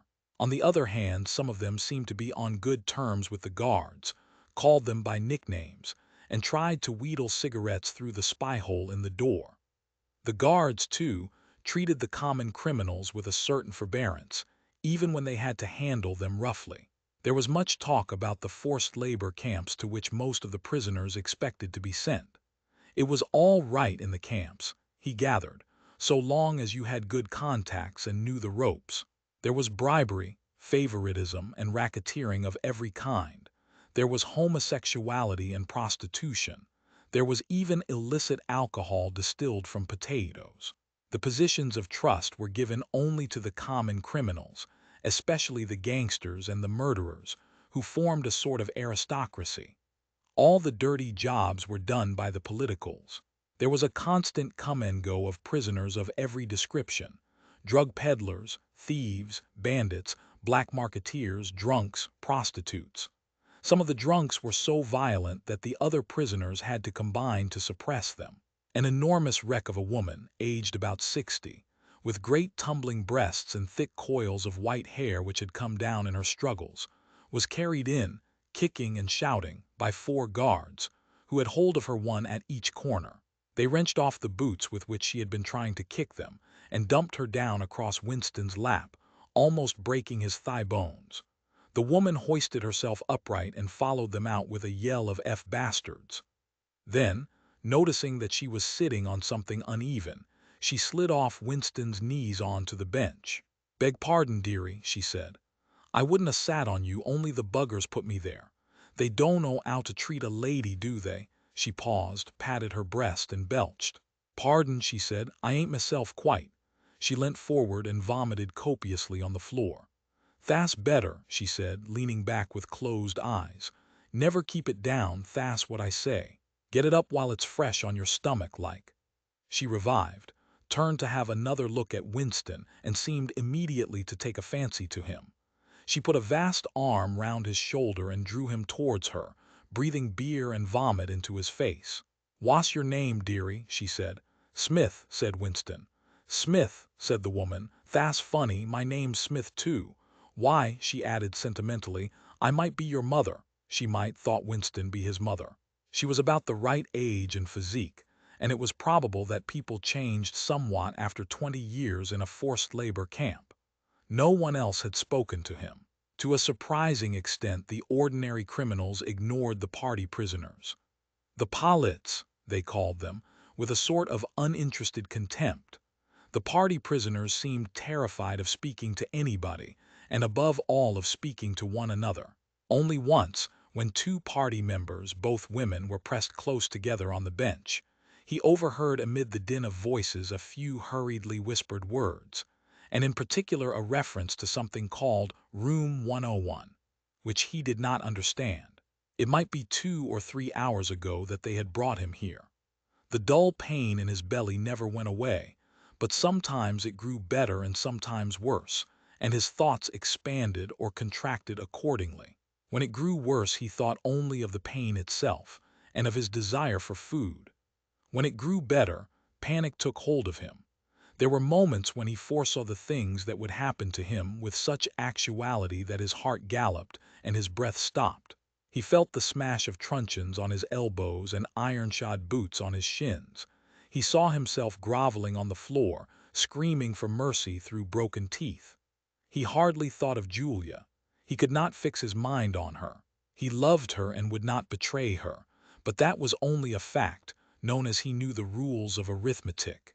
He felt no love for her, and he hardly even wondered what was happening to her. He thought oftener of O'Brien with a flickering hope. O'Brien might know that he had been arrested. The Brotherhood, he had said, never tried to save its members. But there was the razor blade. They would send the razor blade if they could. There would be perhaps 5 seconds before the guard could rush into the cell. The blade would bite into him with a sort of burning coldness, and even the fingers that held it would be cut to the bone. Everything came back to his sick body, which shrank trembling from the smallest pain. He was not certain that he would use the razor blade even if he got the chance. It was more natural to exist from moment to moment, accepting another 10 minutes' life, even with the certainty that there was torture at the end of it. Sometimes he tried to calculate the number of porcelain bricks in the walls of the cell. It should have been easy, but he always lost count at some point or another. More often he wondered where he was and what time of day it was. At one moment he felt certain that it was broad daylight outside, and at the next equally certain that it was pitch darkness. In this place, he knew instinctively, the lights would never be turned out. It was the place with no darkness. He saw now why O'Brien had seemed to recognize the illusion. In the ministry of love there were no windows. His cell might be at the heart of the building or against its outer wall. It might be 10 floors below ground or 30 above it. He moved himself mentally from place to place and tried to determine by the feeling of his body whether he was perched high in the air or buried deep underground. There was a sound of marching boots outside. The steel door opened with a clang. A young officer, a trim black uniformed figure who seemed to glitter all over with polished leather, and whose pale, straight-featured face was like a wax mask, stepped smartly through the doorway. He motioned to the guards outside to bring in the prisoner they were leading. The poet Ampleforth shambled into the cell. The door clanged shut again. Ampleforth made 1 or 2 uncertain movements from side to side, as though having some idea that there was another door to go out of, and then began to wander up and down the cell. He had not yet noticed Winston's presence. His troubled eyes were gazing at the wall about a meter above the level of Winston's head. He was shoeless. Large, dirty toes were sticking out of the holes in his socks. He was also several days away from a shave. A scrubby beard covered his face to the cheekbones, giving him an air of ruffianism that went oddly with his large, weak frame and nervous movements. Winston roused himself a little from his lethargy. He must speak to Ampleforth and risk the yell from the telescreen. It was even conceivable that Ampleforth was the bearer of the razor blade. "Ampleforth," he said. There was no yell from the telescreen. Ampleforth paused, mildly startled. His eyes focused themselves slowly on Winston. "Ah, Smith," he said, "you too. What are you in for?" To tell you the truth, he sat down awkwardly on the bench opposite Winston. "There is only one offense, is there not?" he said. "And have you committed it?" "Apparently I have." He put a hand to his forehead and pressed his temples for a moment as though trying to remember something. "These things happen," he began vaguely. "I have been able to recall one instance, a possible instance. It was an indiscretion, undoubtedly. We were producing a definitive edition of the poems of Kipling. I allowed the word God to remain at the end of a line. I could not help it," he added almost indignantly, raising his face to look at Winston. "It was impossible to change the line. The rhyme was rod. Do you realize that there are only 12 rhymes to rod in the entire language? For days I had racked my brains. There was no other rhyme." The expression on his face changed. The annoyance passed out of it, and for a moment he looked almost pleased. A sort of intellectual warmth, the joy of the pedant who has found out some useless fact, shone through the dirt and scrubby hair. "Has it ever occurred to you," he said, "that the whole history of English poetry has been determined by the fact that the English language lacks rhymes?" No, that particular thought had never occurred to Winston. Nor, in the circumstances, did it strike him as very important or interesting. "Do you know what time of day it is?" he said. Ampleforth looked startled again. "I had hardly thought about it. They arrested me, it could be 2 days ago, perhaps 3. His eyes flitted round the walls, as though he half expected to find a window somewhere. "There is no difference between night and day in this place. I do not see how one can calculate the time." They talked desultorily for some minutes. Then, without apparent reason, a yell from the telescreen bade them be silent. Winston sat quietly, his hands crossed. Ampleforth, too large to sit in comfort on the narrow bench, fidgeted from side to side, clasping his lank hands first round one knee, then round the other. The telescreen barked at him to keep still. Time passed. 20 minutes, an hour, it was difficult to judge.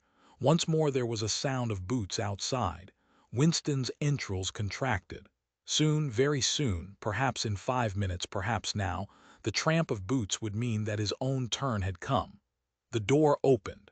The cold-faced young officer stepped into the cell. With a brief movement of the hand he indicated Ampleforth. "Room 101, he said. Ampleforth marched clumsily out between the guards, his face vaguely perturbed but uncomprehending. What seemed like a long time passed. The pain in Winston's belly had revived. His mind sagged round and round on the same trick, like a ball falling again and again into the same series of slots.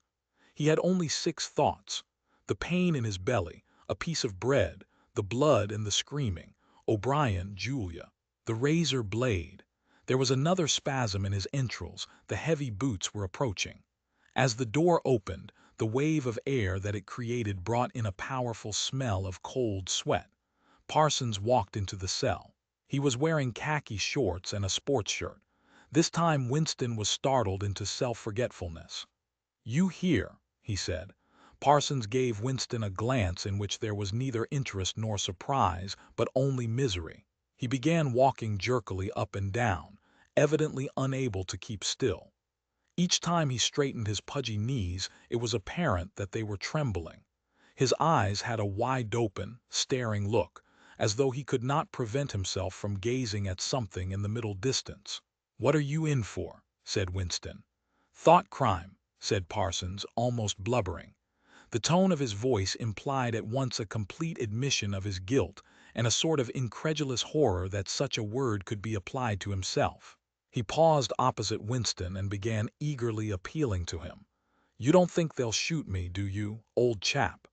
They don't shoot you if you haven't actually done anything, only thoughts, which you can't help. I know they give you a fair hearing. Oh, I trust them for that. They'll know my record, won't they? You know what kind of chap I was. Not a bad chap in my way. Not brainy, of course, but keen. I tried to do my best for the party, didn't I? I'll get off with 5 years, don't you think? Or even 10 years. A chap like me could make himself pretty useful in a labor camp. They wouldn't shoot me for going off the rails just once. Are you guilty? Said Winston. Of course I'm guilty, cried Parsons with a servile glance at the telescreen. You don't think the party would arrest an innocent man, do you? His frog-like face grew calmer and even took on a slightly sanctimonious expression. Thought crime is a dreadful thing, old man, he said sententiously. It's insidious. It can get hold of you without your even knowing it. Do you know how it got hold of me? In my sleep. Yes, that's a fact. There I was, working away, trying to do my bit, never knew I had any bad stuff in my mind at all. And then I started talking in my sleep. Do you know what they heard me saying? He sank his voice, like someone who is obliged for medical reasons to utter an obscenity. Down with Big Brother. Yes, I said that. Said it over and over again, it seems. Between you and me, old man, I'm glad they got me before it went any further. Do you know what I'm going to say to them when I go up before the tribunal? Thank you, I'm going to say. Thank you for saving me before it was too late. Who denounced you? Said Winston. It was my little daughter, said Parsons with a sort of doleful pride. She listened at the keyhole, heard what I was saying, and nipped off to the patrols the very next day. Pretty smart for a nipper of 7, eh? I don't bear her any grudge for it. In fact, I'm proud of her. It shows I brought her up in the right spirit anyway. He made a few more jerky movements up and down, several times, casting a longing glance at the lavatory pan. Then he suddenly ripped down his shorts. Excuse me, old man, he said. I can't help it, it's the waiting. He plumped his large posterior into the lavatory pan. Winston covered his face with his hands. Smith, yelled the voice from the telescreen. 6079 Smith W., uncover your face. No faces covered in the cells. Winston uncovered his face. Parsons used the lavatory, loudly and abundantly. It then turned out that the plug was defective and the cell stank abominably for hours afterwards. Parsons was removed. More prisoners came and went mysteriously. One, a woman, was consigned to room 101, and Winston noticed, seemed to shrivel and turn a different color when she heard the words. A time came when, if it had been morning when he was brought here, it would be afternoon, or if it had been afternoon, then it would be midnight. There were 6 prisoners in the cell, men and women. All sat very still. Opposite Winston, there sat a man with a chinless, toothy face exactly like that of some large, harmless rodent. His fat, mottled cheeks were so pouched at the bottom that it was difficult not to believe that he had little stores of food tucked away there. His pale gray eyes flitted timorously from face to face and turned quickly away again when he caught anyone's eye. The door opened, and another prisoner was brought in whose appearance sent a momentary chill through Winston. He was a commonplace, mean-looking man who might have been an engineer or technician of some kind. But what was startling was the emaciation of his face. It was like a skull. Because of its thinness, the mouth and eyes looked disproportionately large, and the eyes seemed filled with a murderous, unappeasable hatred of somebody or something.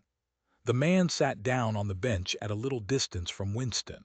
Winston did not look at him again, but the tormented, skull-like face was as vivid in his mind as though it had been straight in front of his eyes. Suddenly, he realized what was the matter. The man was dying of starvation. The same thought seemed to occur almost simultaneously to everyone in the cell. There was a very faint stirring all the way round the bench. The eyes of the chinless man kept flitting towards the skull-faced man, then turning guiltily away, then being dragged back by an irresistible attraction. Presently he began to fidget on his seat.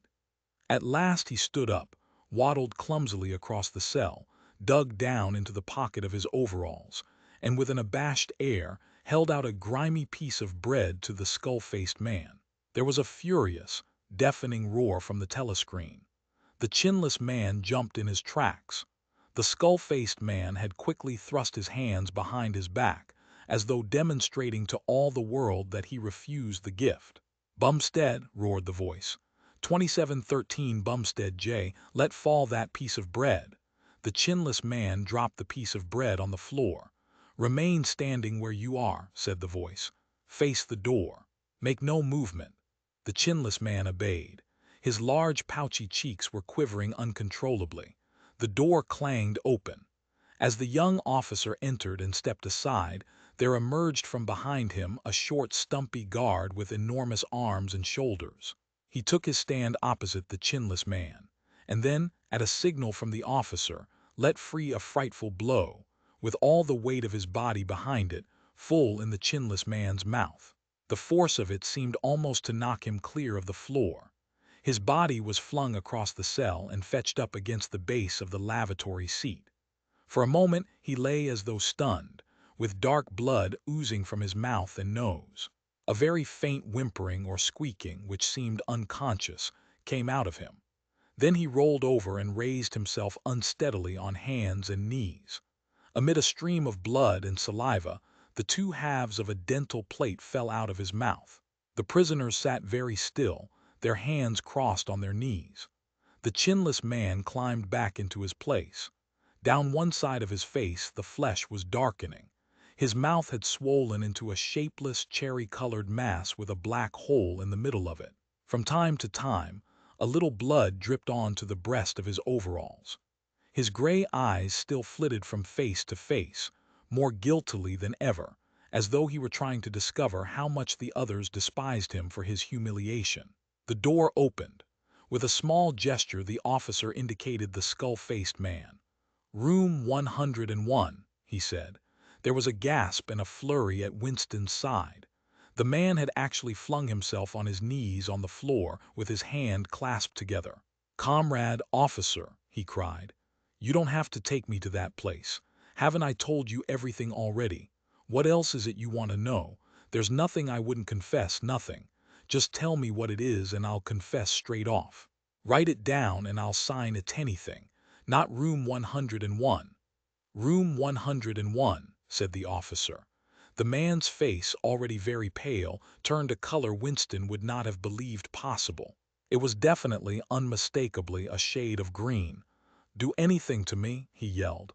"You've been starving me for weeks. Finish it off and let me die. Shoot me. Hang me. Sentence me to 25 years. Is there somebody else you want me to give away? Just say who it is and I'll tell you anything you want. I don't care who it is or what you do to them. I've got a wife and 3 children. The biggest of them isn't 6 years old. You can take the whole lot of them and cut their throats in front of my eyes, and I'll stand by and watch it. But not room 101. "Room 101, said the officer. The man looked frantically round at the other prisoners, as though with some idea that he could put another victim in his own place. His eyes settled on the smashed face of the chinless man. He flung out a lean arm. "That's the one you ought to be taking, not me," he shouted. "You didn't hear what he was saying after they bashed his face.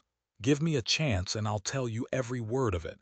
He's the one that's against the party, not me." The guard stepped forward. The man's voice rose to a shriek. "You didn't hear him," he repeated. "Something went wrong with the telescreen. He's the one you want. Take him, not me." The 2 sturdy guards had stooped to take him by the arms.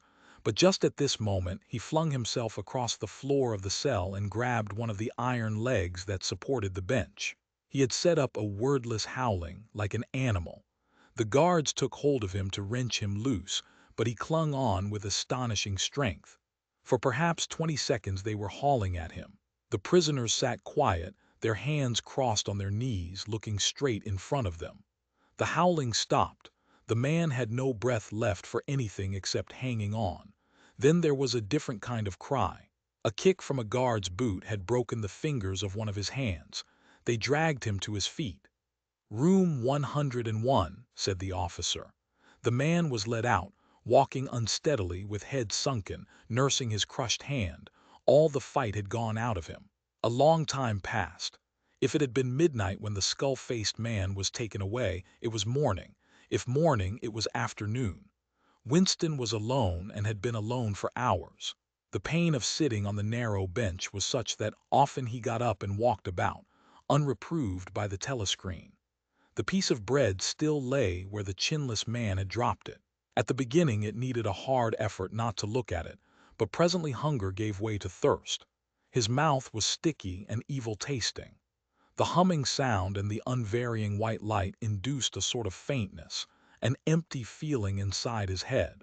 He would get up because the ache in his bones was no longer bearable, and then would sit down again almost at once because he was too dizzy to make sure of staying on his feet.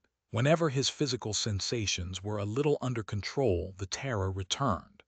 Sometimes, with a fading hope, he thought of O'Brien and the razor blade.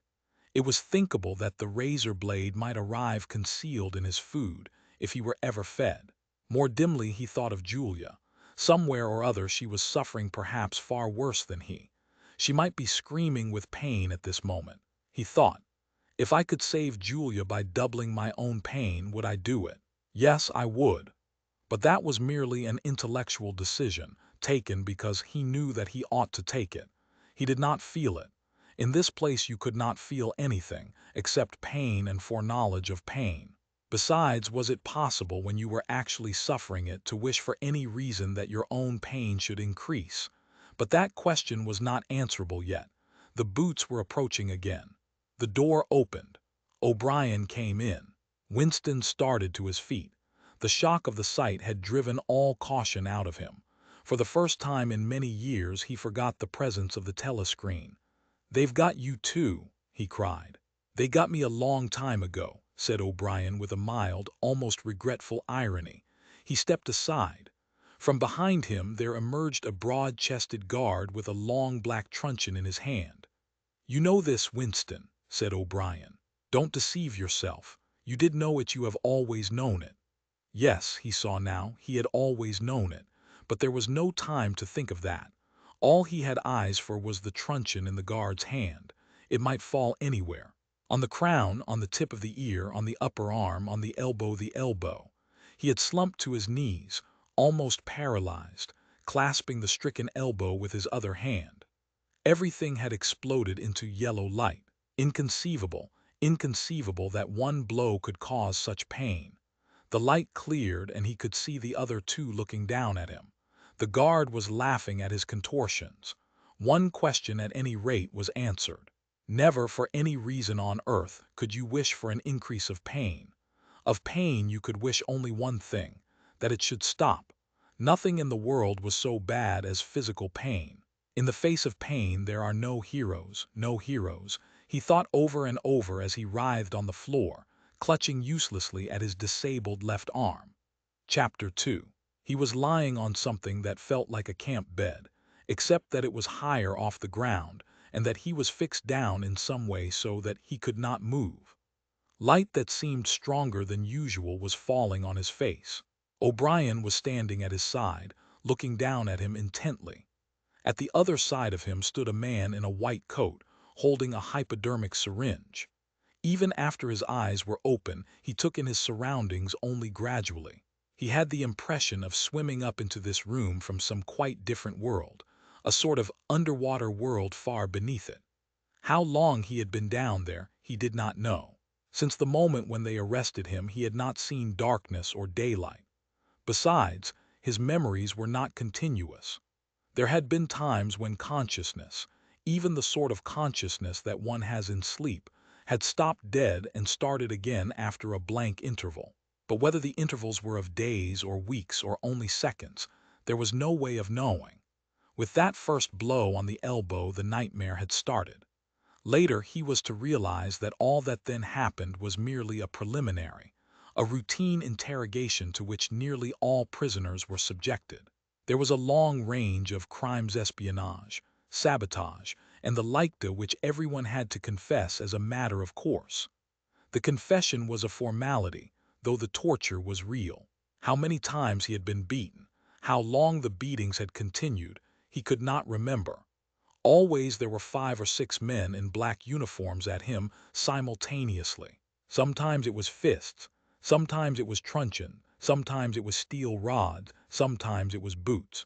There were times when he rolled about the floor, as shameless as an animal, writhing his body this way and that in an endless, hopeless effort to dodge the kicks, and simply inviting more and yet more kicks in his ribs, in his belly, on his elbows, on his shins, in his groin, in his testicles, on the bone at the base of his spine. There were times when it went on and on until the cruel, wicked, unforgivable thing seemed to him not that the guards continued to beat him, but that he could not force himself into losing consciousness.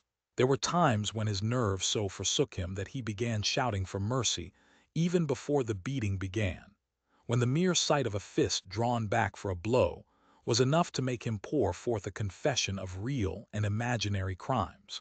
There were other times when he started out with the resolve of confessing nothing, when every word had to be forced out of him between gasps of pain, and there were times when he feebly tried to compromise, when he said to himself, "I will confess, but not yet. I must hold out till the pain becomes unbearable. 3 more kicks, 2 more kicks, and then I will tell them what they want." Sometimes he was beaten till he could hardly stand, then flung like a sack of potatoes onto the stone floor of a cell, left to recuperate for a few hours, and then taken out and beaten again. There were also longer periods of recovery. He remembered them dimly because they were spent chiefly in sleep or stupor. He remembered a cell with a plank bed, a sort of shelf sticking out from the wall, and a tin wash basin, and meals of hot soup and bread and sometimes coffee. He remembered a surly barber arriving to scrape his chin and crop his hair, and businesslike, unsympathetic men in white coats feeling his pulse, tapping his reflexes, turning up his eyelids, running harsh fingers over him in search for broken bones, and shooting needles into his arm to make him sleep. The beatings grew less frequent, and became mainly a threat, a horror to which he could be sent back at any moment when his answers were unsatisfactory. His questioners now were not ruffians in black uniforms but party intellectuals, little rotund men with quick movements and flashing spectacles, who worked on him in relays over periods which lasted, he thought. He could not be sure 10 or 12 hours at a stretch. These other questioners saw to it that he was in constant slight pain, but it was not chiefly pain that they relied on. They slapped his face, wrung his ears, pulled his hair, made him stand on one leg, refused him leave to urinate, shone glaring lights in his face until his eyes ran with water. But the aim of this was simply to humiliate him and destroy his power of arguing and reasoning. Their real weapon was the merciless questioning that went on, hour after hour, tripping him up, laying traps for him, twisting everything that he said, convicting him at every step of lies and self-contradiction, until he began weeping as much from shame as from nervous fatigue. Sometimes he would weep half a dozen times in a single session. Most of the time they screamed abuse at him and threatened at every hesitation to deliver him over to the guards again. But sometimes they would suddenly change their tune, call him comrade, appeal to him in the name of Ink Sock and Big Brother, and ask him sorrowfully whether even now he had not enough loyalty to the party left to make him wish to undo the evil he had done. When his nerves were in rags after hours of questioning, even this appeal could reduce him to sniveling tears. In the end, the nagging voices broke him down more completely than the boots and fists of the guards. He became simply a mouth that uttered, a hand that signed, whatever was demanded of him. His sole concern was to find out what they wanted him to confess, and then confess it quickly, before the bullying started anew. He confessed to the assassination of eminent party members, the distribution of seditious pamphlets, embezzlement of public funds, sale of military secrets, sabotage of every kind. He confessed that he had been a spy in the pay of the East Asian government as far back as 1968. He confessed that he was a religious believer, an admirer of capitalism, and a sexual pervert. He confessed that he had murdered his wife, although he knew, and his questioners must have known, that his wife was still alive. He confessed that for years he had been in personal touch with Goldstein and had been a member of an underground organization which had included almost every human being he had ever known. It was easier to confess everything and implicate everybody. Besides, in a sense it was all true. It was true that he had been the enemy of the party, and in the eyes of the party there was no distinction between the thought and the deed. There were also memories of another kind. They stood out in his mind disconnectedly, like pictures with blackness all round them. He was in a cell which might have been either dark or light, because he could see nothing except a pair of eyes. Near at hand, some kind of instrument was ticking slowly and regularly. The eyes grew larger and more luminous. Suddenly he floated out of his seat, dived into the eyes, and was swallowed up. He was strapped into a chair surrounded by dials, under dazzling lights. A man in a white coat was reading the dials. There was a tramp of heavy boots outside. The door clanged open. The wax-faced officer marched in, followed by 2 guards. "Room 101, said the officer. The man in the white coat did not turn round. He did not look at Winston either. He was looking only at the dials. He was rolling down a mighty corridor, a kilometer wide, full of glorious golden light, roaring with laughter and shouting out confessions at the top of his voice. He was confessing everything, even the things he had succeeded in holding back under the torture. He was relating the entire history of his life to an audience who knew it already. With him were the guards, the other questioners, the men in white coats, O'Brien, Julia, Mr. Charrington, all rolling down the corridor together and shouting with laughter. Some dreadful thing which had lain embedded in the future had somehow been skipped over and had not happened. Everything was all right. There was no more pain. The last detail of his life was laid bare, understood, forgiven. He was starting up from the plank bed in the half-certainty that he had heard O'Brien's voice. All through his interrogation, although he had never seen him, he had had the feeling that O'Brien was at his elbow, just out of sight. It was O'Brien who was directing everything. It was he who set the guards on to Winston and who prevented them from killing him. It was he who decided when Winston should scream with pain, when he should have a respite, when he should be fed, when he should sleep, when the drugs should be pumped into his arm. It was he who asked the questions and suggested the answers. He was the tormentor, he was the protector, he was the inquisitor, he was the friend. And once Winston could not remember whether it was in drugged sleep, or in normal sleep, or even in a moment of wakefulness a voice murmured in his ear. "Don't worry, Winston, you are in my keeping. For 7 years I have watched over you. Now the turning point has come. I shall save you, I shall make you perfect." He was not sure whether it was O'Brien's voice, but it was the same voice that had said to him, "We shall meet in the place where there is no darkness," in that other dream, 7 years ago. He did not remember any ending to his interrogation. There was a period of blackness, and then the cell, or room, in which he now was had gradually materialized round him. He was almost flat on his back, and unable to move. His body was held down at every essential point. Even the back of his head was gripped in some manner. O'Brien was looking down at him gravely and rather sadly.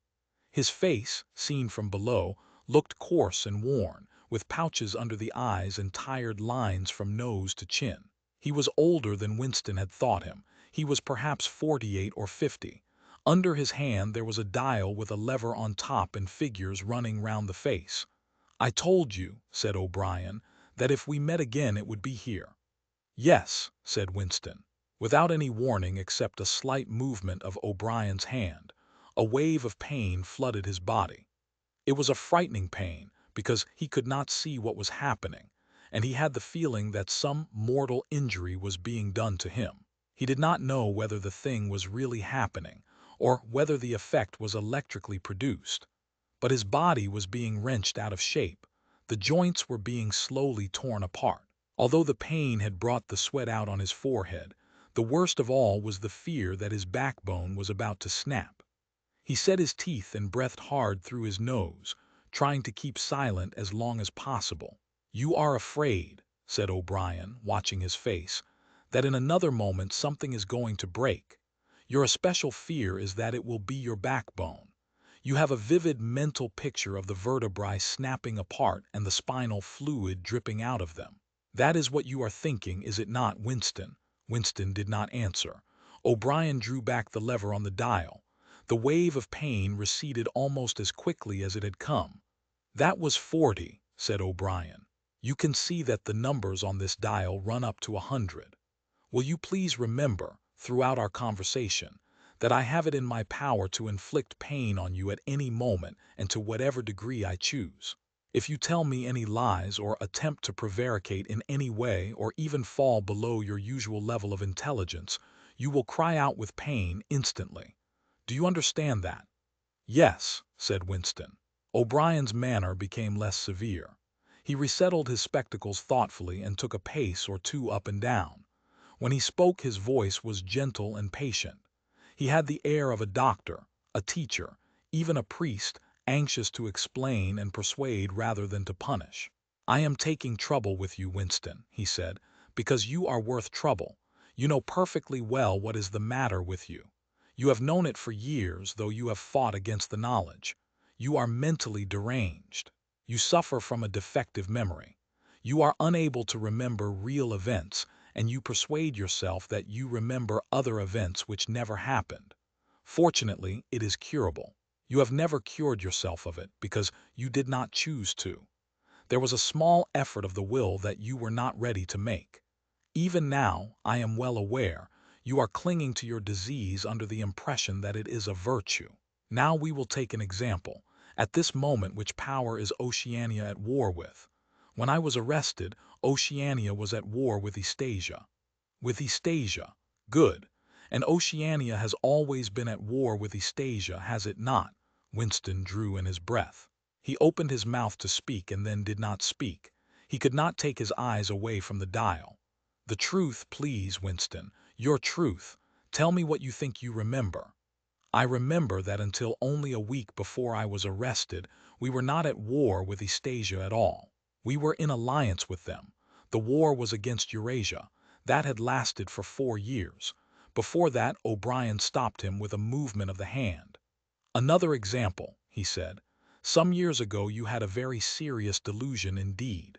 You believed that 3 men, 3 one-time party members named Jones, Aronson, and Rutherford men, who were executed for treachery and sabotage, after making the fullest possible confession were not guilty of the crimes they were charged with.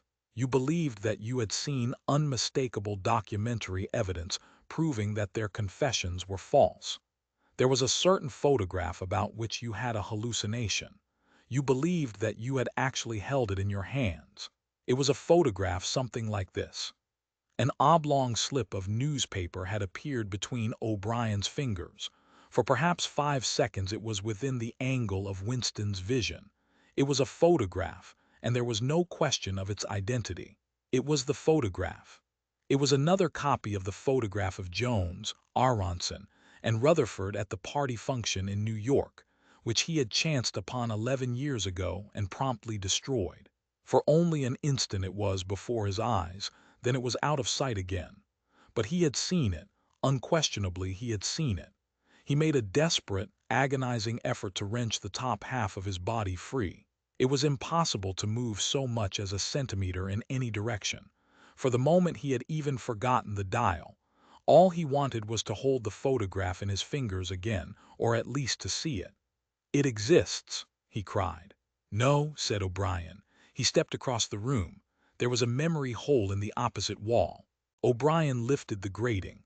Unseen, the frail slip of paper was whirling away on the current of warm air. It was vanishing in a flash of flame. O'Brien turned away from the wall. "Ashes," he said. "Not even identifiable ashes. Dust. It does not exist. It never existed. But it did exist. It does exist. It exists in memory. I remember it. You remember it." "I do not remember it," said O'Brien. Winston's heart sank. That was doublethink. He had a feeling of deadly helplessness. If he could have been certain that O'Brien was lying, it would not have seemed to matter. But it was perfectly possible that O'Brien had really forgotten the photograph. And if so, then already he would have forgotten his denial of remembering it, and forgotten the act of forgetting. How could one be sure that it was simple trickery? Perhaps that lunatic dislocation in the mind could really happen. That was the thought that defeated him. O'Brien was looking down at him speculatively. More than ever he had the air of a teacher taking pains with a wayward but promising child. "There is a party slogan dealing with the control of the past," he said. "Repeat it if you please." Who controls the past controls the future. Who controls the present controls the past, repeated Winston obediently. Who controls the present controls the past, said O'Brien, nodding his head with slow approval. Is it your opinion, Winston, that the past has real existence? Again the feeling of helplessness descended upon Winston. His eyes flitted towards the dial. He not only did not know whether yes or no was the answer that would save him from pain, he did not even know which answer he believed to be the true one. O'Brien smiled faintly. "You are no metaphysician, Winston," he said. "Until this moment you had never considered what is meant by existence. I will put it more precisely. Does the past exist concretely in space? Is there somewhere or other a place, a world of solid objects where the past is still happening? No. Then where does the past exist, if at all? In records, it is written down. In records and, in the mind, in human memories. In memory. Very well then. We, the party, control all records and we control all memories. Then we control the past, do we not? But how can you stop people remembering things?" cried Winston again, momentarily forgetting the dial. "It is involuntary. It is outside oneself. How can you control memory? You have not controlled mine." O'Brien's manner grew stern again. He laid his hand on the dial. "On the contrary," he said, "you have not controlled it. That is what has brought you here. You are here because you have failed in humility, in self-discipline. You would not make the act of submission which is the price of sanity. You preferred to be a lunatic, a minority of one. Only the disciplined mind can see reality, Winston. You believe that reality is something objective, external, existing in its own right. You also believe that the nature of reality is self-evident. When you delude yourself into thinking that you see something, you assume that everyone else sees the same thing as you. But I tell you, Winston, that reality is not external. Reality exists in the human mind and nowhere else. Not in the individual mind, which can make mistakes and in any case soon perishes. Only in the mind of the party, which is collective and immortal. Whatever the party holds to be the truth is truth. It is impossible to see reality except by looking through the eyes of the party. That is the fact that you have got to relearn, Winston. It needs an act of self-destruction, an effort of the will. You must humble yourself before you can become sane." He paused for a few moments as though to allow what he had been saying to sink in. "Do you remember," he went on, "writing in your diary, 'Freedom is the freedom to say that 2 plus 2 make 4'?" "Yes," said Winston. O'Brien held up his left hand, its back towards Winston, with the thumb hidden and the 4 fingers extended. "How many fingers am I holding up, Winston?" "4. And if the party says that it is not 4 but 5, then how many?" "4." The word ended in a gasp of pain. The needle of the dial had shot up to 55. The sweat had sprung out all over Winston's body.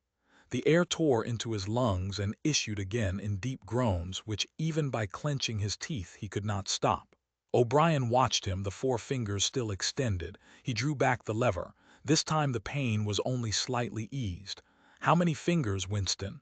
"4." The needle went up to 60. "How many fingers, Winston?" "4, 4. What else can I say?" "4." The needle must have risen again, but he did not look at it. The heavy, stern face and the 4 fingers filled his vision. The fingers stood up before his eyes like pillars, enormous, blurry, and seeming to vibrate, but unmistakably 4. "How many fingers, Winston?" "4. Stop it, stop it. How can you go on? 4, 4. How many fingers, Winston?" 5, 5, 5. "No, Winston, that is no use. You are lying. You still think there are 4. How many fingers, please?" 4. 5, 4. Anything you like. Only stop it, stop the pain." Abruptly he was sitting up with O'Brien's arm round his shoulders. He had perhaps lost consciousness for a few seconds. The bonds that had held his body down were loosened. He felt very cold. He was shaking uncontrollably. His teeth were chattering. The tears were rolling down his cheeks. For a moment he clung to O'Brien like a baby, curiously comforted by the heavy arm round his shoulders. He had the feeling that O'Brien was his protector, that the pain was something that came from outside, from some other source, and that it was O'Brien who would save him from it. "You are a slow learner, Winston," said O'Brien gently. "How can I help it?" he blubbered. "How can I help seeing what is in front of my eyes? 2 and 2 are 4. Sometimes, Winston, sometimes they are 5, sometimes they are 3, sometimes they are all of them at once. You must try harder. It is not easy to become sane." He laid Winston down on the bed. The grip of his limbs tightened again, but the pain had ebbed away and the trembling had stopped, leaving him merely weak and cold. O'Brien motioned with his head to the man in the white coat, who had stood immobile throughout the proceedings. The man in the white coat bent down and looked closely into Winston's eyes, felt his pulse, laid an ear against his chest, tapped here and there. Then he nodded to O'Brien. "Again," said O'Brien. The pain flowed into Winston's body. The needle must be at 70, 75. He had shut his eyes this time. He knew that the fingers were still there and still 4. All that mattered was somehow to stay alive until the spasm was over. He had ceased to notice whether he was crying out or not. The pain lessened again. He opened his eyes. O'Brien had drawn back the lever. "How many fingers, Winston?" "4. I suppose there are 4. I would see 5 if I could. I am trying to see 5. Which do you wish, to persuade me that you see 5 or really to see them? Really to see them?" "Again," said O'Brien. Perhaps the needle was 80, 90. Winston could not intermittently remember why the pain was happening. Behind his screwed-up eyelids a forest of fingers seemed to be moving in a sort of dance, weaving in and out, disappearing behind one another and reappearing again. He was trying to count them. He could not remember why. He knew only that it was impossible to count them, and that this was somehow due to the mysterious identity between 5 and 4. The pain died down again. When he opened his eyes, it was to find that he was still seeing the same thing. Innumerable fingers, like moving trees, were still streaming past in either direction, crossing and recrossing. He shut his eyes again. "How many fingers am I holding up, Winston?" I don't know. You will kill me if you do that again. 4, 5, 6, in all honesty, I don't know." "Better," said O'Brien. A needle slid into Winston's arm. Almost in the same instant, a blissful, healing warmth spread all through his body. The pain was already half forgotten. He opened his eyes and looked up gratefully at O'Brien. At sight of the heavy, lined face, so ugly and so intelligent, his heart seemed to turn over. If he could have moved, he would have stretched out a hand and laid it on O'Brien's arm. He had never loved him so deeply as at this moment, and not merely because he had stopped the pain. The old feeling, that at bottom it did not matter whether O'Brien was a friend or an enemy, had come back. O'Brien was a person who could be talked to. Perhaps one did not want to be loved so much as to be understood. O'Brien had tortured him to the edge of lunacy, and in a little while, it was certain, he would send him to his death. It made no difference. In some sense that went deeper than friendship, they were intimates. Somewhere or other, although the actual words might never be spoken, there was a place where they could meet and talk. O'Brien was looking down at him with an expression which suggested that the same thought might be in his own mind. When he spoke, it was in an easy, conversational tone. "Do you know where you are, Winston?" he said. "I don't know. I can guess. In the Ministry of Love.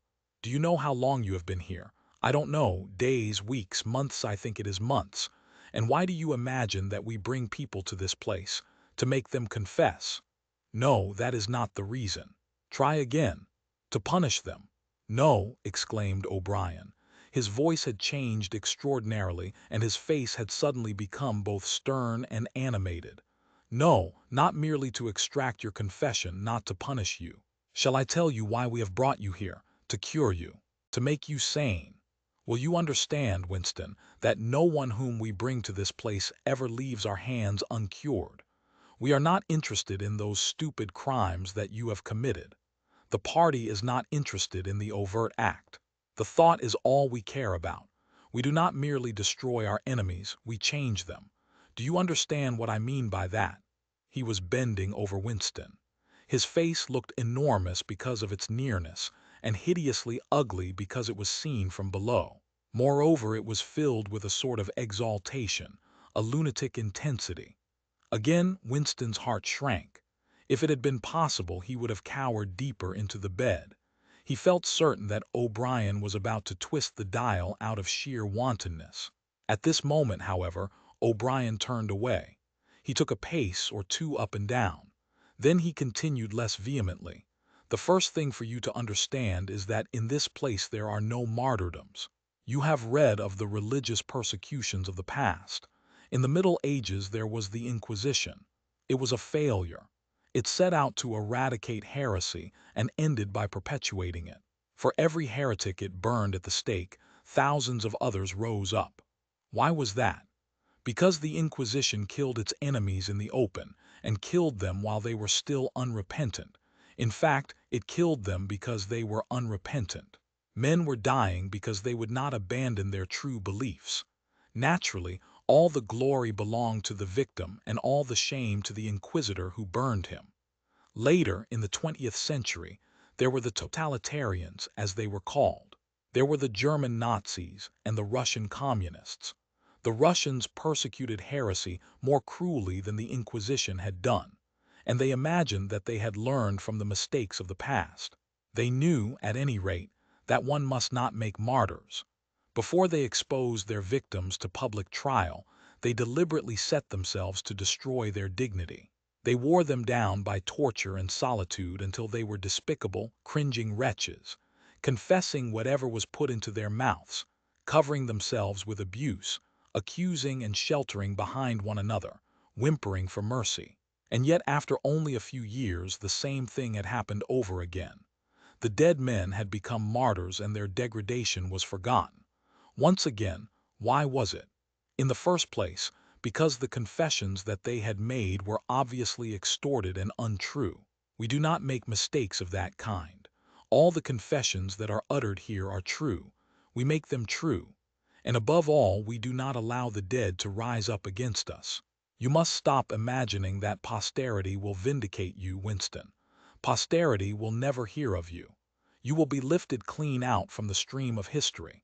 We shall turn you into gas and pour you into the stratosphere. Nothing will remain of you, not a name in a register, not a memory in a living brain. You will be annihilated in the past as well as in the future. You will never have existed. Then why bother to torture me? Thought Winston with a momentary bitterness. O'Brien checked his step as though Winston had uttered the thought aloud. His large, ugly face came nearer, with the eyes a little narrowed.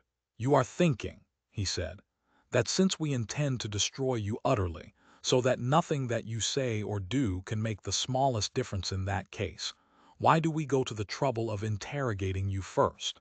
That is what you were thinking, was it not? Yes, said Winston. O'Brien smiled slightly. You are a flaw in the pattern, Winston. You are a stain that must be wiped out. Did I not tell you just now that we are different from the persecutors of the past? We are not content with negative obedience, nor even with the most abject submission. When finally you surrender to us, it must be of your own free will. We do not destroy the heretic because he resists us. So long as he resists us, we never destroy him. We convert him, we capture his inner mind, we reshape him. We burn all evil and all illusion out of him. We bring him over to our side, not in appearance, but genuinely, heart and soul. We make him one of ourselves before we kill him. It is intolerable to us that an erroneous thought should exist anywhere in the world, however secret and powerless it may be. Even in the instant of death we cannot permit any deviation. In the old days the heretic walked to the stake still a heretic, proclaiming his heresy, exulting in it. Even the victim of the Russian purges could carry rebellion locked up in his skull as he walked down the passage waiting for the bullet. But we make the brain perfect before we blow it out. The command of the old despotisms was, "Thou shalt not." The command of the totalitarians was, "Thou shalt." Our command is, "Thou art."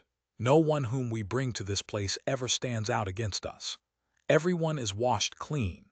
Even those three miserable traitors in whose innocence you once believed, Jones, Aronson, and Rutherford, in the end we broke them down. I took part in their interrogation myself.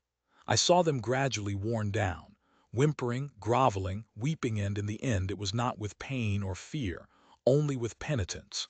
By the time we had finished with them, they were only the shells of men. There was nothing left in them except sorrow for what they had done and love of Big Brother. It was touching to see how they loved him. They begged to be shot quickly so that they could die while their minds were still clean. His voice had grown almost dreamy. The exaltation, the lunatic enthusiasm was still in his face. He is not pretending, thought Winston. He is not a hypocrite. He believes every word he says. What most oppressed him was the consciousness of his own intellectual inferiority. He watched the heavy yet graceful form strolling to and fro, in and out of the range of his vision. O'Brien was a being in all ways larger than himself. There was no idea that he had ever had, or could have, that O'Brien had not long ago known, examined, and rejected. His mind contained Winston's mind. But in that case, how could it be true that O'Brien was mad? It must be he, Winston, who was mad. O'Brien halted and looked down at him. His voice had grown stern again. Do not imagine that you will save yourself, Winston, however completely you surrender to us. No one who has once gone astray is ever spared. And even if we chose to let you live out the natural term of your life, still, you would never escape from us. What happens to you here is forever. Understand that in advance. We shall crush you down to the point from which there is no coming back. Things will happen to you from which you could not recover if you lived 1,000 years. Never again will you be capable of ordinary human feeling. Everything will be dead inside you. Never again will you be capable of love, or friendship, or joy of living, or laughter, or curiosity, or courage, or integrity. You will be hollow. We shall squeeze you empty, and then we shall fill you with ourselves. He paused and signed to the man in the white coat. Winston was aware of some heavy piece of apparatus being pushed into place behind his head.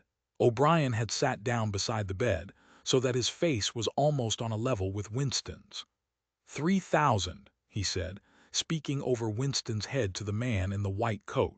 Two soft pads, which felt slightly moist, clamped themselves against Winston's temples. He quailed. There was pain coming, a new kind of pain. O'Brien laid a hand reassuringly, almost kindly, on his. This time it will not hurt, he said. Keep your eyes fixed on mine.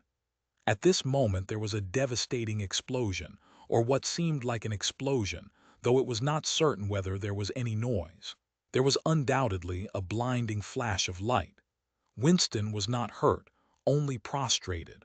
Although he had already been lying on his back when the thing happened, he had a curious feeling that he had been knocked into that position. A terrific, painless blow had flattened him out. Also, something had happened inside his head. As his eyes regained their focus, he remembered who he was and where he was, and recognized the face that was gazing into his own. But somewhere or other there was a large patch of emptiness, as though a piece had been taken out of his brain. "It will not last," said O'Brien. "Look me in the eyes.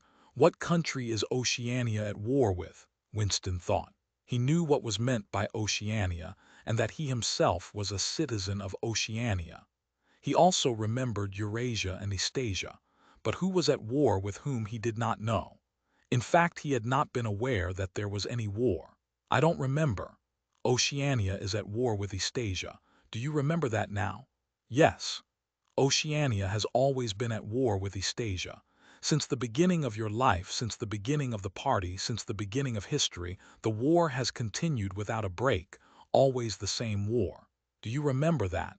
"Yes. 11 years ago you created a legend about 3 men who had been condemned to death for treachery. You pretended that you had seen a piece of paper which proved them innocent. No such piece of paper ever existed. You invented it, and later you grew to believe in it. You remember now the very moment at which you first invented it. Do you remember that?" "Yes. Just now I held up the fingers of my hand to you. You saw 5 fingers. Do you remember that?" "Yes."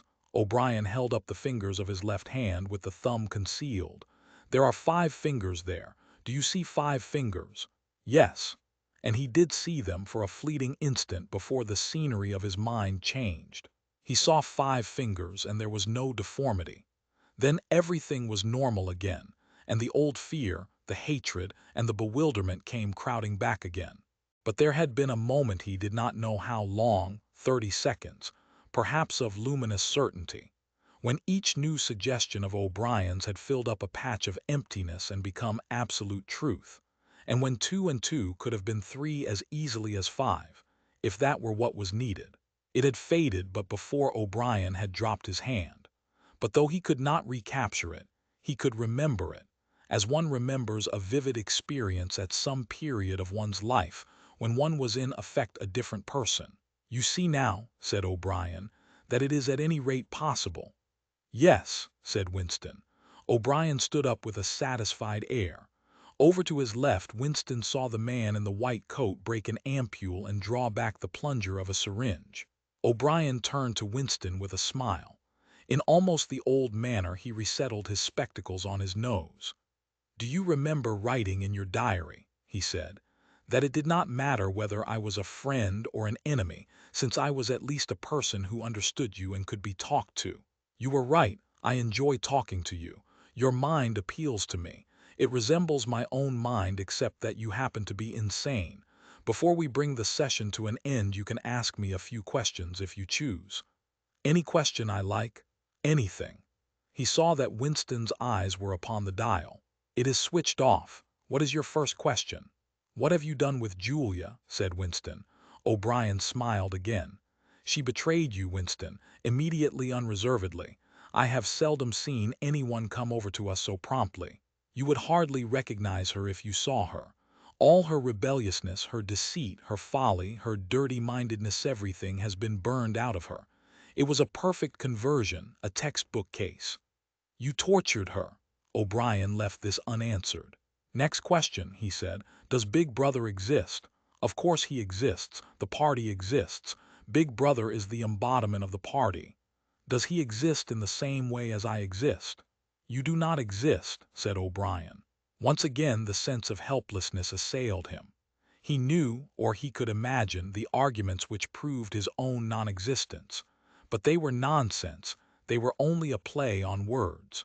Did not the statement, "You do not exist," contain a logical absurdity? But what use was it to say so? His mind shriveled as he thought of the unanswerable, mad arguments with which O'Brien would demolish him. "I think I exist," he said wearily. "I am conscious of my own identity. I was born and I shall die. I have arms and legs. I occupy a particular point in space. No other solid object can occupy the same point simultaneously. In that sense does Big Brother exist. It is of no importance, he exists. Will Big Brother ever die? Of course not. How could he die? Next question. Does the Brotherhood exist? That, Winston, you will never know. If we choose to set you free when we have finished with you, and if you live to be 90 years old, still you will never learn whether the answer to that question is yes or no. As long as you live, it will be an unsolved riddle in your mind." Winston lay silent. His breast rose and fell a little faster. He still had not asked the question that had come into his mind the first. He had got to ask it, and yet it was as though his tongue would not utter it. There was a trace of amusement in O'Brien's face. Even his spectacles seemed to wear an ironical gleam. "He knows," thought Winston suddenly, "he knows what I am going to ask." At the thought the words burst out of him. "What is in room 101? The expression on O'Brien's face did not change. He answered dryly, "You know what is in room 101, Winston. Everyone knows what is in room 101. He raised a finger to the man in the white coat. Evidently the session was at an end. A needle jerked into Winston's arm. He sank almost instantly into deep sleep. Chapter 3. "There are 3 stages in your reintegration," said O'Brien. "There is learning, there is understanding, and there is acceptance. It is time for you to enter upon the second stage." As always, Winston was lying flat on his back, but of late his bonds were looser. They still held him to the bed, but he could move his knees a little and could turn his head from side to side and raise his arms from the elbow. The dial, also, had grown to be less of a terror. He could evade its pangs if he was quick-witted enough. It was chiefly when he showed stupidity that O'Brien pulled the lever. Sometimes they got through a whole session without use of the dial. He could not remember how many sessions there had been. The whole process seemed to stretch out over a long, indefinite time, weeks, possibly, and the intervals between the sessions might sometimes have been days, sometimes only an hour or two. "As you lie there," said O'Brien, "you have often wondered, you have even asked me why the ministry of love should expend so much time and trouble on you.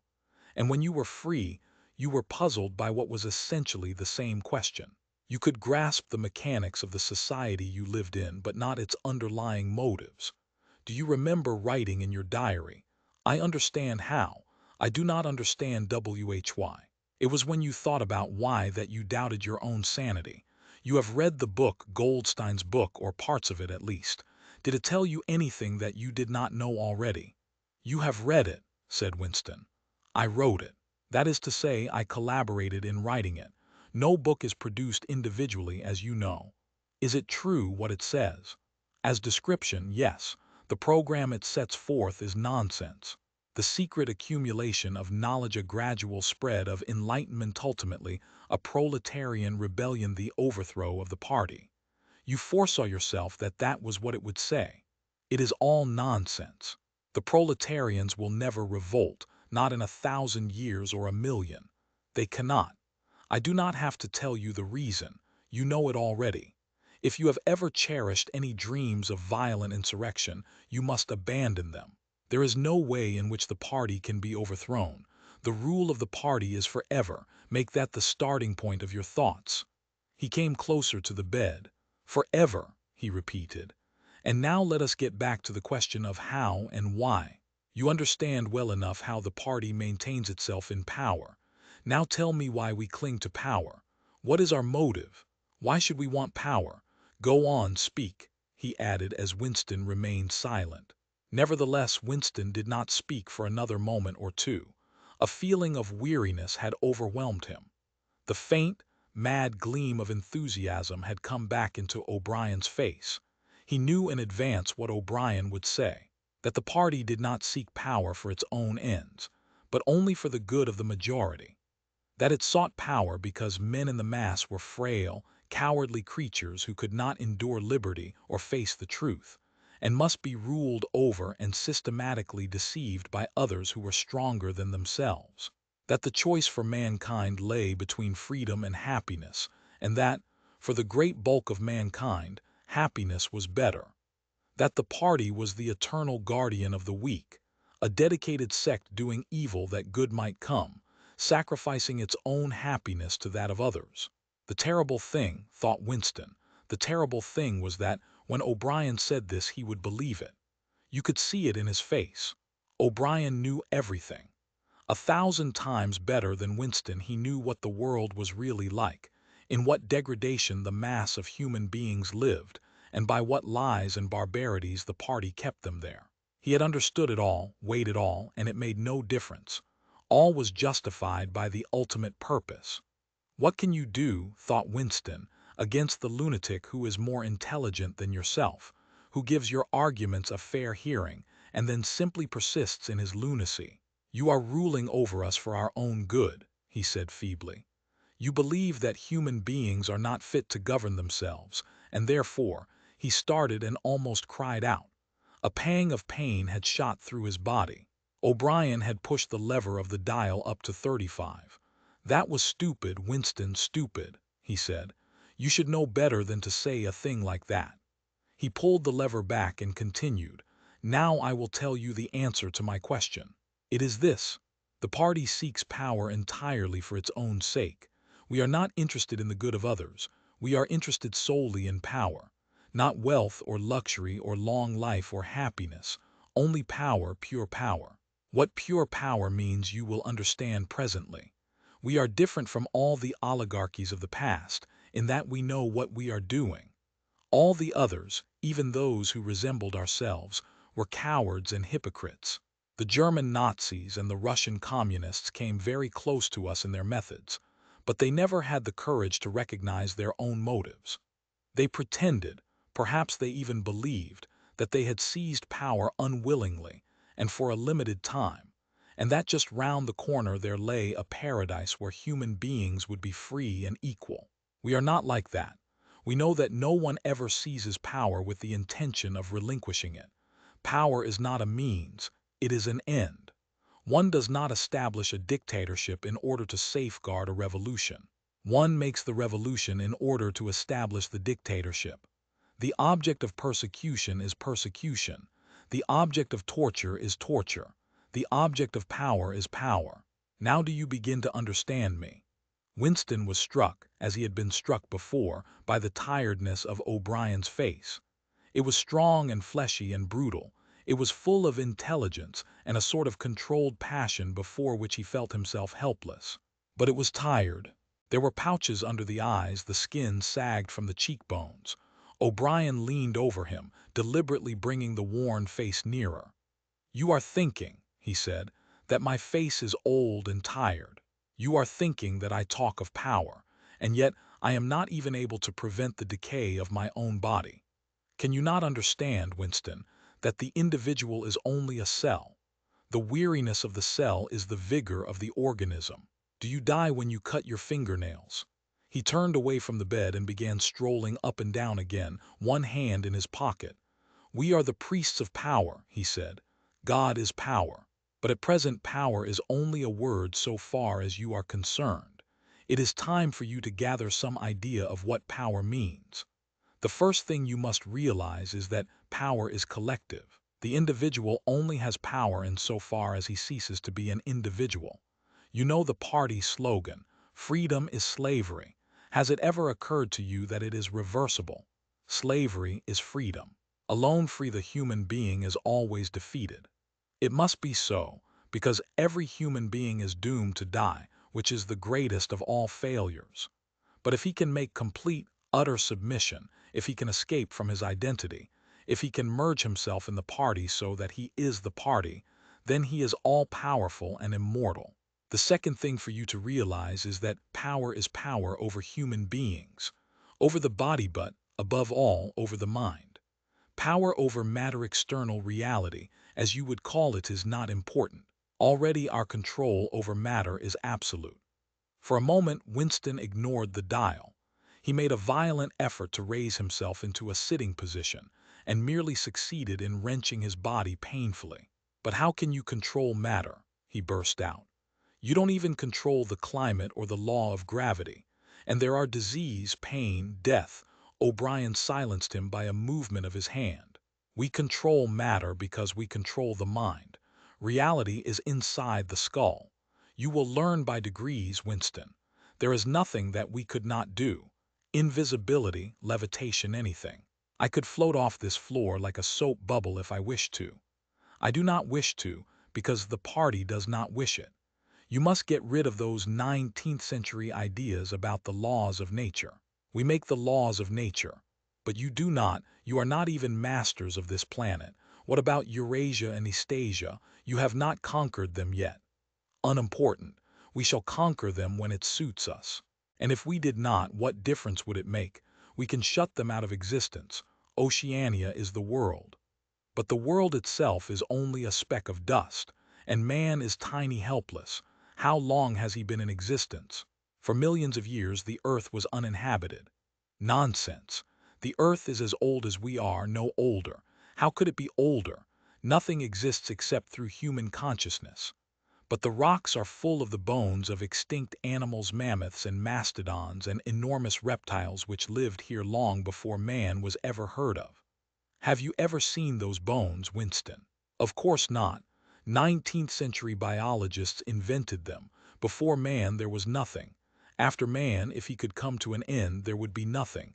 Outside man there is nothing. But the whole universe is outside us. Look at the stars. Some of them are 1,000,000 light years away. They are out of our reach forever. "What are the stars?" said O'Brien indifferently. "They are bits of fire a few kilometers away. We could reach them if we wanted to, or we could blot them out. The earth is the center of the universe. The sun and the stars go round it." Winston made another convulsive movement. This time he did not say anything. O'Brien continued as though answering a spoken objection. For certain purposes, of course, that is not true.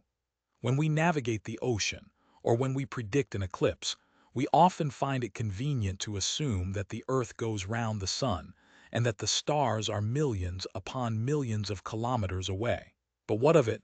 Do you suppose it is beyond us to produce a dual system of astronomy? The stars can be near or distant, according as we need them. Do you suppose our mathematicians are unequal to that? Have you forgotten doublethink? Winston shrank back upon the bed. Whatever he said, the swift answer crushed him like a bludgeon. And yet he knew that he was in the right. The belief that nothing exists outside your own mind, surely there must be some way of demonstrating that it was false. Had it not been exposed long ago as a fallacy? There was even a name for it, which he had forgotten. A faint smile twitched the corners of O'Brien's mouth as he looked down at him. "I told you, Winston," he said, "that metaphysics is not your strong point.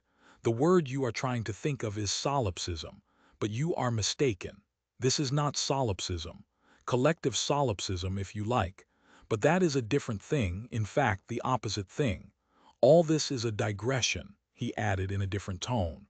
"The real power, the power we have to fight for night and day, is not power over things, but over men."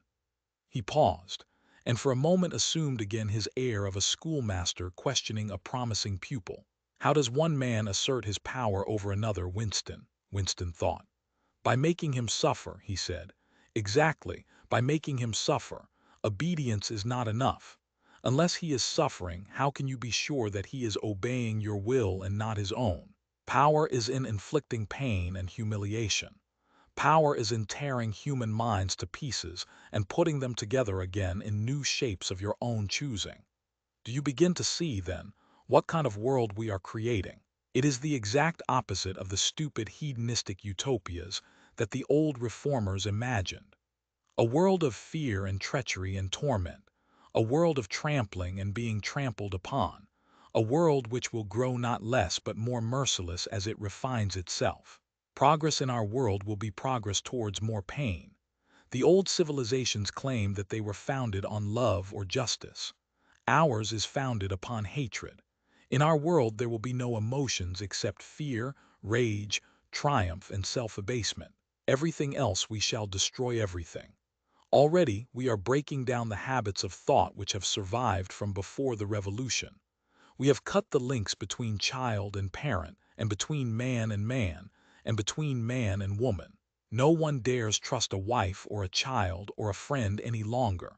But in the future there will be no wives and no friends. Children will be taken from their mothers at birth, as one takes eggs from a hen. The sex instinct will be eradicated. Procreation will be an annual formality like the renewal of a ration card. We shall abolish the orgasm. Our neurologists are at work upon it now. There will be no loyalty except loyalty towards the party. There will be no love except the love of Big Brother.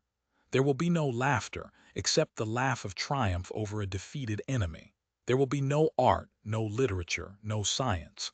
When we are omnipotent, we shall have no more need of science. There will be no distinction between beauty and ugliness. There will be no curiosity, no enjoyment of the process of life. All competing pleasures will be destroyed. But always do not forget this, Winston, always there will be the intoxication of power, constantly increasing and constantly growing subtler. Always, at every moment, there will be the thrill of victory, the sensation of trampling on an enemy who is helpless. If you want a picture of the future, imagine a boot stamping on a human face forever. He paused as though he expected Winston to speak. Winston had tried to shrink back into the surface of the bed again. He could not say anything. His heart seemed to be frozen. O'Brien went on, "And remember that it is forever. The face will always be there to be stamped upon. The heretic, the enemy of society, will always be there, so that he can be defeated and humiliated over again. Everything that you have undergone since you have been in our hands, all that will continue, and worse. The espionage, the betrayals, the arrests, the tortures, the executions, the disappearances will never cease. It will be a world of terror as much as a world of triumph. The more the party is powerful, the less it will be tolerant. The weaker the opposition, the tighter the despotism. Goldstein and his heresies will live forever. Every day, at every moment, they will be defeated, discredited, ridiculed, spat upon, and yet they will always survive. This drama that I have played out with you during 7 years will be played out over and over again, generation after generation, always in subtler forms. Always we shall have the heretic here at our mercy, screaming with pain, broken up, contemptible, and in the end utterly penitent, saved from himself, crawling to our feet of his own accord. That is the world that we are preparing, Winston. A world of victory after victory, triumph after triumph after triumph. An endless pressing, pressing, pressing upon the nerve of power. You are beginning, I can see, to realize what that world will be like. But in the end you will do more than understand it. You will accept it, welcome it, become part of it. Winston had recovered himself sufficiently to speak. "You can't," he said weakly. "What do you mean by that remark, Winston? You could not create such a world as you have just described. It is a dream. It is impossible." "Why?" "It is impossible to found a civilization on fear and hatred and cruelty. It would never endure." "Why not?" "It would have no vitality, it would disintegrate, it would commit suicide." "Nonsense! You are under the impression that hatred is more exhausting than love. Why should it be? And if it were, what difference would that make? Suppose that we choose to wear ourselves out faster. Suppose that we quicken the tempo of human life till men are senile at 30. Still, what difference would it make? Can you not understand that the death of the individual is not death? The party is immortal." As usual, the voice had battered Winston into helplessness. Moreover, he was in dread that if he persisted in his disagreement O'Brien would twist the dial again. And yet he could not keep silent. Feebly, without arguments, with nothing to support him except his inarticulate horror of what O'Brien had said, he returned to the attack. "I don't know, I don't care. Somehow you will fail. Something will defeat you. Life will defeat you. We control life, Winston, at all its levels. You are imagining that there is something called human nature which will be outraged by what we do and will turn against us. But we create human nature. Men are infinitely malleable.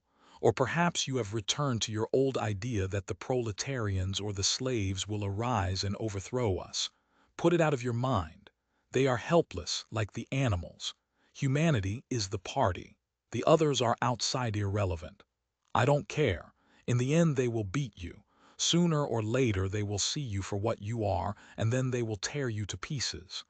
Do you see any evidence that that is happening? Or any reason why it should? No, I believe it. I know that you will fail. There is something in the universe I don't know, some spirit, some principle that you will never overcome. Do you believe in God, Winston? No. Then what is it, this principle, that will defeat us? I don't know. The spirit of man. And do you consider yourself a man? Yes. If you are a man, Winston, you are the last man. Your kind is extinct. We are the inheritors. Do you understand that you are alone?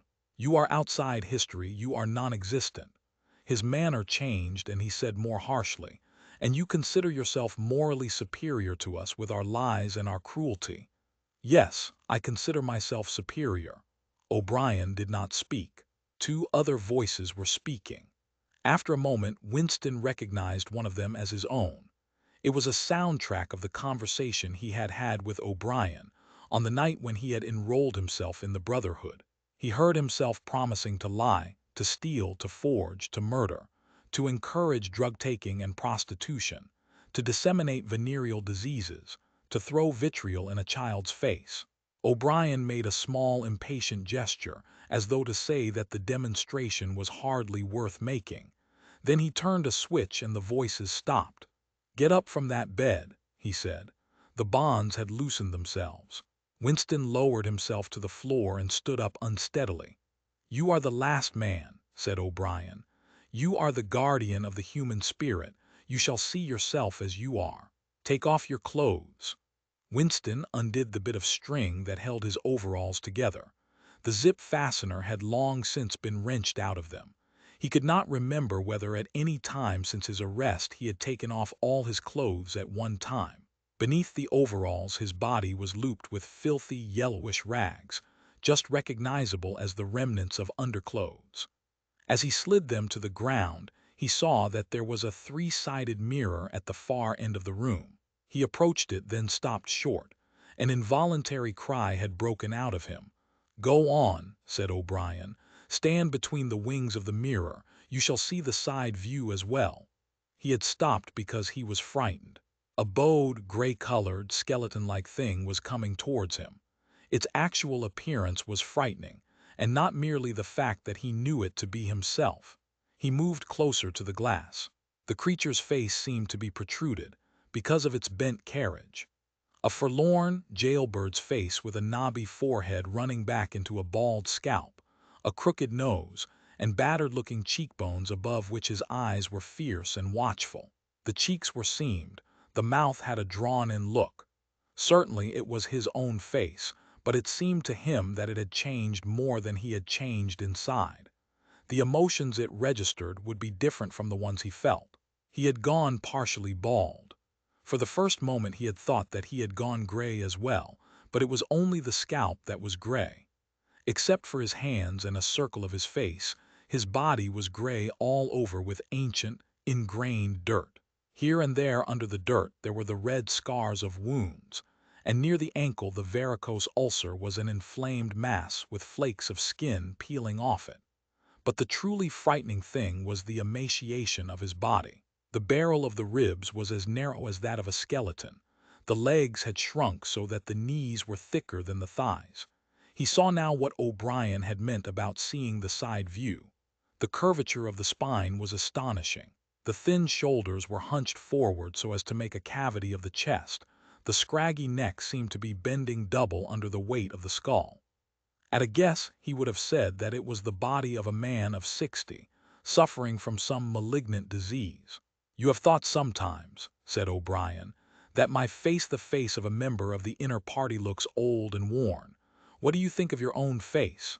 He seized Winston's shoulder and spun him round so that he was facing him. "Look at the condition you are in," he said. "Look at this filthy grime all over your body. Look at the dirt between your toes. Look at that disgusting running sore on your leg. Do you know that you stink like a goat? Probably you have ceased to notice it. Look at your emaciation. Do you see? I can make my thumb and forefinger meet round your bicep. I could snap your neck like a carrot. Do you know that you have lost 25 kilograms since you have been in our hands? Even your hair is coming out in handfuls. Look." He plucked at Winston's head and brought away a tuft of hair. "Open your mouth. 9, 10, 11 teeth left. How many had you when you came to us? And the few you have left are dropping out of your head. Look here." He seized one of Winston's remaining front teeth between his powerful thumb and forefinger. A twinge of pain shot through Winston's jaw. O'Brien had wrenched the loose tooth out by the roots. He tossed it across the cell. "You are rotting away," he said. "You are falling to pieces. What are you? A bag of filth. Now turn around and look into that mirror again. Do you see that thing facing you? That is the last man. If you are human, that is humanity. Now put your clothes on again." Winston began to dress himself with slow, stiff movements. Until now, he had not seemed to notice how thin and weak he was. Only one thought stirred in his mind, that he must have been in this place longer than he had imagined. Then suddenly, as he fixed the miserable rags round himself, a feeling of pity for his ruined body overcame him. Before he knew what he was doing, he had collapsed onto a small stool that stood beside the bed and burst into tears. He was aware of his ugliness, his gracelessness, a bundle of bones in filthy underclothes sitting weeping in the harsh white light, but he could not stop himself. O'Brien laid a hand on his shoulder, almost kindly. "It will not last forever," he said. "You can escape from it whenever you choose. Everything depends on yourself." "You did it," sobbed Winston. "You reduced me to this state." "No, Winston, you reduced yourself to it. This is what you accepted when you set yourself up against the party.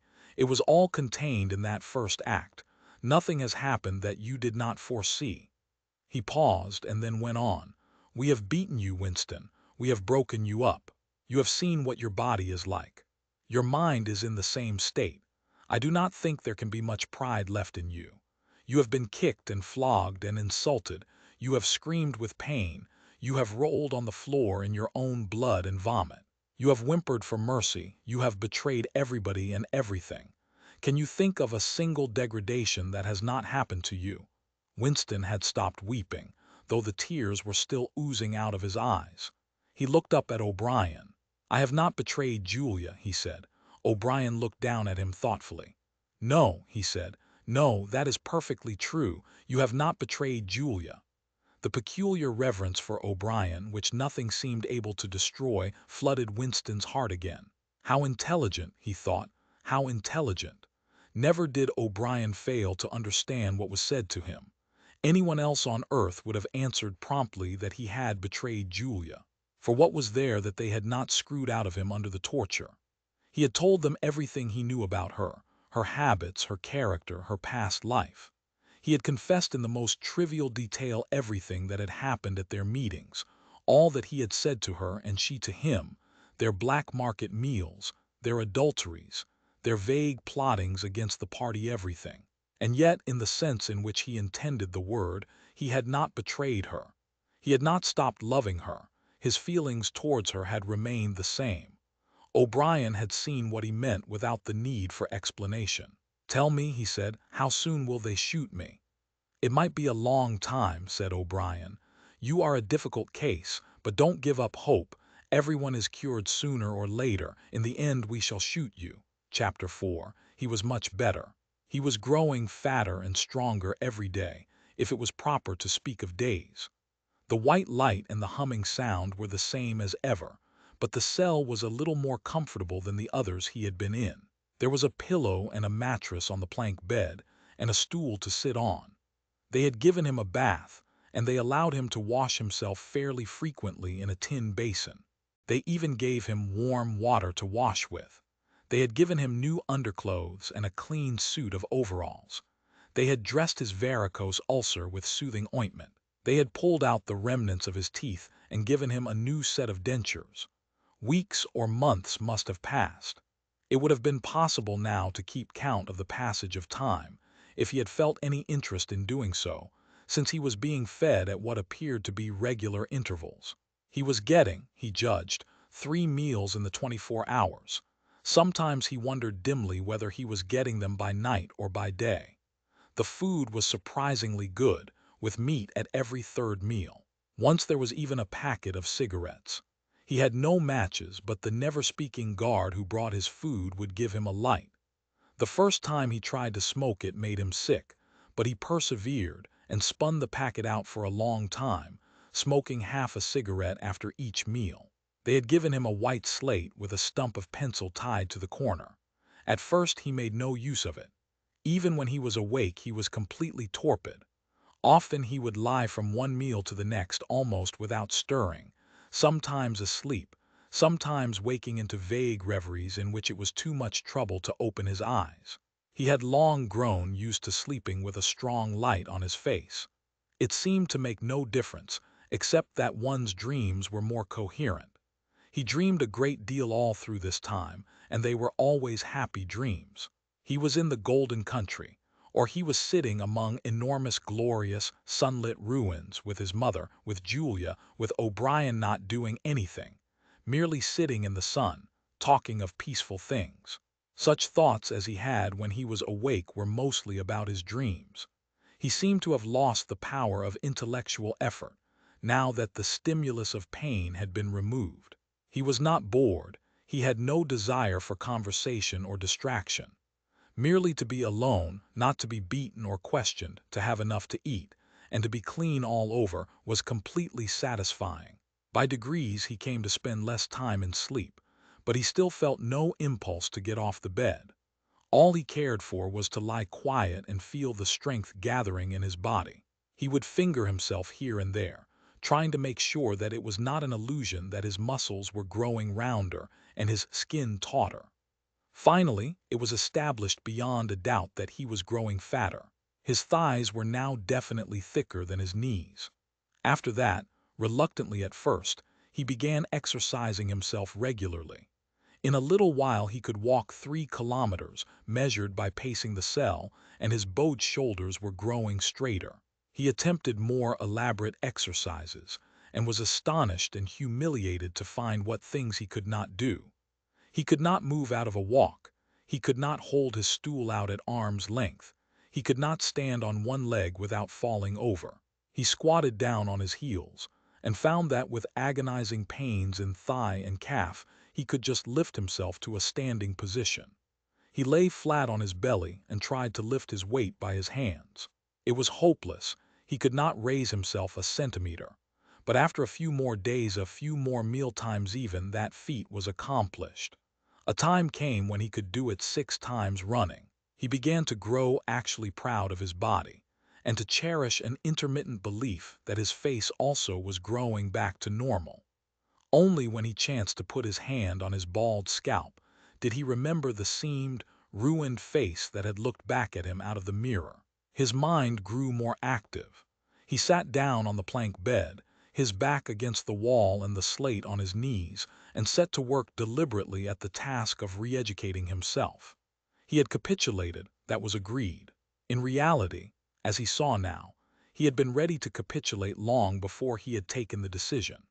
From the moment when he was inside the Ministry of Love, and yes, even during those minutes when he and Julia had stood helpless, while the iron voice from the telescreen told them what to do, he had grasped the frivolity, the shallowness of his attempt to set himself up against the power of the party. He knew now that for 7 years the thought police had watched him like a beetle under a magnifying glass.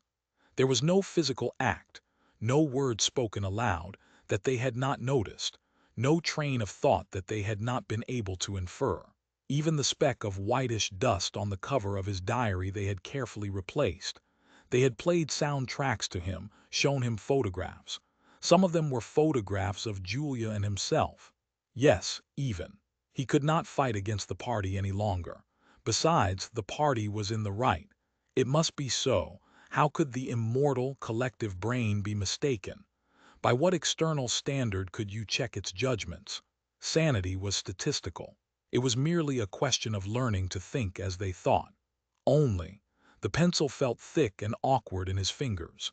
He began to write down the thoughts that came into his head. He wrote first in large, clumsy capitals. Freedom is slavery, then almost without a pause he wrote beneath it, 2 and 2, make 5, but then there came a sort of check. His mind, as though shying away from something, seemed unable to concentrate. He knew that he knew what came next, but for the moment he could not recall it. When he did recall it, it was only by consciously reasoning out what it must be. It did not come of its own accord. He wrote, God is power, he accepted everything. The past was alterable. The past never had been altered. Oceania was at war with Eastasia. Oceania had always been at war with Eastasia. Jones, Aronson, and Rutherford were guilty of the crimes they were charged with. He had never seen the photograph that disproved their guilt. It had never existed. He had invented it. He remembered remembering contrary things, but those were false memories, products of self-deception. How easy it all was. Only surrender, and everything else followed.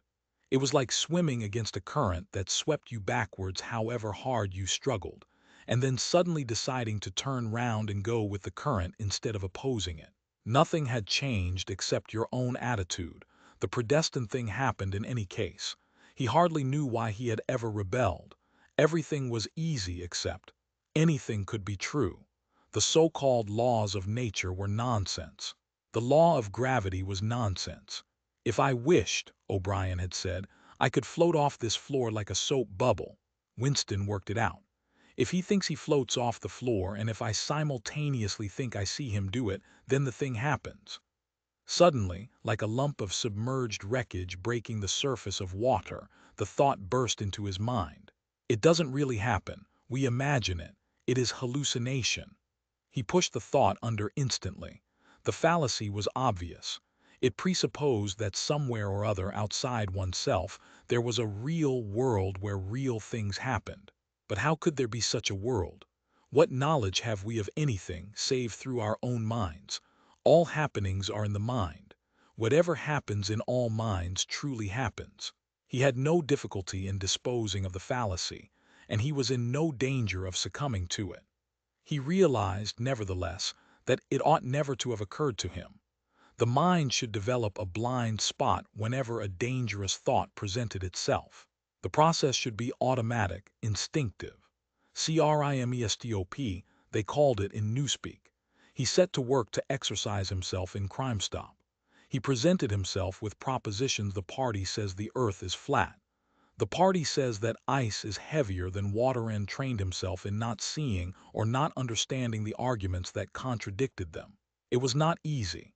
It needed great powers of reasoning and improvisation.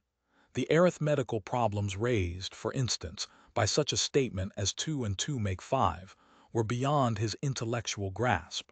It needed also a sort of athleticism of mind, an ability at one moment to make the most delicate use of logic, and at the next to be unconscious of the crudest logical errors.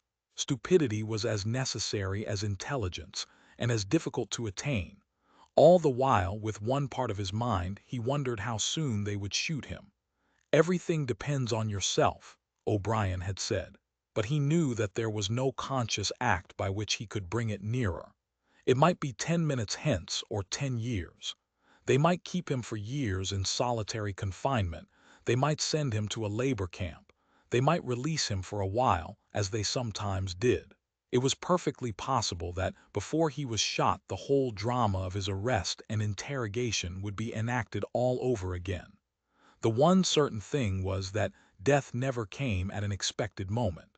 The tradition, the unspoken tradition, somehow you knew it, though you never heard it said, was that they shot you from behind, always in the back of the head, without warning, as you walked down a corridor from cell to cell. One day, but one day, was not the right expression, just as probably it was in the middle of the night. Once he fell into a strange, blissful reverie. He was walking down the corridor, waiting for the bullet. He knew that it was coming in another moment. Everything was settled, smoothed out, reconciled. There were no more doubts, no more arguments, no more pain, no more fear. His body was healthy and strong. He walked easily, with a joy of movement and with a feeling of walking in sunlight. He was not any longer in the narrow white corridors in the Ministry of Love. He was in the enormous sunlit passage, a kilometer wide, down which he had seemed to walk in the delirium induced by drugs. He was in the golden country, following the foot track across the old rabbit-cropped pasture. He could feel the short, springy turf under his feet and the gentle sunshine on his face. At the edge of the field were the elm trees, faintly stirring, and somewhere beyond that was the stream where the dace lay in the green pools under the willows. Suddenly he started up with a shock of horror. The sweat broke out on his backbone. He had heard himself cry aloud, "Julia, Julia, Julia, my love, Julia." For a moment he had had an overwhelming hallucination of her presence. She had seemed to be not merely with him, but inside him. It was as though she had got into the texture of his skin. In that moment, he had loved her far more than he had ever done when they were together and free. Also, he knew that somewhere or other she was still alive and needed his help. He lay back on the bed and tried to compose himself. What had he done? How many years had he added to his servitude by that moment of weakness? In another moment he would hear the tramp of boots outside. They could not let such an outburst go unpunished. They would know now, if they had not known before, that he was breaking the agreement he had made with them. He obeyed the party, but he still hated the party. In the old days he had hidden a heretical mind beneath an appearance of conformity. Now he had retreated a step further. In the mind he had surrendered, but he had hoped to keep the inner heart inviolate. He knew that he was in the wrong, but he preferred to be in the wrong. They would understand that. O'Brien would understand it. It was all confessed in that single foolish cry. He would have to start all over again. It might take years. He ran a hand over his face, trying to familiarize himself with the new shape. There were deep furrows in the cheeks. The cheekbones felt sharp, the nose flattened. Besides, since last seeing himself in the glass, he had been given a complete new set of teeth. It was not easy to preserve inscrutability when you did not know what your face looked like. In any case, mere control of the features was not enough. For the first time he perceived that if you want to keep a secret, you must also hide it from yourself. You must know all the while that it is there, but until it is needed, you must never let it emerge into your consciousness in any shape that could be given a name. From now onwards he must not only think right, he must feel right, dream right. And all the while he must keep his hatred locked up inside him like a ball of matter which was part of himself, and yet unconnected with the rest of him, a kind of cyst. One day they would decide to shoot him. You could not tell when it would happen, but a few seconds beforehand it should be possible to guess. It was always from behind, walking down a corridor. 10 seconds would be enough. In that time the world inside him could turn over. And then suddenly, without a word uttered, without a check in his step, without the changing of a line in his face suddenly, the camouflage would be down and bang, would go the batteries of his hatred. Hatred would fill him like an enormous roaring flame, and almost in the same instant bang, would go the bullet, too late or too early. They would have blown his brain to pieces before they could reclaim it. The heretical thought would be unpunished, unrepented, out of their reach forever. They would have blown a hole in their own perfection. To die hating them, that was freedom. He shut his eyes. It was more difficult than accepting an intellectual discipline. It was a question of degrading himself, mutilating himself. He had got to plunge into the filthiest of filth. What was the most horrible, sickening thing of all? He thought of Big Brother. The enormous face, because of constantly seeing it on posters, he always thought of it as being a meter wide. With its heavy black mustache and the eyes that followed you to and fro, seemed to float into his mind of its own accord. What were his true feelings towards Big Brother? There was a heavy tramp of boots in the passage. The steel door swung open with a clang. O'Brien walked into the cell. Behind him were the waxen-faced officer and the black-uniformed guards. "Get up," said O'Brien. "Come here." Winston stood opposite him. O'Brien took Winston's shoulders between his strong hands and looked at him closely. "You have had thoughts of deceiving me," he said. "That was stupid. Stand up straighter. Look me in the face." He paused and went on in a gentler tone. "You are improving. Intellectually there is very little wrong with you. It is only emotionally that you have failed to make progress. Tell me, Winston, and remember, no lies. You know that I am always able to detect a lie. Tell me, what are your true feelings towards Big Brother?" "I hate him." "You hate him. Good. Then the time has come for you to take the last step.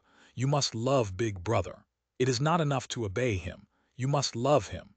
He released Winston with a little push towards the guards. "Room 101, he said, Chapter 5.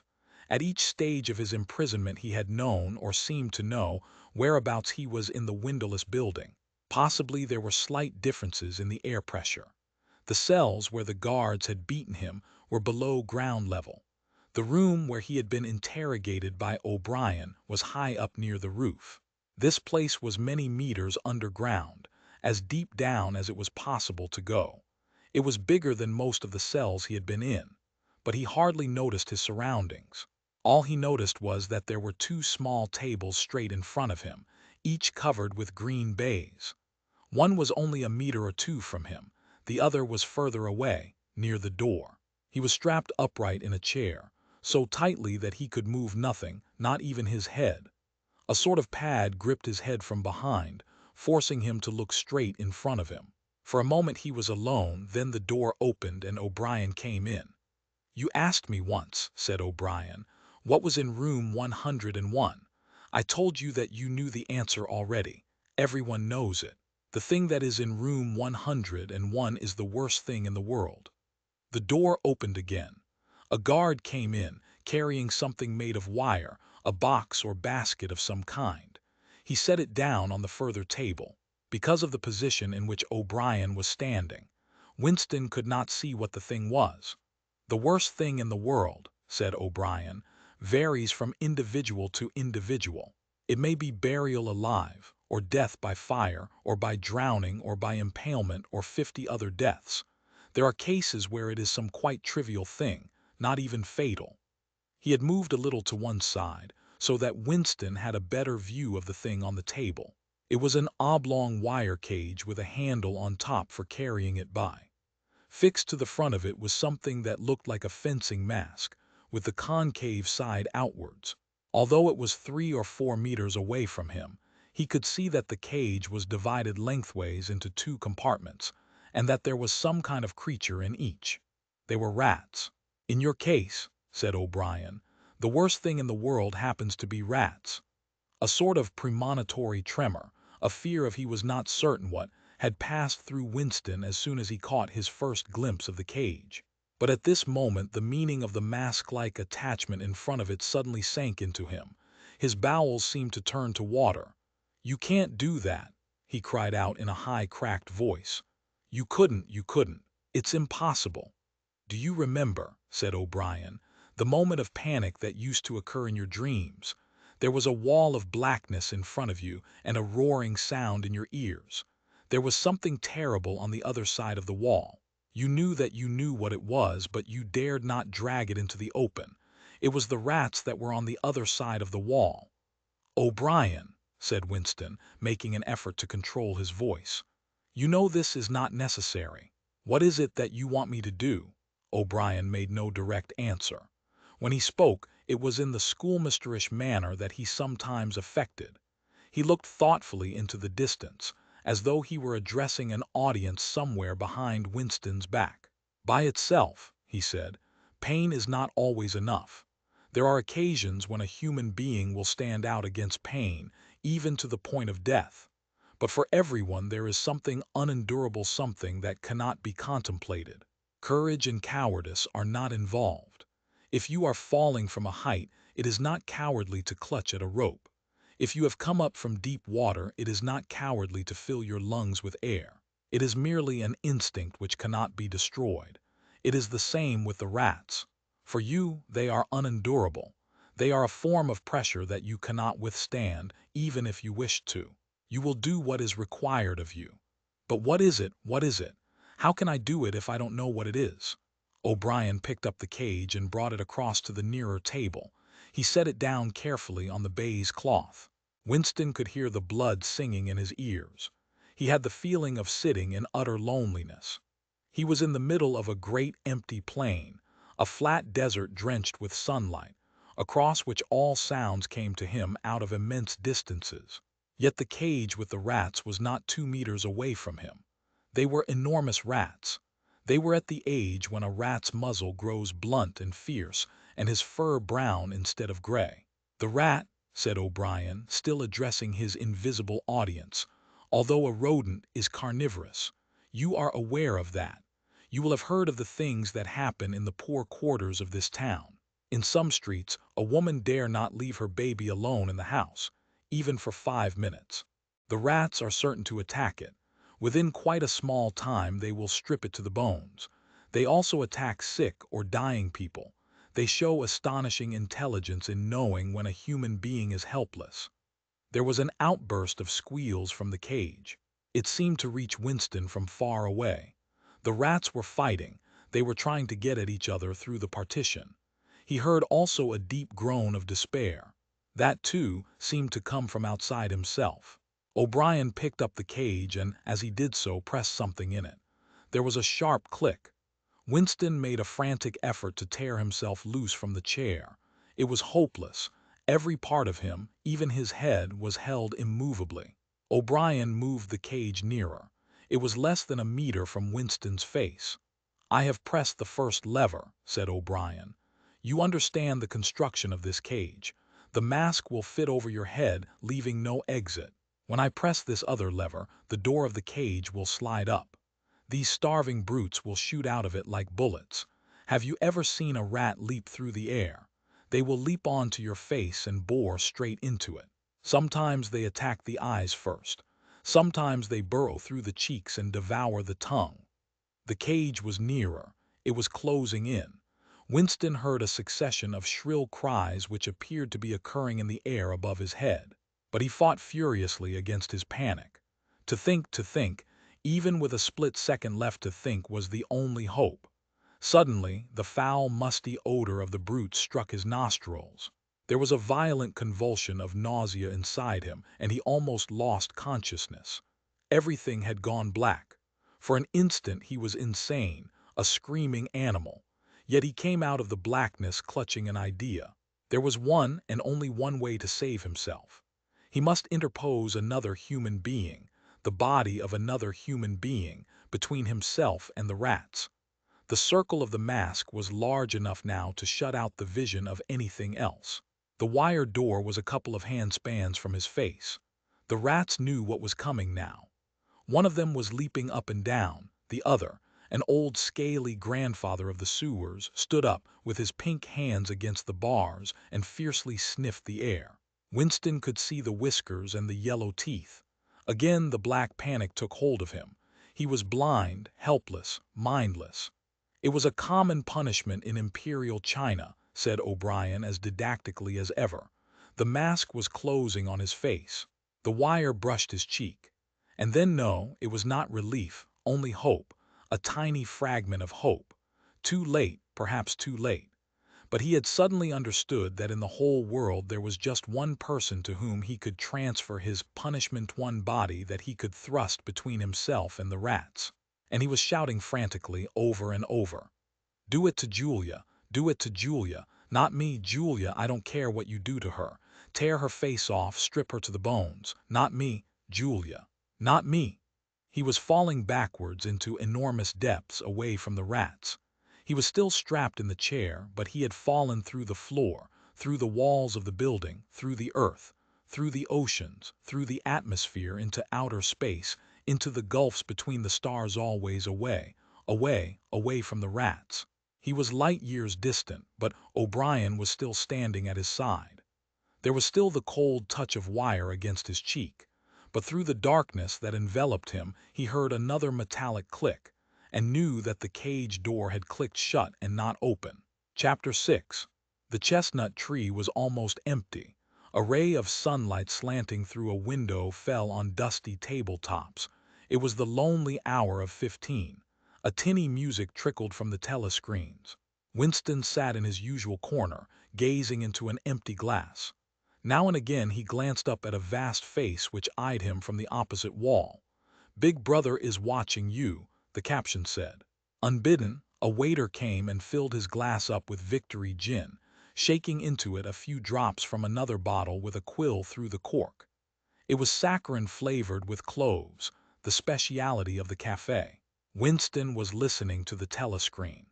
At present only music was coming out of it, but there was a possibility that at any moment there might be a special bulletin from the Ministry of Peace. The news from the African front was disquieting in the extreme. On and off, he had been worrying about it all day. A Eurasian army, Oceania, was at war with Eurasia. Oceania had always been at war with Eurasia, was moving southward at terrifying speed. The midday bulletin had not mentioned any definite area, but it was probable that already the mouth of the Congo was a battlefield. Brazzaville and Leopoldville were in danger. One did not have to look at the map to see what it meant. It was not merely a question of losing Central Africa. For the first time in the whole war, the territory of Oceania itself was menaced. A violent emotion, not fear exactly but a sort of undifferentiated excitement, flared up in him, then faded again. He stopped thinking about the war. In these days he could never fix his mind on any one subject for more than a few moments at a time. He picked up his glass and drained it at a gulp. As always, the gin made him shudder and even retch slightly. The stuff was horrible. The cloves and saccharin, themselves disgusting enough in their sickly way, could not disguise the flat, oily smell. And what was worst of all was that the smell of gin, which dwelt with him night and day, was inextricably mixed up in his mind with the smell of those he never named them, even in his thoughts, and so far as it was possible, he never visualized them. They were something that he was half aware of, hovering close to his face, a smell that clung to his nostrils. As the gin rose in him, he belched through purple lips. He had grown fatter since they released him, and had regained his old color indeed, more than regained it. His features had thickened. The skin on nose and cheekbones was coarsely red. Even the bald scalp was too deep a pink. A waiter, again unbidden, brought the chessboard and the current issue of the Times, with the page turned down at the chess problem. Then, seeing that Winston's glass was empty, he brought the gin bottle and filled it. There was no need to give orders. They knew his habits. The chessboard was always waiting for him. His corner table was always reserved. Even when the place was full, he had it to himself, since nobody cared to be seen sitting too close to him. He never even bothered to count his drinks. At irregular intervals they presented him with a dirty slip of paper which they said was the bill, but he had the impression that they always undercharged him. It would have made no difference if it had been the other way about. He had always plenty of money nowadays. He even had a job, a sinecure, more highly paid than his old job had been. The music from the telescreen stopped and a voice took over. Winston raised his head to listen. No bulletins from the front, however. It was merely a brief announcement from the Ministry of Plenty. In the preceding quarter, it appeared, the 10th three-year plan's quota for bootlaces had been overfulfilled by 98%. He examined the chess problem and set out the pieces. It was a tricky ending, involving a couple of knights. White to play and mate in 2 moves. Winston looked up at the portrait of Big Brother. White always mates, he thought with a sort of cloudy mysticism. Always, without exception, it is so arranged. In no chess problem since the beginning of the world has black ever won. Did it not symbolize the eternal, unvarying triumph of good over evil? The huge face gazed back at him, full of calm power. White always mates. The voice from the telescreen paused and added in a different and much graver tone, "You are warned to stand by for an important announcement at 15:30. 15:30. This is news of the highest importance. Take care not to miss it." 15:30. The tinkling music struck up again. Winston's heart stirred. That was the bulletin from the front. Instinct told him that it was bad news that was coming. All day, with little spurts of excitement, the thought of a smashing defeat in Africa had been in and out of his mind.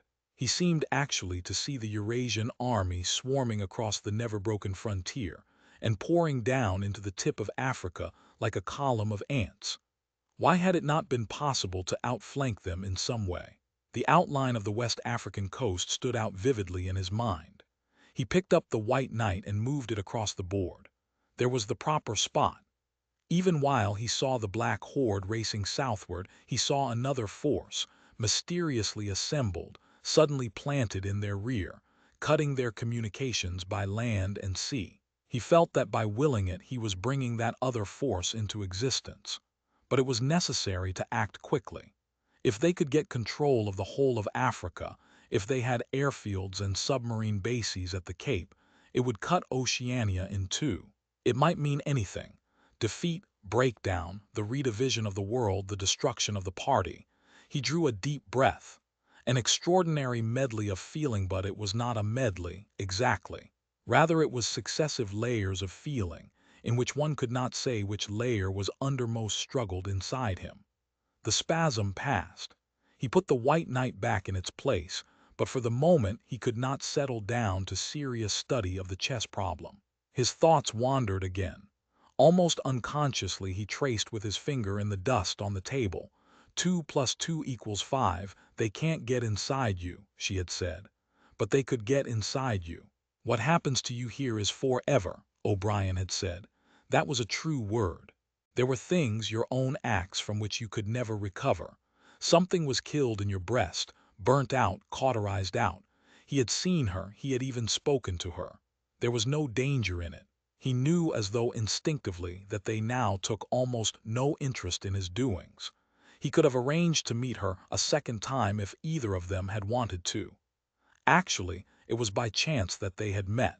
It was in the park, on a vile, biting day in March, when the earth was like iron and all the grass seemed dead, and there was not a bud anywhere except a few crocuses which had pushed themselves up to be dismembered by the wind.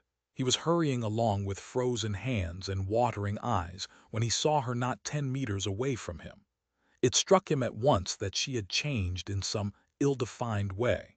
They almost passed one another without a sign, then he turned and followed her, not very eagerly. He knew that there was no danger, nobody would take any interest in him. She did not speak. She walked obliquely away across the grass as though trying to get rid of him, then seemed to resign herself to having him at her side. Presently they were in among a clump of ragged leafless shrubs, useless either for concealment or as protection from the wind. They halted. It was vilely cold.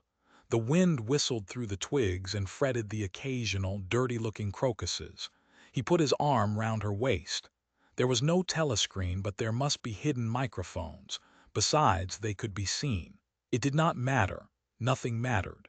They could have lain down on the ground and done that if they had wanted to. His flesh froze with horror at the thought of it. She made no response whatever to the clasp of his arm.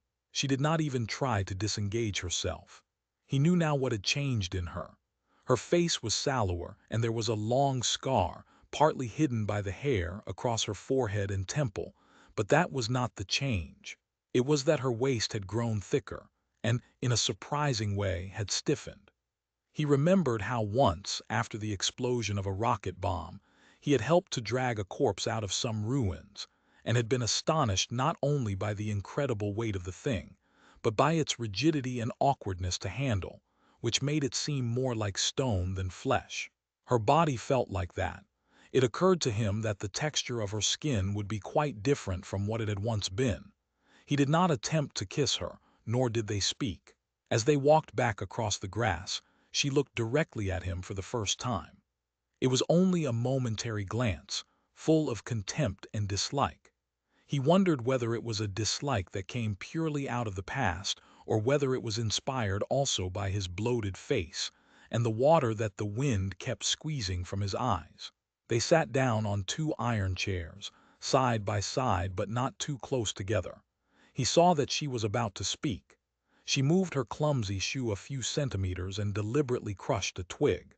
Her feet seemed to have grown broader, he noticed. "I betrayed you," she said baldly. "I betrayed you," he said.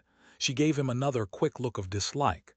"Sometimes," she said, "they threaten you with something you can't stand up to, can't even think about. And then you say, 'Don't do it to me, do it to somebody else, do it to so-and-so.' And perhaps you might pretend, afterwards, that it was only a trick and that you just said it to make them stop and didn't really mean it. But that isn't true. At the time when it happens, you do mean it. You think there's no other way of saving yourself, and you're quite ready to save yourself that way. You want it to happen to the other person. You don't give a damn what they suffer. All you care about is yourself." "All you care about is yourself," he echoed. "And after that you don't feel the same towards the other person any longer." "No," he said, "you don't feel the same." There did not seem to be anything more to say. The wind plastered their thin overalls against their bodies. Almost at once it became embarrassing to sit there in silence. Besides, it was too cold to keep still. She said something about catching her tube and stood up to go. "We must meet again," he said. "Yes," she said, "we must meet again." He followed irresolutely for a little distance, half a pace behind her. They did not speak again. She did not actually try to shake him off, but walked at just such a speed as to prevent his keeping abreast of her. He had made up his mind that he would accompany her as far as the tube station. But suddenly, this process of trailing along in the cold seemed pointless and unbearable. He was overwhelmed by a desire not so much to get away from Julia as to get back to the Chestnut Tree Cafe, which had never seemed so attractive as at this moment. He had a nostalgic vision of his corner table, with the newspaper and the chessboard and the ever-flowing gin. Above all, it would be warm in there. The next moment, not altogether by accident, he allowed himself to become separated from her by a small knot of people. He made a half-hearted attempt to catch up, then slowed down, turned, and made off in the opposite direction. When he had gone 50 meters, he looked back. The street was not crowded, but already he could not distinguish her. Any one of a dozen hurrying figures might have been hers. Perhaps her thickened, stiffened body was no longer recognizable from behind. "At the time when it happens," she had said, "you do mean it." He had meant it. He had not merely said it, he had wished it. He had wished that she and not he should be delivered over to the something changed in the music that trickled from the telescreen. A cracked and jeering note, a yellow note, came into it. And then perhaps it was not happening. Perhaps it was only a memory taking on the semblance of sound a voice was singing. Under the spreading chestnut tree I sold you and you sold me. The tears welled up in his eyes. A passing waiter noticed that his glass was empty and came back with the gin bottle. He took up his glass and sniffed at it. The stuff grew not less but more horrible with every mouthful he drank. But it had become the element he swam in. It was his life, his death, and his resurrection. It was gin that sank him into stupor every night, and gin that revived him every morning. When he woke, seldom before 1100, with gummed-up eyelids and fiery mouth and a back that seemed to be broken, it would have been impossible even to rise from the horizontal if it had not been for the bottle and teacup placed beside the bed overnight. Through the midday hours he sat with glazed face, the bottle handy, listening to the telescreen. From 15 to closing time he was a fixture in the chestnut tree. No one cared what he did any longer, no whistle woke him, no telescreen admonished him. Occasionally, perhaps twice a week, he went to a dusty, forgotten-looking office in the Ministry of Truth and did a little work, or what was called work. He had been appointed to a subcommittee of a subcommittee which had sprouted from one of the innumerable committees dealing with minor difficulties that arose in the compilation of the 11th edition of the Newspeak Dictionary. They were engaged in producing something called an interim report, but what it was that they were reporting on he had never definitely found out. It was something to do with the question of whether commas should be placed inside brackets or outside. There were 4 others on the committee, all of them persons similar to himself. There were days when they assembled and then promptly dispersed again, frankly admitting to one another that there was not really anything to be done. But there were other days when they settled down to their work almost eagerly, making a tremendous show of entering up their minutes and drafting long memoranda, which were never finished when the argument as to what they were supposedly arguing about grew extraordinarily involved and abstruse, with subtle haggling over definitions, enormous digressions, quarrels, threats, even to appeal to higher authority. And then suddenly the life would go out of them and they would sit round the table looking at one another with extinct eyes, like ghosts fading at cock-crow. The telescreen was silent for a moment. Winston raised his head again. The bulletin. But no, they were merely changing the music. He had the map of Africa behind his eyelids. The movement of the armies was a diagram, a black arrow tearing vertically southward and a white arrow horizontally eastward across the tail of the first. As though for reassurance, he looked up at the imperturbable face in the portrait. Was it conceivable that the second arrow did not even exist? His interest flagged again. He drank another mouthful of gin, picked up the white knight and made a tentative move. Check, but it was evidently not the right move, because uncalled, a memory floated into his mind. He saw a candle-lit room with a vast white counterpaned bed and himself, a boy of 9 or 10, sitting on the floor, shaking a dice box and laughing excitedly. His mother was sitting opposite him and also laughing. It must have been about a month before she disappeared. It was a moment of reconciliation, when the nagging hunger in his belly was forgotten and his earlier affection for her had temporarily revived. He remembered the day well, a pelting, drenching day when the water streamed down the windowpane and the light indoors was too dull to read by. The boredom of the 2 children in the dark, cramped bedroom became unbearable. Winston whined and grizzled, made futile demands for food, fretted about the room, pulling everything out of place and kicking the wainscoting until the neighbors banged on the wall, while the younger child wailed intermittently. In the end his mother said, "Now be good and I'll buy you a toy. A lovely toy, you'll love it." And then she had gone out in the rain to a little general shop which was still sporadically open nearby, and came back with a cardboard box containing an outfit of snakes and ladders. He could still remember the smell of the damp cardboard.